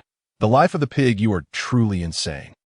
Old Lu was nearly rendered speechless, taken aback by the audacity of the situation. Was it really necessary to escalate things over a mere 10 Dao? Do you think I wish to exist as a pig in this wretched place, relying on mere luck to survive each day? The figure known as the Pigman reached up to touch the pig's snout on his mask. Although expressionless, it exuded an aura of menace. You do not understand me. Only by betting one's life, only by wagering with formidable individuals does life here gain significance. The pigman's gaze conveyed a sense of pretense. He had always been playing the part of the pig, biding his time until he could strike down the tiger. Truly insane. Old Lu cast a worried glance at Xia. The pigman had singled him out for a life-or-death gamble, and even fleeing was no longer an option. Pigman, let us approach this differently. Xia pondered for a moment before speaking. I will remain here to wager my life alone, without the assistance of the 2 of them. Huh? Both Old Lu and Lin Qing were taken aback. Kid, what are you doing? This game was my invitation to you. What do you mean by staying here alone? Old Lu was perplexed. Xia looked back at Old Lu, realizing he had previously underestimated him. Unexpectedly, he was reliable when it mattered most. Uncle, Xia stated, the more people who remain, the greater the danger. If I perish, you must take my friend to find that man and woman. No, I will not leave. Lin Qing shook her head resolutely. Xia, have you forgotten what I told you? I damned well will not leave either. Old Lu insisted, shaking his head. Kid, this pig man is targeting you. Logically, I and this young lady should be safe. But rest assured, if you die, I will personally see to your remains. Xia scratched his head in resignation. Although he had revised his opinion of Old Lu, his manner of speaking remained rather unpalatable. This all sounds rather ominous. That being the case, I shall not try to dissuade you further. He sighed and turned to the pigman. You mentioned a new game. What is it? The pigman's excitement resurfaced as he pushed 2 pairs of glasses toward them. Come, wear them. Put them on. After a brief hesitation, Lin Qing and Old Lu donned the glasses. In the next moment, mechanical arms extended from the ends of the glasses, clasping around the back of their heads with a definitive click. Lin Qing felt a sense of foreboding. Attempting to remove the glasses, she discovered they were equipped with intricate mechanisms, tightly affixed to her head like a golden hoop. What is happening? Just as Lin Qing began to speak, the pigman interrupted her. Beautiful lady, do not speak carelessly, he said with a grin. From now on, you must adhere to my rules if you wish to remain safe. Rules? Your glasses have now begun to take effect, the pigman explained. One of you will feel a chill from the glasses, while the other will experience a burning sensation. For the duration of this game, the one feeling the chill may only speak falsehoods, while the one feeling the heat must only speak the truth. A sense of dread washed over Xia. This game format felt eerily familiar. If you entertain any ulterior motives or speak prior to the game commencing, the pigman pointed to his forehead. This will be pierced. Do you understand? Lin Qing immediately fell silent, realizing something within her glasses was triggering. They were wound like a spring. potentially a bowstring or a laser. Old Lu's complexion fluctuated between green and purple, knowing that the more one speaks, the greater the risk. And any utterance could trigger the mechanism at any moment. Seeing their silence, the pigman turned back to Chi Xia. The game you and I are about to play has rules similar to the last time, but this time, I shall be the one to distribute. You distribute? Chi Xia glanced at the pieces on the table, pondering for a moment. After you distribute, I shall choose? Precisely, the pigman nodded. Doesn't that seem rather unfair to you? Of course it is unfair. Yet Chi Xia recognized that the rules were not yet complete. The stipulations regarding truth and falsehood had yet to be unveiled. Thus, out of the kindness of my heart, I shall add another rule. The pigman chuckled. After you have made your selection, you must ask these two for confirmation regarding the colors. However, no matter whom you inquire about, you may only ask once. He then raised his head and addressed Lin Qing and Old Lu. For the sake of fairness, you two may only respond with black or white. Is that acceptable? The two nodded, faces pale with trepidation. Chi Xia seemed to grasp the absurdity of this rule. He could not discern who between Lin Qing and Old Lu would speak the truth, and any inquiry would complicate matters further. The watch theorem. Chi Xia closed his eyes and silently recited. When one possesses a single watch, one knows the time clearly. Yet when confronted with two watches showing different times, one can trust neither. Are you prepared, Chi Xia? The pigman inquired. Taking a deep breath, Chi Xia lifted his gaze to meet the pigman's. I would like to pose the same question to you. This is a battle for our very lives. Are you ready? Life? Hit him. The pigman chuckled, his laughter soon shaking his entire frame. Here, in this existence, what life remains to be spoken of? Only in death can I truly feel alive. Chi Xia nodded, understanding that the pigman had likely dwelled here for an extended period, and ordinary reasoning would not sway him. Thus, Chi Xia reached for the blindfold and donned it. Meanwhile, the pigman began silently arranging the pieces. Lin Qing and Old Lu watched the two composed figures, seemingly the main players in this life-or-death gamble, while they themselves trembled with anxiety. Do you wish to escape? Chi Xia suddenly asked. What? The pigman did not lift his head, responding nonchalantly. Aside from dying here, have you never considered fleeing? The pigman's hand paused in midair, and he replied, Where would I flee to? One returns from whence one came. Chi Xia, wearing the blindfold, maintained a serious expression. Do you not wish to go back? The pigman pondered for a moment before replying. If I did not wish to return, why would I willingly become a pig? What? Chi Xia felt he had stumbled upon a crucial clue. But I do not intend to escape, Chi Xia. The pigman finished arranging the pieces and said solemnly, I intend to walk out of here in broad daylight. Chapter 62, A Deadly Proposition, to step out brazenly. Chi Xia wore a contemplative expression, immersed in thought. I have already made the arrangements. It is now your turn. The humanoid pig pushed both bowls forward, presenting a choice between the two of them for survival. Lin Qing and Old Lu exchanged worried glances at this unfolding scene. The humanoid pig mixed all the pieces evenly, ensuring each bowl contained an equal mix of black and white. From this moment on, everything would hinge on luck. Chi Xia remained still, tilting his ear as if attempting to discern the colors of the pieces through sound. After a brief pause, Chi Xia spoke. Humanoid pig, please make the selection for me. Wah! The humanoid pig was taken aback. What did you say? I said, assist me in choosing. Select two pieces, and I will choose one from those. Chi Xia stated earnestly. Chi Xia, this is a matter of life and death. Are you not inclined to take control of your own fate? That is of no concern. Chi Xia replied nonchalantly. You once expressed a desire to partake in this gamble, to feel as though you have truly lived. However, upon reflection, it is evident that I have been the one playing this game from start to finish, while you have merely observed. The humanoid pig fell silent, recognizing the truth in Chi Xia's words. Therefore, I am granting you the opportunity to participate. Chi Xia gestured to the bowls before them. This game is a contest between you and me, and I am eager to see how you will choose. The humanoid pig extended his hand, slowly stroking his chin, which bore unkempt tufts of pig hair, resembling a sage contemplating a profound truth. He pondered for a long while, unable to decipher Chi Xia's intentions. This was ostensibly a game of equal chances, yet should he choose the pieces himself, the outcome would become far more unpredictable for Qixia. In this tense moment of gambling with their lives, the man before him was relinquishing his fate to the enemy. Had he given up? Or was he simply playing a clever trick? Do not hesitate, humanoid pig. Your selection will enable me to choose more effectively, will it not? Qixia urged. You believe that once I have made my selection, it will facilitate your choice? After a moment of contemplation, the humanoid pig finally nodded. I understand. Then allow me to guide you on your journey. Qixia nodded, falling silent.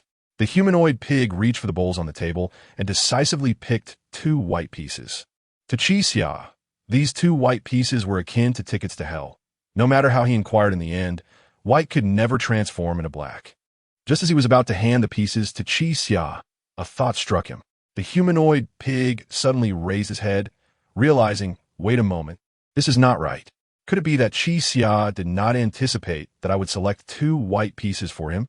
This is a gamble, a contest where losing means death. Why would he confidently allow me to choose? The humanoid pig had an epiphany, slowly retracting his hand. He was attempting to deceive him. What did he mean by you will choose better once I have made my selection? The humanoid pig's thoughts became clear. Once these 2 white pieces were placed in Qixia's hands, he would immediately reconsider, setting the pieces aside and selecting anew from the remaining bowls. This small action would disrupt the balance within the bowls, leaving 48 white pieces and 50 black pieces remaining. Qixia's chances of winning would increase accordingly. After all, Qixia was not a zodiac. His words within the game were not rules, merely his own suggestions. Since they were not rules, Qixia was under no obligation to adhere to them. Thus, retracting was indeed a distinct possibility. You truly are calculating. The humanoid pig felt a wave of dread wash over him, realizing he had nearly fallen into Qixia's trap. After further contemplation, he retrieved 2 black pieces. Yet at that moment, he hesitated. Handing over the 2 black pieces directly to Qixia would prove even more perilous. If Qixia predicted his prediction, would that not lead to a certain victory? The humanoid pig lowered his gaze to his hand, where 2 white pieces resided in his left hand and 2 black pieces in his right. He discerned that regardless of the choice he made, it would invariably enhance Qixia's chances of winning. A rather absurd predicament. Had Qixia calculated everything in advance? Should he indeed offer him 2 white pieces? He squinted, deliberating once more. At least the white pieces would slightly elevate Qixia's odds, while the black pieces would significantly improve them. No, that was incorrect. The humanoid pig shook his head again. Neither 2 black nor 2 white would suffice. After all, he was uncertain of Qixia's strategy. Reluctantly, the humanoid pig adjusted his strategy, discarding the 2 black and 2 white approach, opting instead to hold 1 black and 1 white piece. At that moment, a singular thought consumed him. Since he could not diminish Qixia's chances of victory, he would maintain the status quo. Returning everything to a 50-50 state would render the situation all the more challenging for Qixia. Indeed, that is the way. The humanoid pig nodded, placing 1 black and 1 white piece into Qixia's hand. Qixia, I have made my choice, he declared. This deadly proposition now rests once more in your hands. A deadly proposition. Qixia contemplated the 2 pieces in his grasp, his expression reflecting a myriad of emotions. The humanoid pig finally exhaled, relieved that, at this stage, he had made the optimal choice. For Qixia, the 1 black and 1 white scenario should prove the most difficult to navigate. He would need to select one to inquire about the color of the 2 remaining pieces. He remained oblivious to the color of the piece he chose and uncertain whether the individual he questioned would speak truthfully or deceitfully. Under this dual shroud of uncertainty, Qixia's chances of victory would diminish significantly.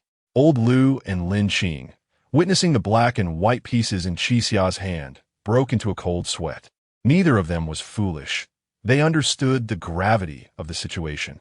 It appeared that Qixia's initial strategies had all failed, returning everything to square one. The pieces remained 1 black and 1 white, and one person still spoke the truth while the other lied. Without an extraordinary stroke of luck, how could one possibly survive? Old Lu pursed his lips, wiping the beads of sweat from his brow. his hands trembling with anxiety. "Qixia, who will you inquire?" the humanoid pig asked. Qixia turned towards old Lu, then to Lin Qing, his expression heavy with contemplation. Who among them was the truth-teller? After approximately 30 seconds, Qixia made his choice. "I choose Lin Qing." Upon hearing this, Lin Qing trembled, as though startled. "Very well." The humanoid pig turned to Lin Qing, gesturing for her to approach. "Remember the rules. You may only respond with black or white. Should you utter anything else or provide any hint, you shall meet your demise." Lin Qing nodded, her face pale. The humanoid pig then faced Qixia. "Commence, Qixia. You have but one opportunity to inquire. Whether you preserve your life hinges on this one question." Chapter 63. Fortuitous fate. Qixia licked her parched lips and picked up a chess piece. Lin Qing's pupils widened in an instant. It was a white piece. "Qixia, I can only speak falsehoods. Please do not believe me." Lin Qing shouted silently in her heart, hoping for a miracle that would allow Qixia to hear her. She was overwhelmed with fear, terrified that Qixia's trust in her might lead to his demise. "Do not believe me," Lin Qing repeatedly chanted in her mind.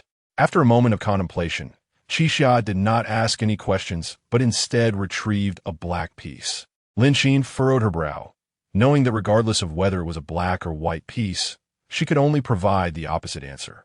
Qixia slowly raised the black piece to Lin Qing's eyes and said, "Lin Qing, tell me."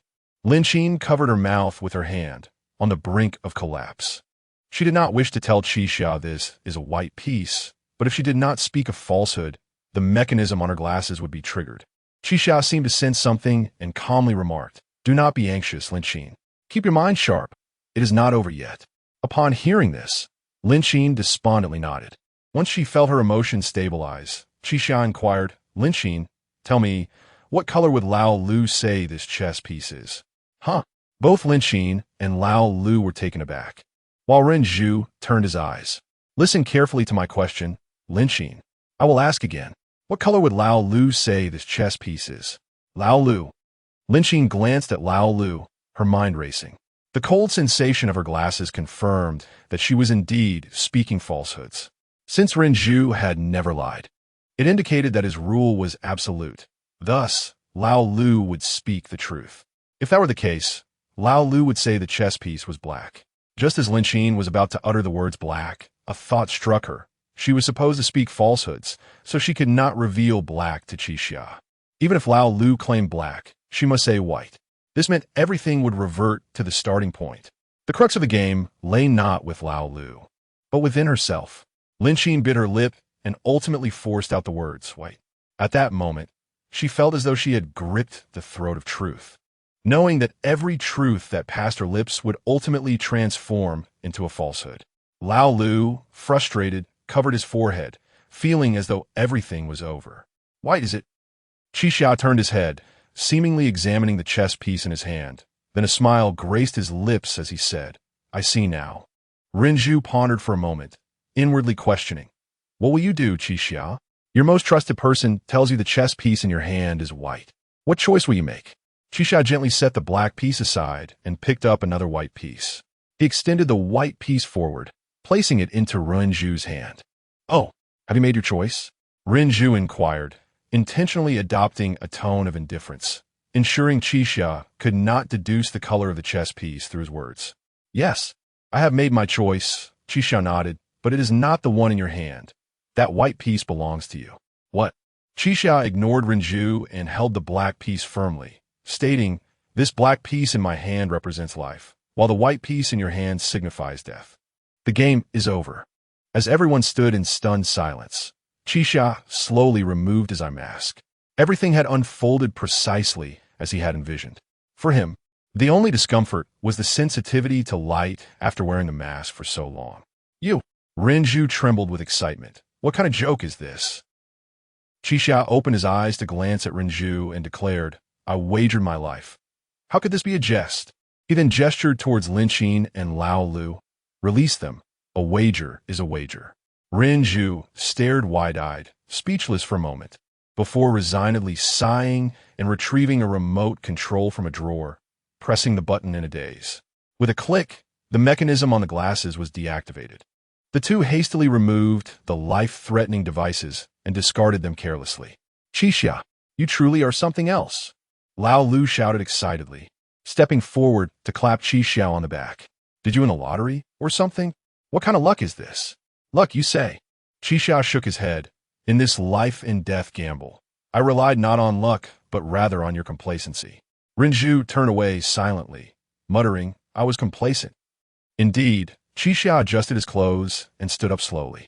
I told you long ago that wise individuals do not depend on fortune, yet you disregarded my words. So you mean? Rinzhu stood up in disbelief, realizing that everything that had transpired was part of Qixia's plan. Yes, Qixia affirmed, nodding. My strategy was quite simple. As long as you selected one black piece and one white piece for me, I would win. There was a 100% guarantee of victory, with no room for error. Rinzhu's eyes widened, his pupils dilating. This was the first time he had faced such a complete defeat since becoming a pig. I even deliberately told you that once you have chosen, I will choose better. Qixia extended his hand, picking up 2 black pieces and 2 white pieces from the table, mimicking Rinzhu's thought process at that moment. You must have engaged in a mental struggle for a while, only to conclude that regardless of your choice, giving me 1 black and 1 white was the safest option. Unbelievably, a voice emerged from Rinzhu's mask. You calculated evenness. Should I commend your caution or chastise your carelessness? Qixia mused, weighing the 2 white pieces in his hand. If you had trusted your first instinct and directly handed me 2 white pieces, I would be dead by now. Rinzhu ceased speaking, merely glowering at Qixia with resentment. Qixia continued, when I held both color pieces, by simply posing questions as I did earlier, I could know with absolute certainty the color of the piece in my hand. Linqin quickly pondered this, and, after a moment, her mouth fell open in astonishment. Qixia's earlier question was remarkably clever. By asking, what color would the other person say this is? It mattered not whether the respondent spoke truthfully or falsely, as long as Qixia held the black piece. The answer would invariably be white. When he inquired of Linqin, she knew Lao Lu's answer would be black, but due to her obligation to speak falsehoods, she altered it to white. When he questioned Lao Lu, he would simply echo Linqin's response, white.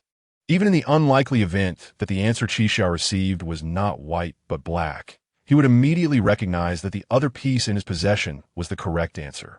Chapter 64. The Redeemer, you are not a sheep after all, Qixia remarked to Rinzhu. When we first encountered the human sheep, we suffered greatly. You thought that incorporating a mechanism of deceit into your game would enhance your chances of winning, yet this very choice ultimately led to your demise. Rinzhu fell silent for a moment before removing the mask from his face. Beneath the filthy and odorous facade lay a man of handsome features, appearing to be in his 40s, his eyes radiating wisdom. If only I had been a step closer, Rinzhu lamented, I could have left here with dignity. Qixia's gaze flickered at his words, prompting him to inquire, Rinzhu, what does it mean to leave with dignity? Rinzhu paused, taking a moment to reassess the youthful figure before him, realizing the resemblance to his own younger self. Qixia, have you ever erred? Err? Qixia pondered seriously. The term error is rather ambiguous.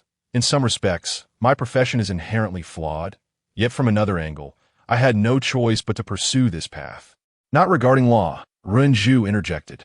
Rather, it pertains to mistakes capable of altering the trajectory of your entire life. Errors that fill you with regret, that bind you to a lifetime of atonement. Upon hearing this, Qixia furrowed his brow, feeling a tumult of emotions stirring within. What do you mean? He asked coldly. We are all guilty, Rinzhu replied with a bitter smile. Indeed, a guilty person cannot attain the way. In the end, I shall perish here. A guilty person cannot attain the way, Qixia echoed, as if recalling the phrase. Qixia, do you know? The marketplace resembles a casino, Rinzhu said, rising slowly to rummage through a nearby drawer. I once wagered the entire liquid assets of the corporation on a hope. In retrospect, it was no different from gambling with my life.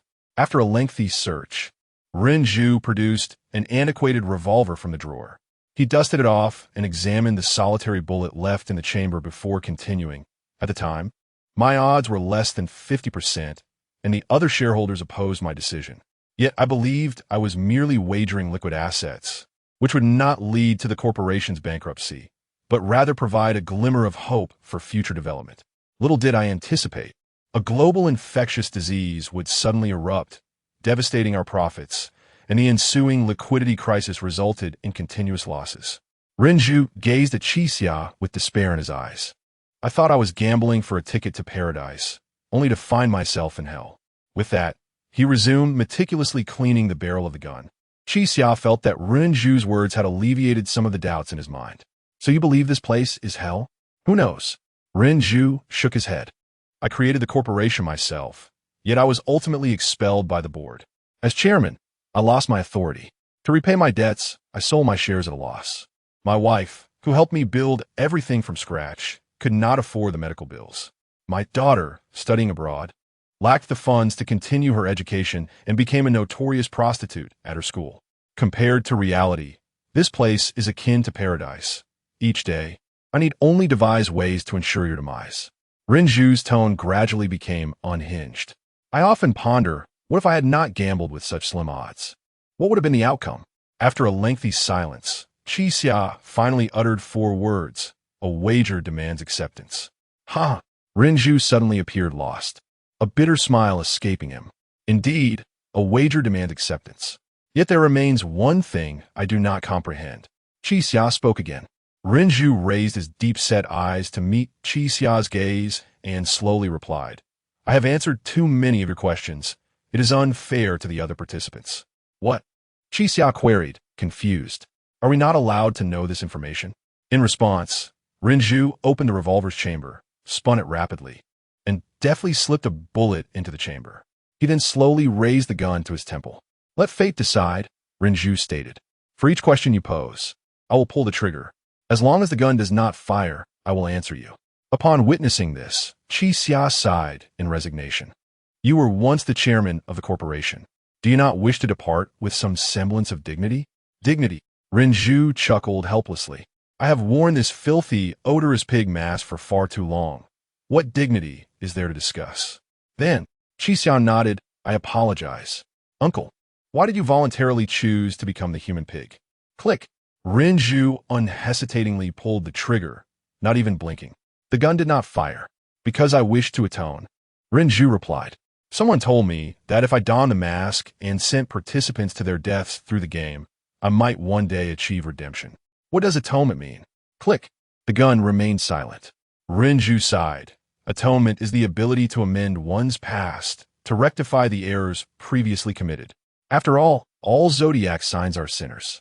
Qixia pieced together the fragmented clues in his mind, finding it hard to believe.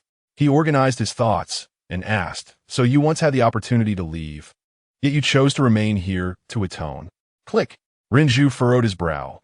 As Qixia's exceptional luck continued, the gun remained silent for the 3rd time. I cannot be certain if I could have left, but I chose to stay. Renju continued. I hope none of you have made mistakes. Otherwise, you will inevitably choose to remain here, just like me. After all, staying here offers a glimmer of hope. Qixia cautiously approached, his expression earnest. So, what is the quickest way to leave this place? Click. Renju closed his eyes, his body trembling, yet the gun remained silent. I am uncertain, Renju admitted. 3,600 ways are clearly the slowest approach. Even with the mask, many things remain unknown. After all, I am still human. If you wish to uncover the truth of this place, you must find a way to conquer heaven and earth. After a brief pause, he added, no, do not aspire to surpass heaven. Merely overcoming earth will suffice. The 3 talents of heaven, earth, and humanity, arranged from top to bottom, all lead with dragon. To survive here, first, do not provoke heaven, and second, do not confront the dragon. Renju's 4 responses had indeed clarified Qixia's thoughts considerably. It appeared that escaping this place was not as insurmountable as he had imagined. He had no further inquiries for Renju, yet the latter still held the gun aloft. His expression complex. Qixia understood that the probability of death with the 5th shot was 50%, and the 6th shot would be fatal without fail. The scene before him felt eerily familiar, reminiscent of the earlier moment when he gambled with a 50% chance of survival. Standing up, Qi Xia turned toward the exit, with Lin Xing and old Lu following suit, uncertain of the unfolding events. Just as he was about to step out, Qi Xia turned back to pose his fifth question. Uncle, do you regret it? Having asked, Qi Xia did not wait for Rinju's response, leading Lin Xing and old Lu away.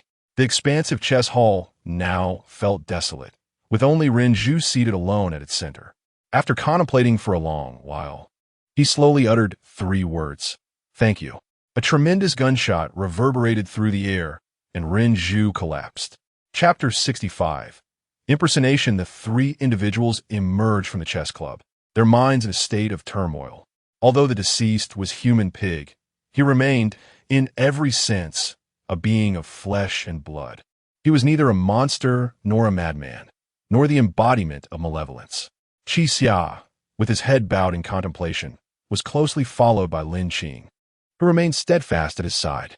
At that moment, old LV cast frequent glances into the room where human pig's lifeless body lay, seemingly indifferent as he searched for something else. What is the matter? Qi Xia inquired, turning his head. Well, it may be somewhat inappropriate to mention this now. Old LV replied, but you won the bet on life, and the opponent's Tao is now ours. Don't be foolish. Qi Xia shook his head. Human pig cannot possibly possess any more Tao. The 10 he gave you were all he had. What? Old LV's eyes widened in disbelief, and he shook his head dramatically. Impossible. I refuse to believe it. He hurried into the room, deliberately avoiding a glance at human pig's corpse, and began rummaging through the drawers. In mere moments, the once tidy chess club was turned upside down. Just as Qi Xia had stated, there was not a single Tao to be found. Qi Xia stood outside, shaking his head. If he had any remaining Tao, why would he choose to gamble his life with us? This is ridiculous. Old LV exclaimed in frustration. It's like trying to pull a fast one. Pull a fast one? Qi Xia found himself struggling to grasp old LV's logic. Didn't he wager his life? That is true. Old LV clasped his hands together and bowed to human pig's body, muttering, I apologize, I apologize. After a few bows, old LV still felt a sense of loss, as he had no desire to take the man's life. I need to find something of value, he declared, continuing his search in the room. However, the chess club, being dilapidated, only held scattered chess pieces, with the only potentially valuable items being the furniture. This is a huge loss, old LV lamented, shaking his head. Kid, we've suffered greatly. You nearly lost your life here, and yet we leave empty-handed. As he spoke, old LV suddenly spotted the pig's head mask the human pig had placed on the floor. The mask, old LV's mouth twitched as a thought struck him. Damn it. This is the most valuable item. Qi Xia frowned and stepped forward to inquire. What are you planning to do? Engaging in business, old LV exclaimed, picking up the filthy, smelly mask as if it were a treasured artifact. With this mask, we could run a Go Club business. What? Qi Xia's pupils dilated, sensing the impracticality. Are you planning to become human pig? Forget that nonsense. Old LV waved his hand dismissively. Impersonate him. Do you understand? You. Old LV lifted the mask, pretending to wear it, and in a muffled voice declared, Humph, finally, someone to play with. Distribute the roles. Distribute the roles. Qi Xia remained furrowed in thought, convinced that this endeavor was excessively perilous. The Zodiac is uniformly managed by those overseers. How could one simply impersonate another? Old LV, you must be aware that killing for the Tao is not permissible, right? Qi Xia questioned. I've heard Zhang Shan mention it, but this isn't killing for the Tao, old LV countered, pushing the mask forward. We didn't kill him. This isn't even Tao. That is not my point. Qi Xia took the mask and placed it on the table. I advise you not to meddle with this item. To put it mildly, this is impersonation. On a grander scale, it constitutes usurpation, which is far more severe than killing for the Tao. Usurpation? Qi Xia nodded. Does becoming a Zodiac require an assessment? What rules govern the design of the game? If you don this mask without clarifying these matters, you may very well incur the wrath of the overseers. Upon hearing this, old LV appeared slightly disheartened as visions of daily earnings indeed just danced before him, only to dissipate in an instant. Kid, are you being overly cautious? Old LV asked reluctantly, Perhaps this mask is something anyone can wear. As long as they can pose a question, it should suffice. I do not know, Qixia replied. I am merely sharing my perspective. If you still wish to wear this mask, I will not stop you. But before you do, tell me the whereabouts of those two individuals. After a moment of contemplation, old LV replied, wait a moment. With that, he twisted his corpulent body and, clutching the mask, scoured the room. Before long, he discovered a corner piled high with discarded tabletops. He tucked the mask behind the boards and carefully obscured it with layers of debris. Let's hide it here for now. One must always have a backup plan. Old LV dusted off his hands and turned back to Qixia. Rest assured, I am a man of my word. I will not go back on my promise. Follow me. The trio bade farewell to the heart-stopping chess club and ventured towards the dilapidated streets. By the way, kid, why didn't you choose me earlier? Old LV asked. What? When we played Truth and Lies, he scratched his chubby face. You opted for that girl named Lin Qing instead of me. Qixia sighed, to be honest. I felt Lin Qing was a bit more astute than you. Lin Qing, who had been somewhat melancholic, burst into laughter.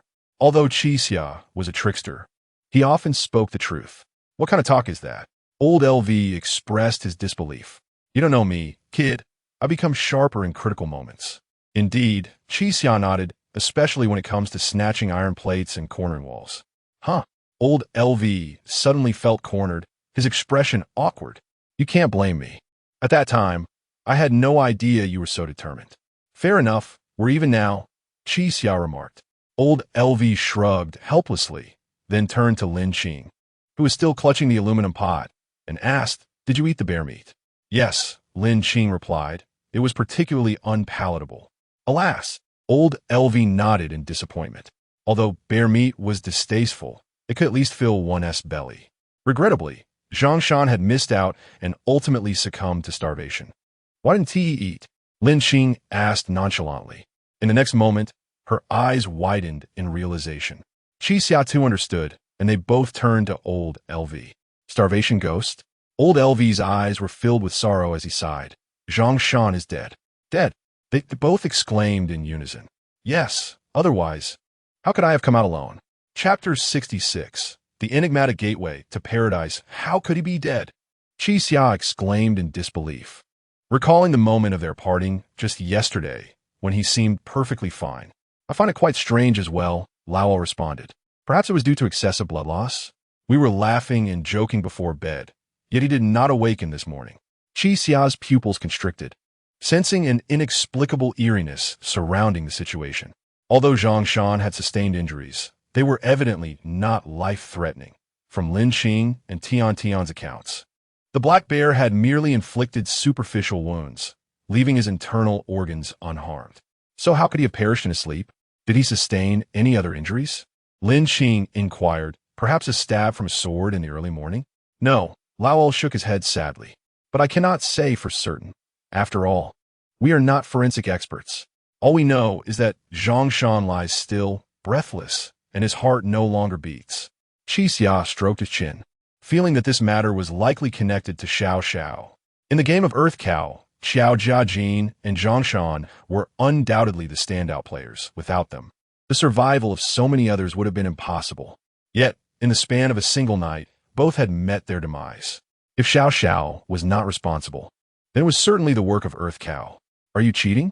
Qixia murmured through clenched teeth, his gaze icy. Who? Me? Lao was taken aback. No. A foreboding premonition gripped Qixia. If this trend continued, the number of those with hopes of escape would dwindle. With this thought, he turned to Lao and asked, since your organization is no longer present, could you enlighten me about the means of escape? Not present? Lao scratched his head awkwardly. I wouldn't say that. It's just that with Zhongshan's death, I can no longer remain there.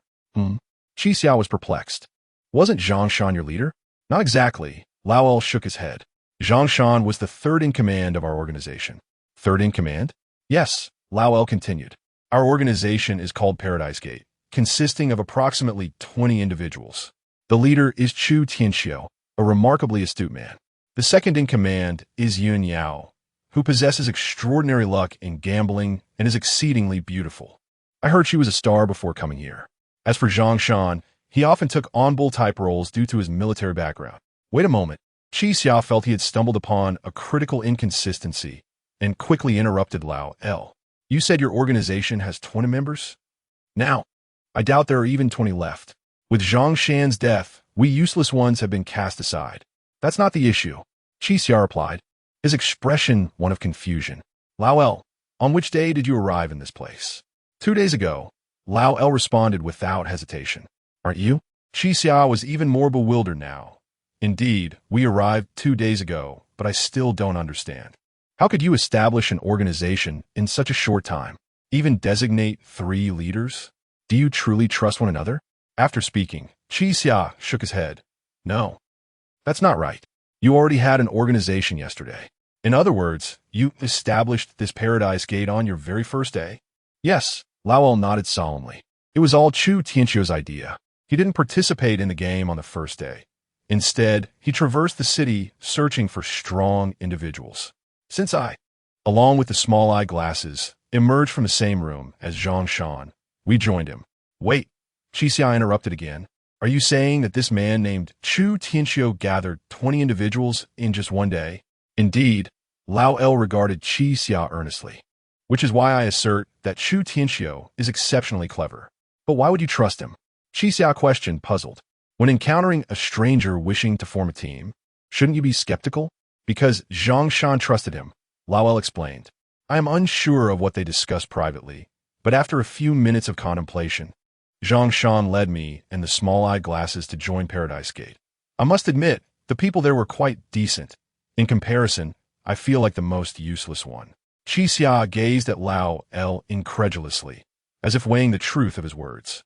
If Paradise Gate genuinely existed, and if Chu Tianqiu was indeed such a formidable figure, why had he remained unharmed? If the Zodiac truly aimed to eliminate capable participants, the first to be targeted should have been their leader, Chu Tianqiu. Did the small-eyed glasses not accompany you? Qi Xia inquired again. No, Lao El replied with a hint of disappointment.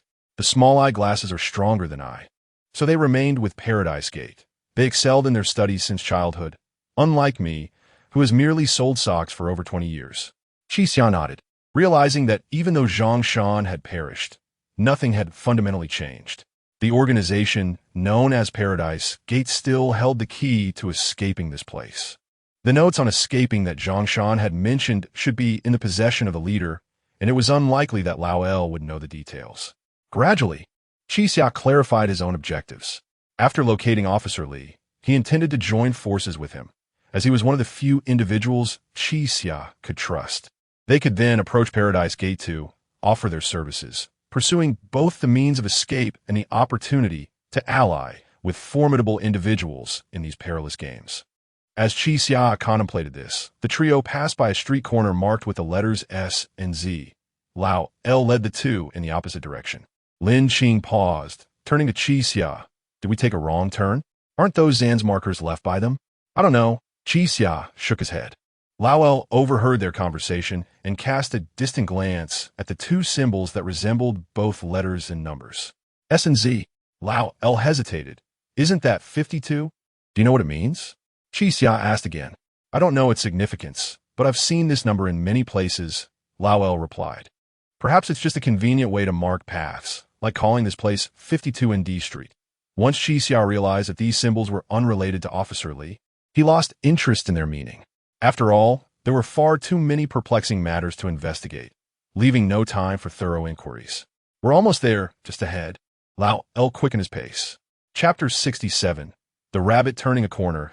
The trio arrived at a dilapidated police station, where a figure with a rabbit head stood at the entrance. Here it is, old Lu exclaimed, as if the matter were concluded. Qi Xia cast a glance at the rabbit-headed figure, which appeared to be a woman. Her mask was tattered, and her suit was smeared with dust, clearly identifying her as the human rabbit. This suggested that if Officer Li had indeed participated in her game, he was likely not in any mortal danger. Would you like to play my game? The human rabbit inquired with a smile. No, Qi Xia shook his head. I merely wish to ask if the man and woman who came to participate in the game are still here. A man and a woman? The rabbit crossed one arm over her chest and cupped her chin with the other hand, exuding a certain allure. Oh, You must be referring to that robust young man, correct? Indeed. He's quite the unsophisticated fellow, the rabbit replied, feigning a pout. I told him we could forego the rules and simply enjoy a day together, yet he remained as stiff as a log. Chi Xia sighed impatiently. Where is he? You're rather handsome yourself, young man. The rabbit suddenly reached out to caress Chi Xia's face, startling him. Though you may not appear as sturdy, if you accompany me for a day, not only will I grant you the rules, but I will also reveal the man's whereabouts. What do you say? Chi Xia pushed her hand away and turned to the others. Let us look elsewhere. Old Lu and Lin Qing understood the futility of entangling with the zodiac and promptly followed Chi Xia's lead.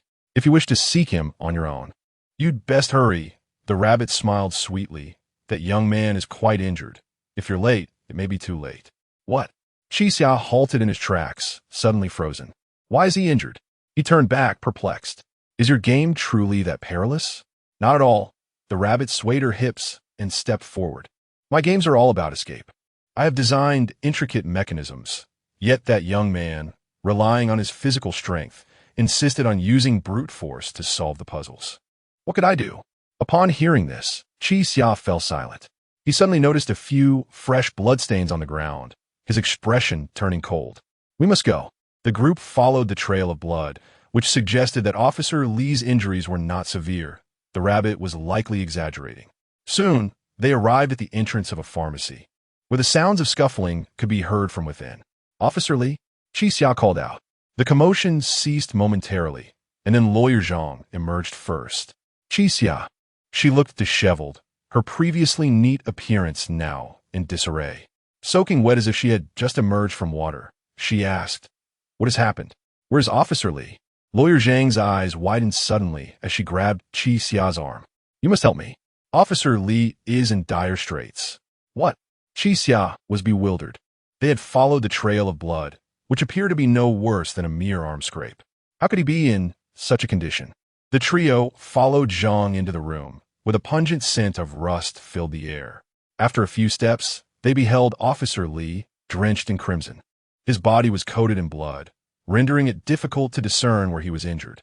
His lips were pale, his complexion ashen, and he sat weakly on the floor. What happened? Lin Qing trembled as she rushed forward. Officer Li, where are you hurt?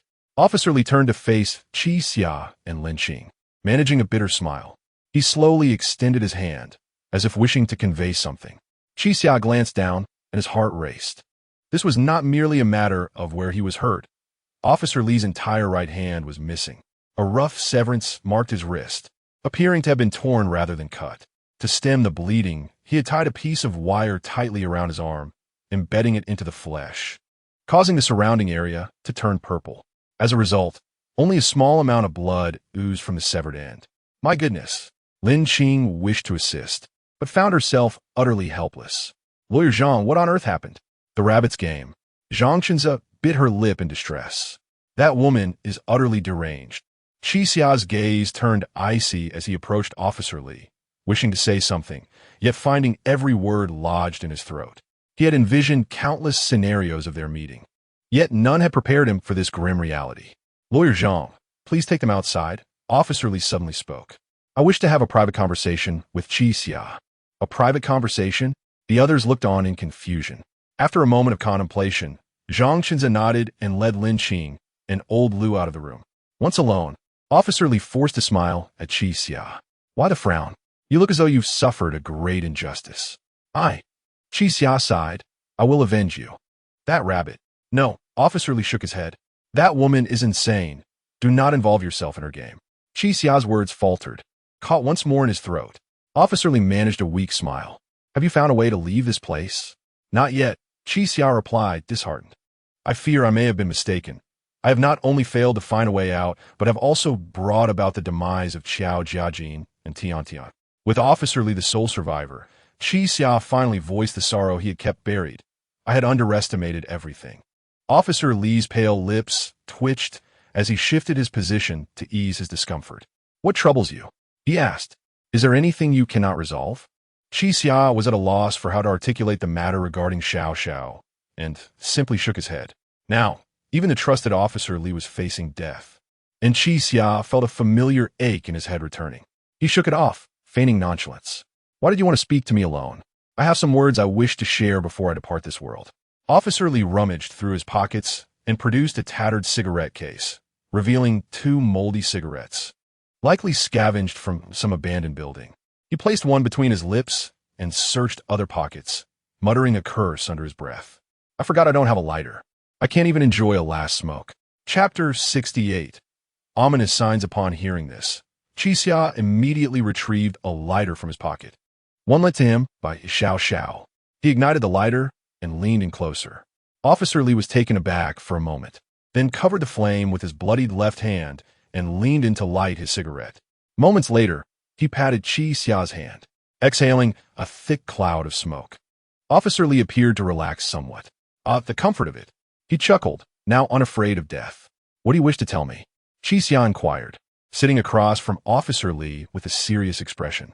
Instead of answering, Officer Lee asked, Qixia, how did Tian Tian and Xiao Jiajin meet their demise? They were murdered. Qixia replied without hesitation. Yesterday afternoon, the owner of this lighter beat them to death. He then extended the lighter towards Officer Lee, placing it in his hand. Officer Lee glanced at the green plastic lighter, his expression tinged with disappointment. Is that so? He raised his gaze to Qixia and inquired. Was there anything peculiar about the individual who killed Xiao Jiajin and Tian Tian? Peculiar? Qixia pondered, stroking his chin. There were indeed numerous oddities. He organized his thoughts and recounted the events of the previous afternoon to Officer Lee, including the woman's strange physique and the baffling act of poisoning. Finally, Qixia added, by the way, I heard the bell toll twice, both before and after she committed the murders. Officer Lee raised his cigarette, trembling slightly as he took a deep drag. After exhaling a ring of smoke, he remarked, when the bell rang, I happened to be standing before that enormous display screen. What? Officer Lee continued jokingly. That immense toll made me feel as if the entire world had exploded. Do you know what was written on the screen? It suddenly dawned on Qixia that the screen had displayed text for no apparent reason, prompting him to ask, what did it say? I heard the echo of framing the innocent. Officer Lee enunciated deliberately. Framing the innocent? Qixia murmured thoughtfully, recalling that the previous message had been inviting disaster. Officer Lee handed Qixia the last cigarette from the pack. Here. Qixia nodded and accepted the cigarette. Officer Lee lit it for him with his left hand. I knew you smoked, Officer Lee said, holding the cigarette between his lips and tossing the lighter back to Qixia. It's best to indulge in a smoke while pondering, isn't it? Qixia did not respond, taking a puff from the somewhat stale cigarette. The taste was acrid, as expected from a cigarette that had been stored for a long time. I haven't smoked in many years, Qixia admitted. Yes, quitting is for the best. Officer Lee nodded. It's healthier. He paused, and a silence enveloped them as they slowly exhaled smoke, reminiscent of students sneaking cigarettes in the school restroom. What about the second bell? Qixia asked. Did the screen display any new text? No. Officer Lee shook his head, still clutching his cigarette. When the second bell tolled, that line of text vanished. Qixia contemplated the cigarette in his hand, sensing that things were indeed quite strange. What does this mean? Qixia questioned. That bell was not a death knell, but rather a different kind of warning. That conundrum is yours to unravel, Officer Lee said, leaning against the wall as he took a drag from his final cigarette. I'm merely sharing what I observed. You have a better chance of surviving here than I do. Why? Qixia asked, a hint of frustration in his voice. Why can't you survive here? Because I am a police officer. Officer Lee smiled faintly, raising his shattered right arm. This hand was sacrificed to save Lawyer Zhang.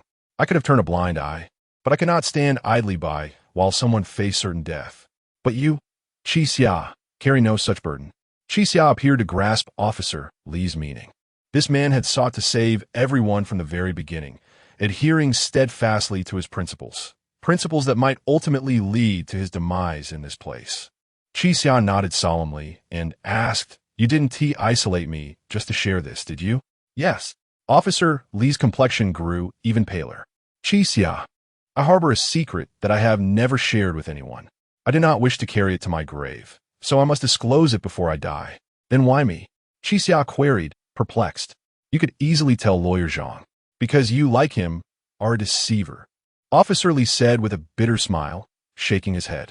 though you bear no resemblance. It seems this is a matter of fate." After hearing this, Qi Xia took a deep drag from a cigarette and said, "Speak. I am listening." Officer Li stared vacantly ahead, slowly revealing his true story. For a full 10 minutes, Qi Xia listened in silence as he recounted everything. His eyes flickered with disbelief as he absorbed the astonishing revelations. "Officer Li, was it you who spun such a grand deception in the first game?" He stammered, his lips quivering. Qi Xia had found Officer Li's account eerie, yet he never expected it to be woven with such a monumental lie. "Yes." Officer Li's eyes suddenly glistened with tears. "This was the greatest mistake of my life." "Simply a mistake?" Qi Xia frowned, rising to his feet, his earlier respect for Officer Li evaporating. "You colluded with that deceiver, always seeking to aid his escape, while you lied to us about surveilling the situation. Though I am no paragon of virtue, I have always despised corrupt officers." Officer Li tilted his head back, tears streaming down his face. "Indeed, a corrupt officer." He offered a wry smile. "When I arrived here, I was not surprised. I believed this to be my judgment." "What?" Qi Xia's brow furrowed as he regarded Officer Li coldly. "Perhaps my death here will serve as atonement." Just then, a resounding bell tolled from afar. "Don't!" Qi Xia turned swiftly toward the door, his expression one of shock. "Why has the bell rung again? What did the screen display this time?" Officer Li appeared oblivious to the sound, extending a trembling hand to retrieve an empty cigarette box from the ground. He then pulled out a cigarette and rummaged through his pocket to find a metal lighter. In Qi Xia's incredulous gaze, Officer Li reignited the cigarette and wore a serene smile.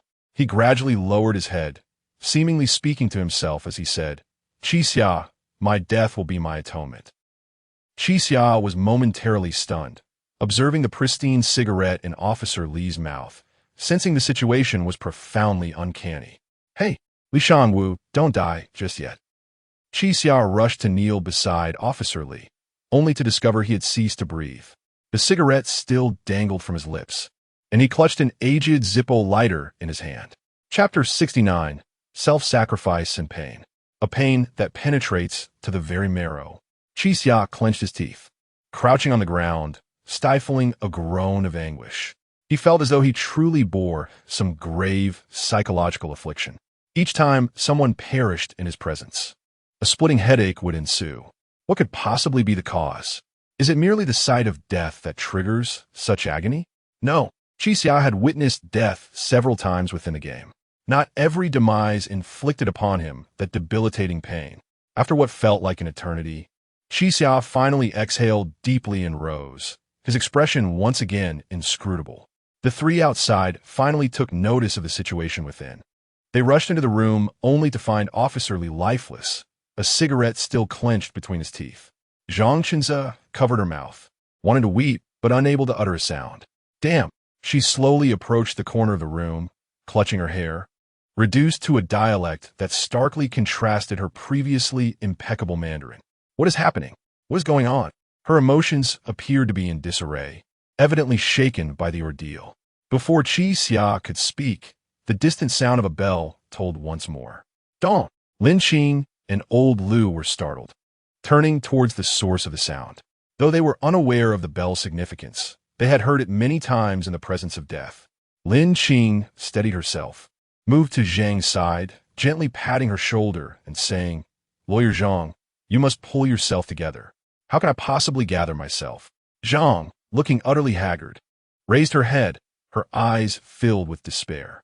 "Officer Li died for me, to save me. What on earth transpired?" Lin Qing grasped Zhang's icy hand, urging her to unburden her heart. She seemed to possess an innate understanding of how to converse with someone on the brink of emotional collapse. Her few words easing Zhang's defenses. "It was all that damned rabbit." Zhang shook her head. "That mad rabbit. She won our lives. If it weren't for Officer Li, we both would have perished. They are all lunatics. They hold no regard for the law." Zhang slowly recounted the events that unfolded after Qi Xia and the others had departed. Their experiences diverged from Qi Xia's deductions. It was not Officer Li who uncovered the game mode of this cursed place, but Zhang herself. After Qi Xia and his companions left, Zhang decisively approached the Minotaur across from the convenience store. As she had stated, She needed to gather sufficient intelligence to make sound judgments. Upon learning that this game would not result in death, but rather could lead to the acquisition of Dao, she explained the situation to Officer Li, Xiao Ran, and Dr. Zhao. Yet, among the three, only Officer Li supported her viewpoint and resolved to wager their remaining Dao. This decision met with vehement opposition from Xiao Ran. Fully aware that Dao served as the currency for engaging in the game, insisted on keeping it close, preferring to squander the chance than risk it in a gamble. Officer Li, mindful of Xiao Ran's status as a weaker party, had always tried to reason with her, yet Zhang was unyielding. After several logically sound and incisive rebuttals, she rendered Xiao Ran speechless. After all, how could a kindergarten teacher outmatch a lawyer in an argument? The game designed by the Minotaur was deceptively simple, a hurdle race. The restaurant was strewn with old tires and wooden walls. As long as one completed the course within the allotted time, they would win 2 Dao. This game seemed tailor-made for Officer Li, who had a background in law enforcement and had frequently practiced obstacle courses during his student days. Although years had passed, he was still more than capable of completing the course within the time limit. The entry fee was 1 Dao, with a victory yielding 2.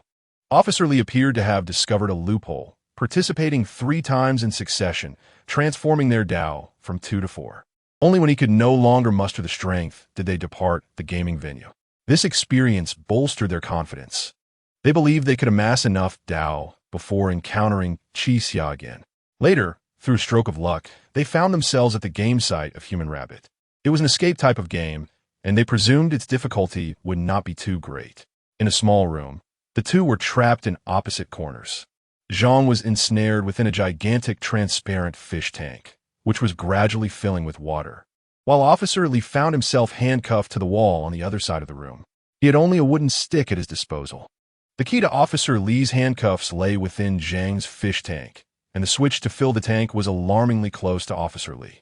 Both had potential means to save each other, yet Zhang was bound with wire, rendering her unable to free herself or toss the key from the tank. Officer Li, though near the water valve, was hindered by his restrained right hand, perpetually 2 steps away from the switch. Neither could reach the other in time to effect a rescue. What cruelty lay within this game? It was not merely an escape challenge, but a thorough test of human nature. Though it appeared they were both ensnared and needed to escape, a closer examination revealed the stark difference in their circumstances. As time passed, Zhang would inevitably drown, while Officer Li could endure a day in that room with impunity. Zhang unabashedly confessed, "At that moment, I believed I was doomed." Subsequently, Officer Li attempted numerous methods to free himself from the handcuffs. To him, ordinary handcuffs posed little challenge, but lacking any unlocking tools. The only option available was the wooden stick. Officer Li was truly foolish. Zhang lamented, bowing her head in sorrow. Why didn't he throw the stick over? Shatter the fish tank. Instead, he broke his own hand. Qixia sighed in resignation upon hearing this. He wrestled with his conscience. What? Zhang lifted her vacant gaze. You mean this was the conclusion he reached after deliberation? Indeed, Qixia nodded. He must have understood that shattering the glass with a stick was not the wisest course of action. Yet he did not even attempt it. Zhang wept anew, lamenting that he could have at least tried. And what if he had? Qixia responded. If that stick failed to break the glass and instead fell beside the tank? What then? Zhang was rendered speechless, Qixia's inquiry striking home. If the stick had not shattered the tank, but fallen away, they would have completely lost hope of escape. As Zhang stared in shock, Officer Li used that wooden stick to shatter his own palm. Chapter 70. A new ally in the face of opposition. Zhang Qinzhe was certain that he would never sacrifice his own hand for the life of another. Yet, Officer Li had done just that. His initial plan had been straightforward. By dislocating his own wrist, he believed he could easily free himself from the handcuffs. However, he miscalculated. Qixia recalled the moment Officer Li had rescued Han Yimo from beneath the harpoon. The situation had been dire then as well, yet he had not faltered. Perhaps, this time, he truly was a bit flustered. In his attempt to strike his palm, he inadvertently struck the handcuffs instead. The mechanics of the cuffs dictated that external force would only tighten them further. He realized that even if he shattered the bones in his hand, escape was impossible.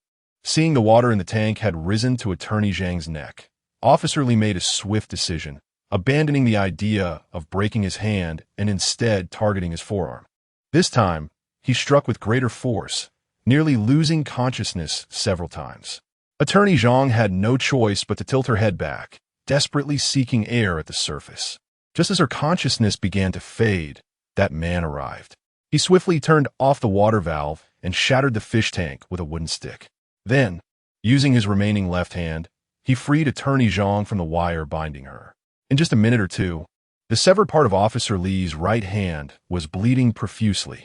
Zhang Qinzhe quickly snapped a piece of wire and tightly bound it around his arm. At last, they had escaped that hellish place. With a sorrowful expression, Attorney Zhang gazed at Officer Li's lifeless body and remarked, as he said, "He is a police officer, so he cannot turn a blind eye to death." No. Qi Xia slowly shook his head. Perhaps he was merely trying to atone for a past mistake. A past mistake? The others looked at Qi Xia in confusion, wondering what he meant. Qi Xia intended to say more, but swallowed his words. The story Officer Li had shared should not be widely known. Now that he was gone, let this secret be buried with him. Lin Qing removed her outer garment and draped it over Attorney Zhang. "Attorney Zhang, you're soaked through. Be careful not to catch a cold." Beside them, Old Lu felt somewhat superfluous. After fumbling for a time, he brought over an aluminum pot and said to Attorney Zhang, "Hey, young lady, my condolences. Would you like something to eat?" Attorney Zhang paused, asking, "And you are?" "I am Lu. Just call me Old Lu." He chuckled foolishly. "People are made of iron, and food is made of steel. If you don't eat, you'll feel starved." "We met while participating in the game," Lin Qing explained. "Attorney Zhang, you must be hungry. Qi Xia specifically brought this pot of meat for you." Meat? Attorney Zhang indeed felt hunger pangs. It had been 2 full days since she had eaten since arriving here. She quickly accepted the pot, grabbing the cold, greasy meat and devouring it ravenously. Anyone witnessing her disheveled state, soaked and gluttonous, would hardly believe she had once been an arrogant lawyer. After consuming several pieces, Attorney Zhang finally managed to say, "Qi Xia." "Thank you." Qi Xia remained silent. After all, this pot of meat was meant for Officer Li, and now that he was dead, it was not inappropriate to offer it to Attorney Zhang. At least she seemed more reliable than Xiao Ran and Dr. Zhao. "Qi Xia, I initially had some reservations about you," Attorney Zhang continued, "but not only did you bring us food, you also brought Officer Li cigarettes. You truly are attentive." She pointed to the cigarette dangling from Officer Li's mouth, saying, "He spent a long time finding 2 moldy cigarettes." Qi Xia pondered for a moment, then stepped forward to take the cigarette from Officer Li's lips. He had never seen this brand before, with the words Dong Chong Xia Chow written on the filter. Bringing it to his nose, he detected a rich fragrance of milk and herbal aroma. "Indeed, these are the cigarettes I brought," Qi Xia said, his expression complex. "It's a pity Officer Li did not get to smoke them before he died." Lin Qing felt a twinge of confusion. She had been close to Qi Xia the entire time, yet never remembered him finding the cigarettes. Qi Xia also retrieved the metallic lighter from Officer Li's hand. "This lighter was meant as a gift for Officer Li, but it seems I must keep it for myself now." No one objected, though Lin Qing appeared puzzled. Qi Xia stepped aside, examining the lighter and cigarette meticulously. He felt an indescribable strangeness about the situation. Could all be connected to that bell? As he contemplated this, he picked up the old cigarette box from the ground, inspecting it closely but finding no mechanism. "What is wrong?" Lin Qing approached and asked softly, "Is something amiss?" Qi Xia furrowed his brow, unable to respond. How could he explain to Lin Qing? Did Officer Li pull the cigarette from a box? Or had he retrieved the lighter from his own pocket? These seemingly mundane actions should not raise suspicion, yet they left Qi Xia bewildered.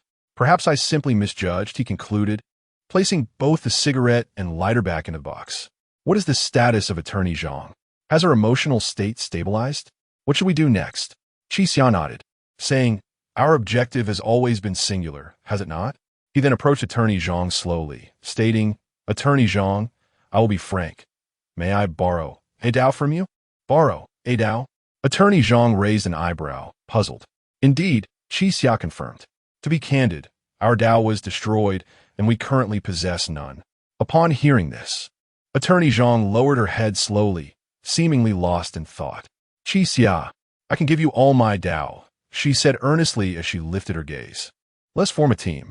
Qi Xia pressed his lips together, responding, it is not that I am unwilling to team up with you. It is merely that remaining by my side may pose a danger. He succinctly recounted the fates of Qiao Jiajin and Tian Tian to Zhang Qinjia, adding, I am currently being targeted. They will kill those close to me to thwart me. Did Qiao Jiajin and Tian Tian's deaths affect you? Attorney Zhang inquired. Well, you will not be affected at all, she asserted. This means that threatening you by killing those around you is ineffective. Theoretically, yes. Then I am safe. Attorney Zhang said slowly, rising to her feet. Let us make an agreement. I will give you all my Dao, and I will assist you in the time to come. But in exchange, you must help me escape. Chapter 71, 3 questions upon hearing this. Qi Xia's expression grew somber. He sighed and remarked, Are you not being overly optimistic? I have no idea how to escape this wretched place. Officer Li had once mentioned that if escape were indeed possible, Qi Xia would likely be capable of it. Qi Xia fell silent at this thought. Throughout his life, events rarely unfolded beyond his expectations. He typically orchestrated everything with meticulous plans. Yet since arriving here, he had felt an overwhelming sense of helplessness on numerous occasions. Everything seemed to deviate from his carefully laid plans. Initially, Qi Xia devised strategies, intending to rely on betting his life to gain the path, but soon encountered the Earth Bull, a foe that could lead to death in the game. Later, he witnessed Qiao Jiaqin and Tian Tian perish before his eyes. Despite his deep-seated resentment, he was utterly powerless to intervene. Now, he had intended to team up with Officer Li to discuss the next course of action, but alas, Officer Li was also dead. He found himself reluctantly allied with Lawyer Zhang. But what sort of person was Lawyer Zhang? The inability to strategize left him profoundly uneasy. Lawyer Zhang, Qi Xia murmured. May I ask you a few questions? Questions? Lawyer Zhang pondered for a moment before responding. Very well, as long as they do not involve personal matters. What compels you to leave? Lawyer Zhang found this inquiry intriguing. Even if I had no reason to leave, I could hardly consent to remain here. Could I? Qi Xia nodded and continued. Do you believe that killing to seize the path is a viable option? Killing to seize the path. Lawyer Zhang rested her chin on her hand, contemplating the question carefully before responding with caution. I believe this method could be feasible, yet I am unwilling to pursue it, as it violates the law. After a moment's reflection, Qi Xia added, Lastly, have you ever erred? Erred?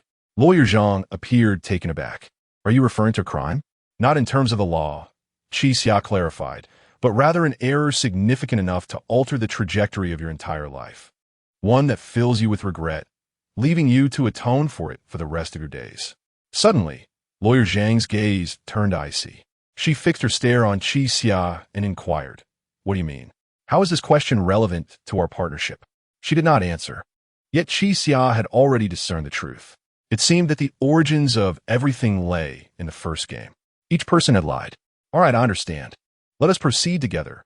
Qi Xia nodded and extended his hand to Lawyer Zhang.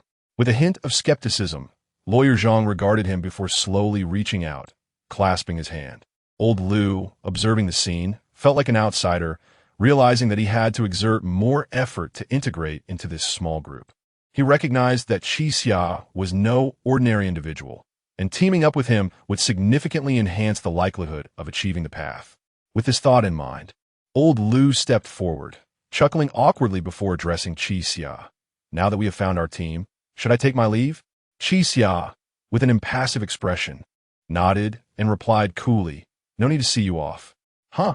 Old Liu was momentarily taken aback. Qi Xia, are you not going to keep me? Not necessary. Qi Xia turned away, slowly taking a seat while scrutinizing the lighter in his hand. Old Liu stood awkwardly, intending to perform a dramatic exit. But the young man before him was entirely unfazed by his attempts. What was he to do? He turned to Lin Qing, hoping for some sign of support. However, Lin Qing knew Qi Xia too well. He would never allow a stranger to remain by his side. After all, the previous fates of Qiao Jiaqin and Tian Tian were brought about by that stranger called Xiao Xiao. So Lin Qing chose to ignore Old Liu. Seeing Lin Qing's prolonged silence, Old Liu shifted his gaze toward Zhang Qinjia. He thought the woman appeared somewhat familiar and might not be as unfeeling. Thus, he leaned closer to Lawyer Zhang. wrapping her coat more tightly around her, and said, "Little girl, I'm leaving now. Take care of yourself."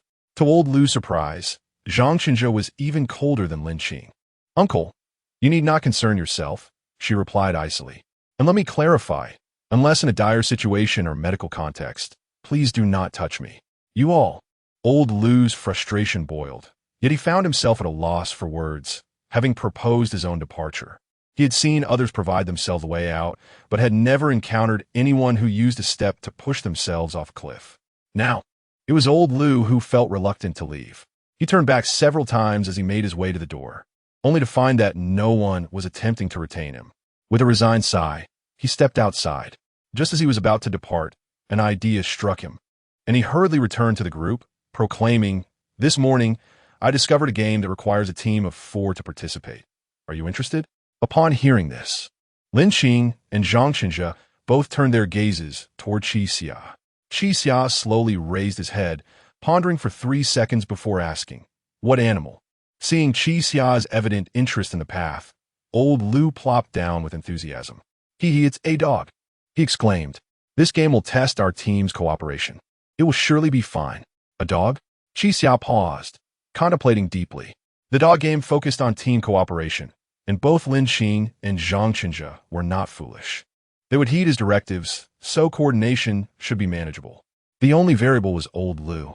Qi Xia scrutinized old Lu with a complex expression, as if weighing the feasibility of the team game. "Qi Xia, what is wrong? Do you not trust me?" Old Lu asked, a hint of anxiety creeping into his voice. "I've told you, the more critical the moment, the smarter I become." "Old Lu, would you agree to one condition?" Qi Xia inquired. "Sure. What is it?" "During the game, you will follow my commands without exception." Old Lu's eyes darted around for a moment before he nodded. "All right, anything else?" "That is all." "Ah, I thought it was something serious." Old Lu chuckled, waving his hand. "Rest assured, Qi Xia, I will follow your lead." Qi Xia remained skeptical and cautioned. "I may make decisions that appear rather peculiar, yet to win the game, it is imperative that you listen to me." "Got it." Old Lu nodded earnestly. Seeing old Lu's serious demeanor, Qi Xia ceased his inquiries and turned to lawyer Zhang, asking, "Have you eaten yet?" "Yes," Zhang Qinzhe replied, picking up a relatively clean piece of scrap paper from the ground to wipe the grease from her hands. "Though it may sound somewhat inappropriate, would you consider wearing Officer Li's clothes?" Qi Xia suggested. Upon hearing this, lawyer Zhang paused, glancing at her drenched attire, and then at Officer Li's blood-stained t-shirt. After a moment of contemplation, she shook her head. "I have a cleanliness obsession. I prefer to stick with what I have on." Chapter 72. Identity Cards. After a brief tidying up, the group followed old LV to the gaming venue. Perhaps as old LV himself remarked, his years of street vending made him intimately familiar with the city's intricate alleys. The group navigated through the winding paths, and Qi Xia found himself disoriented several times. In contrast, old LV strolled leisurely, making sharp turns with ease. Along the way, Qi Xia spotted the numbers old LV had mentioned, besides the previously seen 52. He also encountered 19 and 34. He speculated that old LV might be correct, as these numbers appear to be mere markers left by someone for navigation. After approximately 20 minutes, they arrived at a dilapidated inn. Dog stood at the entrance, seemingly engaged in conversation with a few individuals. As Qi Xia and his companions approached, their expressions changed instantly. The mask of Dog was strikingly lifelike, resembling the face of a large bulldog, complemented by a glossy black suit and an impeccably clean shirt. It was Ground Dog. Qi Xia paused momentarily. Zhang Qinzhe blinked and inquired, "What does Ground Dog mean? Isn't it human dog?" "Ground Dog ranks above human dog," Qi Xia replied, stroking his chin. "In ground-level games, fatalities were a possibility." "Fatalities?" Zhang Qinzhe hesitated. "Should we still participate?" Qi Xia furrowed his brow in contemplation. Even if it was ground level, the game remained cooperative. As long as the 4 of them united, he was confident of victory. With this thought, he turned back and cautiously regarded Zhang Qinzhe and old LV, asking, "Can you ensure that you will follow my lead?" "Certainly," Zhang Qinzhe nodded. "Absolutely," old LV concurred. Reassured by their responses, Qi Xia felt a sense of relief. "Wonderful, someone's coming." A shout came from the direction of Ground Dog. Shall we begin? Chi Xia turned to see that the young individuals near Ground Dog were all gazing their way. What is happening? Aren't we supposed to have a team of 4? Chi Xia questioned old LV, puzzled. I have no idea. The dog told me this morning that a team of 4 is required to participate, old LV replied. Chi Xia stepped closer to observe the 4 individuals. 3 men and 1 woman, all appearing to be in their 20s. Among them, a man and woman were embracing, seemingly a couple. Their punkish demeanor, with hair dyed in vibrant colors, did not leave a favorable impression on Chi Xia. If Xiao Jiajin exuded the aura of a notorious enforcer, these young people resembled the lowest rungs of a gang. Would you like to join my game? Ground Dog's deep voice suddenly resonated. Each participant receives 1 Dao, and fate will take its course. The losing team will be entirely eliminated, while the surviving team will receive 5 Dao each, along with all the spoils from the defeated team. Entire elimination? The group was taken aback. What kind of rule is that? Chi Xia asked coldly. Pay the entry fee to learn the rules. Here we go again. Chi Xia shook his head in resignation. The previous game with Earth Bull had followed the same pattern, where they knew nothing until the entry fee was paid. Hey, are you all scared before even starting? A green-haired thug appeared impatient. Ignoring the green-haired individual, Chi Xia pondered for a moment before asking, Ground Dog, will your game involve random team allocation? Random team allocation. Old LV and Lin Qing seemed to realize something. This indeed posed a concern. If Ground Dog emulated Earth Bull and suddenly disrupted their teams after the entry fee was paid, the outcome would be unpredictable. It will not, Ground Dog stated firmly. You will maintain your current team composition, and all your efforts will be aimed at securing team benefits. Upon hearing this, Chi Xia gradually relaxed. It appeared to be a thoroughly team cooperation game, albeit with 2 teams likely set to compete against each other. Observing Chi Xia's hesitation, Old LV swiftly produced 4 Dao and handed them over. Old LV, what are you doing? Chi Xia frowned. This time I'll cover it. Old LV grinned mischievously. If we win, make sure to share a bit more with me. I don't intend to give you more, Chi Xia replied. The Dao we earn will be equally shared among us, or I will walk away now. Fine, fine. Old LV sighed, reluctantly conceding. You really are stingy. Both teams paid their entry fees. To everyone's surprise, after the fees were paid, Ground Dog's demeanor shifted dramatically. He exuberantly welcomed the 8 individuals into the building as if hosting guests. Please come in. Ground Dog beamed. Welcome to my gaming arena. Although the group was perplexed, they could only follow suit. Once inside, Chi Xia surveyed the rundown inn. The interior was rather simple, with long corridors on either side, each lined with several rooms. Do any of you enjoy spy dramas? Ground Dog asked, rubbing his hands together. Chi Xia noticed the back of Ground Dog's hands was hairy, seemingly adorned with very realistic gloves. Spy dramas? Who watches that stuff?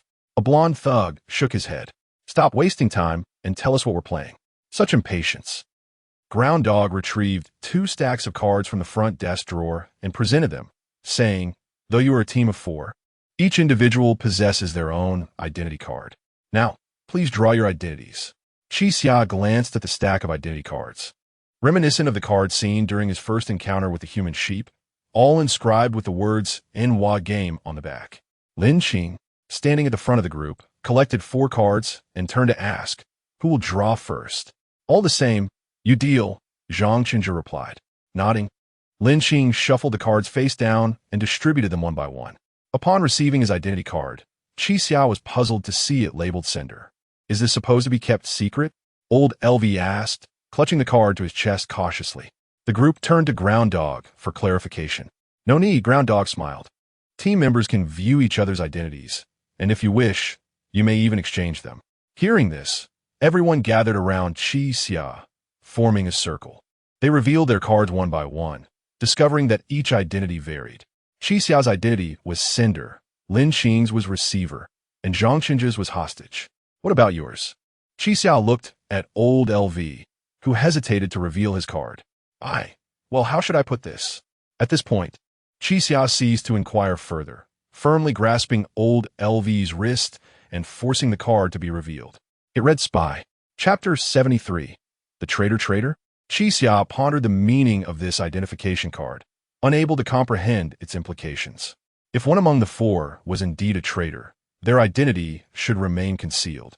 Yet, the game commenced with the dog-like figure urging everyone to verify each other's identities, even permitting the exchange of identification cards. What sort of game was this? Everyone, would you like to exchange identities? The dog-like figure inquired from the reception desk of the inn. Qixia glanced at the cards held by the others, feeling somewhat perplexed. With no understanding of the game ahead, how could he discern which identity was of utmost importance? If the identity of traitor was meant to undermine teamwork, then this card would suit old Lu perfectly. He was not particularly clever, making him relatively easy to deal with. However, what roles did the sender and receiver play? Qixia, let us exchange, Lin Qing suggested, extending her receiver card forward. Though I don't quite grasp the meanings of these two identities, it seems logical that the sender should be in the lead, while the receiver follows. If I take the first role, you'll have some maneuvering space as the receiver. Qixia found her reasoning compelling. It was indeed necessary for him to have a fallback position. Very well, let us exchange. The two swapped cards, Lin Qing becoming the sender and Qixia the receiver. Old Lu stammered, unsure about his card. I don't know what to do with this. Qixia placed a reassuring hand on his shoulder, saying, Old Lu, regardless of what the traitor's mission entails, focus on your responsibilities. Remember, we are a team, and think critically when necessary. Old Lu nodded in vague understanding, while Qixia turned to observe Zhang Qinjia. She was lost in thought, holding a hostage card, her figure dampened by the chill. Lawyer Zhang, are you all right? Qixia inquired. This hostage, Zhang Qinjia's lips moved slightly. Could it be akin to a hostage bound in a fish tank? Qixia contemplated this notion seriously and nodded. It is indeed a possibility. Would you like me to exchange? No need. Zhang Qinjia shook her head, a wry smile gracing her lips. Perhaps you all lack the experience I possess. I am more than capable of assuming the role of hostage. Seeing the feigned resilience on Zhang Qinjia's face, Qixia felt uncertain on how to persuade her, ultimately stating calmly, Fear not, I shall rescue you. I am not concerned for my own predicament, merely hoping you do not harm yourself in the process. With their identities confirmed, Qixia observed the opposing team had also completed their exchanges. The identities of the green-haired, golden-haired, and bald individuals were sender, receiver, and hostage, respectively, while the sole girl in their team was the traitor. She appeared discontent with her role, seemingly having been coerced into the exchange. Now that both teams have confirmed their identities, please line up, the dog-like figure announced with a grin. Qixia was momentarily taken aback, noticing the entire expanse of the figure's facial muscles moved when he smiled, as if he were not donning a dog mask, but possessed a genuine canine visage.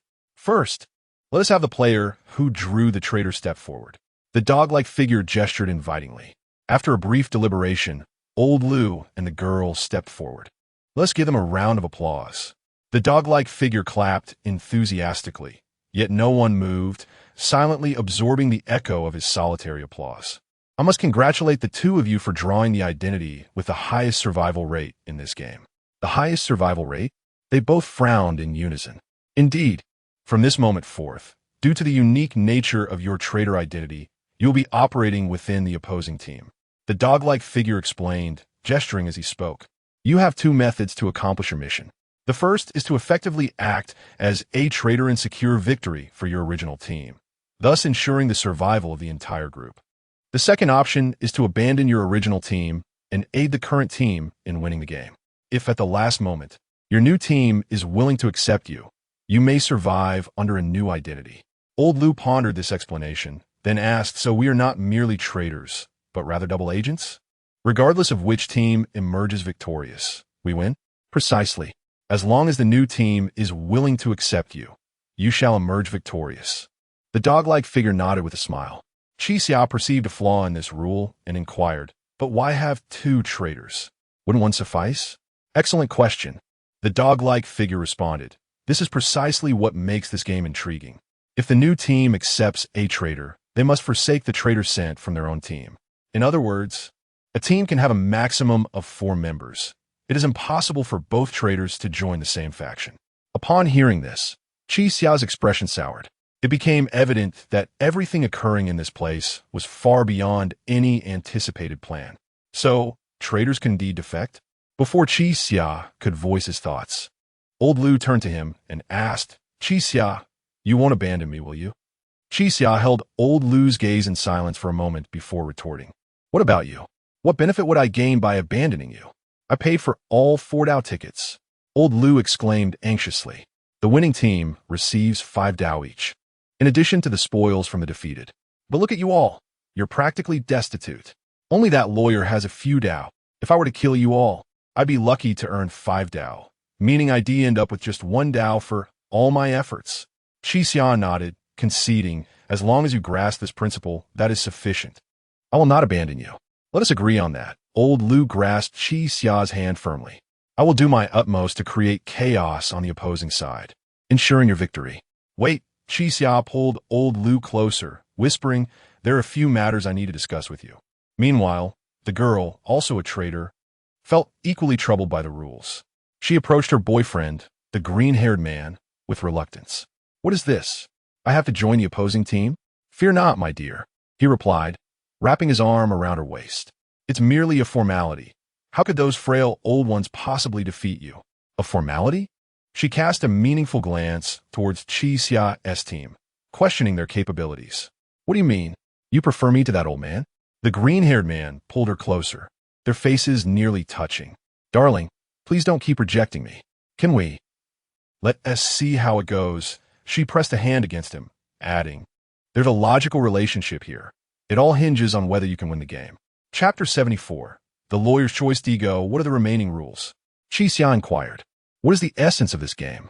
Please follow me as I elucidate the details. Digo replied, leading the group down a corridor in the inn. This inn consists of 2 parallel corridors, both identical in layout. Each team occupies 1 corridor to commence the game, and the team that accomplishes the task first shall declare victory. With that, he opened the first door along the corridor, marked Sender. This is the Sender's room. Digo explained. Once the game begins, the 2 Senders must remain in their respective rooms and cannot venture outside.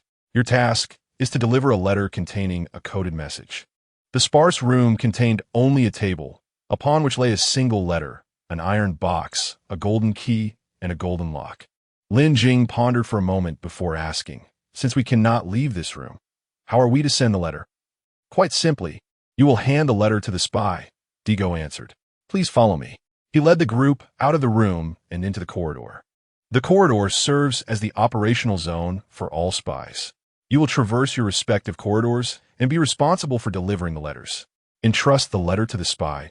The group was taken aback. Have any of you watched a spy drama? Digo chuckled. Sometimes, even when one knows the messenger is a spy, there are circumstances that necessitate the delivery of the letter. The group fell silent, most of them young and few having studied spy dramas. What is that? Lin Jing pointed to a small machine in the corridor. That is a shredder, Digo explained. The spy may dispose of anything they desire in the shredder, including the letter, the key, or the lock. However, it is worth noting that due to size constraints, the iron box cannot be shredded. So we can have the spy deliver anything? Lin Jing inquired. Is it possible to send just a key? Indeed. As long as you wish, the spy may make multiple trips through the corridor, Digo affirmed.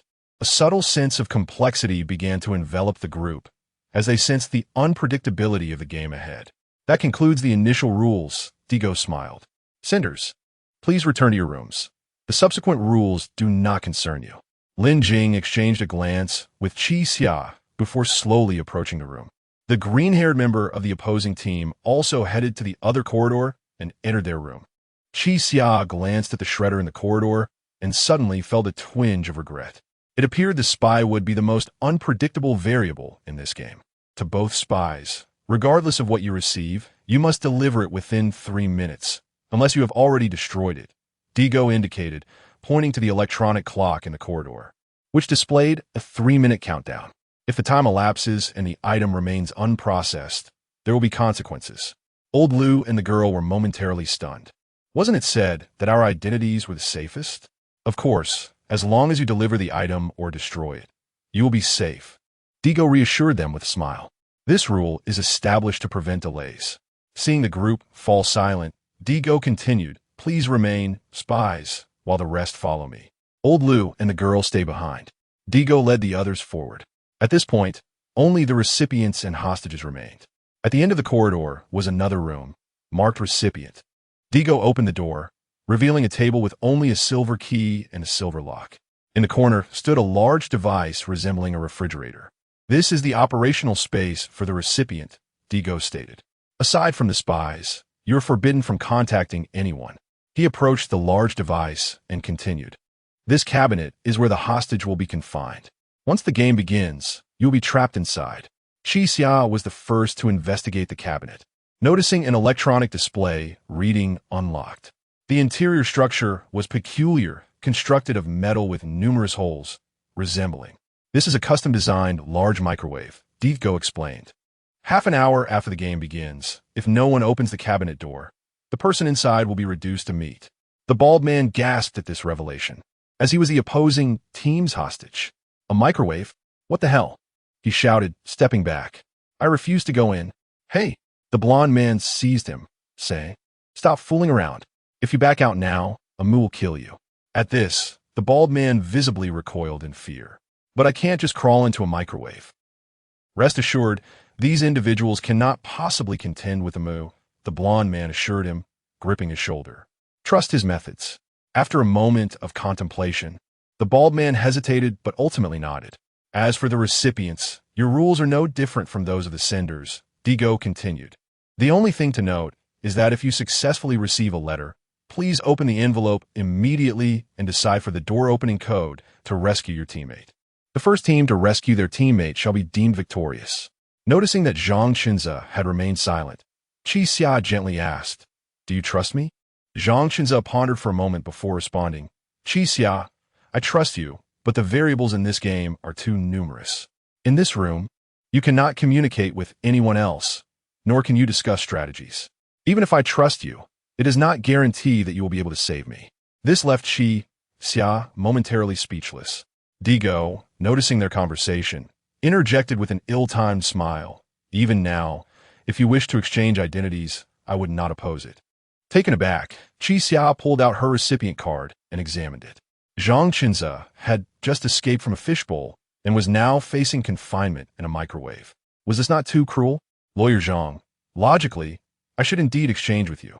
Chi Xia hesitated. Having you become a hostage twice in succession is rather. It is of no consequence, Zhang Qinze replied. Chi Xia, from the perspective of maximizing benefits, you should take on the role of recipient. Being in the central position of the game will afford you greater control over the situation.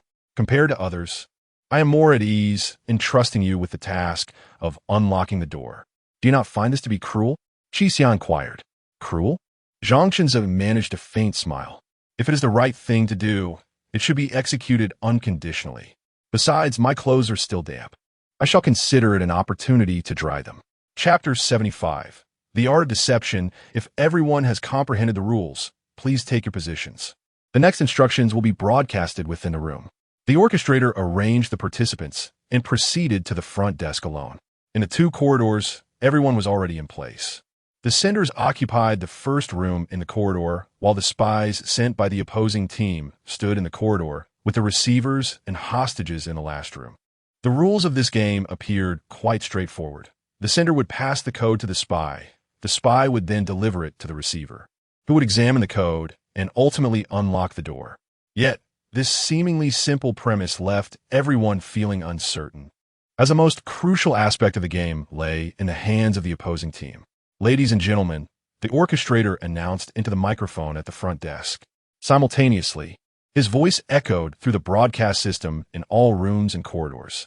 The game would commence in 10 minutes, and at this moment, the spies should meet with the senders. Inside her room, Lin Xing surveyed the various props, her mind racing with strategies. A box, a lock, a key, and a letter.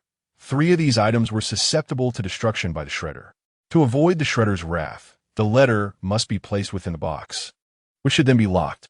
In doing so, the entire box would be safe from being discarded, allowing the spy to deliver it to the other side. However, the dilemma remained, what the key?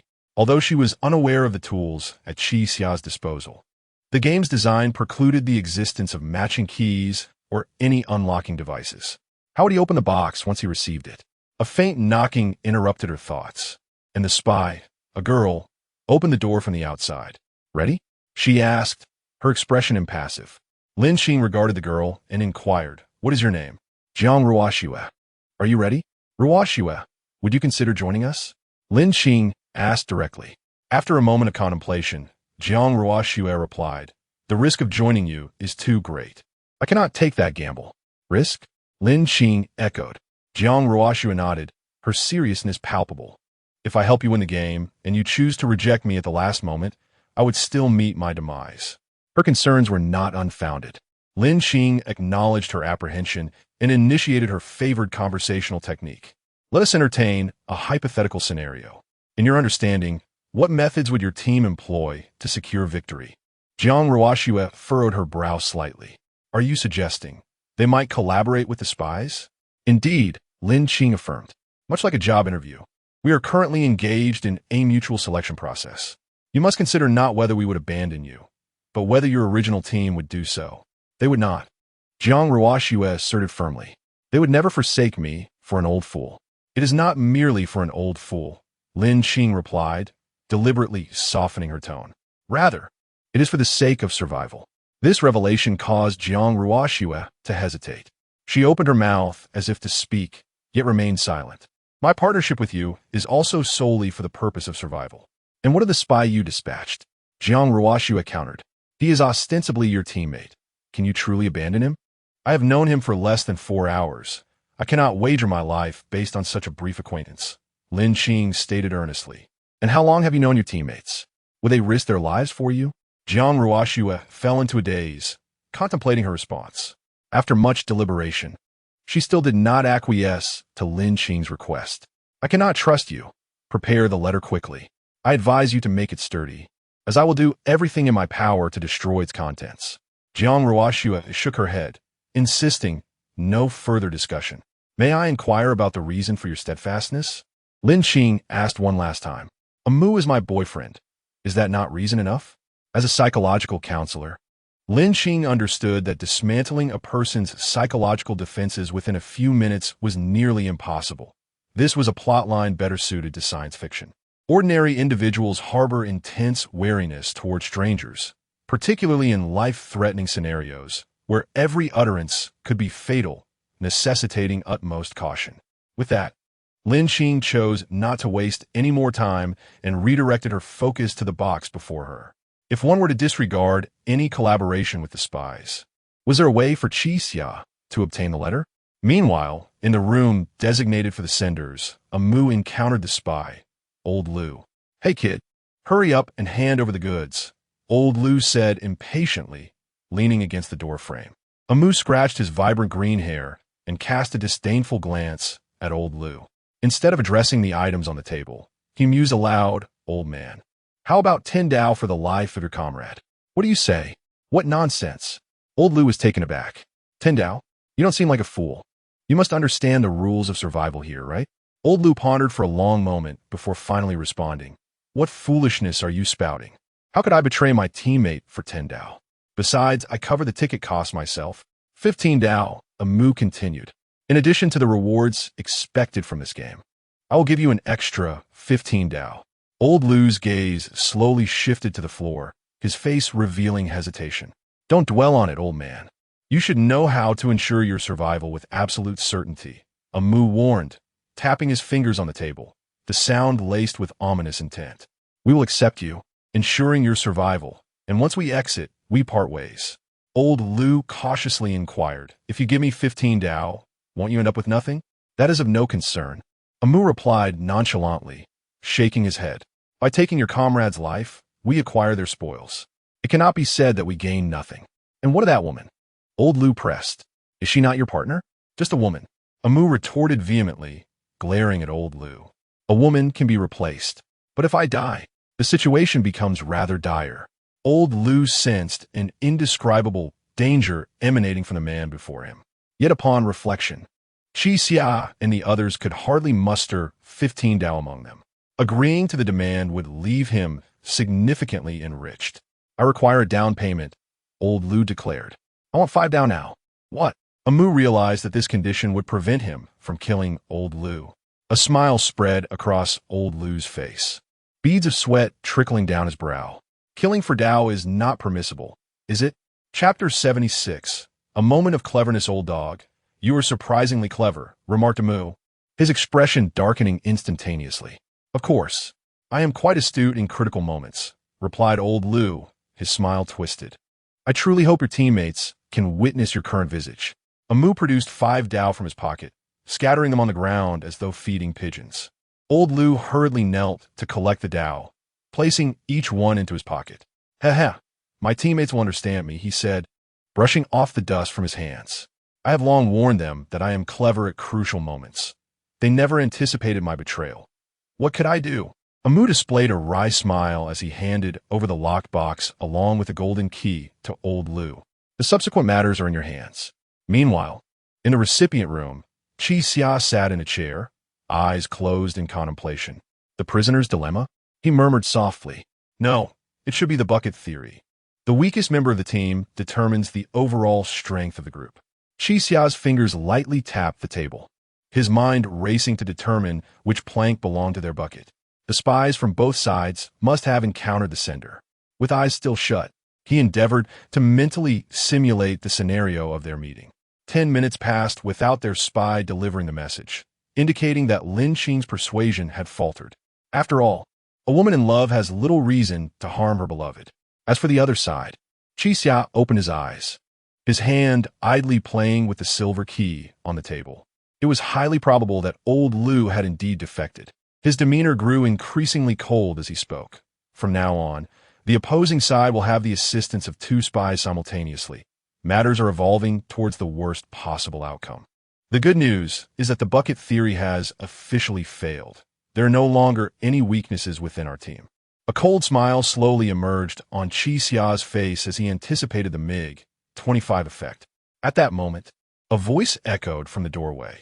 When the Soviet Union was developing the MiG-25 fighter jet, despite all its components being inferior to those of the Americans, it achieved world-class status by enhancing its overall performance.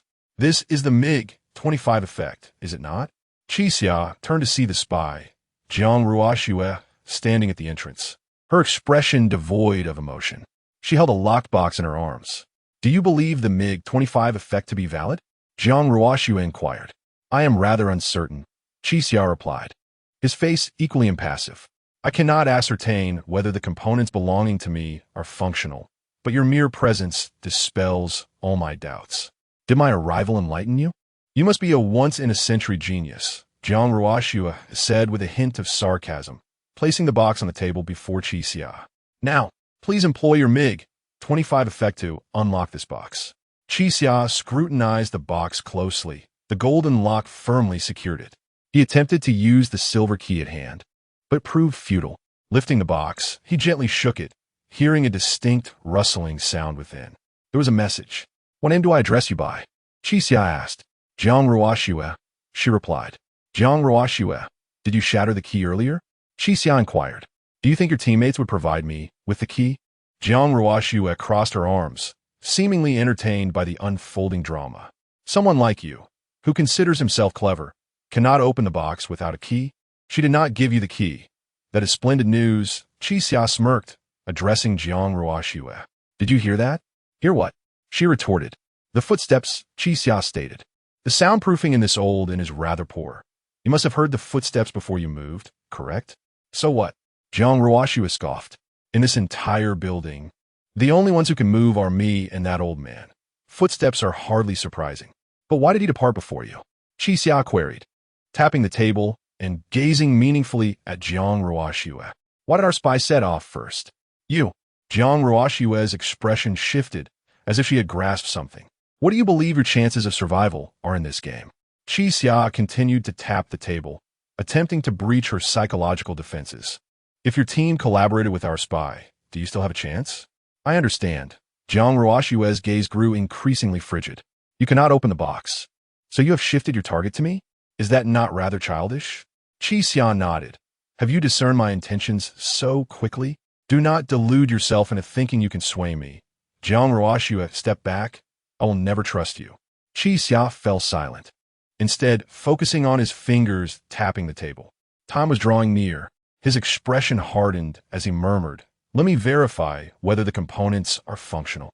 Before Jiang Ruoxue could comprehend his words, a commotion erupted from another corridor, sounds of shouting and what seemed to be a scuffle. Unfortunately, it was too distant to discern clearly. "Excellent, these are top-notch components." Qi Xia ceased tapping the table, rising slowly. "Miss Jiang, had you agreed to cooperate with us earlier, the outcome would have been entirely different. Alas, the opportunity is lost, and you are merely spare components." "Ha! How amusing!" Jiang Ruoxue shook her head in resignation. "I shall see how you intend to obtain a message." Qi Xia made no attempt to unlock the box. Instead, he took his silver lock and secured it onto the box. At this moment, the box bore 2 locks. "Have you lost your mind?" Jiang Ruoxue asked incredulously. Adding another lock. "Do you think that will negate the negative?" "Have I lost my mind?" "That is indeed a possibility." Qi Xia handed the box to Jiang Ruoxue. "Please return this dual-lock box to the sender." "What?" Jiang Ruoxue was taken aback. "You want me to deliver this box with 2 locks back to the sender?" Understanding dawned upon her suddenly, and she was struck with alarm. "Wait, you!" Before she could finish, Qi Xia pushed her out of the room and locked the door behind her. As Jiang Ruoxue stepped into the corridor, the countdown on the wall illuminated 3 minutes. Clutching the box, she wore a complex expression. Had she realized the character of her opponent sooner, she should have pretended to agree to cooperate. Upon entering the corridor, the sound from the other corridor grew clearer. Regaining her focus, Jiang Ruoxue leaned against the wall to listen. Soon, her expression turned grave as Amu's voice echoed with fury. "You old dog, how could you have destroyed the key?" Chapter 77. Superior components. On the opposite side of the corridor, in the room of the sender, old Lu lay battered and bruised, his nose bleeding profusely and one of his fingers grotesquely broken. "Please stop hitting me," he pleaded. "If you kill me, there will be no one to deliver your messages. Spare me, please." "You old dog," Amu snarled, gripping the few strands of old Lu's hair with ferocity. "Have I not treated you well? Huh? I have given you the way. I have bestowed upon you trust. How dare you shatter my key? My sincerest apologies." Old Lu managed to force a pained smile. "I delivered all the boxes before realizing I had forgotten the key. I intended to bring it immediately, but with only 3 seconds left on the countdown, I would have perished had I not discarded the key into the shredder. Do you think I would believe you?" Amu yanked old Lu's hair, slamming his head against the wall. The impact caused blood to flow from his brow. "Ouch! Please, no more. I can't take it anymore." Old Lu wept, cradling his forehead on the ground. "If you hit me again, I might truly die." Taking a moment to steady his breath, Amu gradually released his grip. "You old dog. Thankfully, I did not place my full trust in you." He slowly rose, extracting a letter from his breast pocket. "Wah!" Old Lu froze upon seeing the letter. "You didn't place the letter inside?" "Your little tricks are child's play before me." Amu squatted beside old Lu, a furious grin on his face. "Old dog, I shall grant you another chance. If this letter does not reach the recipient, I will disregard any notions of punishment or mercy and will immediately rush into the corridor to gouge out your eyes and crush your throat. Do you understand?" Trembling, old Lu nodded. Amu was indeed capable of such violence. He was a true desperado, and even in defeat, he would not show leniency to himself. "Chi, my old bones can assist you no further," old Lu murmured. On the other side, Jiang Ruoxue was stalling for time. Clutching the box, she had run out of options. The young man had proven unexpectedly clever. It was merely a matter of time before the locks on the box in her hands were picked. All she could do now was delay, hoping her team could secure victory in the meantime. As seconds ticked away, when only 10 seconds remained on the countdown, Jiang Ruoxue knocked on Lin Jing's door. Lin Jing appeared bewildered, seemingly unprepared to receive a reply. She had just sent out the locked box, hoping Qi Xia had the tools to unlock it. However, the box had returned intact, complete with 2 locks. "Quick, take it. I don't have much time," Jiang Ruoxue urged. Fearing that the traitor would die without anyone to deliver messages, Lin Jing hurriedly accepted the box. Staring at the 2 locks, her eyes widened in realization. "So that's how it is. He has a second lock. I understand now." Lin Jing quickly produced her golden key and removed the golden lock. Now, only a silver lock remained on the box. "Hurry, Return the box to Jiang Ruoxue. Quick! Jiang Ruoxue grit her teeth, glancing at the box in her hands. Sensing the impending crisis, this woman had grasped the tactical nuance in mere seconds. Clearly not someone to be underestimated. Hey, let me join you. Jiang Ruoxue awkwardly proposed. We must cooperate. Only together can you achieve victory. Lin Jing scrutinized Jiang Ruoxue's eyes, a faint smile emerging. How curious. If you truly wish to cooperate with us, Qixia would not have devised this strategy. Qixia. At this point, even without their cooperation, they would not lose the match. Lin Jing smiled apologetically. I'm afraid it's too late this time. Jiang Ruoxue stared at Lin Jing, contemplating her thoughts. Ruoxue, the only thing you can do now is stall for time. Lin Jing slowly closed the door. I'm sorry. Once in the corridor, Jiang Ruoxue's expression shifted. She walked slowly to the center, murmuring to herself. So he is Qixia? How effortlessly he has come to me. Moments later, she seemed to be conversing with someone, nodding repeatedly. Yes, I can die. But what about what comes next? Very well. Jiang Ruoxue nodded. Should I prepare a little surprise for him? Understood. Embracing the iron box, she advanced deliberately to Qixia's door. With eyes gently closed, she knocked. Upon opening the door, Qixia immediately glanced at the box in her grasp, a satisfied smile gracing his face. The box bore only a silver lock now. Are you handing me the box now? Or do you wish to delay a little longer? Qixia inquired. Jiang Ruoxue slowly opened her eyes, yet suddenly, a resounding chime echoed in the distance. Ding! Qixia froze, a sense of foreboding washing over him. He quickly scanned his surroundings, but found nothing amiss. I'll give it to you now, Jiang Ruoxue said. You should know that even with this, you cannot open the door immediately, right?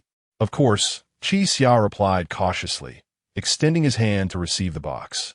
Still watching her warily, Old Lu must have delivered the letter long ago, yet they had not lost, indicating that the recipient could not open the door immediately, even upon seeing the letter's contents. Let me see your skills, Jiang Ruoxue said. Qixia regarded her suspiciously. If you witness my abilities, it might cost you your life. That's all right, she smiled. Who will emerge victorious remains uncertain. Indeed, Qixia retrieved his silver key, deftly unlocking the last remaining lock on the box.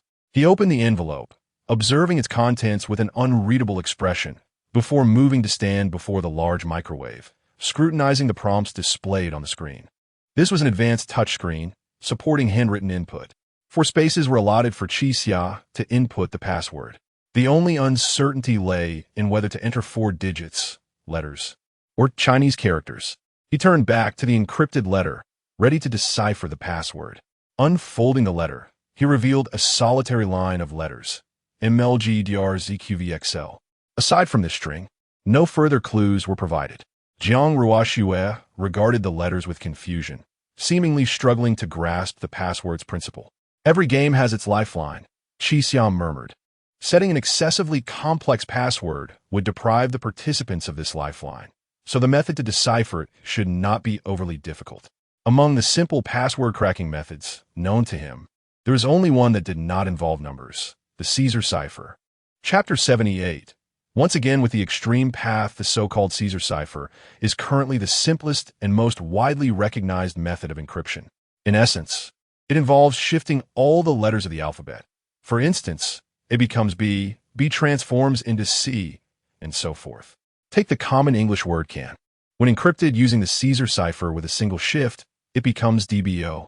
At first glance, this appears to be a jumble of nonsensical characters, yet once deciphered, it reveals a coherent word. The only question that remains is, how many times have the letters been shifted? Qixia is not a cryptography expert. Although he has grasped the general direction, the remaining issue can only be approached through the most rudimentary and direct method, trial and error. He first assumes that every letter has been shifted once, but after several minutes of effort, he still ends up with a series of gibberish. Thus, he proceeds to a second shift. This seemingly simple step leaves Qixia in contemplative silence for a considerable duration. MLGDRZDQVXL. Lacking paper and pen, he must rely solely on his mental calculations to shift each letter twice. Envisioning M as K and L as J is no trivial task. Still incorrect. After a few minutes, Xia slowly furrows his brow. He has attempted twice without success in cracking the code. Is his thought process misguided? Given that each letter can be shifted a total of 25 times, it means it can represent any letter except for A. If he must rely solely on mental arithmetic for each one, the task becomes overwhelmingly daunting. Is this your method? Jiang Ruoxue inquires, leaning against the doorframe. Xia remains silent, taking a moment to collect his thoughts before commencing a third round of shifts. This time, he endeavors to shift each letter forward 3 times, imagining M as J and L as I. However, after merely testing 5 letters, Xia's expression darkens. Jiang Ruoxue observes him with keen interest. Oh, have you found the solution? Xia's lips move as he articulates his answer. J-I. Dao. Wan. Sui. Yes. Yes. Yes. Jiang Ruoxue claps her hands joyfully, realizing the deciphered message indeed reads, "Long live the extreme path." I thought it failed. At the mention of these 4 words, Xia experiences an unusual surge of panic. He sinks into a chair, gazing at Jiang Ruoxue in terror, murmuring, "What exactly do you intend to do?" "Oh, it's nothing." Jiang Ruoxue shakes her head. "In any case, I'm going to die. Consider this a farewell." "A farewell." Xia grits his teeth.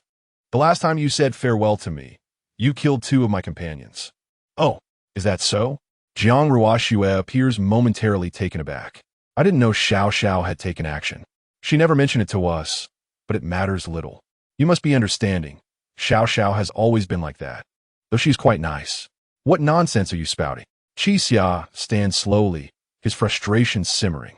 "Nice. Right now, I would relish the opportunity to obliterate her into 1,000 pieces." "You seem genuinely upset." Jiang Ruoxue steps closer, gently patting his shoulder. "How about this?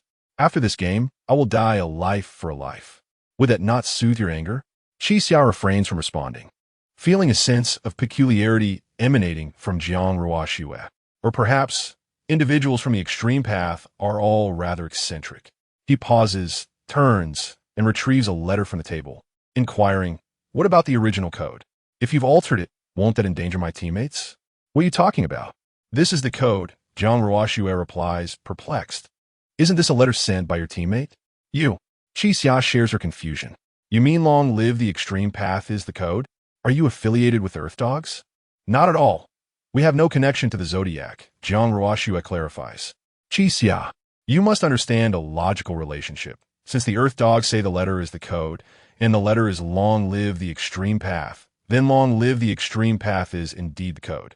"What?" Xia struggles to grasp the bizarre logic. Jiang Ruoxue does not appear to be a completely irrational madwoman, yet her statements remain perplexing. He slowly approaches the cabinet, hesitantly writing the 4 characters "Long live the extreme path" on the touchscreen. Upon witnessing this, Jiang Ruoxue chuckles. "It is indeed quite astonishing to see those 4 characters emerge from your hand." With a soft click, the cabinet door swings open. Within, Zhang Qinze sits trembling, her eyes meeting Xia's. Before he can utter a word, she rushes towards him, embracing him tightly. "Xia, I." Xia feels a tinge of awkwardness, unsure where to place his hands. "Thank goodness. I was terrified." Zhang Qinze trembles, whether from fear or cold. She continues, "I thought I would be roasted alive inside." "Lawyer Zhang, I recall you dislike being touched," Xia remarks, somewhat embarrassed. "Ah." Zhang Qinze quickly releases her grip, wiping her tear-streaked face. "I apologize. I hope I didn't trouble you." "Not at all. You merely startled me." Xia shakes his head. "I am not fond of unexpected occurrences. I never envisioned you acting in such a manner." "Yes, I'm sorry." Zhang Qinze lowers her gaze, gradually regaining her composure. As they linger in silence, the broadcast within the room crackles to life once more. A team has successfully rescued their teammate. The game is over. Instantly, the atmosphere within the building becomes chaotic. As the saying goes, some rejoice while others lament. Xia hears a cacophony of footsteps approaching, as if someone is racing towards his location. Sensing a foreboding, he swiftly steps outside to investigate. He finds old Lu, battered and bruised, seemingly fleeing for his life. "Xia, help me." Xia furrows his brow, noticing a green-haired individual hot on old Lu's heels, pursuing him like a rabid dog. Old dog, I told you, didn't I? If I die, you will pay with your life. The green-haired assailant is consumed by rage, relentlessly chasing old Lu. Isn't that your boyfriend? Qi Xia turns to Jiang Ruoxue, questioning, are all individuals from the extreme path so deranged? He is not part of the extreme path, Jiang Ruoxue replies, crossing her arms. This time, my role in this game has concluded. Portraying a lovesick woman is truly exhausting. Does that mean you will not intervene in what happens next? Qi Xia queries. Not at all. I await my demise. Jiang Ruoxue retreats into the room, closing her eyes in meditation. Qi Xia nods, seizing the iron box from the table. Chapter 79. Strange logic at the last moment. Just as old Lu was on the verge of being pursued, he finally reached Qi Xia's side. Qi kid, someone's been killed. Old Lu pushed Qi Xia in front of him. You must save me. What happened? Qi Xia asked, puzzled. Seeing Qi Xia standing in front of him, Amu was evidently furious. Get out of the way. Qi Xia refused to budge. Instead, he extended his arm to block Amu. Hey, let's talk this out. What exactly is going on? He asked anxiously. Did my teammate offend you? Amu gradually halted his advance, eyeing Qi Xia suspiciously. Are you their leader? Qi Xia scratched his head at that, not answering Amu's question, but instead said, for now, don't make a move. Tell me what is happening. Fine. Since you have questions, I'll make sure he understands clearly, Amu growled. Just then, before he could finish his sentence, an iron box flew towards his face. He hadn't anticipated that the man before him would suddenly strike, leaving him no time to dodge, and he was hit squarely on the nose. Stumbling briefly, Amu quickly regained his footing. Damn, you really are something. Although his nose throbbed painfully, Amu realized that the man in front of him was not someone to take lightly. If he let his guard down, he could very well be killed before any punishment arrived. Before Amu could even prepare to retaliate, Qi Xia unleashed another punch that landed squarely on his face. Amu had thought Qi Xia's form was amateurish and that the punch would lack power, but he was shocked to find himself knocked flat on the ground. A dull ache throbbing at his temple. Qi Xia followed up with a fierce kick to his jaw, leaving Amu unable to rise. Seeing that his opponent was out of commission, Qi Xia slowly discarded the lock he had been holding. Who cares what happened? My teammate is off limits. He said coldly, if you choose to gamble, you must be prepared to lose. At that moment, the bald man and the golden-haired thug arrived. Qi Xia found it odd that their cabinet door was also open. Had they managed to decipher the code as well? Amu! The two rushed forward, only to find Amu sprawled on the ground. Kill them. Amu said weakly, if we don't act, we'll be punished. Damn it. The two stood up, each pulling out a folding knife from their pockets. Seeing this, both Qi Xia and old Lu took a step back. Despite Qi Xia's ruthless approach, he still found himself at a loss against two knife-wielding thugs with heightened awareness. Hey, ground dog! Qi Xia gritted his teeth and shouted, aren't you going to intervene in this player-on-player fight? After a few seconds, a weak voice came from afar. Of course, I will intervene, but please wait a moment. I'm busy cleaning up and will come shortly. Ha! The bald thug slowly raised his knife, saying, the Zodiac organization hopes for us to kill each other in the game. Why would they stop us? Qi Xia's expression darkened to its utmost. He had never imagined that players killing one another was tacitly permitted by the rules. Previously, when they had clashed with Zhang Shan in the game arena, the ground dog had only intervened at the very end. It seemed this situation would be even worse. Old Lu, take Zhang Qinze and run, Qi Xia whispered. There's a window in the room where I was. Break it and escape. Qi kid, what about you? Old Lu asked, somewhat panicked. I'll find a way to deal with them. You. Old Lu's eyes darted around, and he quickly made up his mind. Then be careful. He turned and grabbed Zhang Qinze's hand, rushing into the room, pulling Jiang Ruoxue aside, and smashing a chair through the window. Go! Old Lu shouted at the lawyer Zhang. Those people are desperate and will really kill. Beside them, Jiang Ruoxue watched the two with great interest, a smile creeping across her lips. I can't leave, Zhang Qinze said. Uncle, please don't touch me. What the hell is going on? Old Lu felt that the girl was being too stubborn. They were in the midst of a life-or-death situation. What is wrong with me touching you? If Qi Xia isn't leaving, then neither am I, Zhang Qinze declared. If it comes to escaping, you go on your own. With that, She picked up a long shard of glass from the ground, gripping it tightly, and turned to head for the door. Girl, are you out of your mind? Old Lu was nearly frantic. He stepped forward to grab Zhang Qin's wrist. What do you think you're going to do with that broken piece? They have knives. Please don't touch me. Zhang Qin's eyes were cold. In a place like this, merely running away wouldn't suffice. She intended to fight back. Jiang Ruoxua listened to their exchange and couldn't help but laugh. You two are really quite amusing. She chuckled, covering her mouth, completely out of context. Both turned to look at her simultaneously, but no one replied. Old Lu continued to persuade Zhang Qin's little girl. Haven't you seen those dramas? Normally, escaping is fine. Some people just have to return to die. Aren't you just one of those troublemakers? Zhang Qin's pondered for a moment, then said, if it's just Xia, his chance of death is indeed high, but if I join the fray with a weapon, our survival chances will increase exponentially. What nonsense! Old Lu was baffled. You think picking up a shard of glass will increase your odds exponentially? Jiang Ruoxua found this hilarious and burst into laughter. What are you laughing at? Zhang Qin's asked. I. Jiang Ruoxua walked over to Zhang Qin's and inquired. Could you tell me how you plan to deal with those two? I don't know. Zhang Qin's replied, glancing at the glass shard in her hand. If I'm lucky, I might be able to pierce one's throat. Jiang Ruoxua slowly extended her hand, grasping Zhang Qin's, and said deliberately, Sister, you must understand the logical relationship here. Logical relationship? Zhang Qin's was puzzled. Precisely, just as you said. Jiang Ruoxua smiled at Zhang Qin's. It is precisely because of your involvement that both you and Qi Xia's chances of survival will increase.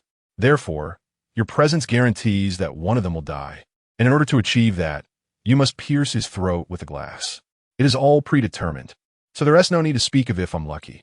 What do you mean? Zhang Qin's still didn't understand. Ma'am, aren't you on their side? At this point, do I really care about who my allies are? Jiang Ruoxua slowly released Zhang Qin's hand, saying, Go now. A life awaits you to claim.